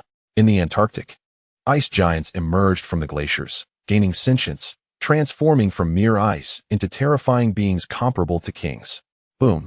The 5 keys to the treasure vault soared into the sky, breaching the palace and opening a gateway. A brilliant light erupted, spreading like an ocean in an instant. At the moment this gateway appeared, an overwhelming celestial radiance surged forth, causing the spiritual energy of the earth to rise at an astonishing pace once more. Meanwhile, the ice giants in the Antarctic let out roars, and among them, beings of formidable power were born. What kind of power is this? It's terrifying. Mu Yu and the others were left in awe. In less than half an hour, a block of ice had transformed into a formidable being. Such miraculous transformation was astonishing. Quickly, we must enter before these ice giants fully awaken their intelligence. They will guard the treasure vault, the spirit maiden exclaimed sternly. The Beast clan's demigod Qing Tian had already taken the lead, rushing into the portal, and the spirit maiden followed suit without hesitation. Upon witnessing the scene, Mu Qing and his companions swiftly entered the portal, acutely aware of the furious roars of the frost giants approaching from behind. At this moment, Mu Qing finally comprehended the advantage of possessing the key to the treasure vault. It not only allowed them to access the vault ahead of others, catching the formidable beings of various races off guard, but also provided a means to evade the onslaught of the frost giants. The celestial light within the vault imbued the surrounding objects with life, transforming them into sentient guardians. To enter this portal, one would have to tread upon their fallen forms. There were hundreds of these frost giants, among them many powerful entities. This formidable force was enough to deter even the boldest souls. Even if all the races united, entering the treasure vault would demand considerable time and sacrifices. Inside the palace of the vault lay an immense expanse, akin to a secret realm. Upon entering, Mu Qing discovered that his companions, including Mu Yu, had vanished, clearly indicating that each individual was randomly teleported upon entry. Surveying his surroundings, Mu Qing found himself standing atop a cloud, with an endless abyss of darkness below him, and a radiant island shrouded in celestial light nearby. Intrigued, he stepped onto the island and realized that the space around him was infinitely expansive. The island, already considerable in size, seemed to transform into a miniature world at his arrival. Towering peaks rose majestically, waterfalls cascaded down, and dense foliage flourished, all enveloped in a thick mist of celestial energy. Faintly, the harmonious sound of celestial drums echoed in the distance. This realm was eerily silent. Yet Mu Qing furrowed his brow, sensing a hint of danger. Suddenly, a distant mountain erupted violently, reminiscent of a volcano, unleashing a terrifying burst of celestial light. As he gazed towards it, Mu Qing discovered a celestial sword entwined with a luminous aura amidst the radiant explosion, an extraordinary sight that stirred an ethereal phenomenon. The surrounding celestial energy morphed into birds and beasts, heralding auspicious signs. The richness of the celestial energy here was remarkable, a form of energy of exceedingly high grade. Mu Qing activated his bloodline technique, drawing the celestial energy into his body, gradually enhancing his cultivation. It is worth noting that at his current level, any advancement required an immense amount of resources. Merely absorbing celestial energy to achieve progress was a feat unattainable through ordinary means. Mu Qing realized that the celestial energy within this vault could rival divine power, perhaps even surpassing it in quality. That celestial sword, of unknown rank, was something he desired to seize. Each time he deployed the extermination sword array, the energy expenditure was immense. If he could secure a sufficiently high-grade artifact to establish a complete extermination sword array within the cosmic divine domain, he would merely need to activate its power in future engagements, significantly conserving his resources. Summoning the power of space, Mu Qing transformed it into a colossal hand. Reaching out towards the celestial sword, intent on claiming it for the purpose of completing the extermination sword array. At this moment, the celestial sword seemed to sense an anomaly. Trembling violently and emitting a resonant sound that reverberated throughout the heavens and the earth. In an instant, a myriad of sword lights erupted, tearing apart the spatial hand that Mu Qing had conjured. This unexpected turn of events left Mu Qing both astonished and elated. The celestial sword had seemingly developed its own consciousness, displaying formidable power comparable to that of a mighty being. His joy stemmed from the realization that the sword's quality was exceptionally high, enabling it to withstand the force of the exterminating immortals without the risk of shattering from prolonged use of the exterminating immortal sword array. Bring it to me. Mu Qing summoned all his strength, unleashing waves of divine power that surged skyward, constraining the surrounding space. Between his fingers, a roaring azure dragon emerged, intent on seizing the celestial sword entirely. Buzz! The sword resisted with increasing ferocity, manifesting a brilliant light that transformed into a figure in the sky, delivering an astonishing punch that obliterated nearby trees and mountains, forcing Mu Qing to retreat. Determined, Mu Qing's body radiated divine light like flames as he shattered 10 chaotic chains. Reaching the limits of his physical capacity, a massive titan appeared, reaching out to grasp the celestial sword. This strike, even a formidable being would find impossible to withstand. The sword was caught, emitting a continuous hum, yet it could not withstand Mu Qing's overwhelming strength, ultimately being forcibly subdued and drawn into the starry divine realm. Mu Qing expanded the starry divine realm, forming intricate seals with his hands, inscribing marks upon the celestial sword to thoroughly refine it. He soon comprehended that this celestial sword was named the Clear Light Sword, an artifact comparable to a fifth-tier divine weapon. However, while divine weapons contain divine power, celestial artifacts were imbued with celestial essence. Indeed, this was unmistakably true. The treasure trove was undoubtedly left behind by an immortal. Elder Tu exclaimed. He informed Mu Qing that only the immortals of the celestial court could wield celestial artifacts, which were imbued with celestial power, unlike divine weapons, possessing even greater destructive potential. The energies and bloodline laws contained within the celestial court constituted an entirely different system. Elder Tu spoke gravely. For countless years, he had been unable to comprehend the astonishing nature of the celestial court as ruler, capable of existing independently beyond the divine realm and creating an entirely new celestial system. The exterminating immortal sword array in your hands has an extraordinary origin. Since it can be refined and unleashed, it must be connected to the immortals. However, I find it perplexing that the exterminating immortal sword array seemingly possesses a more pronounced restraint against immortals, Elder Tu remarked, his expression one of skepticism. He regarded the exterminating immortal sword array as a breathtaking sword formation seemingly designed to combat immortals, yet curiously, It was invoked by celestial power. You previously mentioned that ancient humans had detached from the celestial court, and they too were immortals. Could it be that the exterminating immortal sword array was created by ancient humans to resist the celestial court? Mu Qing appeared to have an epiphany, hastily suggesting, "It is highly probable." Elder Two exclaimed, "If we were to obtain 3 more celestial swords, we could form a complete exterminating immortal sword array." Mu Qing drew the clear light sword into the starry divine realm, channeling his power to draw forth the essence of the celestial sword, allowing the exterminating immortal force to descend upon the clear light sword. The sword glowed with celestial radiance, emanating incomprehensible runes that lingered deep within the starry divine realm. The cleansing light sword, now imbued with the power of celestial essence, exhibited enhanced potency. Mu Qing soon discovered that utilizing the celestial sword as a conduit to establish the celestial extermination sword array seemed to incur far less expenditure than he had anticipated. A resonating hum filled the air as the ground trembled, followed by another beam of celestial light soaring into the heavens. Mu Qing hurriedly turned his gaze toward the source.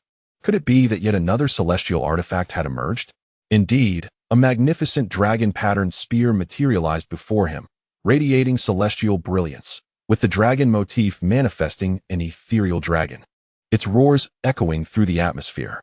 Goodness, this might very well be another artifact rivaling a 5th-tier divine weapon. Mu Qing's expression brightened. This treasury was indeed a realm of serendipity, with 2 celestial artifacts appearing in succession merely by stepping into an island, both on par with the venomous pearl.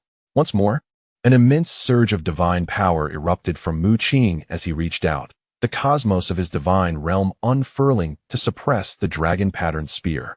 However, the spear possessed a formidable penetrating force that surprisingly pushed through the confines of his celestial domain, breaking free once more.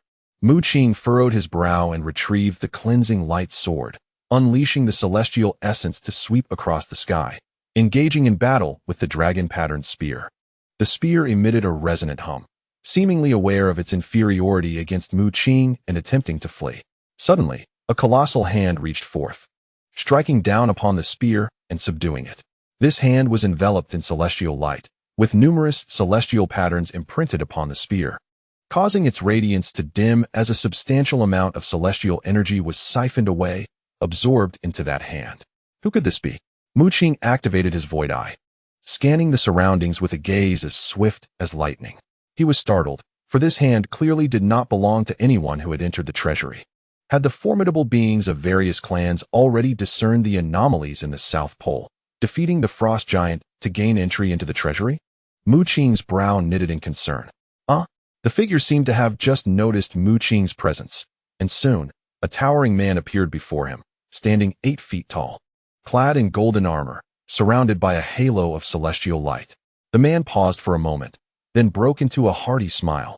"My friend, I apologize. I did not intend to seize the celestial artifact you covet. It was a misunderstanding. I shall return it to you at once." Before Mu Qing could respond, the man waved his hand, a beam of celestial light piercing through and landing upon Mu Qing. Instinctively alert, Mu Qing prepared to defend himself, only to discover that within the light was the ethereal image of the dragon-patterned spear. This image shattered, dispersing into wisps of celestial energy that enveloped Mu Qing's form. "Why do you not refine the essence of this artifact?" the man inquired, noticing Mu Qing's indifference. His curiosity piqued. Then, as if struck by a thought, an overwhelming surge of celestial light erupted from him, his gaze fierce. However, upon glimpsing the cleansing light sword in Mu Qing's grasp, the celestial radiance around him began to dissipate. "It appears you have snuck away from your family, haven't you? No wonder you look so bewildered. I initially thought you were one of those outsiders endowed with divine power. Fortunately, I halted just in time. I almost turned you into a pulp." The man sighed in relief. Mu Qing found himself somewhat perplexed. However, he gleaned a valuable piece of information from the robust man before him, who appeared to be a native of this treasure-laden realm. Judging by the display of power he had just witnessed, it seemed he possessed mastery over celestial energy. "My name is Mu Qing, and I have just stealthily escaped from my family." He fabricated an excuse, knowing well that revealing his true identity was out of the question. The man's earlier actions suggested a profound animosity towards outsiders. Had Mu Qing not been armed with the radiant light sword, he might have faced immediate aggression. Oh, it's no wonder. Ha ha ha. I knew it. Otherwise, how could you be unaware of how to refine the essence of celestial artifacts? The man chuckled, recognizing the type of individual Mu Qing represented, those who clandestinely fled from their families. I am Su Yun. Feel free to call me elder brother. I, too, once slipped away from my family and nearly met my demise at the edge of a celestial blade. Elder brother Su Yun, what precisely is the essence of celestial artifacts? Mu Qing inquired with curiosity. Su Yun responded in a deep, resonant voice. In our world, there are countless islands, each harboring innumerable celestial artifacts. However, these artifacts possess their own consciousness and are traditionally antagonistic towards our celestial kin. Typically, families only impart the art of seizing celestial energy to their young when they venture forth for training, specifically to subdue these artifacts. Celestial kin? Mu Qing was inwardly astonished, realizing that the natives of this treasure realm identified themselves as such. Observing the occasional aura of celestial energy that emanated from Su Yun, he speculated whether the natives were indeed descendants of the realm's master, a celestial being. The art of seizing celestial energy is possessed by nearly all families. Do not bother returning to your family to request it. I shall impart it to you directly. Su Yun was remarkably generous, raising his hand to channel a beam of celestial light into Mu Qing's brow. He seemed to regard Mu Qing as one of the celestial kin, for in his understanding, only such individuals could command celestial artifacts. Those outsiders endowed with divine power, even if they forcibly subdued an artifact, could not refine it. Mu Qing shuddered, as a new bloodline technique named the art of seizing celestial energy unfurled within his mind. To his astonishment, the rank of this technique surpassed that of even the most elite bloodline methods. Is this on par with the celestial origin scripture? Mu Qing was utterly astounded. Maintaining a calm demeanor, he sat cross-legged before Su Yun and discreetly activated the celestial origin scripture to evolve the art of seizing celestial energy. Moments later, a star enveloped in celestial energy coalesced within his dantian. However, he found it peculiar that the celestial energy manifesting within him was of a pitch-black hue, transformed from divine power, and exuded an eerie aura. Is this truly celestial energy? Mu Qing pondered.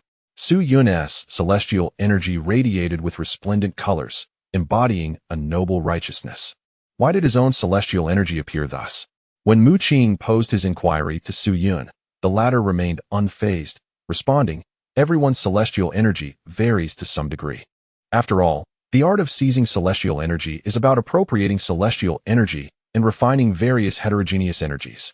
It is only natural that the result would not yield the purest celestial power. To speak candidly, our celestial clan has yet to witness the emergence of an individual endowed with authentic celestial power.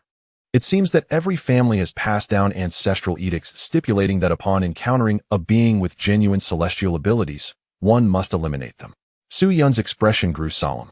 This ancestral decree is a principle that every member of the celestial clan must bear in mind at all times. Of course, throughout Su Yun's many years, he had never heard of anyone possessing true celestial power. "I believe I have discerned the origins of the individual who established this treasure vault," Elder Tu suddenly interjected. "What have you inferred?" Mu Qing inquired with curiosity. Elder Tu spoke in a grave tone. "The celestial court has existed for countless years and is arguably the most formidable entity in the universe. However, for reasons unknown, a faction of celestial beings eventually severed ties with the celestial court and became its adversaries, even engaging in warfare. Since that day, the overall strength of the celestial court has diminished significantly. Although the sea-seated celestials continue to cultivate celestial arts, they refer to themselves as the ancients. Subsequently, the celestial court confronted our stellar dynasty, showcasing its terrifying celestial power, which led to our dynasty's obliteration. Of course, the celestial court also sustained substantial losses. One can only imagine that had the celestial court been in its prime, it could have effortlessly annihilated our stellar dynasty. The celestial being who set up this treasure vault is likely one of the ancients.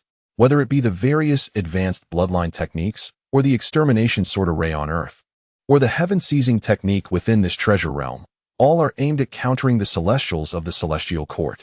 Upon hearing Elder Tu's words, Mu Qing experienced a moment of clarity.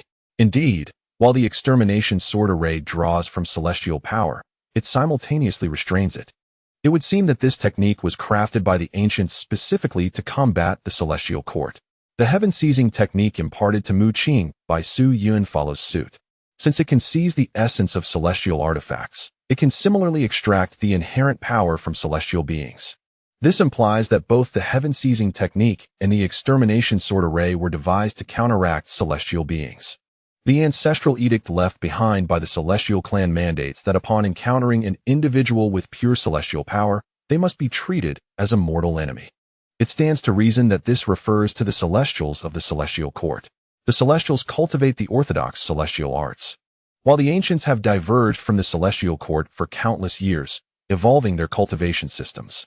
Although they too possess celestial power, it is imbued with other forces. For instance, the heaven-seizing technique embodies the power of plunder, forcibly extracting and refining the celestial energy of others. However, this divergence is not overly detrimental. The ancients also possess celestial techniques. The celestial energy that has manifested within you is advantageous, allowing you to masquerade as a member of the celestial clan. Within the treasure vault, you will at least not be subjected to attacks from the celestial clan. Moreover, since this treasure vault belongs to the ancients, your acquisition of its legacy will not implicate you with the celestial court. Elder 2 visibly sighed in relief. He had been concerned that if Mu Qing acquired the celestial legacy of the celestial court, he might forsake the grievances of the stellar dynasty. But now, it seemed he could rest easy. The animosity between the ancients and the celestial court is even greater than that which they bear towards the stellar dynasty. Quickly refine that essence of the celestial artifact. Another celestial artifact is about to emerge. Su Yun commanded. Not far beneath the ground, a celestial light soared into the sky. Mu Qing nodded and promptly activated the stellar reversion scriptures to operate the heaven-seizing technique, beginning the refinement of that essence of the celestial artifact. Boom. As he completely refined the essence of this celestial artifact, the stars within his dantian reached a count of 1,200. His final portion of original power was entirely transformed, not into divine strength, but rather into a peculiar dark celestial energy. This dark celestial energy shimmered with a sinister light, exuding a black mist, imbued with ferocious power and an aggressive nature. Had he broken through to a higher realm? Mu Qing was momentarily taken aback, only to shake his head in disbelief.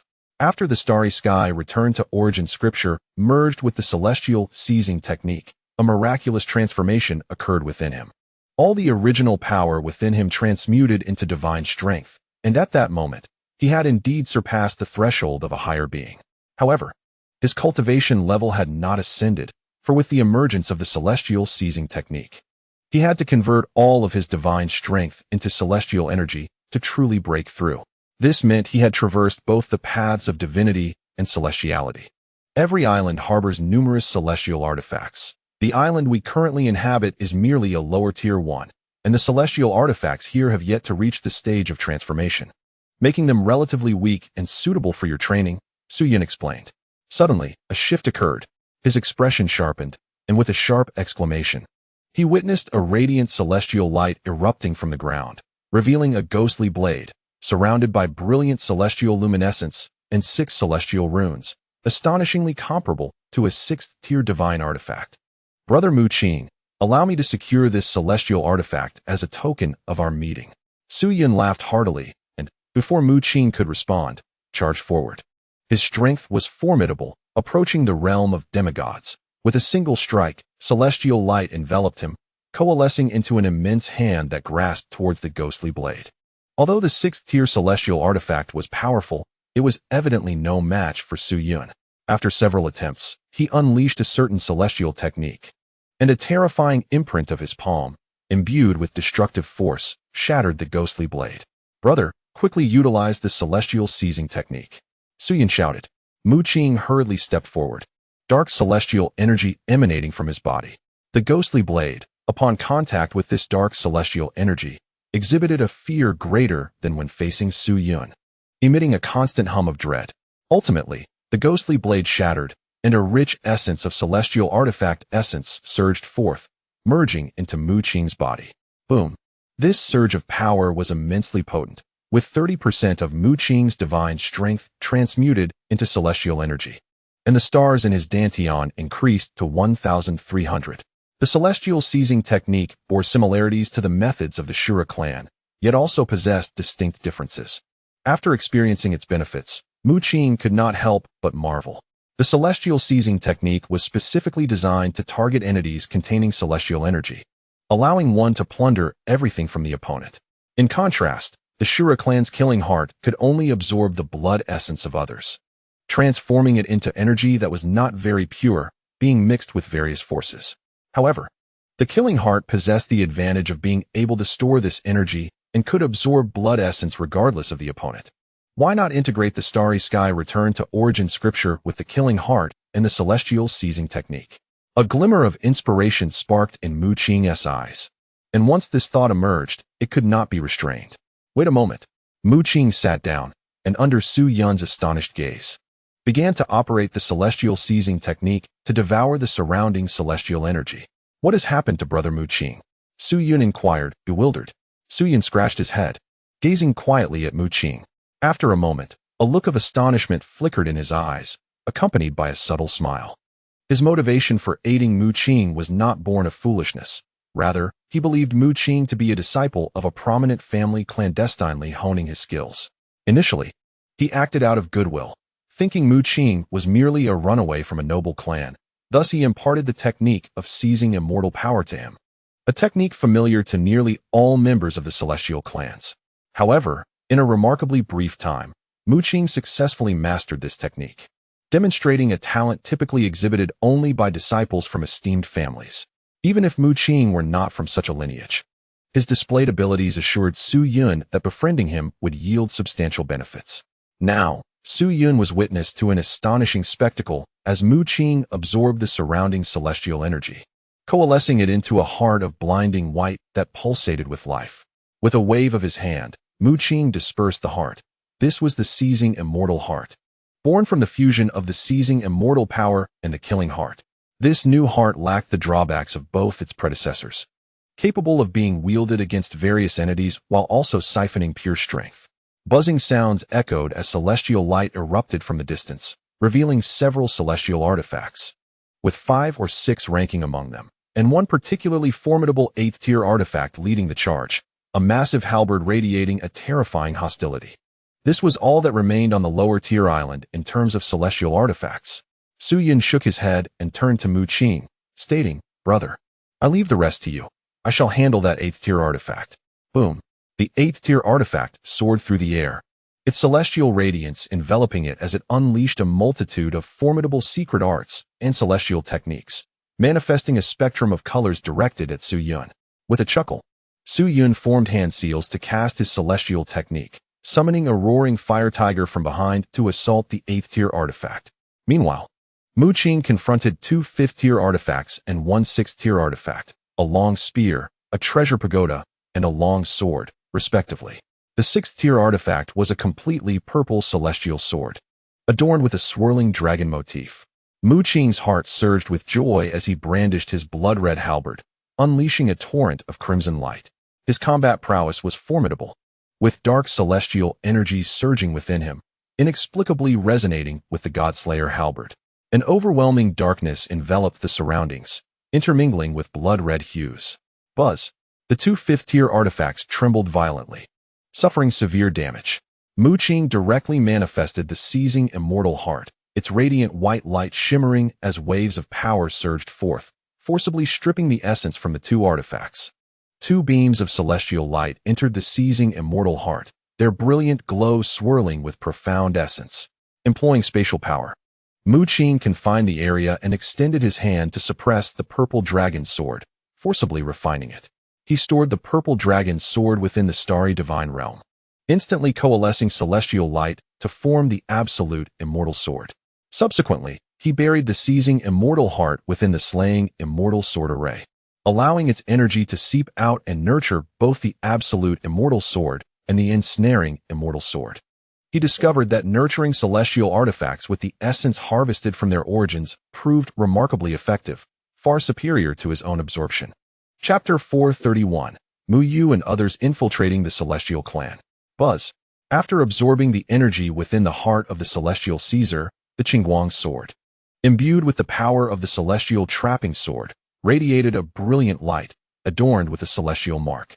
The ethereal shadow of the celestial trapping sword attained the 6th tier of celestial artifacts, while the shadow of the celestial extermination sword also reached the same tier. Both swords continued to absorb the power within the celestial seizing technique. Unfortunately, infinite cultivation seemed improbable. Mu Qing shook his head, realizing that cultivating both swords to the 6th tier was nearly the limit. He retrieved the heart of the celestial Caesar once more, which still contained some residual energy, and promptly absorbed it, enriching the dark celestial energy within him. Crack!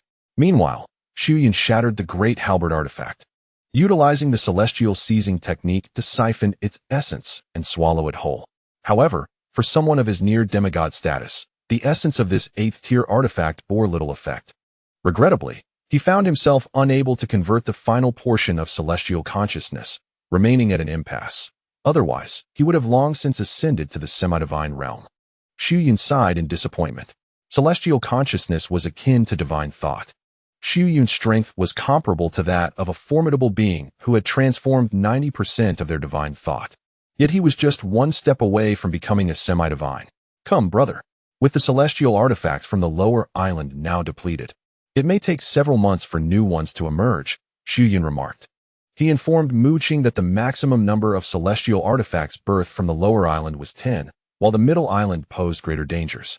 Harboring artifacts with complete sentience, at least 100 artifacts, akin to a familial power, among which were many 8th tier artifacts rivaling formidable beings.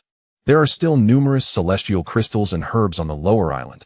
Let us scour the place, Yun declared, extending his hand to extract a celestial vine from beneath a mountain peak, entwined with white celestial energy, brimming with potent energy.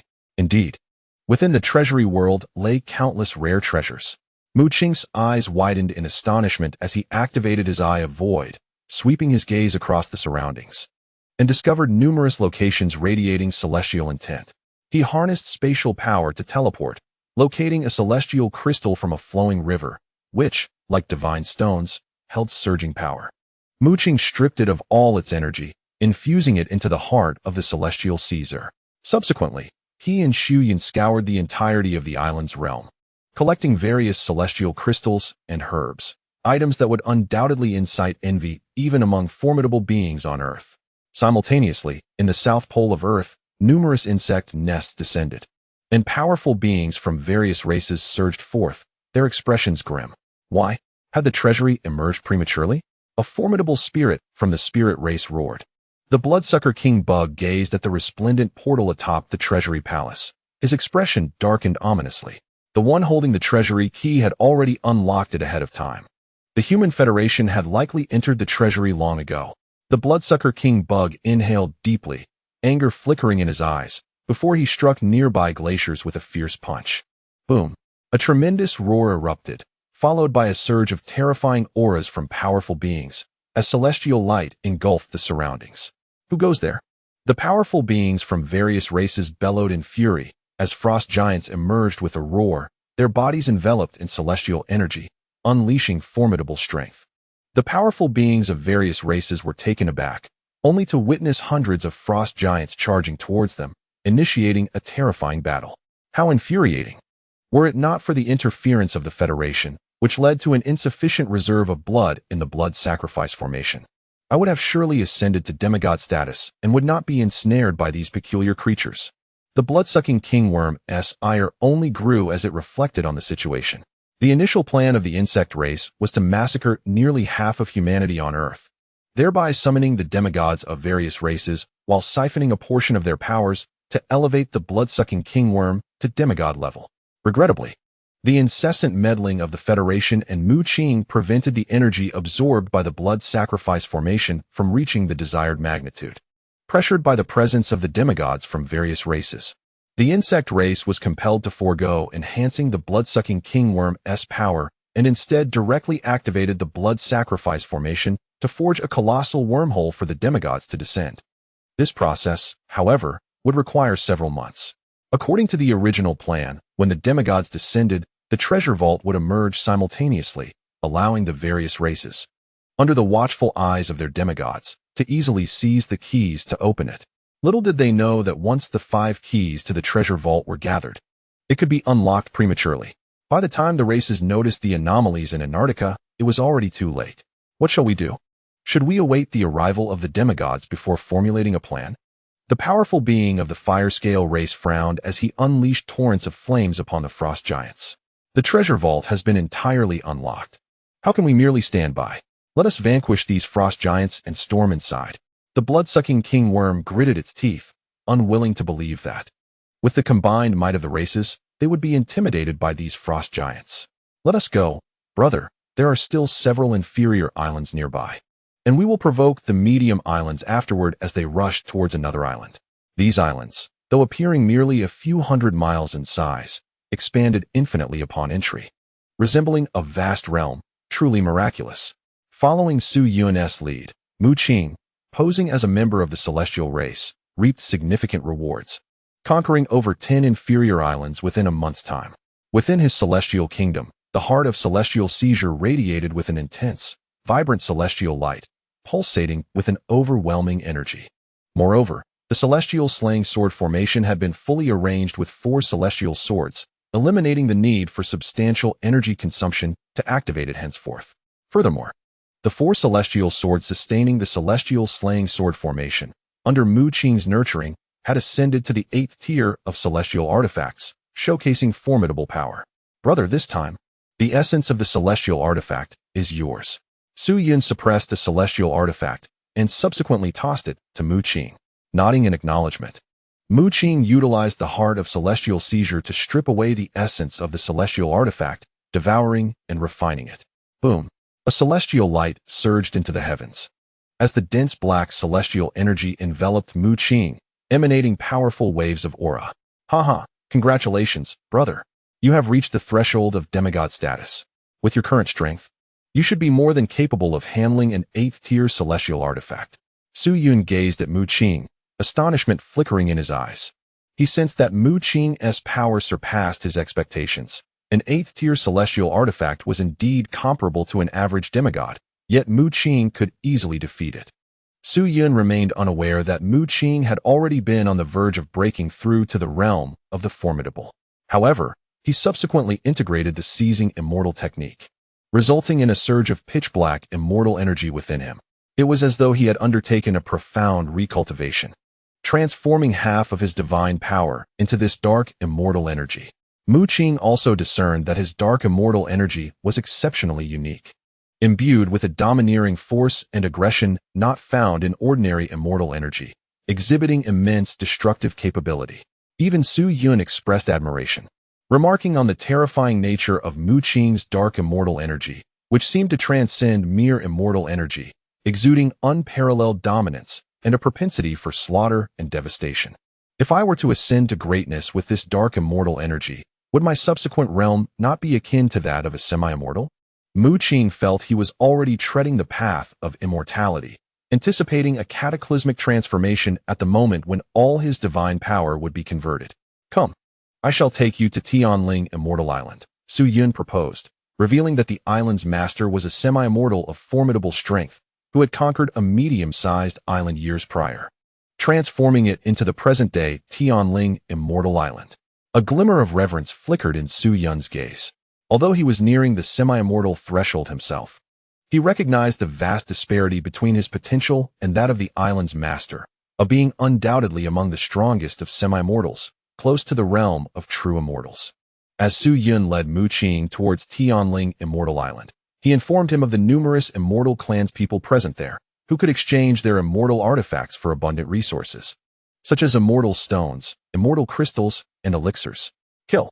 Just as the two resolved to make their way to Tianling Immortal Island, a surge of violent energy erupted from a nearby inferior island.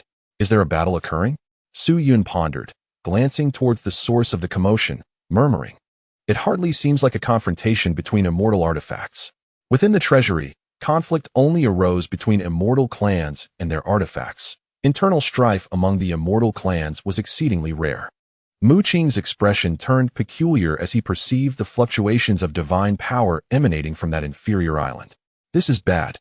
If it involves my father and the others, it could provoke Su Yun's animosity. Mu Qing's current identity was that of an immortal clansman.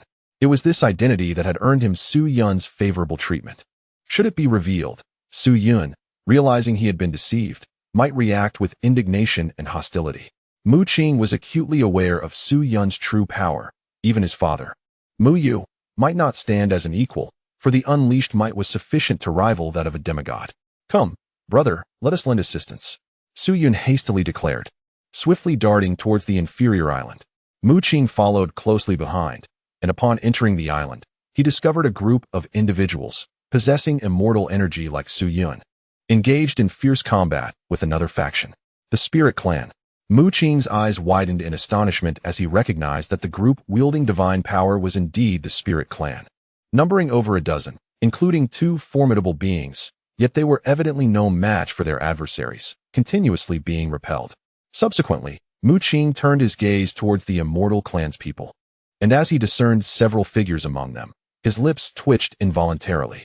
Among the immortal clans, the ones most ruthless against the Spirit Clan were none other than Mo Qing and Ping Lao.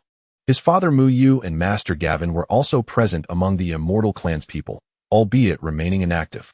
"Eliminate these foreign intruders," Mo Qing bellowed as he struck alongside a formidable being from the Celestial Clan.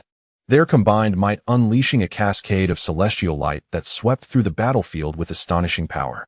He invoked the Celestial Slaying Sword formation, a resplendent brilliance illuminating the surroundings as sword radiance pierced through 3 members of the Spirit Clan in an instant.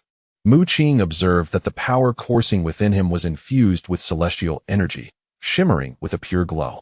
Realization dawned upon him. The 2 bloodline techniques from the federal headquarters were evidently relics from ancient humanity, having entered this treasure realm to absorb celestial force and unleash their true potential, akin to his own path towards the celestial realm. As for Ping Lao, hailing from Qingqing Mountain, it was rumored that the vanished celestial master from that mountain was indeed a celestial being. Mu Qing speculated that Qingqing Mountain might serve as a legacy of an ancient celestial, thus explaining the celestial energy emanating from Ping Lao. However, Mu Yu and Master Gavin, both from the alchemical organization, were distinctly different. They concealed their divine power with some means, and with Mo Qing and Ping Lao providing cover. The celestial beings did not suspect their true identities. "We bear no ill intent," shouted a powerful Spirit Clan member, battered and bruised by the celestial light. Regrettably, the celestial beings paid no heed. Leading them was a formidable figure whose strength nearly matched that of Su Yun. At this moment, the individual sneered, declaring, "Outsiders will always remain outsiders. Today, you must perish."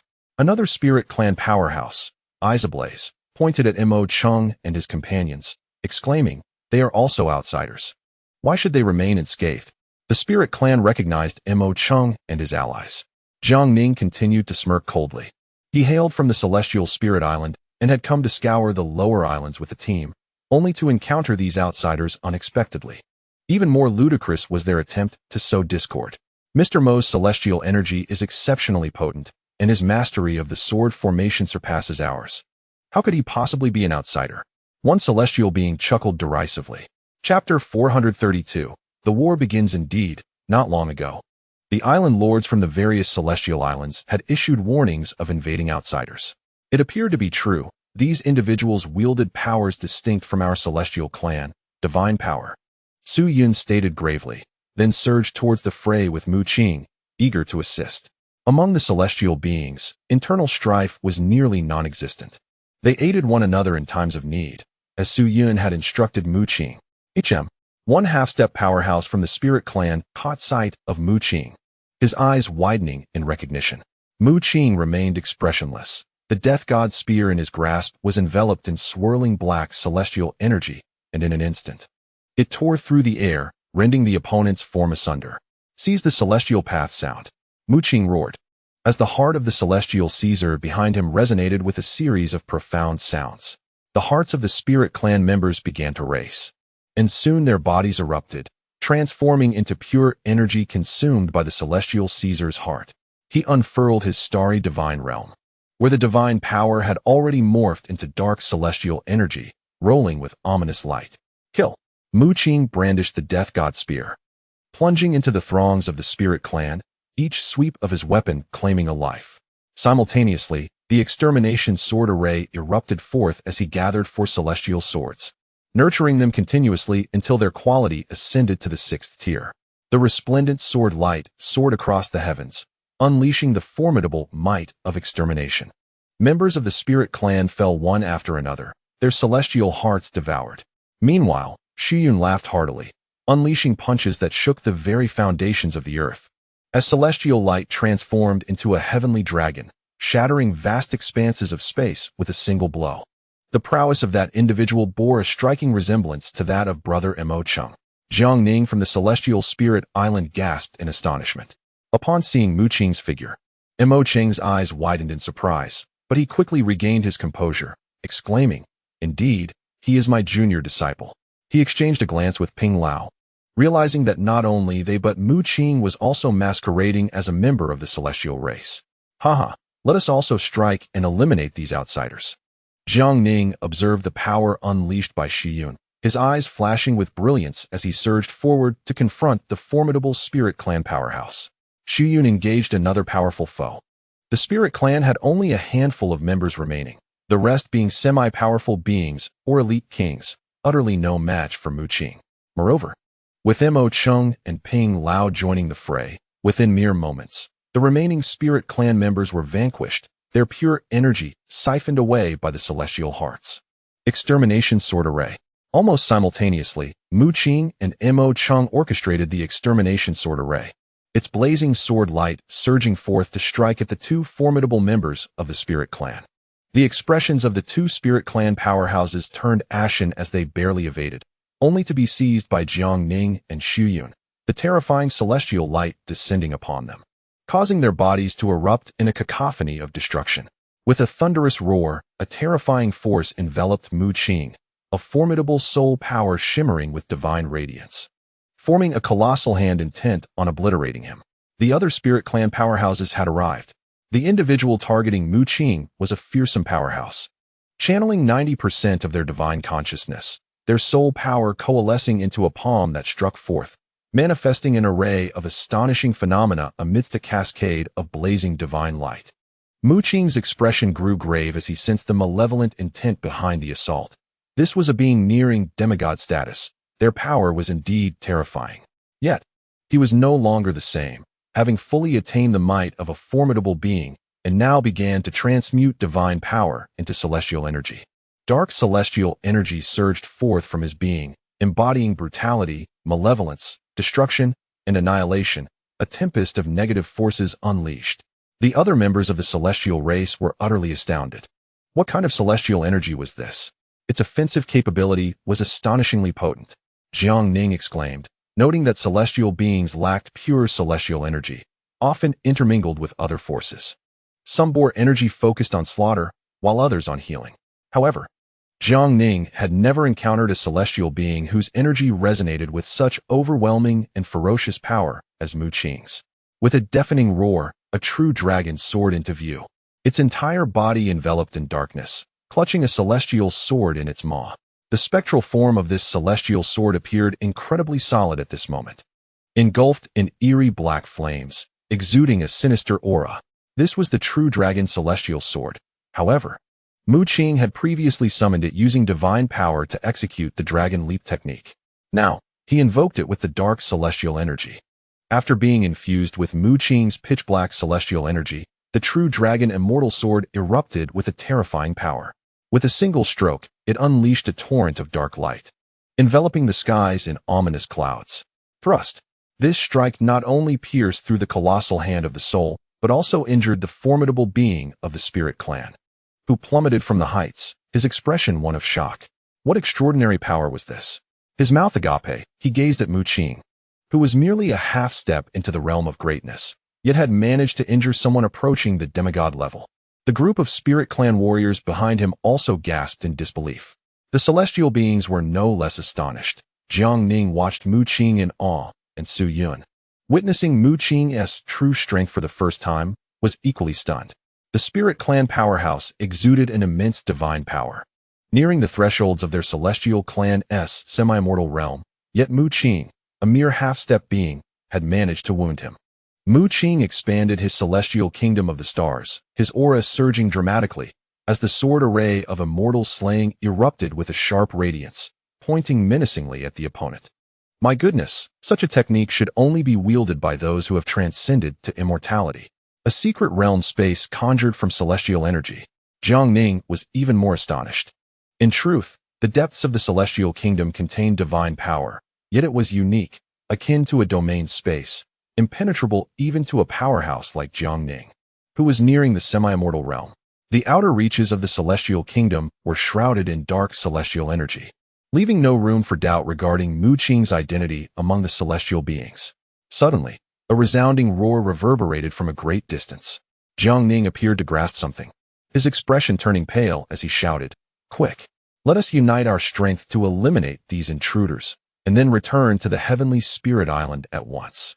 Su Yun, somewhat perplexed, followed his lead, and together they unleashed formidable celestial arts, a radiant brilliance cascading through the skies towards the spirit clan. Unfortunately, at that moment, the surrounding space began to shatter, a terrifying celestial energy seeping forth. "Not good. Flee.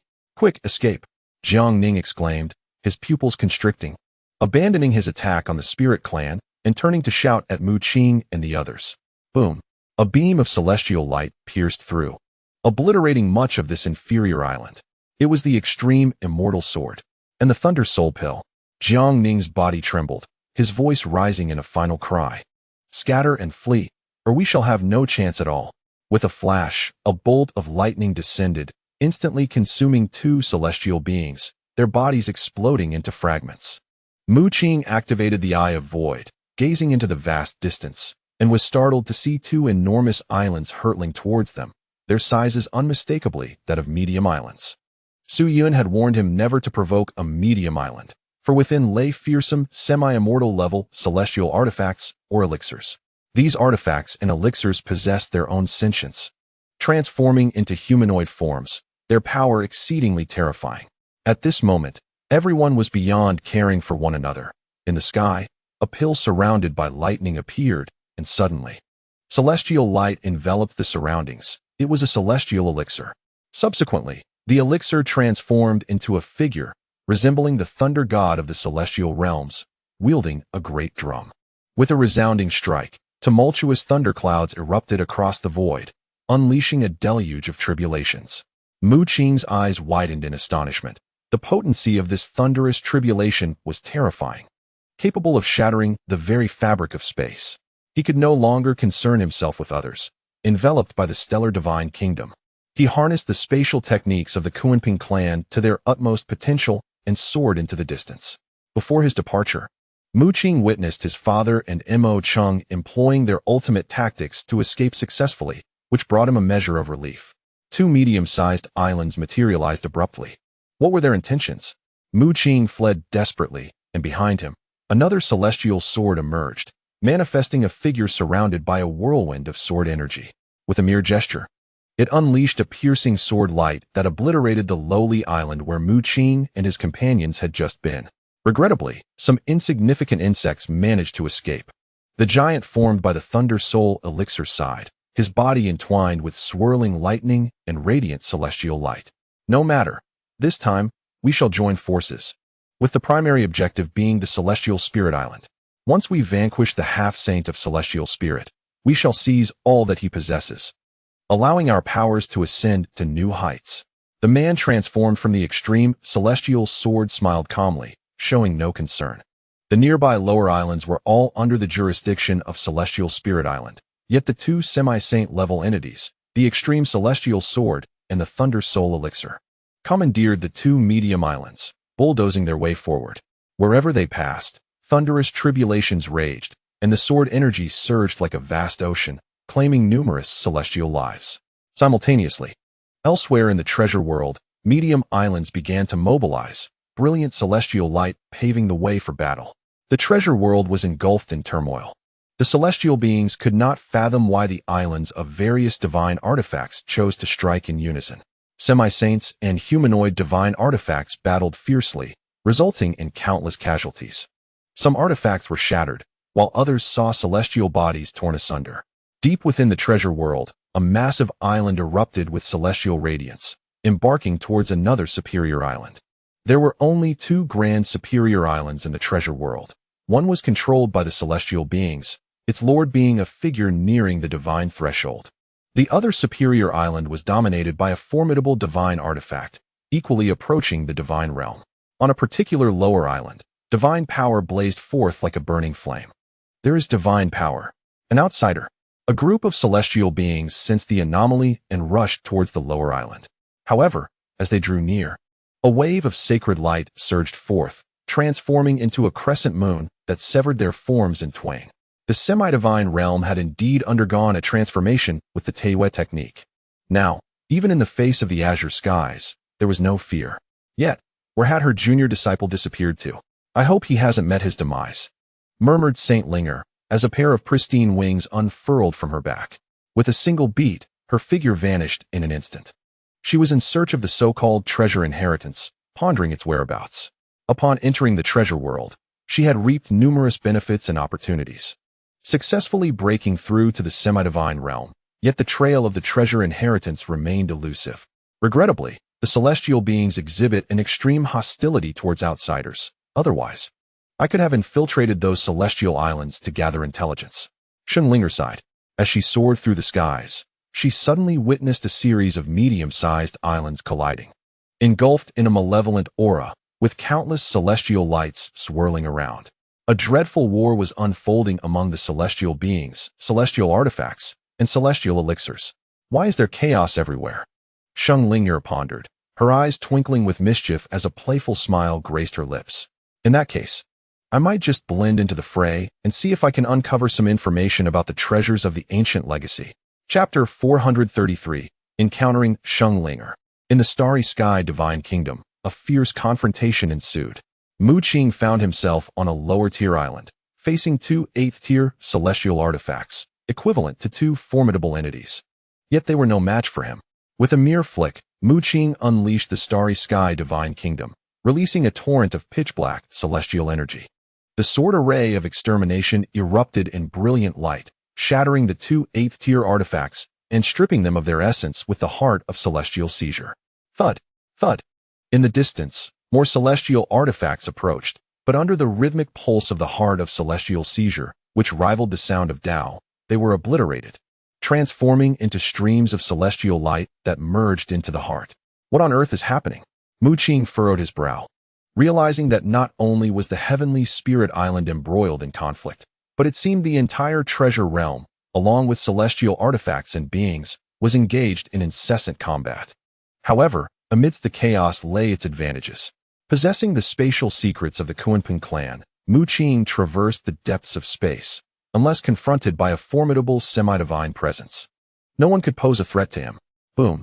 As Mu Qing sought to investigate the heavenly spirit island, he encountered numerous celestial artifacts along the way, all of which he shattered, consuming their foundational powers with the heart of celestial seizure. Suddenly, a burst of violet lightning erupted before him, revealing a round elixir that radiated a terrifying celestial aura rushing towards him. This was an 8th-tier celestial elixir. Mu Qing summoned his god-slaying spear, unleashing a surge of pitch-black celestial energy. Within the starry sky divine kingdom, the sword array of extermination swept through, and after some effort, he subdued the elixir. His hand, imbued with formidable spatial power, firmly restrained the elixir, which was entwined with crackling lightning. Mu Qing swallowed the elixir, and an explosive sound akin to popping beans filled his body as pure violet lightning coursed through him. He refined the elixir's potency entirely, unleashing a wave of energy that transformed 60% of his divine power into pitch-black celestial energy. This celestial elixir did not require consumption through the heart of celestial seizure. It could be directly refined. A glint of brilliance sparkled in Mu Qing's eyes as he recognized the elixir's remarkable efficacy. If he could acquire a few more, his ascent to greatness would surely be expedited. Ahead lay the heavenly spirit island. After a series of spatial leaps, Mu Qing arrived before a vast island, where celestial lights danced and the sounds of Tao resonated. Something is amiss. Upon landing on the heavenly spirit island, Mu Qing's brow furrowed sharply as he discovered a somber atmosphere. All structures lay in ruins, and remnants of lightning energy lingered ominously, alongside terrifying sword marks. The inhabitants of the heavenly spirit island were dead. Mu Qing was taken aback as he ventured deeper into the celestial realm of Tianling Island, where he stumbled upon a multitude of corpses belonging to the celestial clan.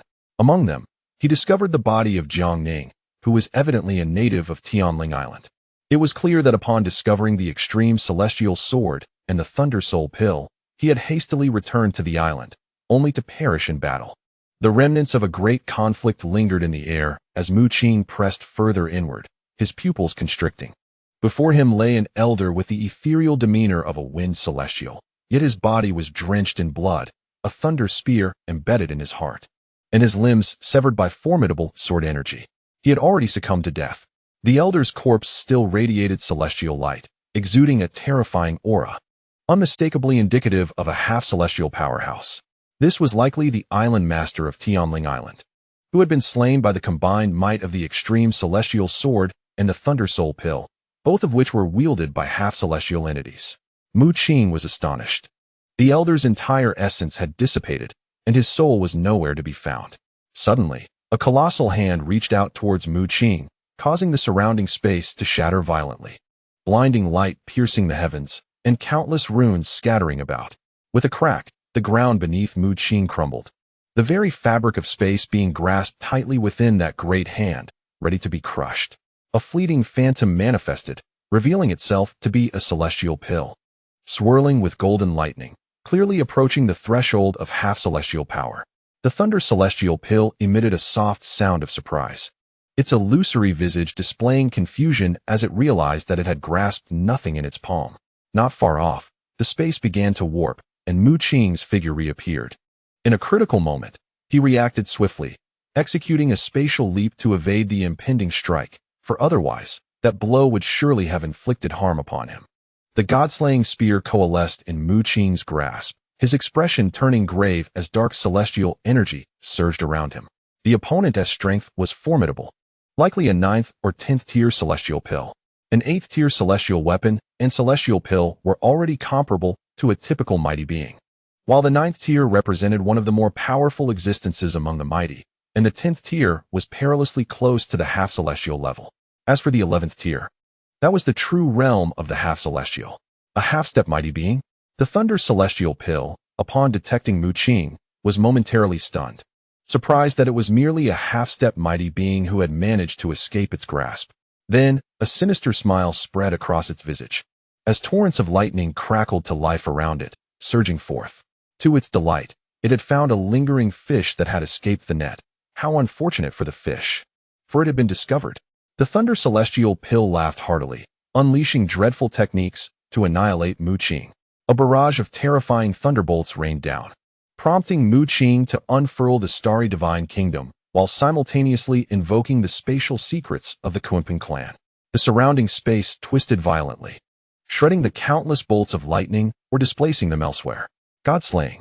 The God-slaying spear in Mu Qing's hands swept through the air, a torrent of blood erupting as the scene of a mountain of corpses and a sea of blood materialized in the sky, bolstered by the dark celestial energy within him. His power surged to even more terrifying heights. Boom. The Thunder Celestial pill was repelled, its phantom dimming, and a fissure appeared upon the celestial pill, indicating that Mu Qing had indeed inflicted injury. The entity was utterly astounded. As a 9th tier celestial pill, it had never anticipated that it would struggle against a mere half-step mighty being. Such a formidable presence exists among the celestial clan. No, it is absolutely unacceptable to allow you to grow. I must annihilate you completely. The Thunder Immortal pill roared, summoning a deluge of heavenly tribulations in an instant. Amidst the tumultuous thunder, a colossal hand, forged from endless calamities, emerged, adorned with arcane and mysterious runes, and struck fiercely towards Mu Qing. Be silent, Mu Qing bellowed. As within the starry divine realm, immortal radiance surged into the heavens. The extermination sword array coalesced and tore through the air, the overwhelming sword light shattering the hand of tribulation. He invoked the one chi transforming into 3 purities, manifesting 3 versions of himself, simultaneously executing 81 transformations. As countless crimson spear shadows obliterated the lightning. Crack. The Thunder Immortal pill, clearly unprepared for Mu Qing's formidable power, saw its manifested shadow dissipate. While its essence was marred by numerous fissures, its expression turned to one of sheer terror as it shrieked, "What kind of sword array is this? Even the great immortal sword master cannot unleash such astonishing sword energy." Transforming into a titan, towering 1,000 meters high, Mu Qing ensnared the thunder immortal pill within his massive hand and swallowed it whole, thoroughly refining it. Boom. This 9th-tier immortal pill proved to be exponentially more potent than those he had previously consumed, as over 1,700 stars coalesced behind him. A significant portion of his divine power, 70%, was transmuted into a pitch-black immortal energy. Mu Qing discovered that this dark immortal energy possessed a far greater offensive capability than ordinary immortal energy, exhibiting tremendous power. The artifacts and pills within this treasury world undoubtedly harbored some secret. They not only could cultivate like ordinary beings, but also possessed self-awareness, a quality unmatched by the outside world. As far as I know, only treasures like the 10,000 domain star map give rise to spirit beings, echoed the voice of Old Tuesday. Even the 5th-tier artifacts within this treasury world possess a degree of consciousness and intelligence, indicating a profound anomaly. Indeed, we have only just unlocked the treasury. Yet the artifacts and pills within have engaged the immortal clans in large-scale conflict. There must be significant issues at play. Mu Qing found it hard to believe such coincidences occurred. Perhaps these changes within the treasury world were tied to its inheritance. The battle Mu Qing had just fought seemed to have attracted several artifacts, as numerous 7th and 8th-tier artifacts approached, seemingly intent on investigating the situation. However, they encountered Mu Qing, who swiftly suppressed them with his thunderous methods, devouring their essence with the heart-seizing technique. Buzz. Within the starry divine realm, the 4 swords of the extermination sword array, nourished by the abundant essence of the artifacts, emitted a resonant hum, reaching 7th-tier status, their sword energy intensifying. Mu Qing's heart-seizing technique had absorbed an immeasurable amount of energy. However, he refrained from consuming it all at once. Instead, he stored it deep within the starry divine realm, allowing the surging energy to diffuse, solidifying the divine realm, while simultaneously elevating the rank of the 4 swords in the extermination sword array. The extreme immortal sword and the thunder soul pill must have already departed. Mu Qing scoured the vicinity of the damaged heavenly spirit island, discovering that the surrounding lower-tier islands had also been affected, rendered unrecognizable in their destruction. As for the medium island possessed by the extreme sword and thunder soul pill, it had long since vanished. Evidently, they departed after vanquishing the celestial spirit. I wonder where my father and the others are. Mu Qing also failed to locate Mu Yu and the others, his brow slightly furrowing. Perhaps exploring other medium islands might yield some clues.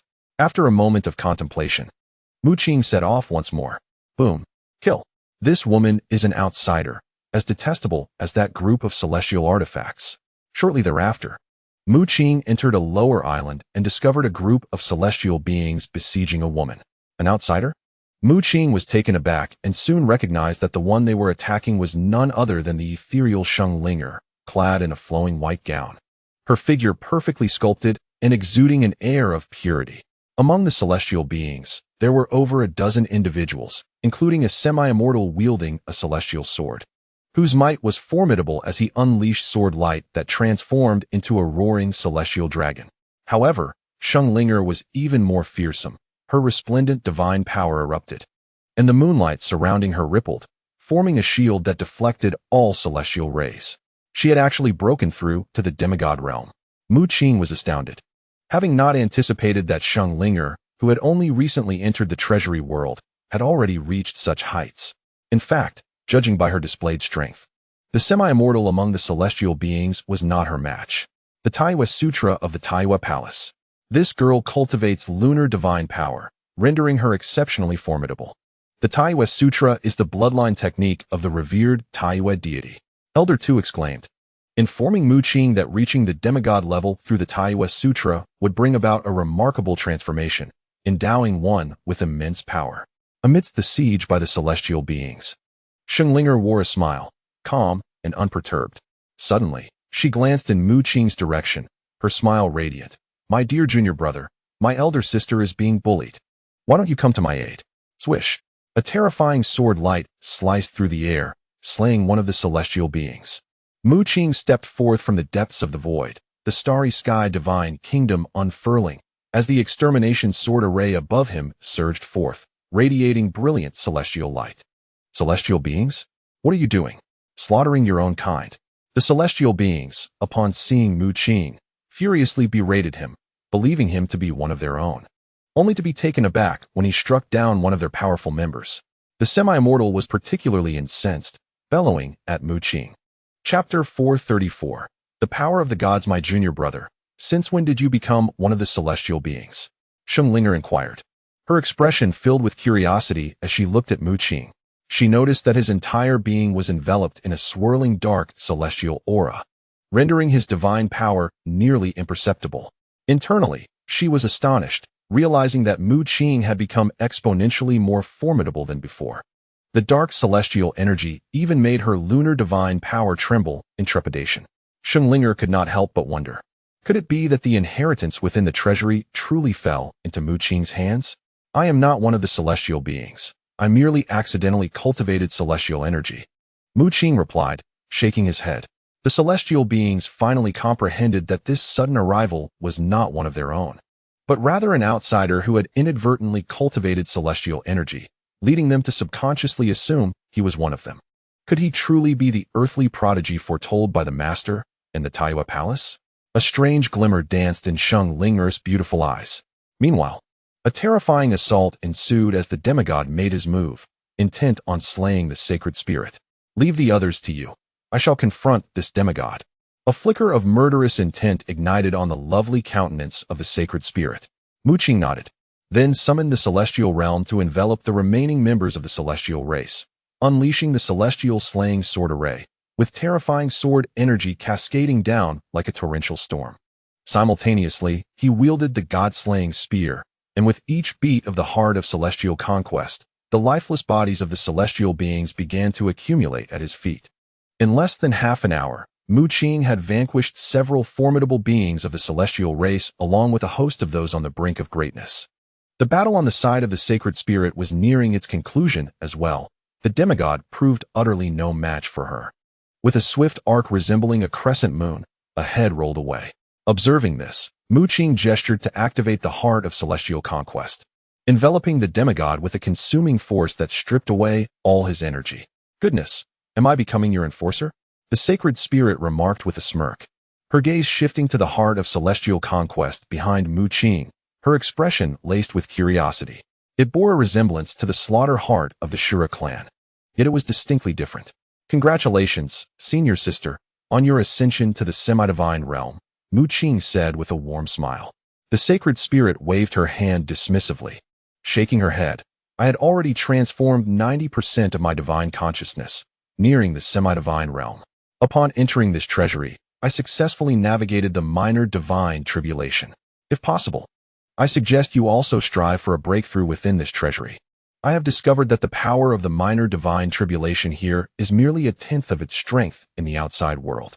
The sacred spirit regarded Mu Qing, her eyes widening in realization as she sensed his aura had inexplicably diminished.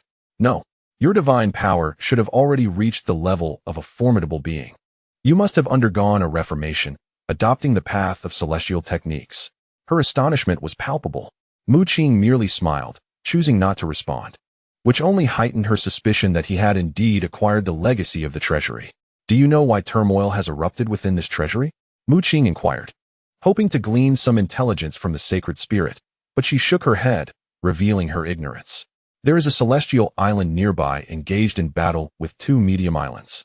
We might take advantage of the chaos to gather some information, the sacred spirit proposed. Mu Qing nodded in agreement, and the two soared towards the horizon. Following the sacred spirit, Mu Qing soon beheld a celestial island in the distance, though it was severely ravaged, with numerous celestial beings clashing fiercely. Their celestial artifacts engaged in bloodshed. Upon arriving at a lesser island, they sensed violent energy fluctuations emanating from the celestial island, indicating that semi-divine level warriors were locked in combat. They decided to observe the unfolding events, while Mu Qing resolved to enhance his own strength. Heart of Celestial Conquest. Mu Qing expanded the celestial realm, drawing forth the surging energy from the heart of celestial conquest, which flooded into his being. Infused with the essence of the celestial conquest technique, the energy contained within the heart was extraordinarily pure. He extracted half of the energy from the heart, and the darkness of his celestial energy began to transform. Boom! A formidable aura erupted, creating a wave of pressure that swept the surroundings. Under the astonished gaze of the sacred spirit, dark celestial energy surged from Mu Qing, enveloping him in an obsidian glow. As he ascended to the level of a formidable being, simultaneously, Mu Qing sensed a transformation within his spiritual power, as 1/10 of it had metamorphosed into divine consciousness. It appeared that in this realm of formidable might, I must tread two paths concurrently. Mu Qing chuckled wryly, yet his heart brimmed with anticipation. The pitch-black celestial energy, born from the conversion of divine power, possessed a potency surpassing that of both divine and celestial energies. Perhaps the evolution of spiritual power would yield an even more formidable divine consciousness or celestial awareness. With half of the energy remaining, Mu Qing chose not to retain it, but instead directed all the residual energy from the heart of the celestial thief into the celestial star map. Under the onslaught of this torrent of energy, the fourth star of the celestial star map was fully activated. A dazzling brilliance ascended to the heavens as fragments of divine abilities surged into Mu Qing's body, coalescing instantaneously into a complete divine ability, the power of all gods. This ability amalgamated the strengths of all races across the cosmos. The core of the stellar return scripture lay in fusion. In the past, the stellar deity had merged the bloodline techniques of various cosmic races, thus creating this divine ability, the power of all gods. A torrent of pitch-black celestial energy gathered around Mu Qing, inscribing an ancient character, God. This ancient glyph encapsulated the strength of all divine races. Junior brother, what divine ability is this? Shenglingar, astonished, inquired. Now a demigod-level powerhouse herself, she felt an overwhelming threat emanating from Mu Qing's power of all gods. Family heirloom. Mu Qing replied with a grin, though it was evident that Shenglingar was skeptical. Boom. In the distant sky, three luminous orbs collided violently, unleashing a tempest of celestial energy. Mu Qing and Shenglingar gazed toward that location, where terrifying waves of power surged forth. Three demigods were embroiled in battle there, unleashing an energy that was utterly fearsome. Is it them? Mu Qing gasped, recognizing two of the three demigods in the high heavens, the extreme celestial sword and the thunder spirit pill. After obliterating the heavenly spirit immortal island, these two demigods had ventured to this island, joining forces to besiege the island's guardian. The half-immortal from the celestial race struggled in vain, utterly outmatched by the extreme celestial sword and the thunder spirit pill.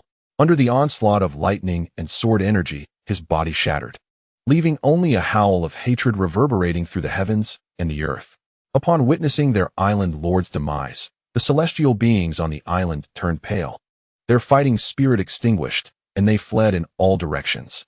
The extreme celestial sword and the thunder spirit pill departed, returning to their intermediate island, while the massive islands began to move onward, continuing their journey into the distance. They left behind a trove of formidable celestial artifacts and pills, ravaging the island. Chapter 435, Heir of the Great Sage. Once they have departed, we shall assess the situation on the immortal island. Shenglingar conjured moonlight, enveloping herself and Mu Qing in layers of gossamer. This moonlight, imbued with mysterious power, perfectly concealed their auras.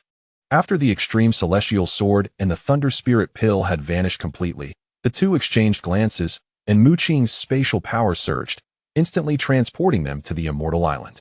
Kill. On the celestial island, the members of the celestial clan were relentlessly slaughtered. The formidable beings residing on the island had been nearly vanquished by the Thunder Soul Elixir and the extreme celestial sword, leaving only a handful of half-step great powers. The celestial clan fought valiantly, yet they were no match for their adversaries. A crimson blade, a 10th-tier celestial weapon, loomed ominously, nearing the status of a half-saint. Alongside it was a pill, pulsating with a sanguine glow, equally a 10th-tier celestial elixir. All the celestial beings on the island had perished, the ground soaked in blood. As the celestial weapon and elixir attempted to depart, they suddenly found their path obstructed by two figures.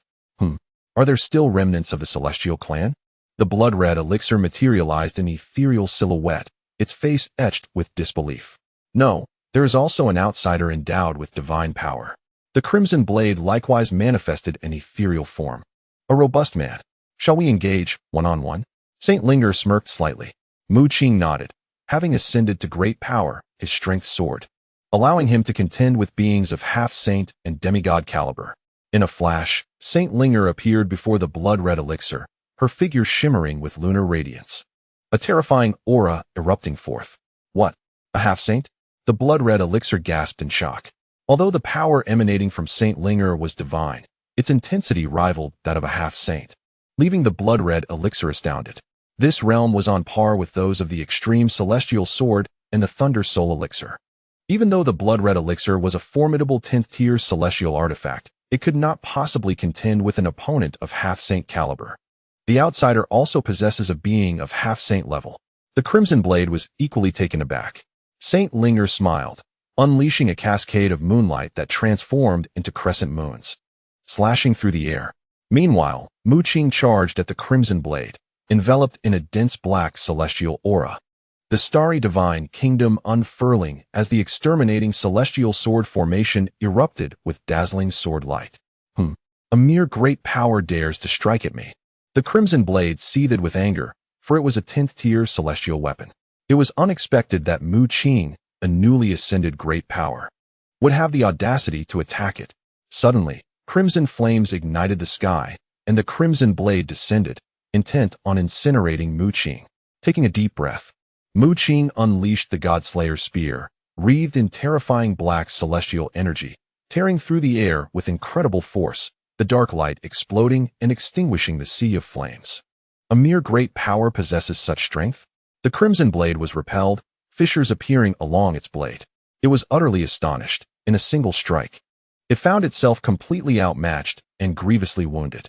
Boom. Mu Qing's expression remained calm as he concentrated the black celestial energy coursing through him.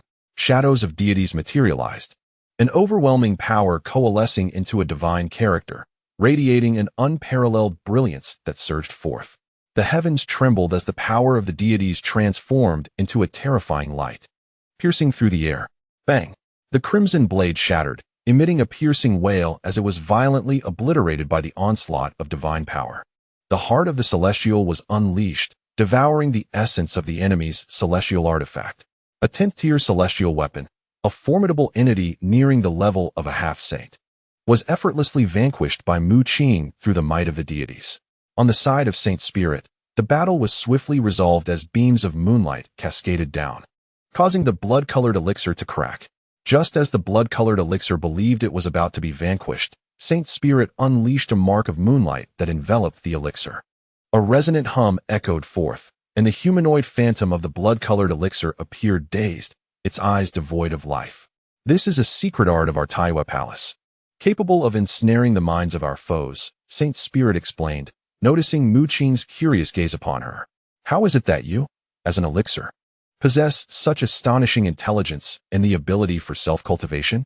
Saint Spirit inquired, intrigued by this very aspect that piqued both her and Mu Qing's interest. It is the ancestor who bestowed upon us this intelligence. Originally, as elixirs, we would not have developed consciousness.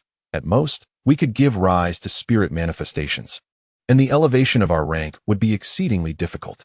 However, one day, the ancestor, wielding extraordinary power, enabled all elixirs and artifacts to awaken their intellect.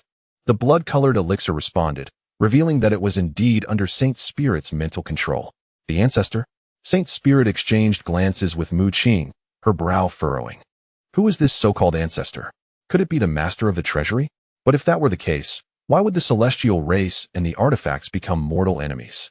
The ancestor informed us that he left behind a legacy and a life-bound treasure. The reason our celestial artifact clan initiated this conflict is that the mightiest among us, the Lord of the Soul's snatching blade, discovered the ancestor's legacy, thus sparking this war, the blood-colored elixir explained. The soul-snatching blade is the most formidable being of the celestial artifact clan, possessing terrifying power and rumored to be of celestial rank. What is the true identity of this ancestor? Mu Qing inquired solemnly, his curiosity piqued. I do not know. All I am aware of is that the ancestor is nicknamed the Great Sage, a being far beyond the ordinary celestial, replied the blood-colored elixir. Equally oblivious to the ancestor's specifics. The Great Sage? Saint Spirit pondered briefly before waving her hand, causing a beam of moonlight to descend and obliterate the blood-colored elixir. Despite it being a 10th-tier elixir, Saint Spirit had no desire for it, yet Mu Qing, not wishing to waste it, commanded the heart of celestial snatching to absorb all its energy. Boom! Mu Qing's aura surged, reaching the realm of 30% divine consciousness. The energy contained within this 10th-tier elixir was extraordinary, likely ineffective against a powerhouse like Saint Spirit, who was of semi-divine status. Only an 11th-tier elixir, of that semi-celestial caliber, would possess significant efficacy for her. Suddenly, a voice filled with curiosity emerged. Outsiders and celestial beings? A young man stepped forth from the void, his presence illuminating the surroundings with golden light, flowers blooming in his wake. He wielded a 10th-tier spear artifact, and his eyes shimmered like molten gold, as if aflame. No, your bloodline power is exceedingly low. Your celestial energy contains divine power. You're not a true celestial, he declared, immediately discerning Mu Qing's identity. Buzz. The piercing gaze of the youth swept over them, causing both Mu Qing and Saint Spirit to frown, as if all their secrets had been laid bare. How is it that you can cultivate both celestial and divine powers simultaneously? The power that ultimately emerged was indeed extraordinary. The gaze of the golden-eyed youth fell upon Mu Qing, a look of astonishment flickering across his face. Who are you? Mu Qing demanded in a deep voice. The golden-eyed youth smiled, enveloped in a rich aura of celestial light, and replied, I possess no name. Abandoned by the celestial race at birth due to my unique constitution, which could not contain celestial artifacts, I eventually inherited the legacy of a formidable being known as the Great Sage. Great Sage? Mu Qing and Sheng Linger exchanged glances, each reflecting the shock and horror mirrored in the other's eyes. Wasn't the Great Sage the very title spoken of by the blood-red celestial elixir? Could it be that this golden-eyed youth had acquired the inheritance of the treasure vault? A solemn expression crossed Mu Qing's face as he sensed the unfathomable power emanating from the golden-eyed youth, a force of immense strength. Sheng Linger, too, remained vigilant. A glimmer of moonlit radiance enveloped her exquisitely curved form, ready for battle at any moment. Chapter 436. The Golden Monkey. After receiving the legacy of the Great Sage, I finally comprehended the mundanity of this world. Its dimensions are too limited. Beyond this realm lies a far grander world where all beings cultivate extraordinary divine powers. A flicker of ambition sparkled in the eyes of the golden-eyed youth. He grinned widely, declaring, the celestial race cast me aside, yet the celestial artifact clan pursues me for my lineage. From that moment, I understood my solitude in this world, and I resolved to venture beyond and seek that door. You outsiders shall be my targets. Suddenly, a murderous intent erupted from the golden-eyed youth. A terrifying celestial light surged from his being as a 10th-tier celestial sword materialized in his hand, sweeping towards them. Mu Qing and Sheng Linger were taken aback, astonished that he would strike so fiercely, his power rivaling that of a semi-immortal. In an instant, Sheng Linger let out a sharp cry, unleashing an overwhelming force of moonlight from her body, creating ripples of luminous brilliance. The moonlight sliced through the air like a deadly scythe. Yet the golden-eyed youth's pupils ignited with a blazing inferno of golden flames, incinerating the moonlight in an instant. What kind of power is this? Sheng Linger was utterly astounded. For the first time, she realized that their Moon Palace's renowned Taiyuju, which was said to transcend the pinnacle of bloodline techniques, was easily subdued by this astonishing force. The golden flames effortlessly consumed her attack. Seeing the radiant sword light piercing towards him, Mu Qing swiftly reacted. He wielded his god-slaying halberd, a dark celestial energy enveloping the heavens. Boom! A terrifying surge of energy erupted, sending Mu Qing sprawling backward for hundreds of meters. The opponent's strength was overwhelmingly formidable, undoubtedly semi-immortal in nature. Where's the portal to the outside world? The golden-eyed youth demanded, his terrifying golden pupils igniting flames wherever they gazed. Sheng Linger summoned a dazzling moonlit radiance, only to be effortlessly scorched through by a single golden glare. Mu Qing was also astonished by the power of his opponent. Though the golden-eyed youth possessed only the ordinary strength of a half-immortal, the sheer intensity of the golden flames within his eyes was overwhelming and almost insurmountable. I fear I must disappoint you. Once we entered this realm, we were immediately transported to various corners of this world. We have not encountered the initial portal since. Linger declared with a solemn tone. Her words were not mere fabrications. The entrance to the treasury world had only manifested in the outside world, and within the treasury world itself, it had not reappeared. The expressions of the two grew grave as they regarded one another, for waves of golden flames began to envelop them, threatening to incinerate them entirely. What a pity. In that case, I have no choice but to eliminate you both, the golden-eyed youth lamented, shaking his head in regret. Suddenly, his gaze sharpened, and torrents of golden flames surged forth, overwhelming the surroundings. He wielded his golden pupils to command this terrifying fire, directing it towards Mu Qing and Linger with the intent to annihilate them. Serpent of the Moon. Linger cried out, forming hand seals as moonlight enveloped the area. Mysterious patterns unfurled before her, imprinting themselves in the void. In the next moment, the space before her shimmered, and a colossal white serpent, measuring 10,000 meters, roared forth. Entwined in resplendent moonlit brilliance, Mu Qing, in turn, expanded the starry sky divine kingdom, manifesting the might of the extermination sword array, transforming into a radiant sun that soared across the heavens. Together, they shattered wave after wave of the golden flames. The golden-eyed youth was momentarily taken aback, his gaze fixating on the extermination sword array above Mu Qing's head. Despite having received the great sage's inheritance and possessing a unique physique that had led the celestial clan to abandon him, he remained a being of that lineage. Previously, he had been unable to harbor celestial energy, regarded as an aberration by his kin. However, upon obtaining the great sage's legacy, he successfully coalesced celestial energy, rendering him indistinguishable from his celestial counterparts. Ironically, it was precisely because of this that Mu Qing's extermination sword array, designed to counter celestial beings, posed a greater threat to him than to Linger. What manner of sword array is this? The golden-eyed youth exclaimed in astonishment, realizing that Mu Qing's formation seemed specifically crafted for the slaughter of celestial beings. Very well, if that is the case, let me demonstrate the terrifying might of the great sage's inheritance. He bellowed, unleashing beams of light from his eyes that pierced through heaven and earth. Around them, the fabric of space began to distort, consumed by the golden flames. Tendrils of terrifying golden fire enveloped the golden-eyed youth's form, and he was bathed in a brilliant inferno that transformed into a colossal golden ape. This fiery simian, equally towering at 10,000 meters, bore eyes that radiated a fearsome gaze, as if capable of penetrating all truths. In a flash, two beams of light shot forth, igniting the void in flames, intent on incinerating Mu Qing and Linger completely. Endless reincarnation. Amidst the vast assembly of golden simians, the voice of the youth with golden eyes resonated, his gaze transforming into two radiant wheels, ablaze with an infinite golden flame. Those ensnared by its allure would undoubtedly suffer the searing torment of reincarnation as fire. As this technique was unleashed, the entire island ignited, massive boulders were reduced to nothingness, and the heavens and earth were enveloped in a resplendent golden hue. Mu Qing and Linger felt their pupils constrict slightly. Those two gazes were astonishing, wielding immense power. Besides Linger, the Tianyu serpent roared and surged forth, morphing into a crescent moon imbued with boundless might. Meanwhile, Mu Qing summoned the celestial star map, his most potent artifact. In an instant, over 1,000 stars materialized, channeling their combined strength into the celestial star map. Among them, the figure of the old butcher emerged, unleashing an overwhelming aura of slaughter. A colossal crimson halberd soared through the air, seemingly intent on shattering everything in its path.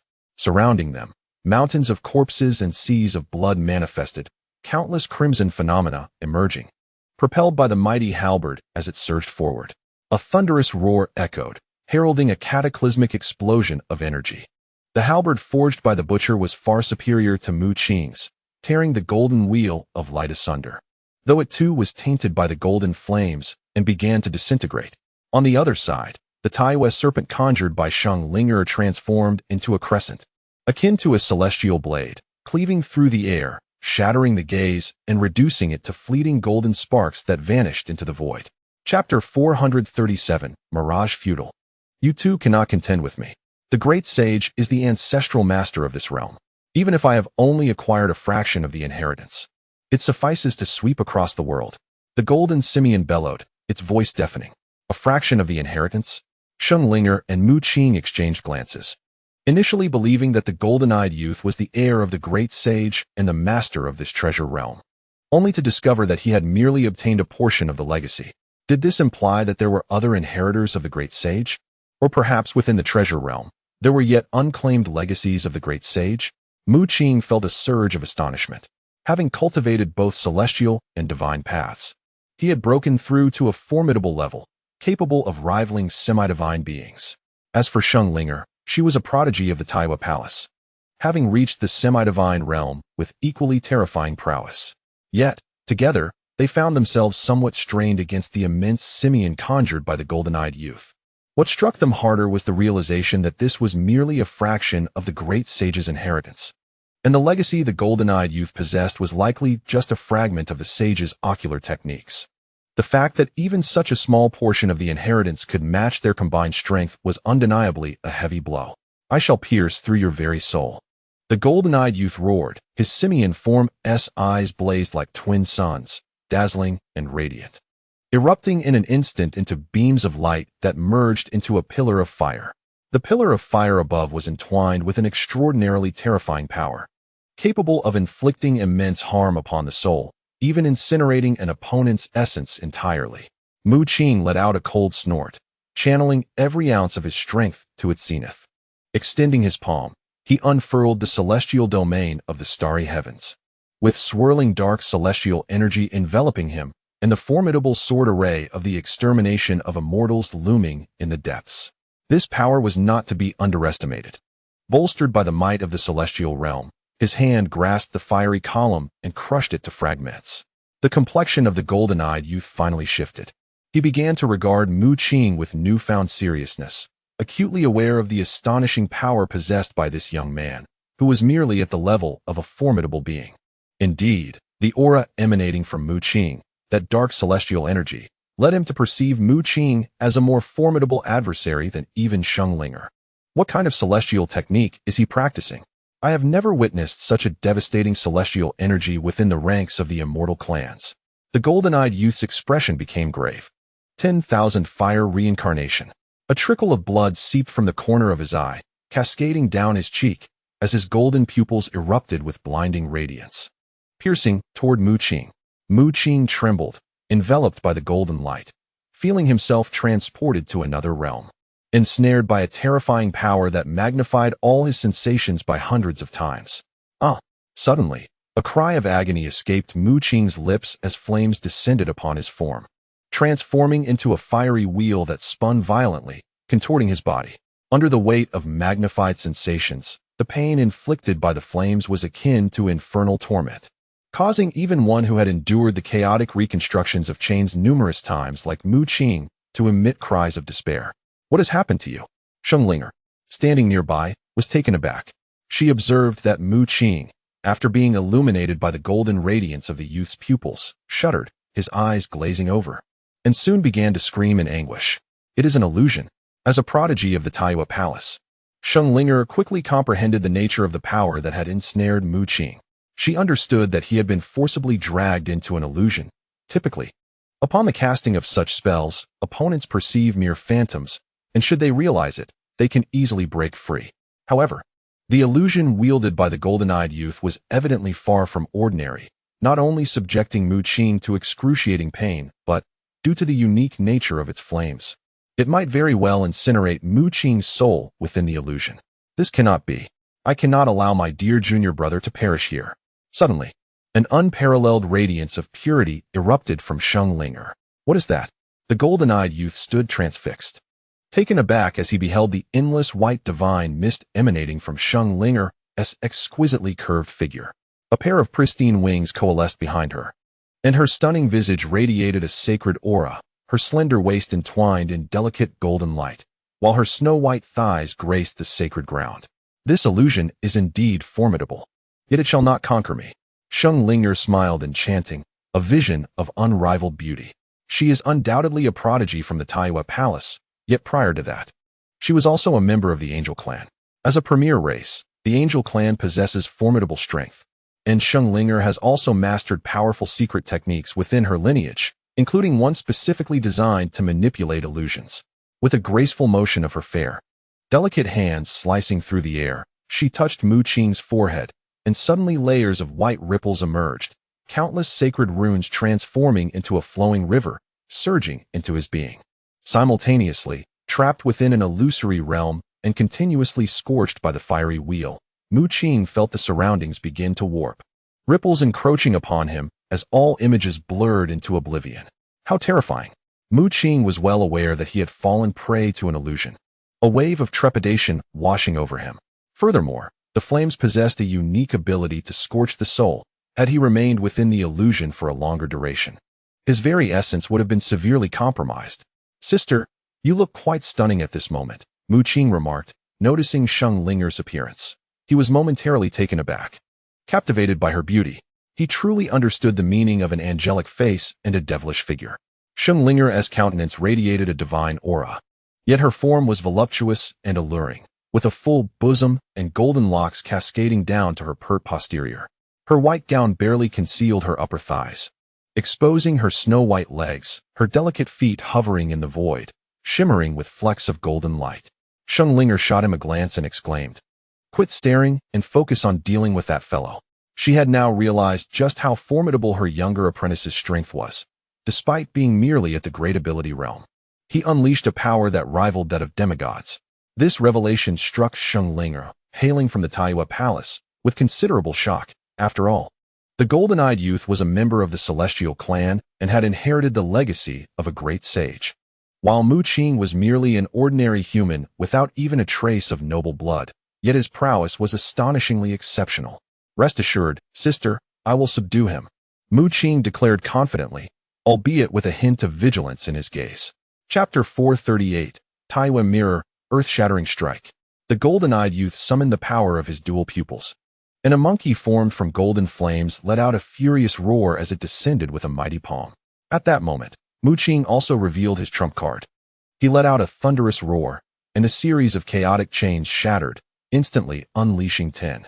However, oddly enough, the divine power of the Titan clan, this divine ability was originally aimed at enhancing one's divinity, resulted in an explosive surge of his divine energy. Yet, after tearing through 10 chaotic chains, Mu Qing's dark celestial energy became even more frenzied, transforming into a Titan giant. He gathered a terrifying force that resonated with divine sounds, warping the space around him as fearsome deities descended, their roars echoing. The power of the gods. Mu Qing unleashed all of his dark celestial energy, manifesting the might of the divine, as phantoms of deities emerged around him, each representing a star, over 2,000 stars giving rise to over 2,000 deities. Boom! All of this power coalesced into a singular divine character, soaring through the air. And in an instant, the space erupted, unleashing a cataclysmic force. "This is bad." The expression on the face of the youth with golden eyes shifted dramatically, as he felt a terrifying force sweeping towards him, utterly shattering the golden ape he had conjured. Coughing blood. This heir of the great sage found himself completely overpowered by the overwhelming might of the foreign invaders. Even as the resplendent golden flames he wielded were extinguished by the dreadful light of the gods. Could it be that the divine power of these outsiders could attain such an astonishing level of strength? The golden-eyed youth was struck with profound horror, suffering grievously from his injuries. "I will seek you out again. Once I acquire the other legacies of the great sage, I shall undoubtedly annihilate you," he roared, his body shimmering with golden light. Once more, the youth opened his mouth, unleashing a torrent of his essence, which enveloped him in a crimson glow as he surged into the depths of space. Mu Qing, employing the spatial techniques of the Qingmu clan, attempted to confine the area within thousands of miles, yet regrettably, he could not prevent the youth's escape. Panting heavily, Mu Qing felt a twinge of regret. The exertion of divine power was still far too taxing for him at this juncture. This divine force, a terrifying amalgamation derived from various bloodline techniques, had once been wielded by the Cosmic Lord with less potency than he now displayed. However, Mu Qing possessed numerous elite bloodline techniques, which, when combined, yielded extraordinary results. "You possess such strength." The divine maiden, Sheng Linger, gazed at Mu Qing in utter astonishment, overwhelmed by the power he exhibited, which left even her, a demigod, in shock.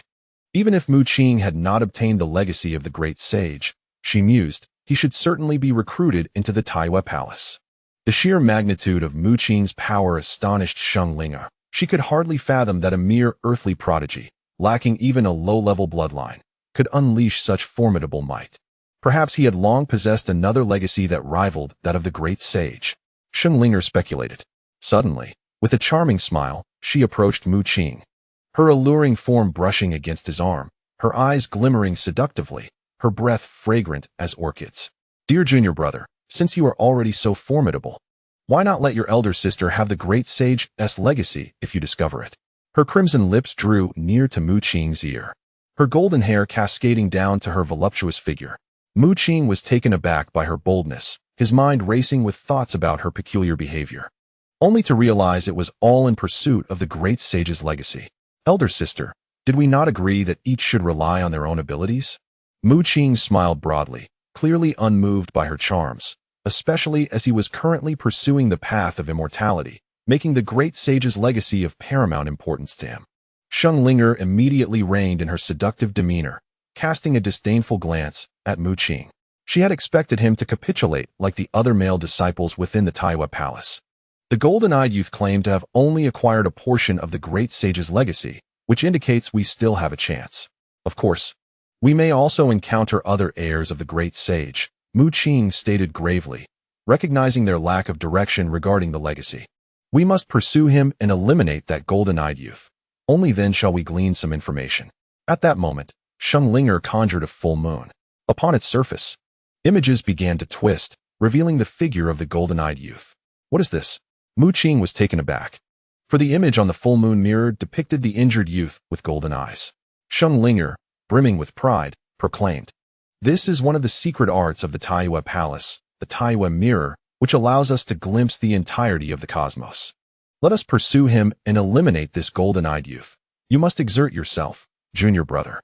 She had also realized that her fellow disciple, despite being at a higher realm, possessed formidable strength, especially the terrifying divine power he had manifested, radiating an exceedingly dreadful brilliance that even harmed the golden-eyed youth. If we can catch up to him, I am 70% certain we can slay him, Mu Qing declared solemnly. With a flicker of thought, an immense energy erupted from the depths of the starry divine kingdom, surging into his body. The celestial energy within him began to recover at an alarming rate. This fellow shows no mercy even to his own kin, Sheng Linga gasped, observing through the Tianyu mirror that the golden-eyed youth, while fleeing, encountered numerous beings of the celestial race, all of whom were incinerated by his fiery gaze. Surrounded by a swirling crimson light, he seemed to employ some dark sorcery, utilizing the blood of celestial beings to mend his injuries. As they neared the golden-eyed youth, they witnessed him slaughtering several powerful celestial beings. Shall we intervene? Sheng Linga inquired. Mu Qing slowly shook his head. I wish to see where he intends to escape. The two continued their pursuit, and the golden-eyed youth's injuries appeared nearly healed. He is halted, Sheng Linga suddenly exclaimed, noting through the Tianyu mirror that the golden-eyed youth had descended upon a lower-tier island. This island, Mu Qing frowned. Yet a glimmer of insight flickered in his gaze. What is it? Is something amiss? Sheng Linga asked, puzzled. Mu Qing, with a slight smile, replied, This island harbors an exceptionally potent celestial energy, far beyond what a mere lower-tier island could possess. The golden-eyed youth's sudden landing here is undoubtedly suspicious. Strike! Mu Qing commanded authoritatively, and an endless moonlight erupted from Sheng Linga's graceful form, enveloping both her and Mu Qing as they surged into the Tianyu mirror. Who? The golden-eyed youth, seated deep within the island to heal, was taken aback as the space beside him abruptly warped. Two figures materialized, Mu Qing and Sheng Linga. Such was the might of the Tianyu mirror. Not only could it track enemies, but it also harnessed the power of moonlight to teleport individuals directly beside their adversaries. Chapter 439, The Slaying It Is You. The golden-eyed youth exclaimed in disbelief, How is this possible? I was certain I had erased all traces. He was bewildered, having meticulously concealed his tracks throughout his journey. Moreover, he had relied on his keen golden eyes to scan the surroundings, detecting no anomalies. Mu Qing was equally astonished. The capabilities of the Tianyu mirror were astounding, as it not only captured the golden-eyed youth's silhouette, but also allowed for instantaneous relocation to the target's vicinity when necessary. This revelation led Mu Qing to understand that in the vast cosmos, The most formidable spatial arts were not solely the domain of the Qingmu clan. The Tianyu mirror embodied a tremendously powerful spatial force, the power of the gods. In Mu Qing's eyes, a flicker of murderous intent erupted. He unleashed his most formidable power. With over 2,000 stars manifesting behind him, all energies converging to unleash a terrifying brilliance.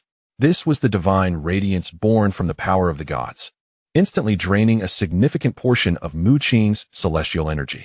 The young man with golden eyes, unable to defend himself in time, was struck directly in the abdomen by the divine light, resulting in a thunderous explosion that left a gaping wound in his midsection. The golden-eyed youth's eyes widened in disbelief.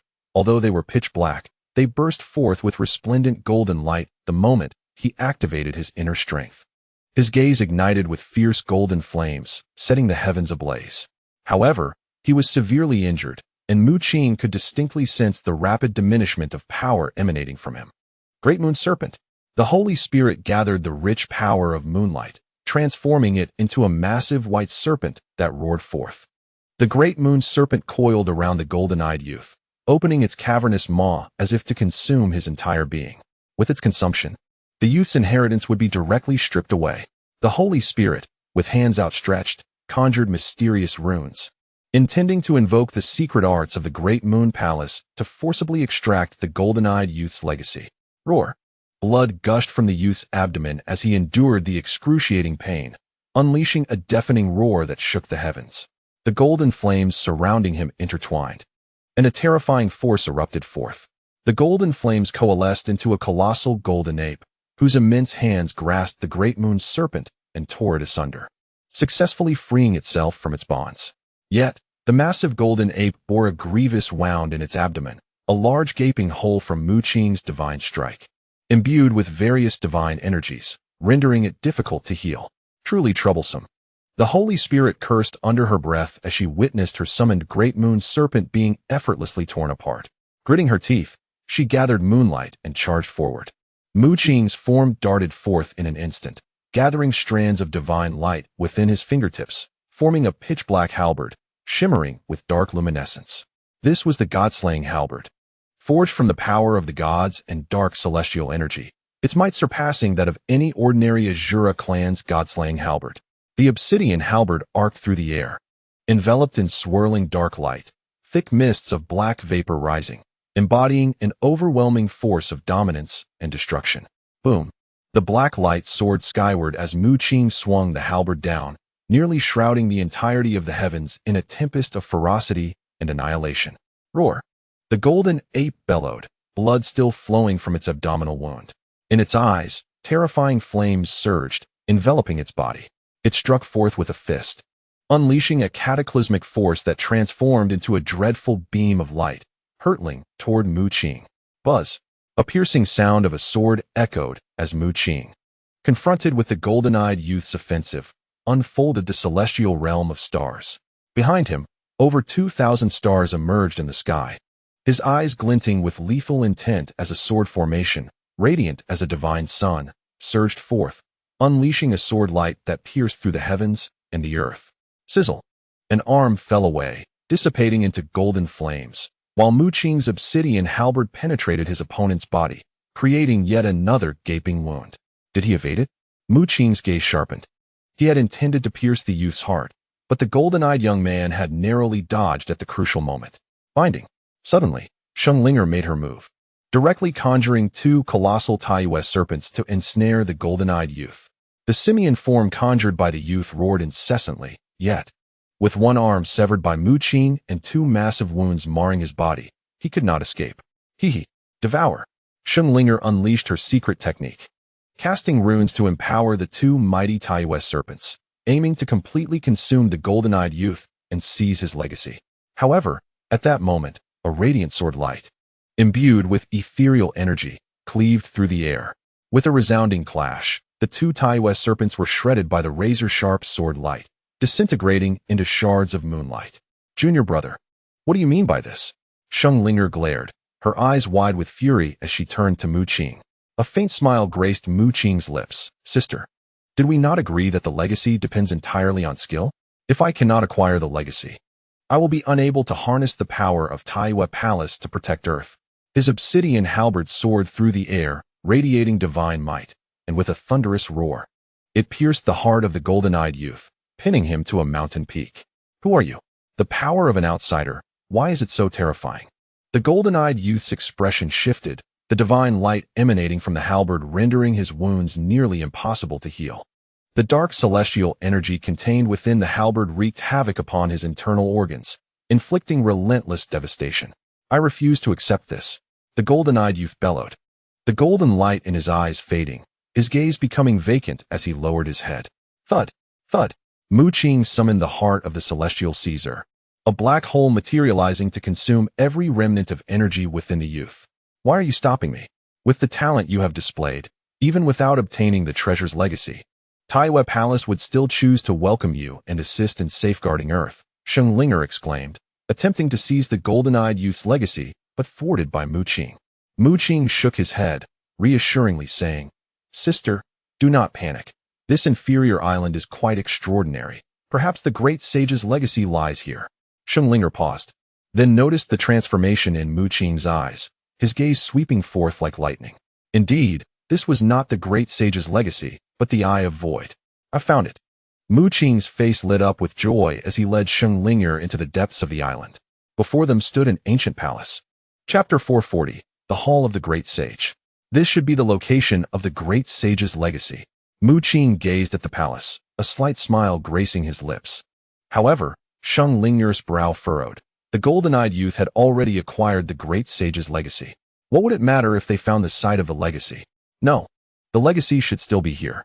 Mu Qing's eyes shimmered with enigmatic patterns as he gazed at the palace before him.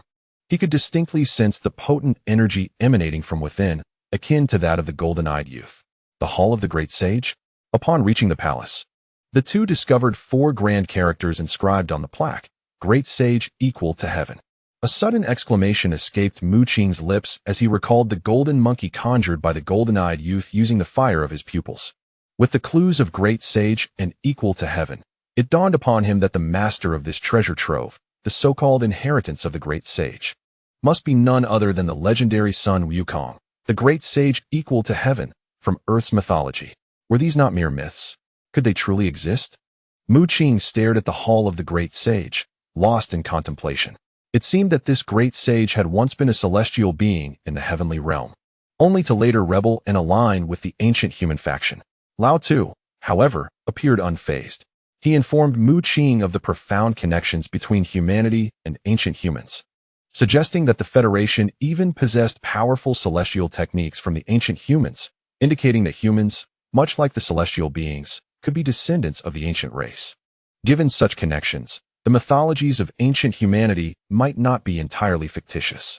Let us enter and explore. Mu Qing inhaled deeply and stepped into the Hall of the Great Sage. Linger glanced at Mu Qing, sensing something peculiar about him, yet chose not to dwell on it. Suddenly, 5 blazing sword lights surged forth, revealing 5 11th-tier celestial swords before the two. The swords radiated brilliance, manifesting 5 silhouettes, each exuding overwhelming power. 11th-tier celestial artifacts. These were formidable beings of semi-divine caliber. The inheritor has perished. One of the sword's manifestations exclaimed in shock. Eliminate these two and seize their bodies. We can reclaim the inheritance of the great sage. Another sword cried out in exhilaration. Attack. The 5 celestial swords pierced through the heavens, their terrifying power rending the fabric of space, intent on slaying Mu Qing and Linger. The power of the gods. Mu Qing's expression turned grave. Before him stood 5 entities of semi-divine strength, a matter to be taken seriously. He immediately summoned forth his most potent forces. Behind him, over 2,000 stars materialized, their ferocious power coalescing into a galactic surge within him, and the radiance of the gods erupted forth in an instant. Simultaneously, Linger formed seals with her hands, invoking the special secret technique of the Tianyu Palace. With a thunderous roar, 5 Tianyu serpents ascended into the sky, rushing towards the 5 celestial swords with the intent to bind them. What is this power? The celestial swords found themselves entwined by the serpents, the moonlit radiance cascading down, imbued with terrifying might. It is divine power. She is an outsider.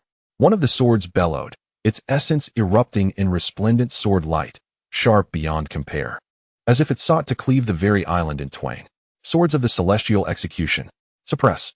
Just as the 5 celestial swords were ensnared, Mu Qing seized the moment to act. He unfurled the starry divine kingdom, where the celestial execution sword array soared into the expanse, its fearsome radiance exploding forth like a celestial river, crashing onward.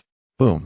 One of the celestial swords reverted to its original form, followed by a colossal black spear forged from divine power, descending from the heavens with a resounding crack, scattering shards in all directions. A level 11 celestial artifact was effortlessly obliterated by Mu Qing. Such a terrifying display astonished not only the other 4 celestial swords, but also left Xianglinger in utter disbelief, as she realized that her junior brother's strength far surpassed her expectations. She had initially believed that Mu Qing could only be compared to her, a prodigy of the earth.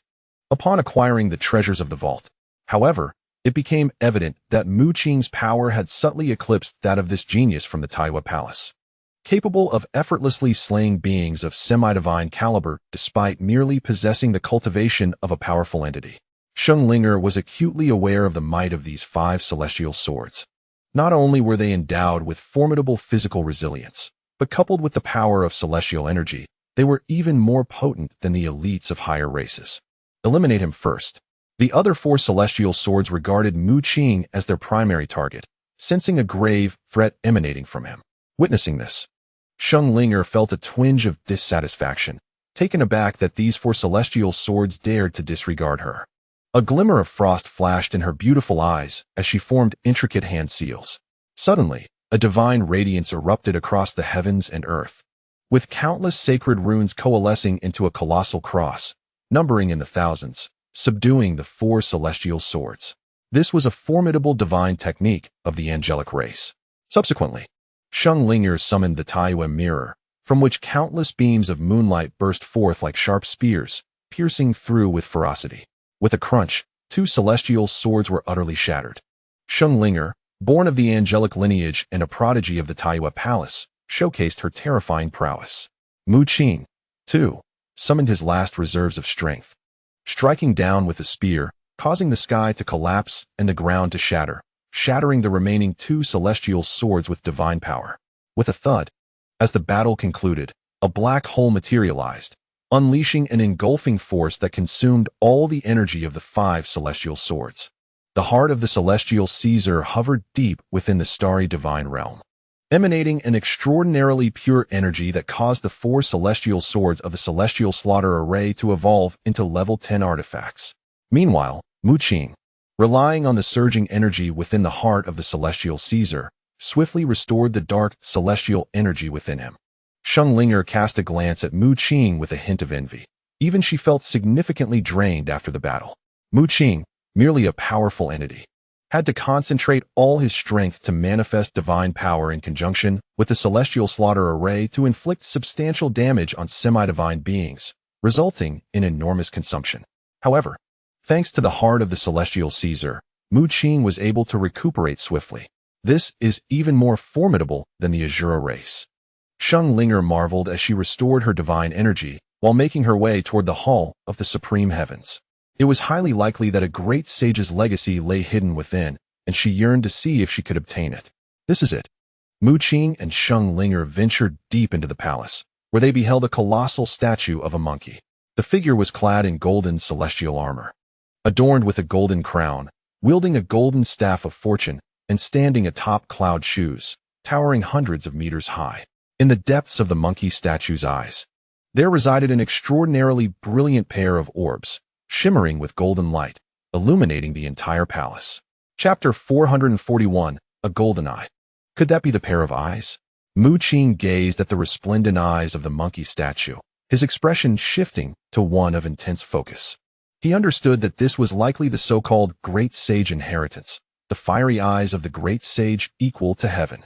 By obtaining the legacy within this hall of equal heaven, one could acquire the legendary fiery eyes of the Great Sage.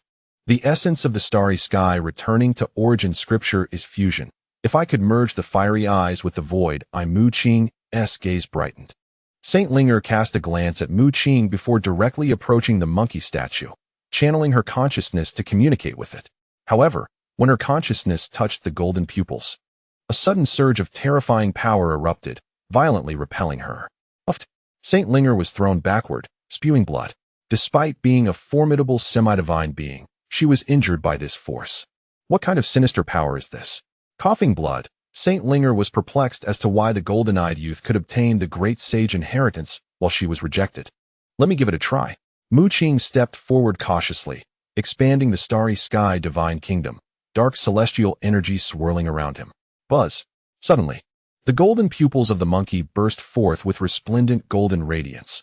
But this time, it did not target Mu Qing. Rather, it enveloped him. Mu Qing found himself transported to a golden space. Before him stood a golden monkey, its whole body ablaze with intense flames. A being of great power. Mu Qing realized that this was likely the trial for the great sage inheritance. Roar. The golden monkey let out a roar and lunged at him. However, this was merely an ordinary powerful golden monkey, swiftly crushed into fiery fragments by Mu Qing's palm. Buzz. Streams of golden light coalesced before him, and in the next moment, a more powerful great being, a golden monkey, materialized anew. Meanwhile, outside, Saint Linger looked on with dissatisfaction at the golden space, clearly within reach, yet utterly unable to enter. Whenever she approached Mu Qing's golden realm, an immense force would repel her. Could it be that Mu Qing is indeed the prodigy of Earth? As Master and the others suggested, the sole individual destined to inherit the treasure? Saint Linger was astonished. She too wished to attempt obtaining the great sage inheritance, but faced rejection. Conversely, Mu Qing had triggered a phenomenon from the monkey statue, seemingly undergoing the inheritance within that golden space. It appears that you Earth humans are indeed descendants of the ancient ones, akin to the celestial beings, yet for reasons unknown. Humanity has not received the cultivation methods of the immortals, and their bloodline powers remain low. In contrast, the celestial beings within this treasure realm have inherited the complete cultivation legacy of the ancient humans. The voice of old Tu echoed in Mu Qing's ears. He understood that the reason Saint Linger could not partake in the inheritance trial, while he could, was precisely due to this. The youth with golden eyes did not truly seize the inheritance. Otherwise, the Hall of Supreme Heaven would not remain standing here. Clearly, he has not completely passed the trial of the inheritance.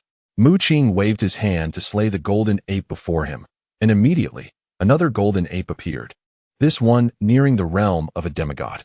However, with Mu Qing's strength, such a being posed no challenge. He conjured the god-slaying spear in his hand, its blood-red glow flashing as he brought it down. Roar. A formidable aura surged forth, revealing yet another golden ape before Mu Qing, its body enveloped in golden flames. This time at the demigod level, Mu Qing's expression grew solemn as he let out a furious shout and charged forward, directly invoking the power of the gods. A terrifying aura erupted, and he reformed a black god-slaying spear. The golden ape was undeterred, its brilliant eyes radiating with fierce light as flames surged toward him. Mu Qing's countenance changed in alarm as he realized he was engulfed in a fiery realm, a terrifying wheel of flames materializing to crush him. An illusion. This was a technique he had witnessed the golden-eyed youth employ, but what lay before him was no ordinary illusion. Were he to be engulfed by the flames, it would surely spell his doom. Buzz. At this critical juncture, Mu Qing summoned the celestial star map, its brilliance cascading forth and tearing apart the fiery illusion. He then expanded the celestial kingdom, over 2,000 stars illuminating the sky, suppressing himself to avoid being drawn back into that illusion. Puff. After a fierce battle, Mu Qing thrust his spear through the golden ape's body, the immense force of the divine power erupting and shattering its form. Buzz. The golden flames swirled once more, and another golden ape appeared. More. Mu Qing's expression shifted in surprise. It was again at the demigod level. Yet, in the next moment, he was taken aback to see another golden ape coalesce, equally a demigod. The combined strength of two demigod apes was formidable. Mu Qing speculated that perhaps the golden-eyed youth had fallen here, thus only acquiring the cultivation method of the fire-eye golden eye, without fully attaining the inheritance. Taking a deep breath, Mu Qing felt divine light flicker around him as 100 chaotic chains manifested upon his form. Crack! With a decisive shout, 10 of the chaotic chains shattered, and the power within him surged, greatly enhancing his divine strength. This was the utmost limit of his current capabilities. Devoid of any aftereffects or weakness, the chaotic chains could reorganize within a short time. Kill. With a thunderous roar, Mu Qing unleashed the divine power he had gathered. Boom. After a protracted struggle, he bore several wounds and blood trickled from the corner of his mouth as he gasped for air. After an intense battle, he had finally defeated the two demigod golden apes before him. Fortunately, these golden apes possessed singular techniques and lacked intelligence. Had he faced two typical demigods, he might not have prevailed. Roar. Yet, before Mu Qing could catch his breath, swirling golden flames erupted before him, accompanied by the sound of roaring. This time, there were 4 golden monkeys, all at the semi-divine level, their bodies entwined with flames as they charged towards Mu Qing. Open! Mu Qing bellowed, and the chaotic chains on his body manifested once more, shattering into 10 segments, summoning a total of 20 chaotic chains that enhanced his strength to an extraordinarily formidable level. Boom! The colossal halberd forged from the power of the gods in his hand shone brilliantly and swept across, unleashing an unfathomable force. Hours later, Mu Qing was drenched in blood, yet before him, the golden monkeys had ceased their formation, revealing a singular eye. Swish! This golden eye suddenly surged into Mu Qing's left eye, dispersing pure power that began to merge with him. Chapter 442, The Might of the Black Gold Eye. This eye. Mu Qing was astounded. He realized that in this moment, his injuries were entirely healed by a stream of golden celestial energy. Even the chaotic chains reformed. His left eye transformed into gold, containing an overwhelming and terrifying energy. Concealed within were boundless flames. Is this the eye of the great sage, equal to heaven? No. It must be the power of the eye left behind by the great sage. Mu Qing's expression shifted in surprise as he felt immense strength emanating from his left eye. He understood that he had fully acquired the legacy of this place. As he emerged from the golden space, the golden radiance in his left eye gradually receded. Mu Qing gazed at the monkey statue, and indeed found that its eye no longer radiated golden light. Regrettably, there was only one eye in this legacy. Mu Qing shook his head in disappointment. The dual pupils of the golden-eyed youth were self-cultivated. He had merely obtained the methods of cultivation without the legacy's power. In contrast, Mu Qing not only received the cultivation methods, but also directly possessed the formidable power of the golden eye. There must be other places of legacy, for now. With just his left eye, its power could not reach its zenith. Mu Qing's eyes sparkled with anticipation, eager to acquire the fiery vision of the right eye. You truly have done it, Sheng Linger exclaimed upon seeing Mu Qing, feeling the terrifying aura that emanated from him. She sensed that Mu Qing was now far more powerful than the golden-eyed youth. Let us continue our search for the place of legacy, Mu Qing said with a smile, brimming with eagerness. However, Sheng Linger pouted, realizing that she seemed unable to obtain the legacy, as the place of inheritance repelled her and instead chose Mu Qing. I need to cultivate for a while. Mu Qing suddenly thought of something and quickly opened the starry sky divine kingdom, concealing himself in its deepest recesses. Sheng Linger gazed at the scene before her, blurred yet filled with endless divine brilliance and dark celestial energy, sighing deeply. Convinced that Mu Qing was indeed the prodigy foretold by her master and the higher-ups of Tianyu Palace. At this moment, deep within the starry sky divine kingdom, Mu Qing practiced the starry sky returning origin true canon, causing stars to appear around him as he sought to merge with the power of the fiery eye. His left eye transformed into a resplendent gold, within which seemed to contain an ocean of flames, dazzling beyond compare. Suddenly, a series of bizarre patterns emerged within his golden pupils, the intricate designs of the Eye of Void. Mu Qing relied on the unique fusion power of the starry sky return to merge these two forces into one. He closed his eyes as the heart of the celestial being pulsated fervently above him, waves of pure energy cascading down and flooding into his body. The ceaseless energy spread through his limbs and bones, ultimately surging into his left eye. Mu Qing could feel the two forces in his left eye beginning to converge and slowly fuse together. With a sudden burst, he spat out a mouthful of blood. His face paling slightly, the two forces within his left eye clashed, resulting in a failed fusion. Moreover, his vision in that eye was compromised, everything appearing blurred. After a while, Mu Qing's left eye regained clarity. Frowning, he activated the starry sky return once more to attempt the fusion of the two forces within his left eye. Buzz. Within his left eye, Purple light flickered intermittently, followed by bursts of golden brilliance as the two forces intertwined. "Fuse for me," Mu Qing roared. A torrent of pitch-black celestial energy surged forth from within him, cascading into his left eye. Under the influence of this dark celestial energy, the two forces began a slow amalgamation, even the dark energy itself merging within. 10 days later, whoosh, the starry sky divine realm vanished. And Linger witnessed Mu Qing sitting cross-legged on the ground, suddenly opening his eyes, a brilliant black light shooting skyward. This was a black golden pupil, not only retaining the unique power of the original Eye of Void, capable of seeing through all, but also possessing the ability to summon flames and illusions akin to the golden eye. Let us proceed. Though only his left eye had undergone fusion, Mu Qing felt a significant enhancement in his strength. A month passed, and he and Linger arrived before two immensely vast islands. "What is this?" Linger exclaimed, her eyes wide. Mu Qing's pupils also narrowed slightly. The two islands before them were far larger than even a medium-sized island. Could this be a superior island? Mu Qing marveled. At this moment, the two superior islands were connected, with the sounds of battle raging within. The air thick with the surging waves of fierce combat among powerful beings. "Let us venture inside," Linger suggested. Mu Qing nodded, and the two entered one of the superior islands, which resembled a world of its own, emerging amidst a range of mountains. People from the Celestial clan? Attack. Upon entering, they encountered a dozen celestial pills, all reaching the 10th tier, with one even attaining the 11th tier. A slight smirk appeared at the corner of Mu Qing's mouth as he stepped forward, golden light manifesting in his left eye, transforming into a black golden pupil, adorned with swirling purple patterns. Mu Qing confined the surrounding space, then swept his gaze across, and in an instant, a surge of golden flames erupted forth. The intensely blazing golden fire, seemingly eternal, filled the space entirely. What kind of flame is this? The celestial pills emitted cries of despair as they were incinerated beneath the flames.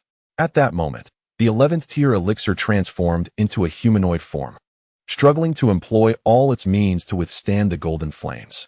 However, the next instant, it sensed a terrifying force surging within. Boom! In an instant, golden flames erupted from within, engulfing its body in a conflagration. In its dying moments, it could not comprehend why a mass of golden flames would suddenly manifest within its humanoid form. The power of the black gold eyes was indeed formidable. Mu Qing marveled, as he could perceive all of the opponent's weaknesses through the original power of the Void Eye. The amalgamation of these powers in the black gold eyes allowed him to ignite golden flames directly at the opponent's vulnerabilities. Even the 11th tier elixir, comparable to a demigod, was utterly consumed by the golden flames. Mu Qing summoned the heart of the celestial, stripping away all the power of the elixirs, and then departed from the site with Ling. Suddenly, Mu Qing furrowed his brow and gazed toward a distant mountain peak, yet he found nothing amiss. Was it an illusion? He pondered, recalling a sensation he had felt while employing the black gold eyes. "What is it?" Linger inquired curiously. But Mu Qing merely shook his head, and together they left the area. At that moment, on the mountain peak where Mu Qing had been looking, a small pebble suddenly morphed into a figure clad in black, who observed the direction of Mu Qing's departure and frowned. Another great sage's inheritor? There was a semblance of familiarity, yet something felt different. The figure in black contemplated for a moment before shaking his head, and, as he turned, transformed into a crow, vanishing into the fabric of space. Chapter 443. The True Hall of Qitian. Mu Qing and Linger ventured deeper into the upper island. The realm within this upper island was immensely vast, far surpassing that of the middle island, suffused with rich and profound celestial energy. Originally, this place resembled a paradise, an undeniable sanctuary for cultivation. As one of the two major upper islands within the treasury world, it could be deemed a stronghold for the Celestial clan, where countless formidable celestial masters resided. However, now it was engulfed in the flames of war, rife with the aftermath of various celestial power clashes. At times, both Mu Qing and Linger found themselves targeted by members of the Celestial Artifact clan. Naturally, the combined might of Mu Qing and Linger was formidable. Even a demigod-level celestial artifact would not stand a chance against them. Mu Yu quickly set up the formation. "This is bad. The number of celestial artifacts is overwhelming." A voice echoed from afar, causing Mu Qing's body to tremble, It was indeed the voices of Mu Qing and Mu Yu. He hurried toward the source of the voice, with Sheng Linger closely following. It was truly his father and the others. Mu Qing's eyes widened in astonishment as he spotted Mu Yu, Mu Qing, Gavin, and Ping Lao among the throng. They were besieged by a multitude of celestial artifacts, including several of demigod caliber. Su Yun was also present, having remarkably broken through to the demigod level, engaging in combat with a demigod celestial artifact. Everyone had seemingly attained the power of a demigod. Mu Qing was slightly taken aback, realizing that his father and the others had all broken through to the demigod level. Eliminate them. A celestial artifact erupted in laughter, accompanied by 6 other semi-divine artifacts. In an instant, an overwhelming celestial radiance surged forth, unleashing terrifying beams of light aimed at shattering the formation laid down by Mu Yu. Gritting their teeth, Mu Yu and his companions realized they were clearly outmatched. The power within them surged frantically as they struggled to maintain the energy of their defensive formation. Yet under the relentless assault of the celestial artifacts, their efforts began to falter. A figure, an embodiment of a semi-divine artifact, curled its lips in a smirk, preparing to strike and dismantle Mu Yu's defenses. At that moment, a figure suddenly appeared before Mu Yu and his companions, conjuring a fearsome sword array that suppressed the surroundings. As the celestial sword radiance soared to the heavens, suddenly, the realm was suffused with ripples of moonlight, and the nearby space was entirely confined. "Who is it?" roared one of the semi-divine artifacts. Boom. In response, a terrifying conflagration of golden flames erupted. Cycle of 10,000 fires. Mu Qing opened his left eye, revealing the black golden pupil, and in an instant, a wave of dark light engulfed the countless celestial artifacts before him. The celestial energies within them receded, leaving them dazed and under the control of a peculiar force. "It's Mu Qing." Mu Yu and the others gasped in astonishment upon recognizing the newcomer. Just as they intended to warn him to be cautious, they noticed that all the celestial artifacts attacking them, including the 6 semi-divine ones, had come to a complete standstill. "What is happening? Why is Mu Qing also immobile?" Su Yun inquired with curiosity. He had already discerned the true identities of Mu Yu and his companions, and he understood that Mu Qing was an outsider. However, his hostility towards outsiders had diminished significantly, as the entire celestial race faced an imminent crisis at that moment. Ancestral teachings were of little concern. In fact, had it not been for these outsiders, he would have been obliterated by the celestial artifacts long ago. He had drawn all these artifacts into an illusion. Saint Linger approached, bathed in moonlight, resembling a celestial being with her fair, youthful skin and flowing golden hair. "An illusion?" Mu Yu and his companions exclaimed. They then witnessed the celestial artifacts that had initially besieged them spontaneously ignite, engulfed by waves of golden flames, ultimately leading to their incineration. Among them, the 6 semi-divine artifacts emitted agonizing cries, unleashing formidable celestial power. Yet they were powerless against the might of the cycle of 10,000 fires. Mu Qing inhaled deeply, swiftly summoning the heart of seizing celestial, consuming the energy of all the artifacts, and subsequently, the purified energy flowed back into him, rapidly restoring his dark celestial aura. The energy required to activate this black golden pupil was immense, and its power was equally astonishing. What he possessed was a true legacy, even with just one left eye. It was far more formidable than the twin golden eyes of the golden-eyed youth. Mu Qing immediately unleashed the cycle of 10,000 fires, drawing all the celestial artifacts into the illusion and incinerating them with golden flames. Impressive.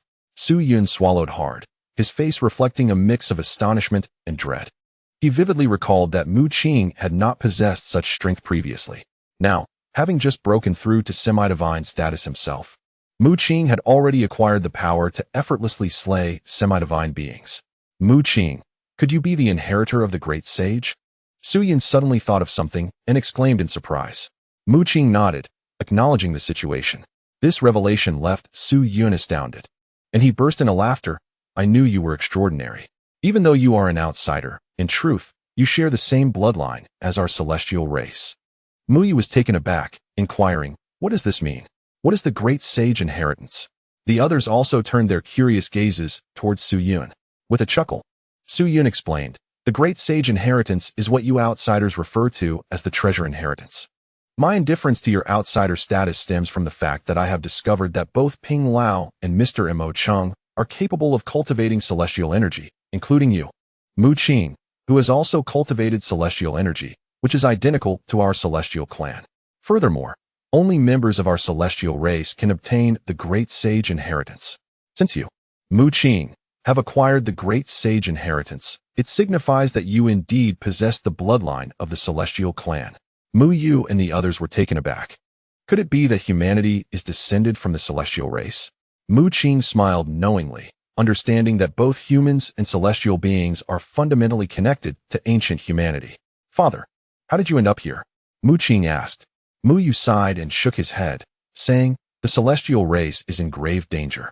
A war has erupted throughout the treasure world, and now, apart from the celestial clan as stronghold, all other islands of the celestial race have been annihilated. Mu Qing was deeply moved, astonished by the severity of the situation. Su Yun's expression grew serious as he remarked, the celestial artifact clan has come prepared. Their power is terrifying, and our celestial race is in peril. Moreover, I have heard that the celestial artifact clan may also be here for the sake of our ancestor, the great sage. Mu Qing furrowed his brow. Did you not say that only members of the celestial race can obtain the Great Sage Inheritance? Their goal is not the Great Sage Inheritance. Su Yun shook his head, his gaze sharpening. They seek to acquire the Great Sage's ultimate treasure, the Rui Jinggu Bang. Deep within our celestial race's upper-tier island lies a relic containing the Rui Jinggu Bang, but despite our celestial clan's efforts over many years, we have been unable to refine or activate it. Su Yun informed Mu Qing that the celestial artifact's target was the Rui Jinggu Bang. Should they acquire this ultimate treasure? As celestial artifacts, they might find a way to harness its power to dominate the entire treasure world. There are several great sage inheritors. You are merely one among them. I have heard that other great sage inheritors also seem to have their eyes on the Rui Jinggu Bang, as inheritors may indeed be able to activate the golden staff. Su Yun said, looking at Mu Qing with a glimmer of excitement in his eyes.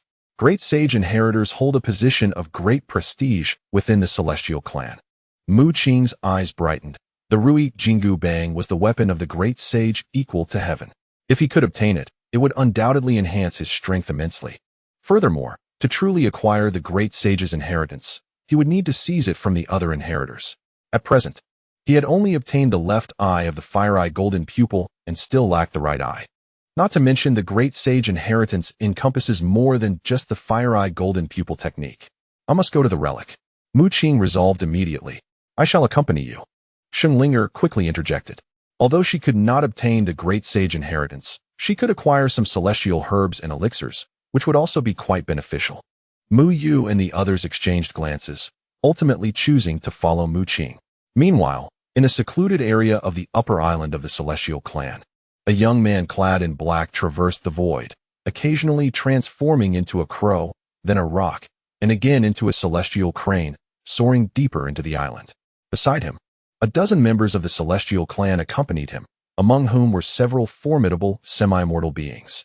Boss, those two fellows should have arrived as well, a semi-immortal remarked solemnly. The black-clad youth grinned. No need for concern. I have thoroughly mastered the 72 earthly fiends technique. They cannot contend with me. After the group of the black-clad youth departed, a diminutive man on the ground wore a sinister smile, watching their retreating figures. He then transformed into a wisp of smoke and vanished from sight. Deep within the upper island of the celestial clan stood an immense palace, sprawling over 1,000 miles. Identical to the heavenly palace Mu Qing had seen on the lower island. This was the true heavenly palace, the legendary abode of the great sage equal to heaven. A figure radiant with celestial light stood before the palace, brimming with excitement. Behind him stood two semi-immortals, the extreme celestial sword and the thunder soul pill. This celestial figure was none other than the leader of the celestial artifact clan, the soul-seizing blade. The soul-seizing blade, presumed to be a celestial-level powerhouse, had arrived at the heavenly palace alongside the two formidable semi-immortals. Within this true heavenly palace lay not only countless bountiful resources, but also the Rui Jinggu Bang, which resided within. The soul-seizing blade's gaze burned with fervor, his palms trembling slightly. He understood that once he acquired the Jinggu Bang, he could harness its immense power to dominate the entire treasure world and even venture into the external realms to conquer the universe. At the entrance of the Heavenly Palace, a formidable seal, formed by the gathered strength of the celestial clan, loomed. However, the soul-seizing blade merely scoffed. He unleashed a sweeping arc of blade light from his fingertips, shattering the seal effortlessly. Even the old man of the celestial clan was slain by me. How can this mere seal possibly impede my progress? He laughed heartily, accompanied by the extreme celestial sword and the thunder soul pill as they entered the Heavenly Palace. Mu Qing and his companions moved swiftly.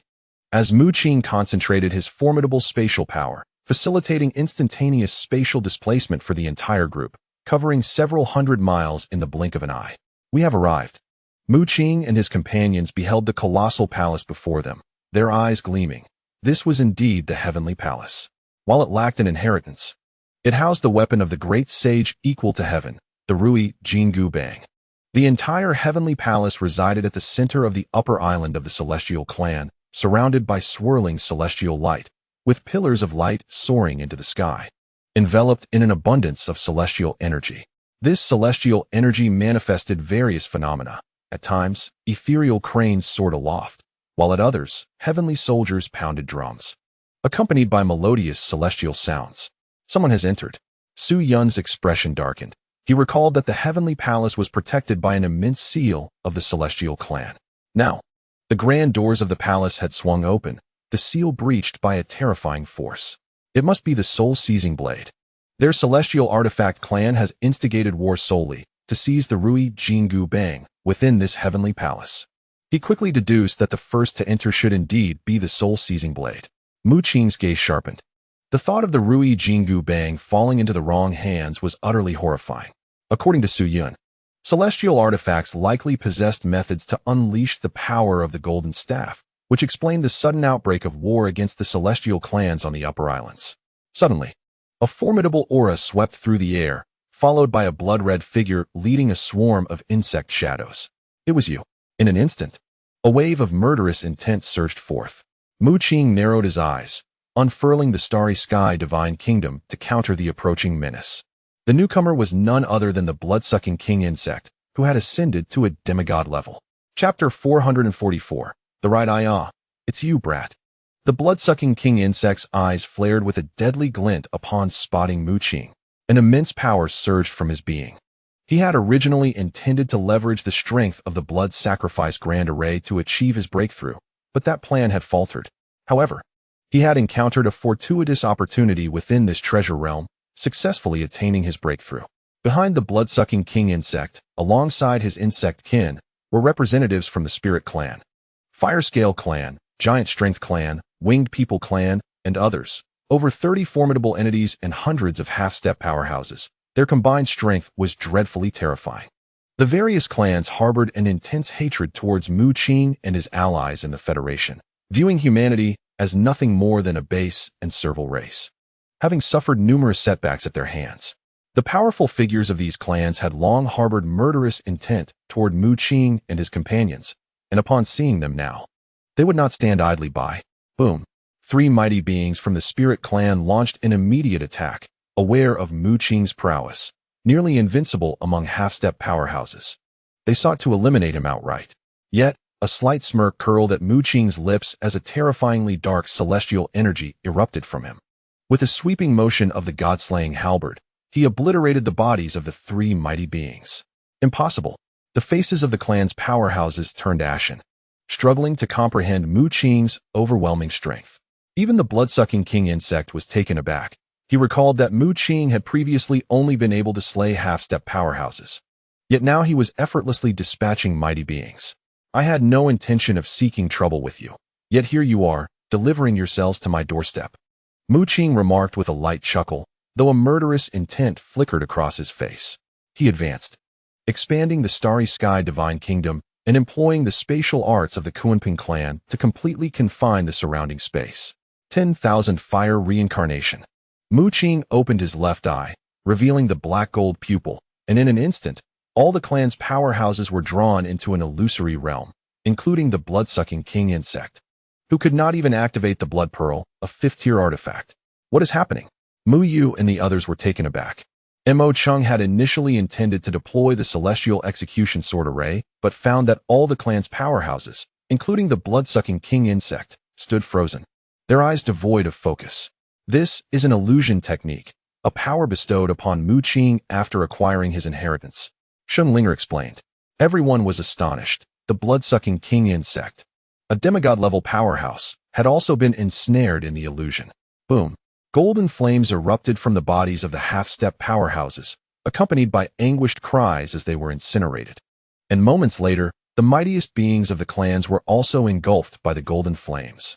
At last, the Blood King worm, its visage twisted in rage, could no longer contain itself and let out a piercing wail as it was enveloped in golden flames.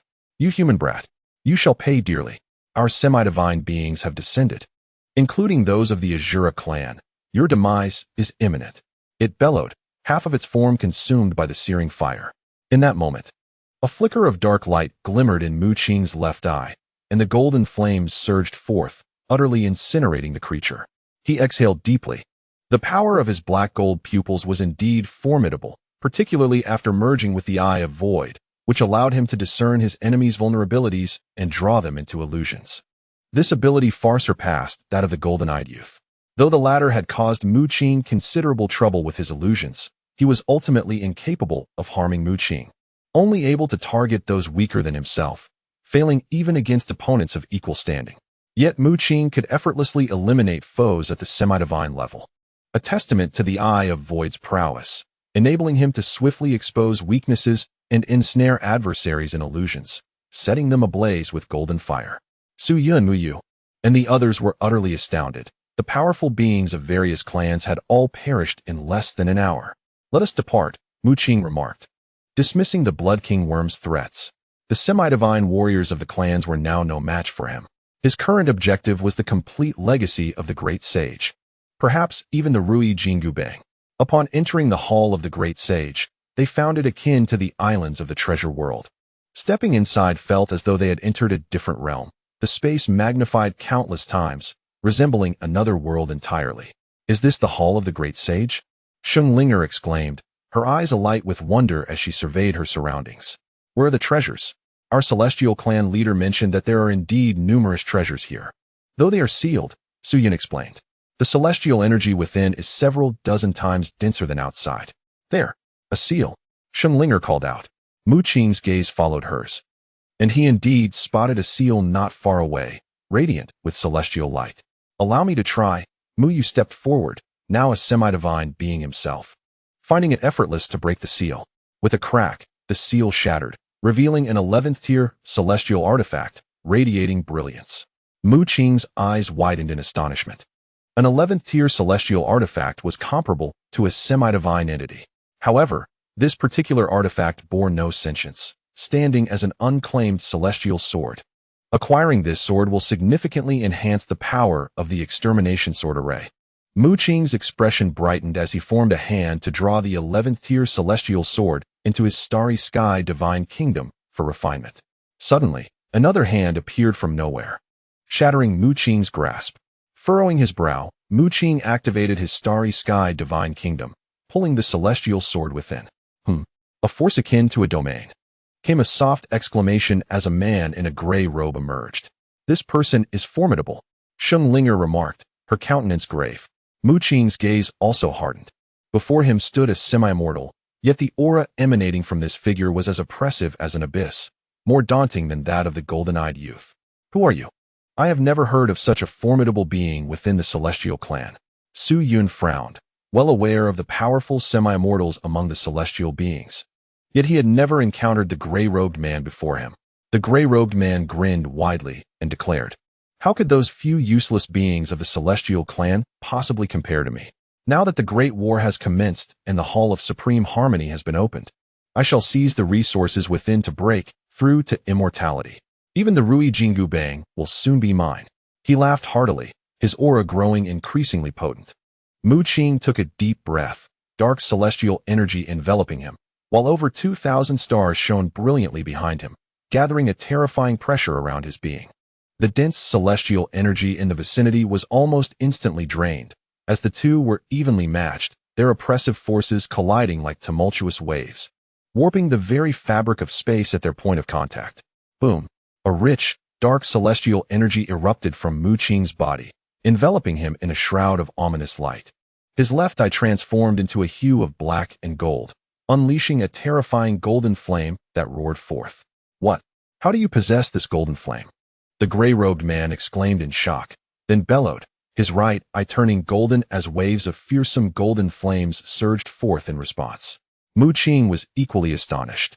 He had not anticipated that his adversary was the inheritor of the famed fiery eye. Boom! The overwhelming power erupted in an instant. The gray-robed man, incredulous, turned to Mu Qing and questioned, "What kind of eyes are those? Why do you wield this golden fire?" His bewilderment was evident, for he noticed that Mu Qing's left pupil was black and gold, distinctly different from the fiery eye. The fiery eye could only unleash its full power when both pupils were present. Mu Qing spoke, expanding his celestial kingdom, within which the celestial slaying sword array radiated an unfathomable brilliance. Streams of power converged around him, all the dark celestial energy flowing into it, merging with the black gold eye to unleash a sword light entwined with golden flames that pierced through the air in an instant. The gray-robed man's right eye erupted with a conflagration of golden flames as he roared, the flames coalescing into a golden ape, fierce and majestic, wielding a massive staff of golden fire. Mu Qing was taken aback. He had witnessed such a technique in the golden-eyed youth. Yet it was evident that the gray-robed man's strength was more formidable, his unleashed power nearing that of the celestial realm. Even Mu Qing himself had yet to master such an ability. Currently, his black gold eye only allowed for the use of the 10,000 fire reincarnation. Boom! The golden ape staff descended with a force that shattered the very space, obliterating both the celestial slaying sword light and the golden flames. Exhaling deeply, Mu Qing's expression sharpened, and the dark celestial energy around him swirled as 10 chaotic chains shattered. Roar! The true dragon roared, soaring through the skies, clutching a celestial sword in its mouth. As fierce winds whipped up and clouds swirled around it, the dragon leap technique, with the art of dominion over the winds and clouds. The ethereal silhouette of the celestial sword is summoned, and now, with Mu Qing's formidable strength, the true dragon celestial sword he conjures is astonishingly solid. Grasping the true dragon celestial sword, a sudden wave of excruciating pain courses through him, his palm torn asunder, oozing droplets of blood. This is the reason for his divine eruption. Even with Mu Qing's robust physique, augmented by the shattering of 10 chaotic chains, he still finds it arduous to withstand the power of the true dragon celestial sword, his flesh being rent apart. A flicker of determination glimmers in Mu Qing's eyes as the true dragon celestial sword in his grasp is infused with dark celestial energy, transforming into a sinister blade that glimmers ominously, exuding tremendous destructive potential. With a thunderous roar, he unleashes a swing of the sword, fracturing the surrounding space and unleashing a tempestuous wave of energy. Mu Qing's raven hair billows wildly, his garments rustling fiercely, while the true dragon celestial sword erupts with an unfathomable force, sending fissures across his arm and causing blood to spurt forth. This power. Sheng Linger and the others are astounded as they behold Mu Qing, who, despite merely being a formidable being, unleashes such an overwhelming presence, nearly akin to that of a deity. Is my son truly this terrifying? Mu Yu is equally dumbfounded, realizing that in such a short span, Mu Qing's prowess has ascended to such heights. With a mighty shout, Mu Qing, his arms stained with blood, feels the terrifying backlash of the true dragon celestial sword. Simultaneously, a cataclysmic force erupts. With a resounding crash, a brilliantly radiant beam of black sword light descends from above, a tempestuous wave of energy cascading outward.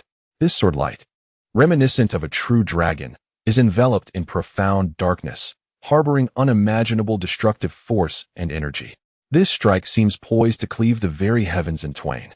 The ground trembles beneath the weight of its might. Even the Qitian Hall quakes slightly, while the surrounding space fractures. This strike represents the zenith of Mu Qing's power, the most formidable blow he can currently unleash. The gray-robed man before him is the strongest adversary Mu Qing has ever encountered, fully aware that the opponent shares the legacy of the great sage and wields terrifying strength. Thus, he must summon all his might. Impossible. This is not the power of the great sage's legacy. The gray-robed man bellows in fury, equally astonished. He commands a golden simian to shield him. As torrents of golden flames blaze through the void, a colossal fiery club swinging towards Mu Qing. However, the sky reverberates with the roar of the true dragon, entwined with the pitch-black sword light, plunging the realm into darkness, rendering the 5 fingers invisible. Crack! The golden simian is pierced by the obsidian sword light, exploding with a thunderous boom that reverberates in the ears of all present, a ceaseless buzzing. This is dire. The gray-robed man's countenance pales in horror, gritting his teeth. He dons an armor radiating celestial light, an 11th-tier celestial artifact. In the next moment, the dreadful sword light collides violently against it. Crack! Another sound of shattering echoes as the armor disintegrates into fragments, sending the gray-robed man flying 1,000 meters, coughing blood, only just managing to withstand that sword's brilliance. Chapter 445, Celestial Beasts. Such terrifying power. Even Xinglinger is taken aback. She had witnessed Mu Qing's methods before, but the power he displayed now still left her in awe. The man in the gray robe had obtained the complete legacy of the fiery-eyed right eye, and his own strength was formidable, making him a master nearing the realm of immortals. Some of Mu Qing's attacks were easily thwarted by him. However, the sword he had condensed contained a terrifying force that inflicted injury upon his opponent.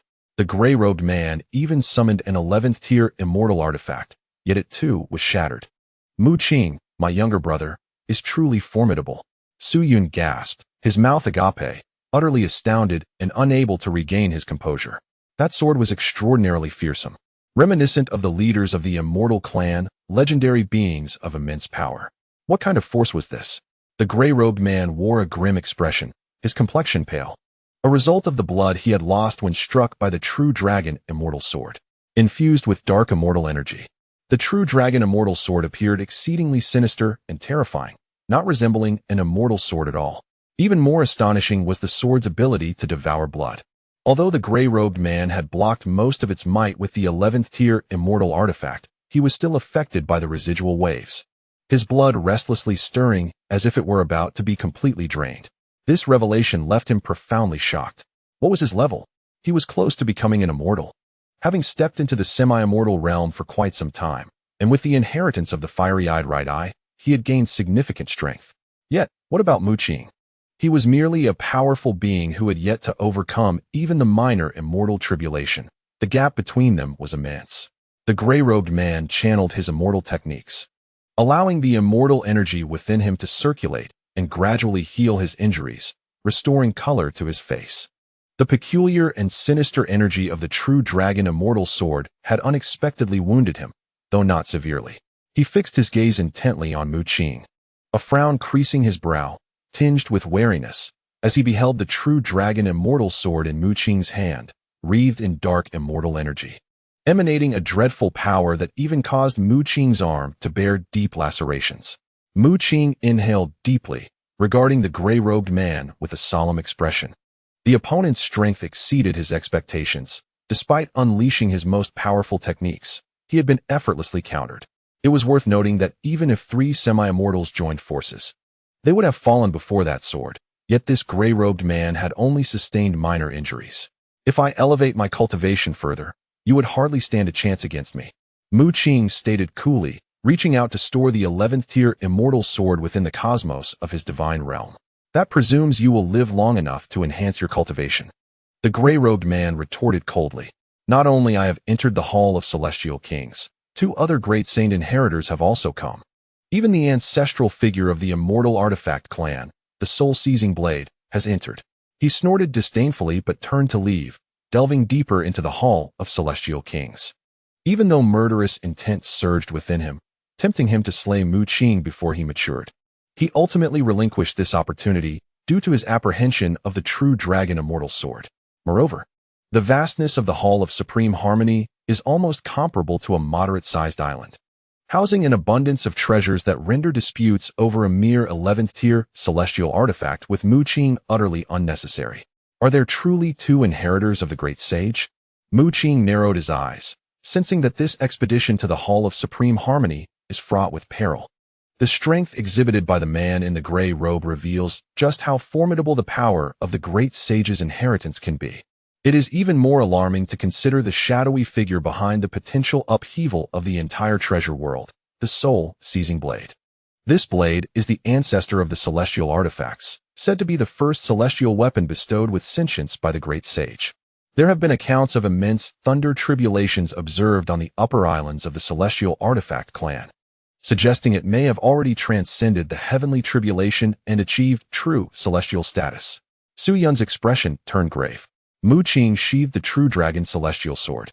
Acutely aware of the looming danger, his opponent's strength is formidable, and he must hasten to enhance his own power. Only those who have cultivated a divine core can contend with celestial-level beings.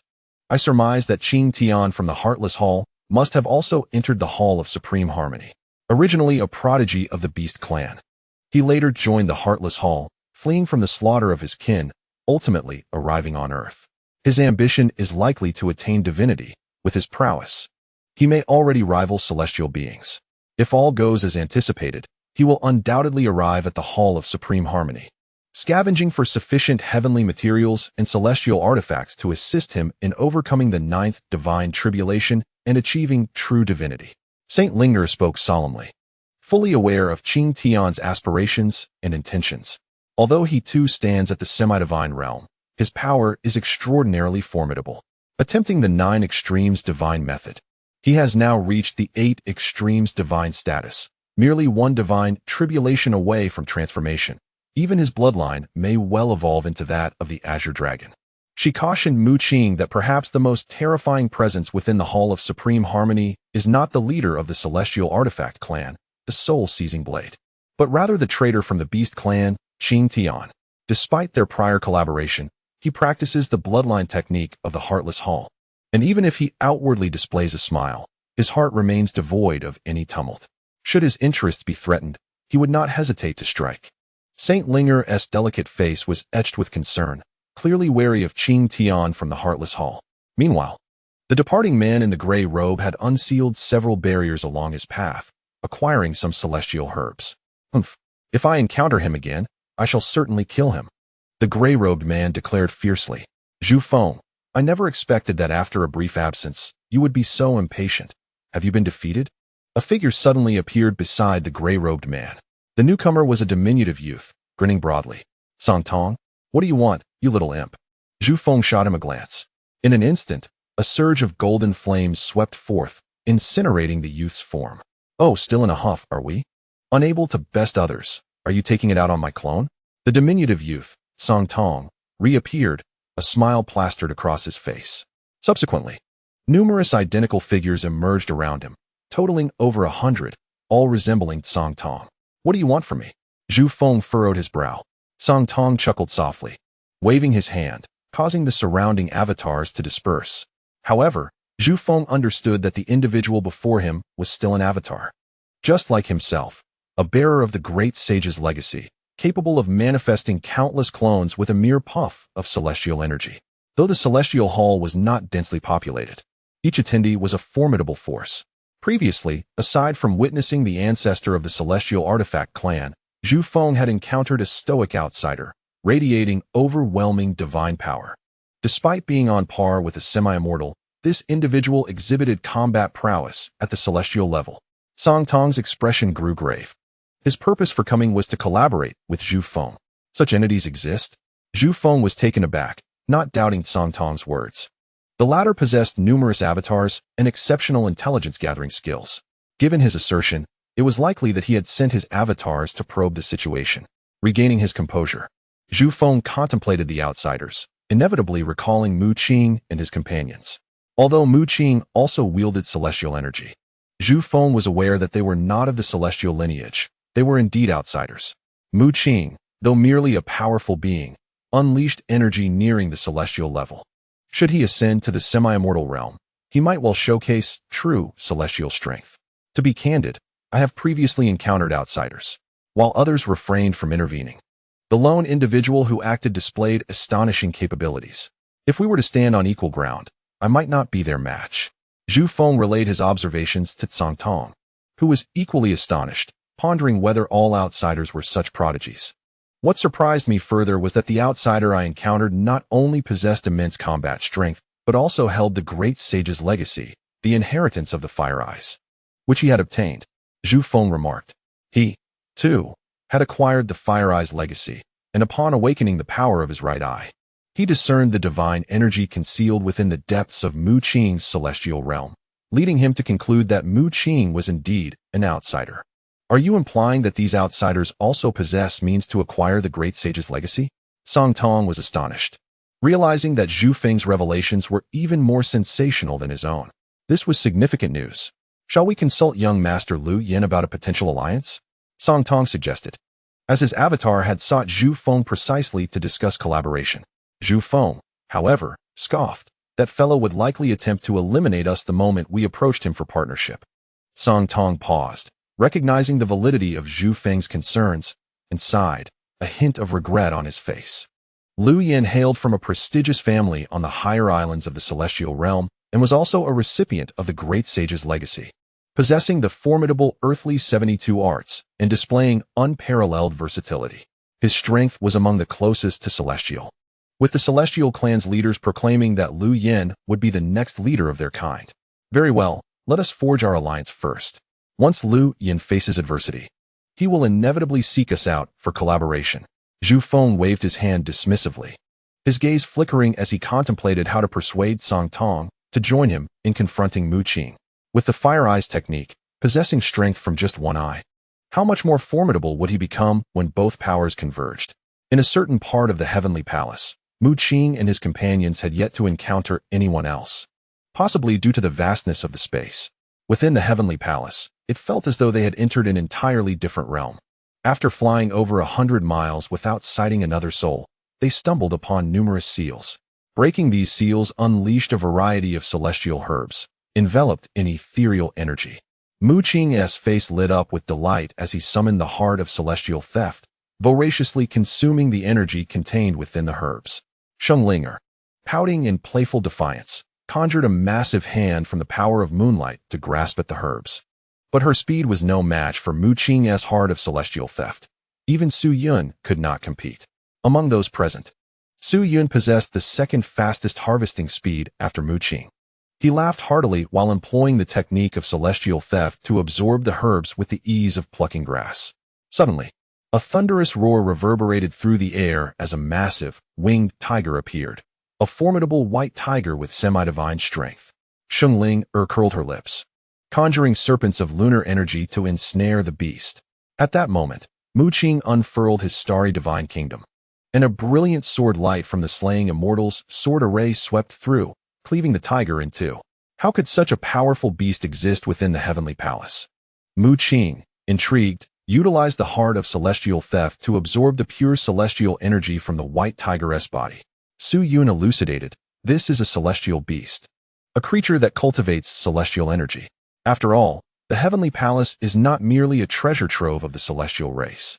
It is a legacy left by the great sage ancestor. While brimming with treasures, it also harbors endless dangers. Chapter 446. Deep within the Heavenly Palace, celestial beasts abound. Mu Qing and the others were taken aback. The strength of the celestial beast they had just encountered surpassed that of an ordinary semi-divine entity. The space within the Heavenly Palace was immensely vast, filled with rich celestial energy. As they gazed around, they noticed numerous seals glowing with vibrant colors, radiating dazzling light, evidently concealing many celestial artifacts. However, some of the seals emitted thunderous roars, suggesting the presence of powerful celestial beasts within. The sheer expanse left Mu Qing and his companions uncertain of the whereabouts of others, prompting them to remain vigilant. Setting aside the celestial beasts hidden within the seals, it was evident that other individuals were present in the Heavenly Palace. The ancestor of the celestial artifact clan, wielding the soul-stealing blade, posed a significant threat with his celestial-level strength. Furthermore, there was Qing Tian from the Ruthless Hall, a demigod from the Beast clan, whose true power was formidable. Having endured 8 divine tribulations, capable of unleashing strength rivaling that of a true deity. According to Sheng Ling, Qing Tian from the Ruthless Hall was devoid of emotions, and the inhabitants of the Ruthless Hall were akin to a band of madmen, likely to strike without reason. Additionally, it appeared that demigods from various cosmic races had also entered, not to be underestimated. Coupled with other inheritors of the great sage's legacy, their abilities were anything but ordinary. The seals outside the Heavenly Palace had been activated by the celestial race, Yet the palace was so expansive that countless treasures lay deeper within. The leader of our celestial clan has unearthed a considerable amount of celestial herbs within this grand hall. Yet he has not ventured deeply into its depths. It is rumored that he was once defeated by a celestial-grade beast, Su Yun remarked, his expression grave as he informed the others of the existence of beasts comparable to those of celestial rank, illustrating that even the leader of the celestial clan was no match for them. One can only imagine that deeper within the grand hall lie even more precious celestial herbs or treasures. We must exercise caution. Mu Qing's demeanor was equally serious. To obtain the Rui golden cudgel, one must delve into the innermost sanctum of the grand hall. The group nodded in solemn agreement. However, this grand hall also presents a monumental opportunity. Along the way, they have unlocked seals and reaped numerous benefits, enhancing their cultivation levels. Mu Yu, Mo Cheng, and others have also gathered a fair share of celestial herbs and artifacts, significantly boosting their prowess. Seated in meditation, Mu Qing summoned the heart of celestial seizure. Surrounded by 10 exquisite celestial herbs, the overwhelming celestial energy swirling around him like an ocean. These 10 herbs had begun to exhibit faint signs of sentience. Yet Mu Qing restrained them with his spatial power, subsequently allowing the heart of celestial seizure to consume their essence entirely, gathering the energy from the 10 herbs, along with the previously absorbed power, surged forth in an instant, flooding into Mu Qing's being. The sheer volume of energy was almost too much for his mortal form to bear. He gritted his teeth and frantically refined it. Boom! A tremendous aura erupted from Mu Qing as he successfully transformed all of his spiritual power into divine consciousness. Remarkably, he did not attract the minor divine tribulation, for he had cultivated in dual paths, first mastering divine energy and then celestial energy. Driven by determination, Mu Qing refined all the energy completely, ultimately advancing his cultivation to 50% celestial awareness. Upon fully converting his divine consciousness into celestial awareness, he achieved the true status of a demi-celestial, undergoing a significant transformation in strength. What would typically require extensive resources to attain, he found ample celestial herbs within this grand hall. The complexity of this grand hall is remarkable. Sheng Linger frowned, perceiving it as a realm unto itself. As the group ventured deeper into the grand hall, they encountered numerous celestial beasts, yet none posed a significant threat, for all present were either demigods or demi-celestials. Suddenly, Mu Qing halted, sensing a shimmering azure barrier that obstructed their path. This barrier had been set by the leader of the celestial clan. Their journey thus far had been relatively safe, with few celestial beasts encountered, primarily because the areas traversed had previously been explored by the leader. However, this azure barrier, established by the leader, enclosed a region that had scarcely been explored, even by him. Su Yun possessed some knowledge about it. Upon hearing this, the group's expressions turned serious. The leader of the celestial clan, though not yet a celestial being, was exceedingly close to such a status, and the fact that he had not ventured into this area spoke volumes about its perils. They naturally did not believe the leader lacked the time to explore. According to Su Yun's earlier assertions, he had been repelled by a formidable celestial beast lurking deep within the grand hall. Everyone, proceed with caution. Mu Qing exchanged glances with his companions before stepping forward, breaching the confines of the barrier. This barrier could only deter beings below the semi-mortal level. Thus, ordinary semi-mortal individuals could easily penetrate it, and naturally, Mu Qing and his group encountered no significant hindrance. Upon their entry, they were suddenly enveloped by a profound surge of celestial energy, which was astonishingly denser than that outside. Indeed, a veritable sanctuary for cultivation. The intensity of this celestial essence was astounding. If one could cultivate here for an extended period, even a pig might ascend to become a pig immortal. Su Yun was taken aback. Such high-quality celestial energy would undoubtedly benefit beings of their semi-mortal tier significantly.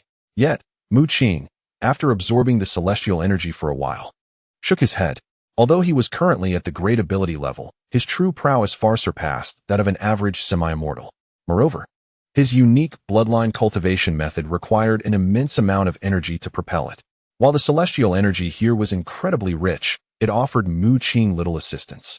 If he wished to utilize this energy for a breakthrough, it would likely take him several years. Upon reaching the depths of the Qi Tian Great Hall, Mu Qing finally grasped why the Rui Jingu Bang was said to reside within the relic at the center of the celestial race's premier island.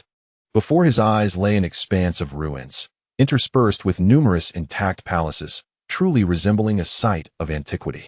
The spatial dimensions within this relic were immense. Even with his black gold eye activated, Mu Qing could not fully discern the boundaries. Within this relic, more treasures awaited discovery. Su Yun's expression was one of delight. This relic was extraordinarily vast, and there were no seals present, allowing celestial herbs to flourish upon the bare stone blocks. What had transpired here? These celestial herbs seemed to have absorbed the power of the relic stones to come into existence. Ping Lao was astonished, perceiving certain clues. The others were equally taken aback, realizing how these celestial herbs had originated. Mu Qing plucked several celestial herbs and indeed discovered their roots entwined with the stones of the relic, while the energy within those stones had long been depleted. Chapter 447. The Return of Ancestor Tianyu Heavens. There are so many celestial herbs here. Look, that is a wulong grass, the finest among celestial herbs. Su Yun exclaimed loudly, discovering that celestial herbs were abundantly scattered throughout this relic. Mu Qing strode forward, uprooting the wulong grass, and was met with the realization that it contained an unparalleled and formidable celestial power. A black hole materialized in his palm, consuming all the energy contained within the herb, which he channeled into the heart of seizing celestial essence. Suddenly, a piercing sound echoed from a great distance, capturing the attention of Mu Qing and his companions. Looking up, Mu Qing beheld a phoenix soaring across the sky, its size stretching for several thousand feet, emitting a thunderous cry that reverberated through the air. No, that is not a celestial beast. It is a transformed celestial herb. Ping Lao seemed to discern certain hints and shouted. The group was further astonished. Such an immense display of power was indeed the result of a celestial herb. Soon, Mu Qing also caught sight of a resplendent celestial herb beneath the divine phoenix, shimmering with brilliance, its form reminiscent of a mythical bird. The mere radiance it emitted coalesced into a magnificent phoenix, soaring majestically, suggesting its exalted rank, far surpassing that of ordinary celestial herbs. Even Mu Qing felt a surge of desire. If he were to seize this herb, it would undoubtedly elevate his cultivation to the realm of a semi-immortal. With such a treasure in sight, how could one resist the temptation to claim it? Thus, Mu Qing and his companions hastened towards the phoenix herb. Naturally, they did not overlook the ordinary celestial herbs along the way, swiftly gathering them.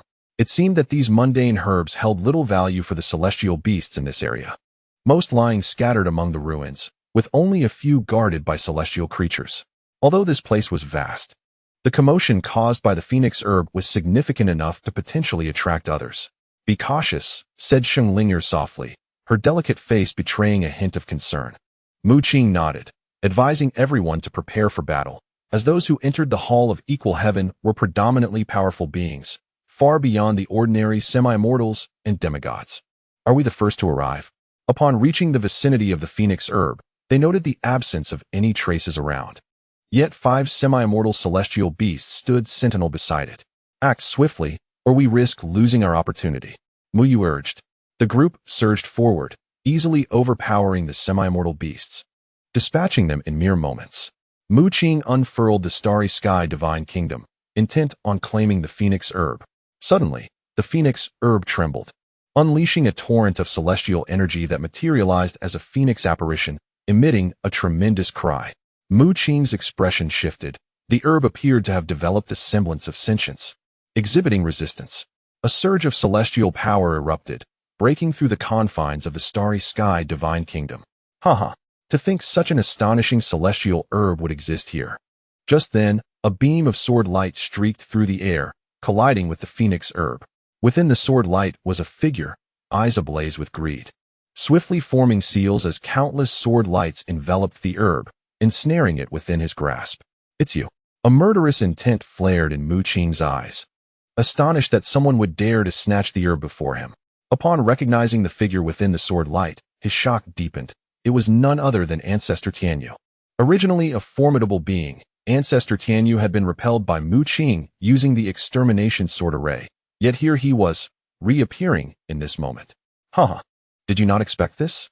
Mu Qing, your talent is indeed remarkable, reaching such heights at a young age. But alas, I have already attained the realm of semi-immortality.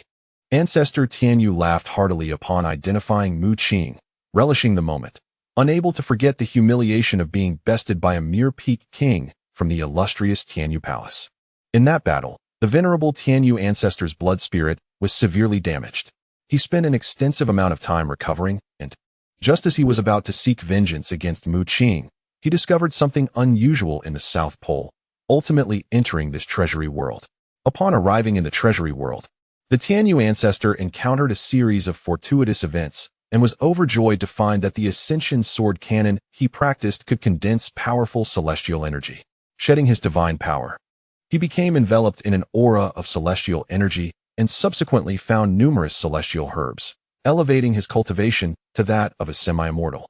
As the Tianyu ancestor felt his strength surging, his heart swelled with pride, believing that upon returning to Earth, no one would stand against him. He envisioned returning to the Tianyu Palace, eliminating Mu Qing, and leading the palace to dominate the entire planet. What? Are you stunned? Seeing Mu Qing's lack of response, the Tianyu ancestor assumed that his immense power had intimidated him. Who is this person? Should I take action to eliminate him? Sheng Linger, standing beside Mu Qing, merely scoffed at the arrogant Tianyu ancestor. The adversary was, at best, an ordinary semi-immortal, while they were all semi-immortals. Not to mention the presence of a master like Mu Qing. No need for us to intervene. Mu Qing shook his head, a smirk playing at the corners of his lips. Suddenly, a terrifying energy erupted from the phoenix celestial herb in Tianyu ancestor's hand, radiating brilliant celestial light and manifesting into a mythical phoenix that unleashed a torrent of flames. This phoenix celestial herb, of exceptionally high grade, possessed a degree of sentience. Just as Mu Qing was about to claim it, the herb directly shattered the starry divine realm. It must be noted that with Mu Qing's current strength, the starry divine realm he conjured was incredibly resilient, coupled with the integration of spatial laws and profound celestial energy. Even the full might of an ordinary semi-immortal might not effectively harm it. Yet, this phoenix celestial herb effortlessly breached Mu Qing's starry divine realm in an instant, demonstrating a power far surpassing that of typical semi-immortals. How could such a celestial herb allow itself to be easily acquired by the Tianyu ancestor? What kind of cursed celestial herb is this? Indeed, the Tianyu ancestor let out a piercing scream, engulfed in flames, burning fiercely. No, I am a semi-immortal. How could I be so thoroughly defeated by a mere herb? Gritting his teeth, the Tianyu ancestor summoned celestial energy. Wielding a celestial sword that soared through the air, an artifact of the 10th tier, the origin of which remained a mystery. Boom. The phoenix celestial herb unleashed even more ferocious flames, seizing the Tianyu ancestor's sword and reducing it to ashes. Even Mu Qing was taken aback. The flames were overwhelmingly dominant. Chapter 448. The Giant Life Tree. It was about time for me to take action. A grin spread across Mu Qing's face as he suddenly surged forward. The phoenix celestial herb, of such rarefied caliber, was not to be overlooked. Its explosive power could easily overwhelm even semi-immortals. Surrounding himself with the radiance of stars, Mu Qing shot forth like a cannonball, the starry divine realm unfurling around him.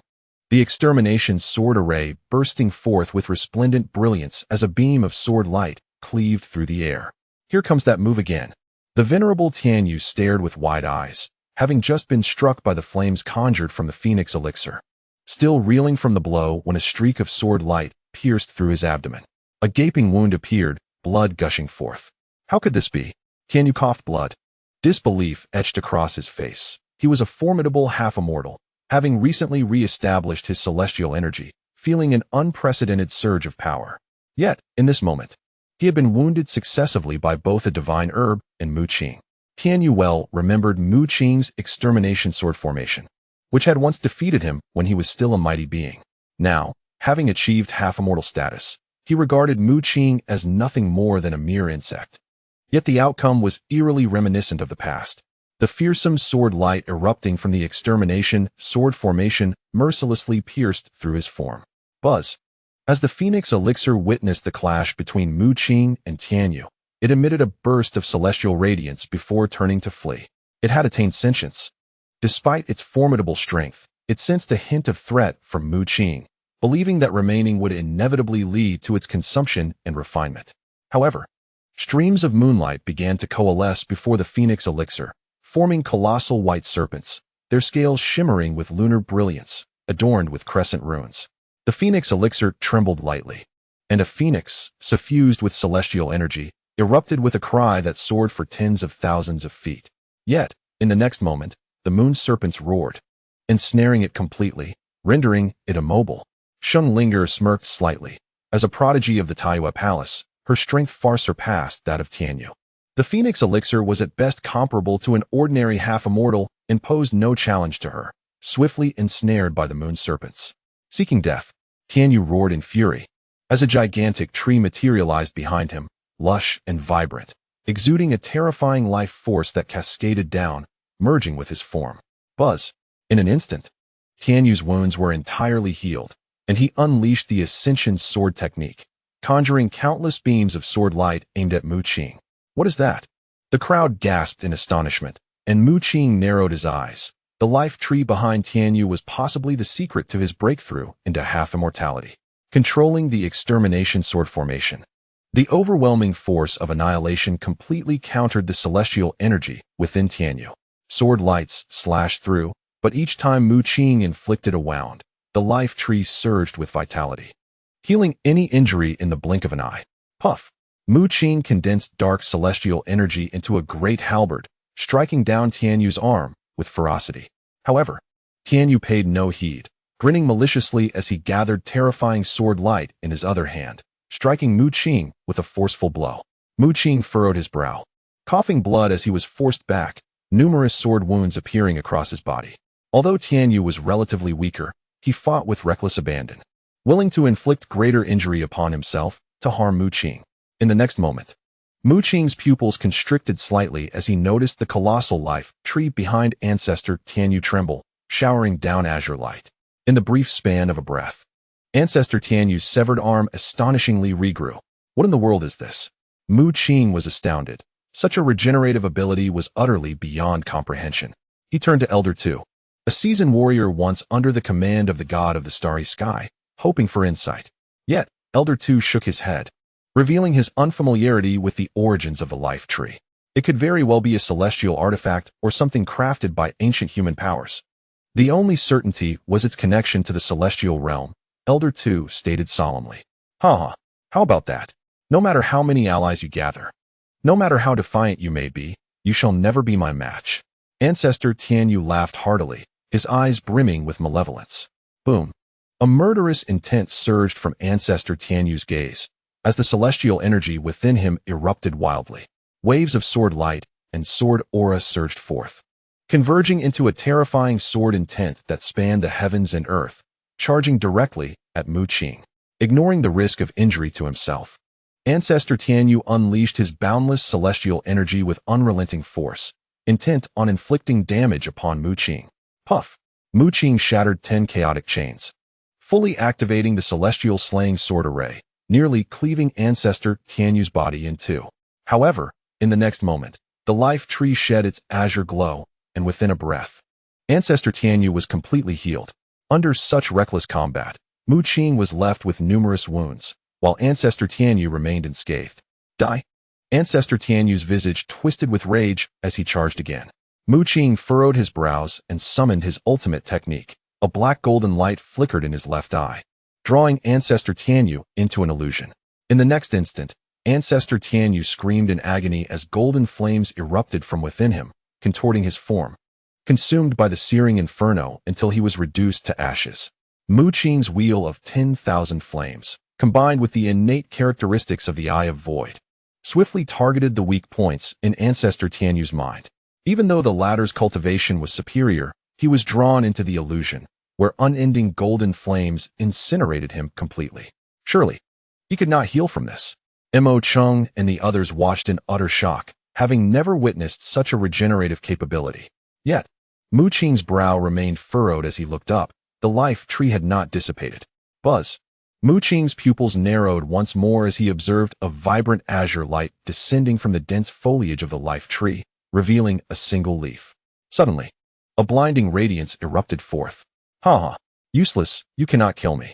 Ancestor Tianyu, wielding a celestial sword, descended upon Mu Qing, leaving a long, narrow wound across his body. How is this possible? The onlookers were incredulous. He had been reduced to nothingness by flames. How could he still revive? Had he somehow evaded the fate?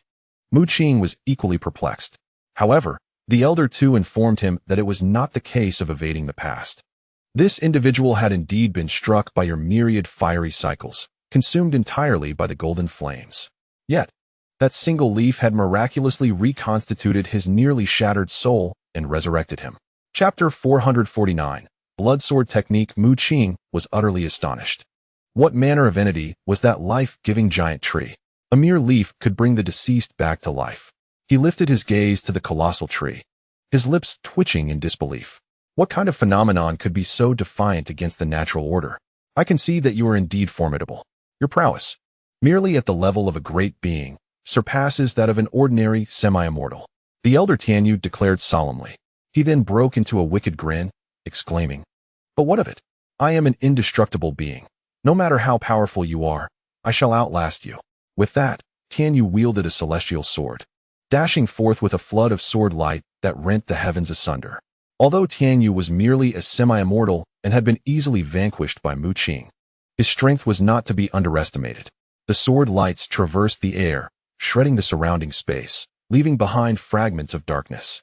His power was slightly superior to that of an average semi-immortal, perhaps enhanced by the life-giving giant tree, and his cultivated celestial essence was exceptionally dense and resilient. Even Mu Qing's domineering dark celestial energy could not shatter it instantaneously. I refuse to believe you can resurrect indefinitely. Mu Qing's eyes glinted with cold determination as he bellowed, his left eye shimmering with black gold radiance.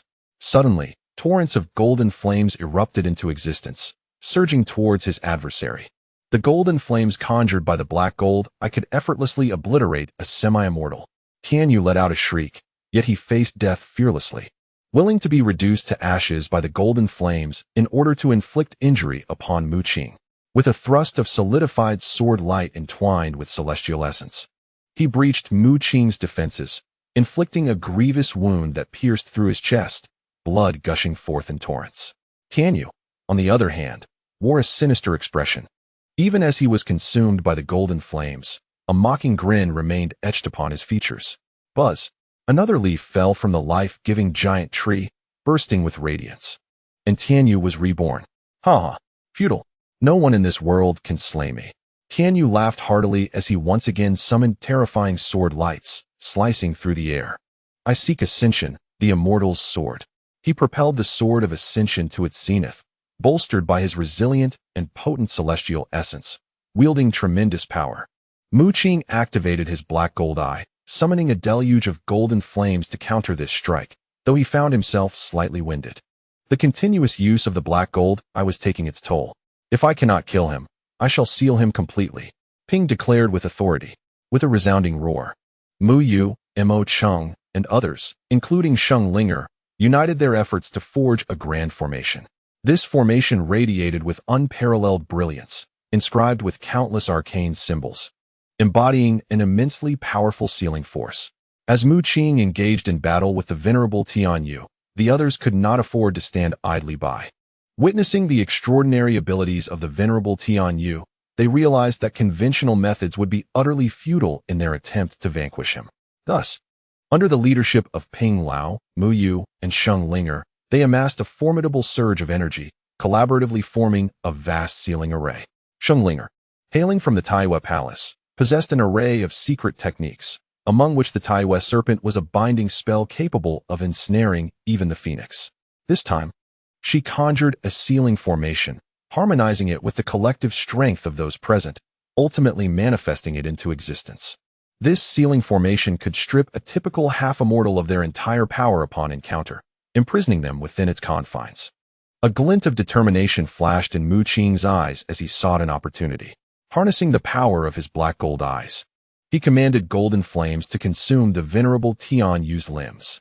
With both hands forming seals, he summoned his full strength, invoking the bloodline technique of the Qingmu clan to confine the venerable Tianyu.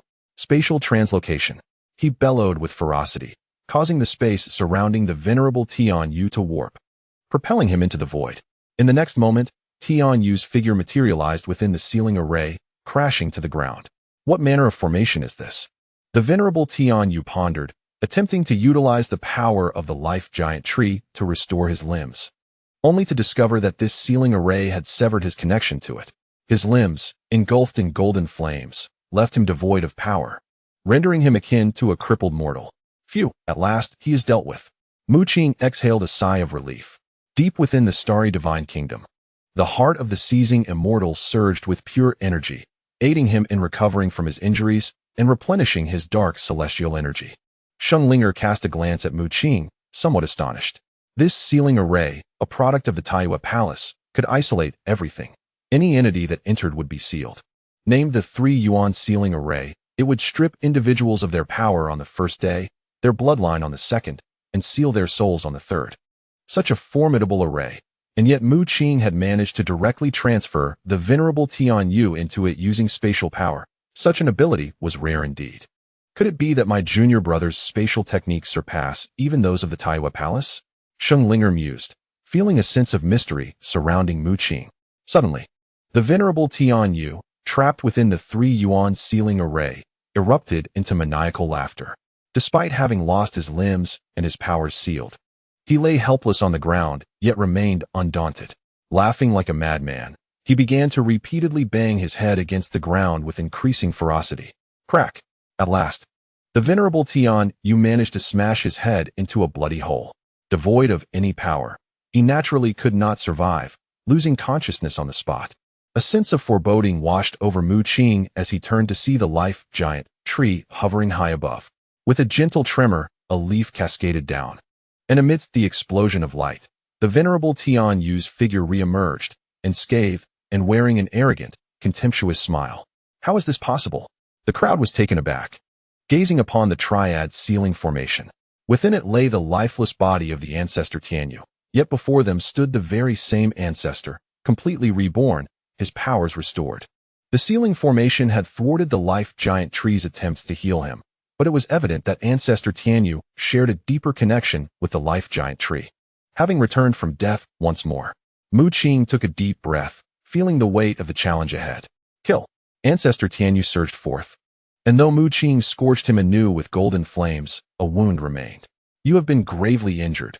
This strike will certainly be your end. In his rebirth, ancestor Tianyu pierced his own chest with a single hand, extracting his own heart. The bloodied heart throbbed as ancestor Tianyu grinned wickedly and roared, blood sword technique.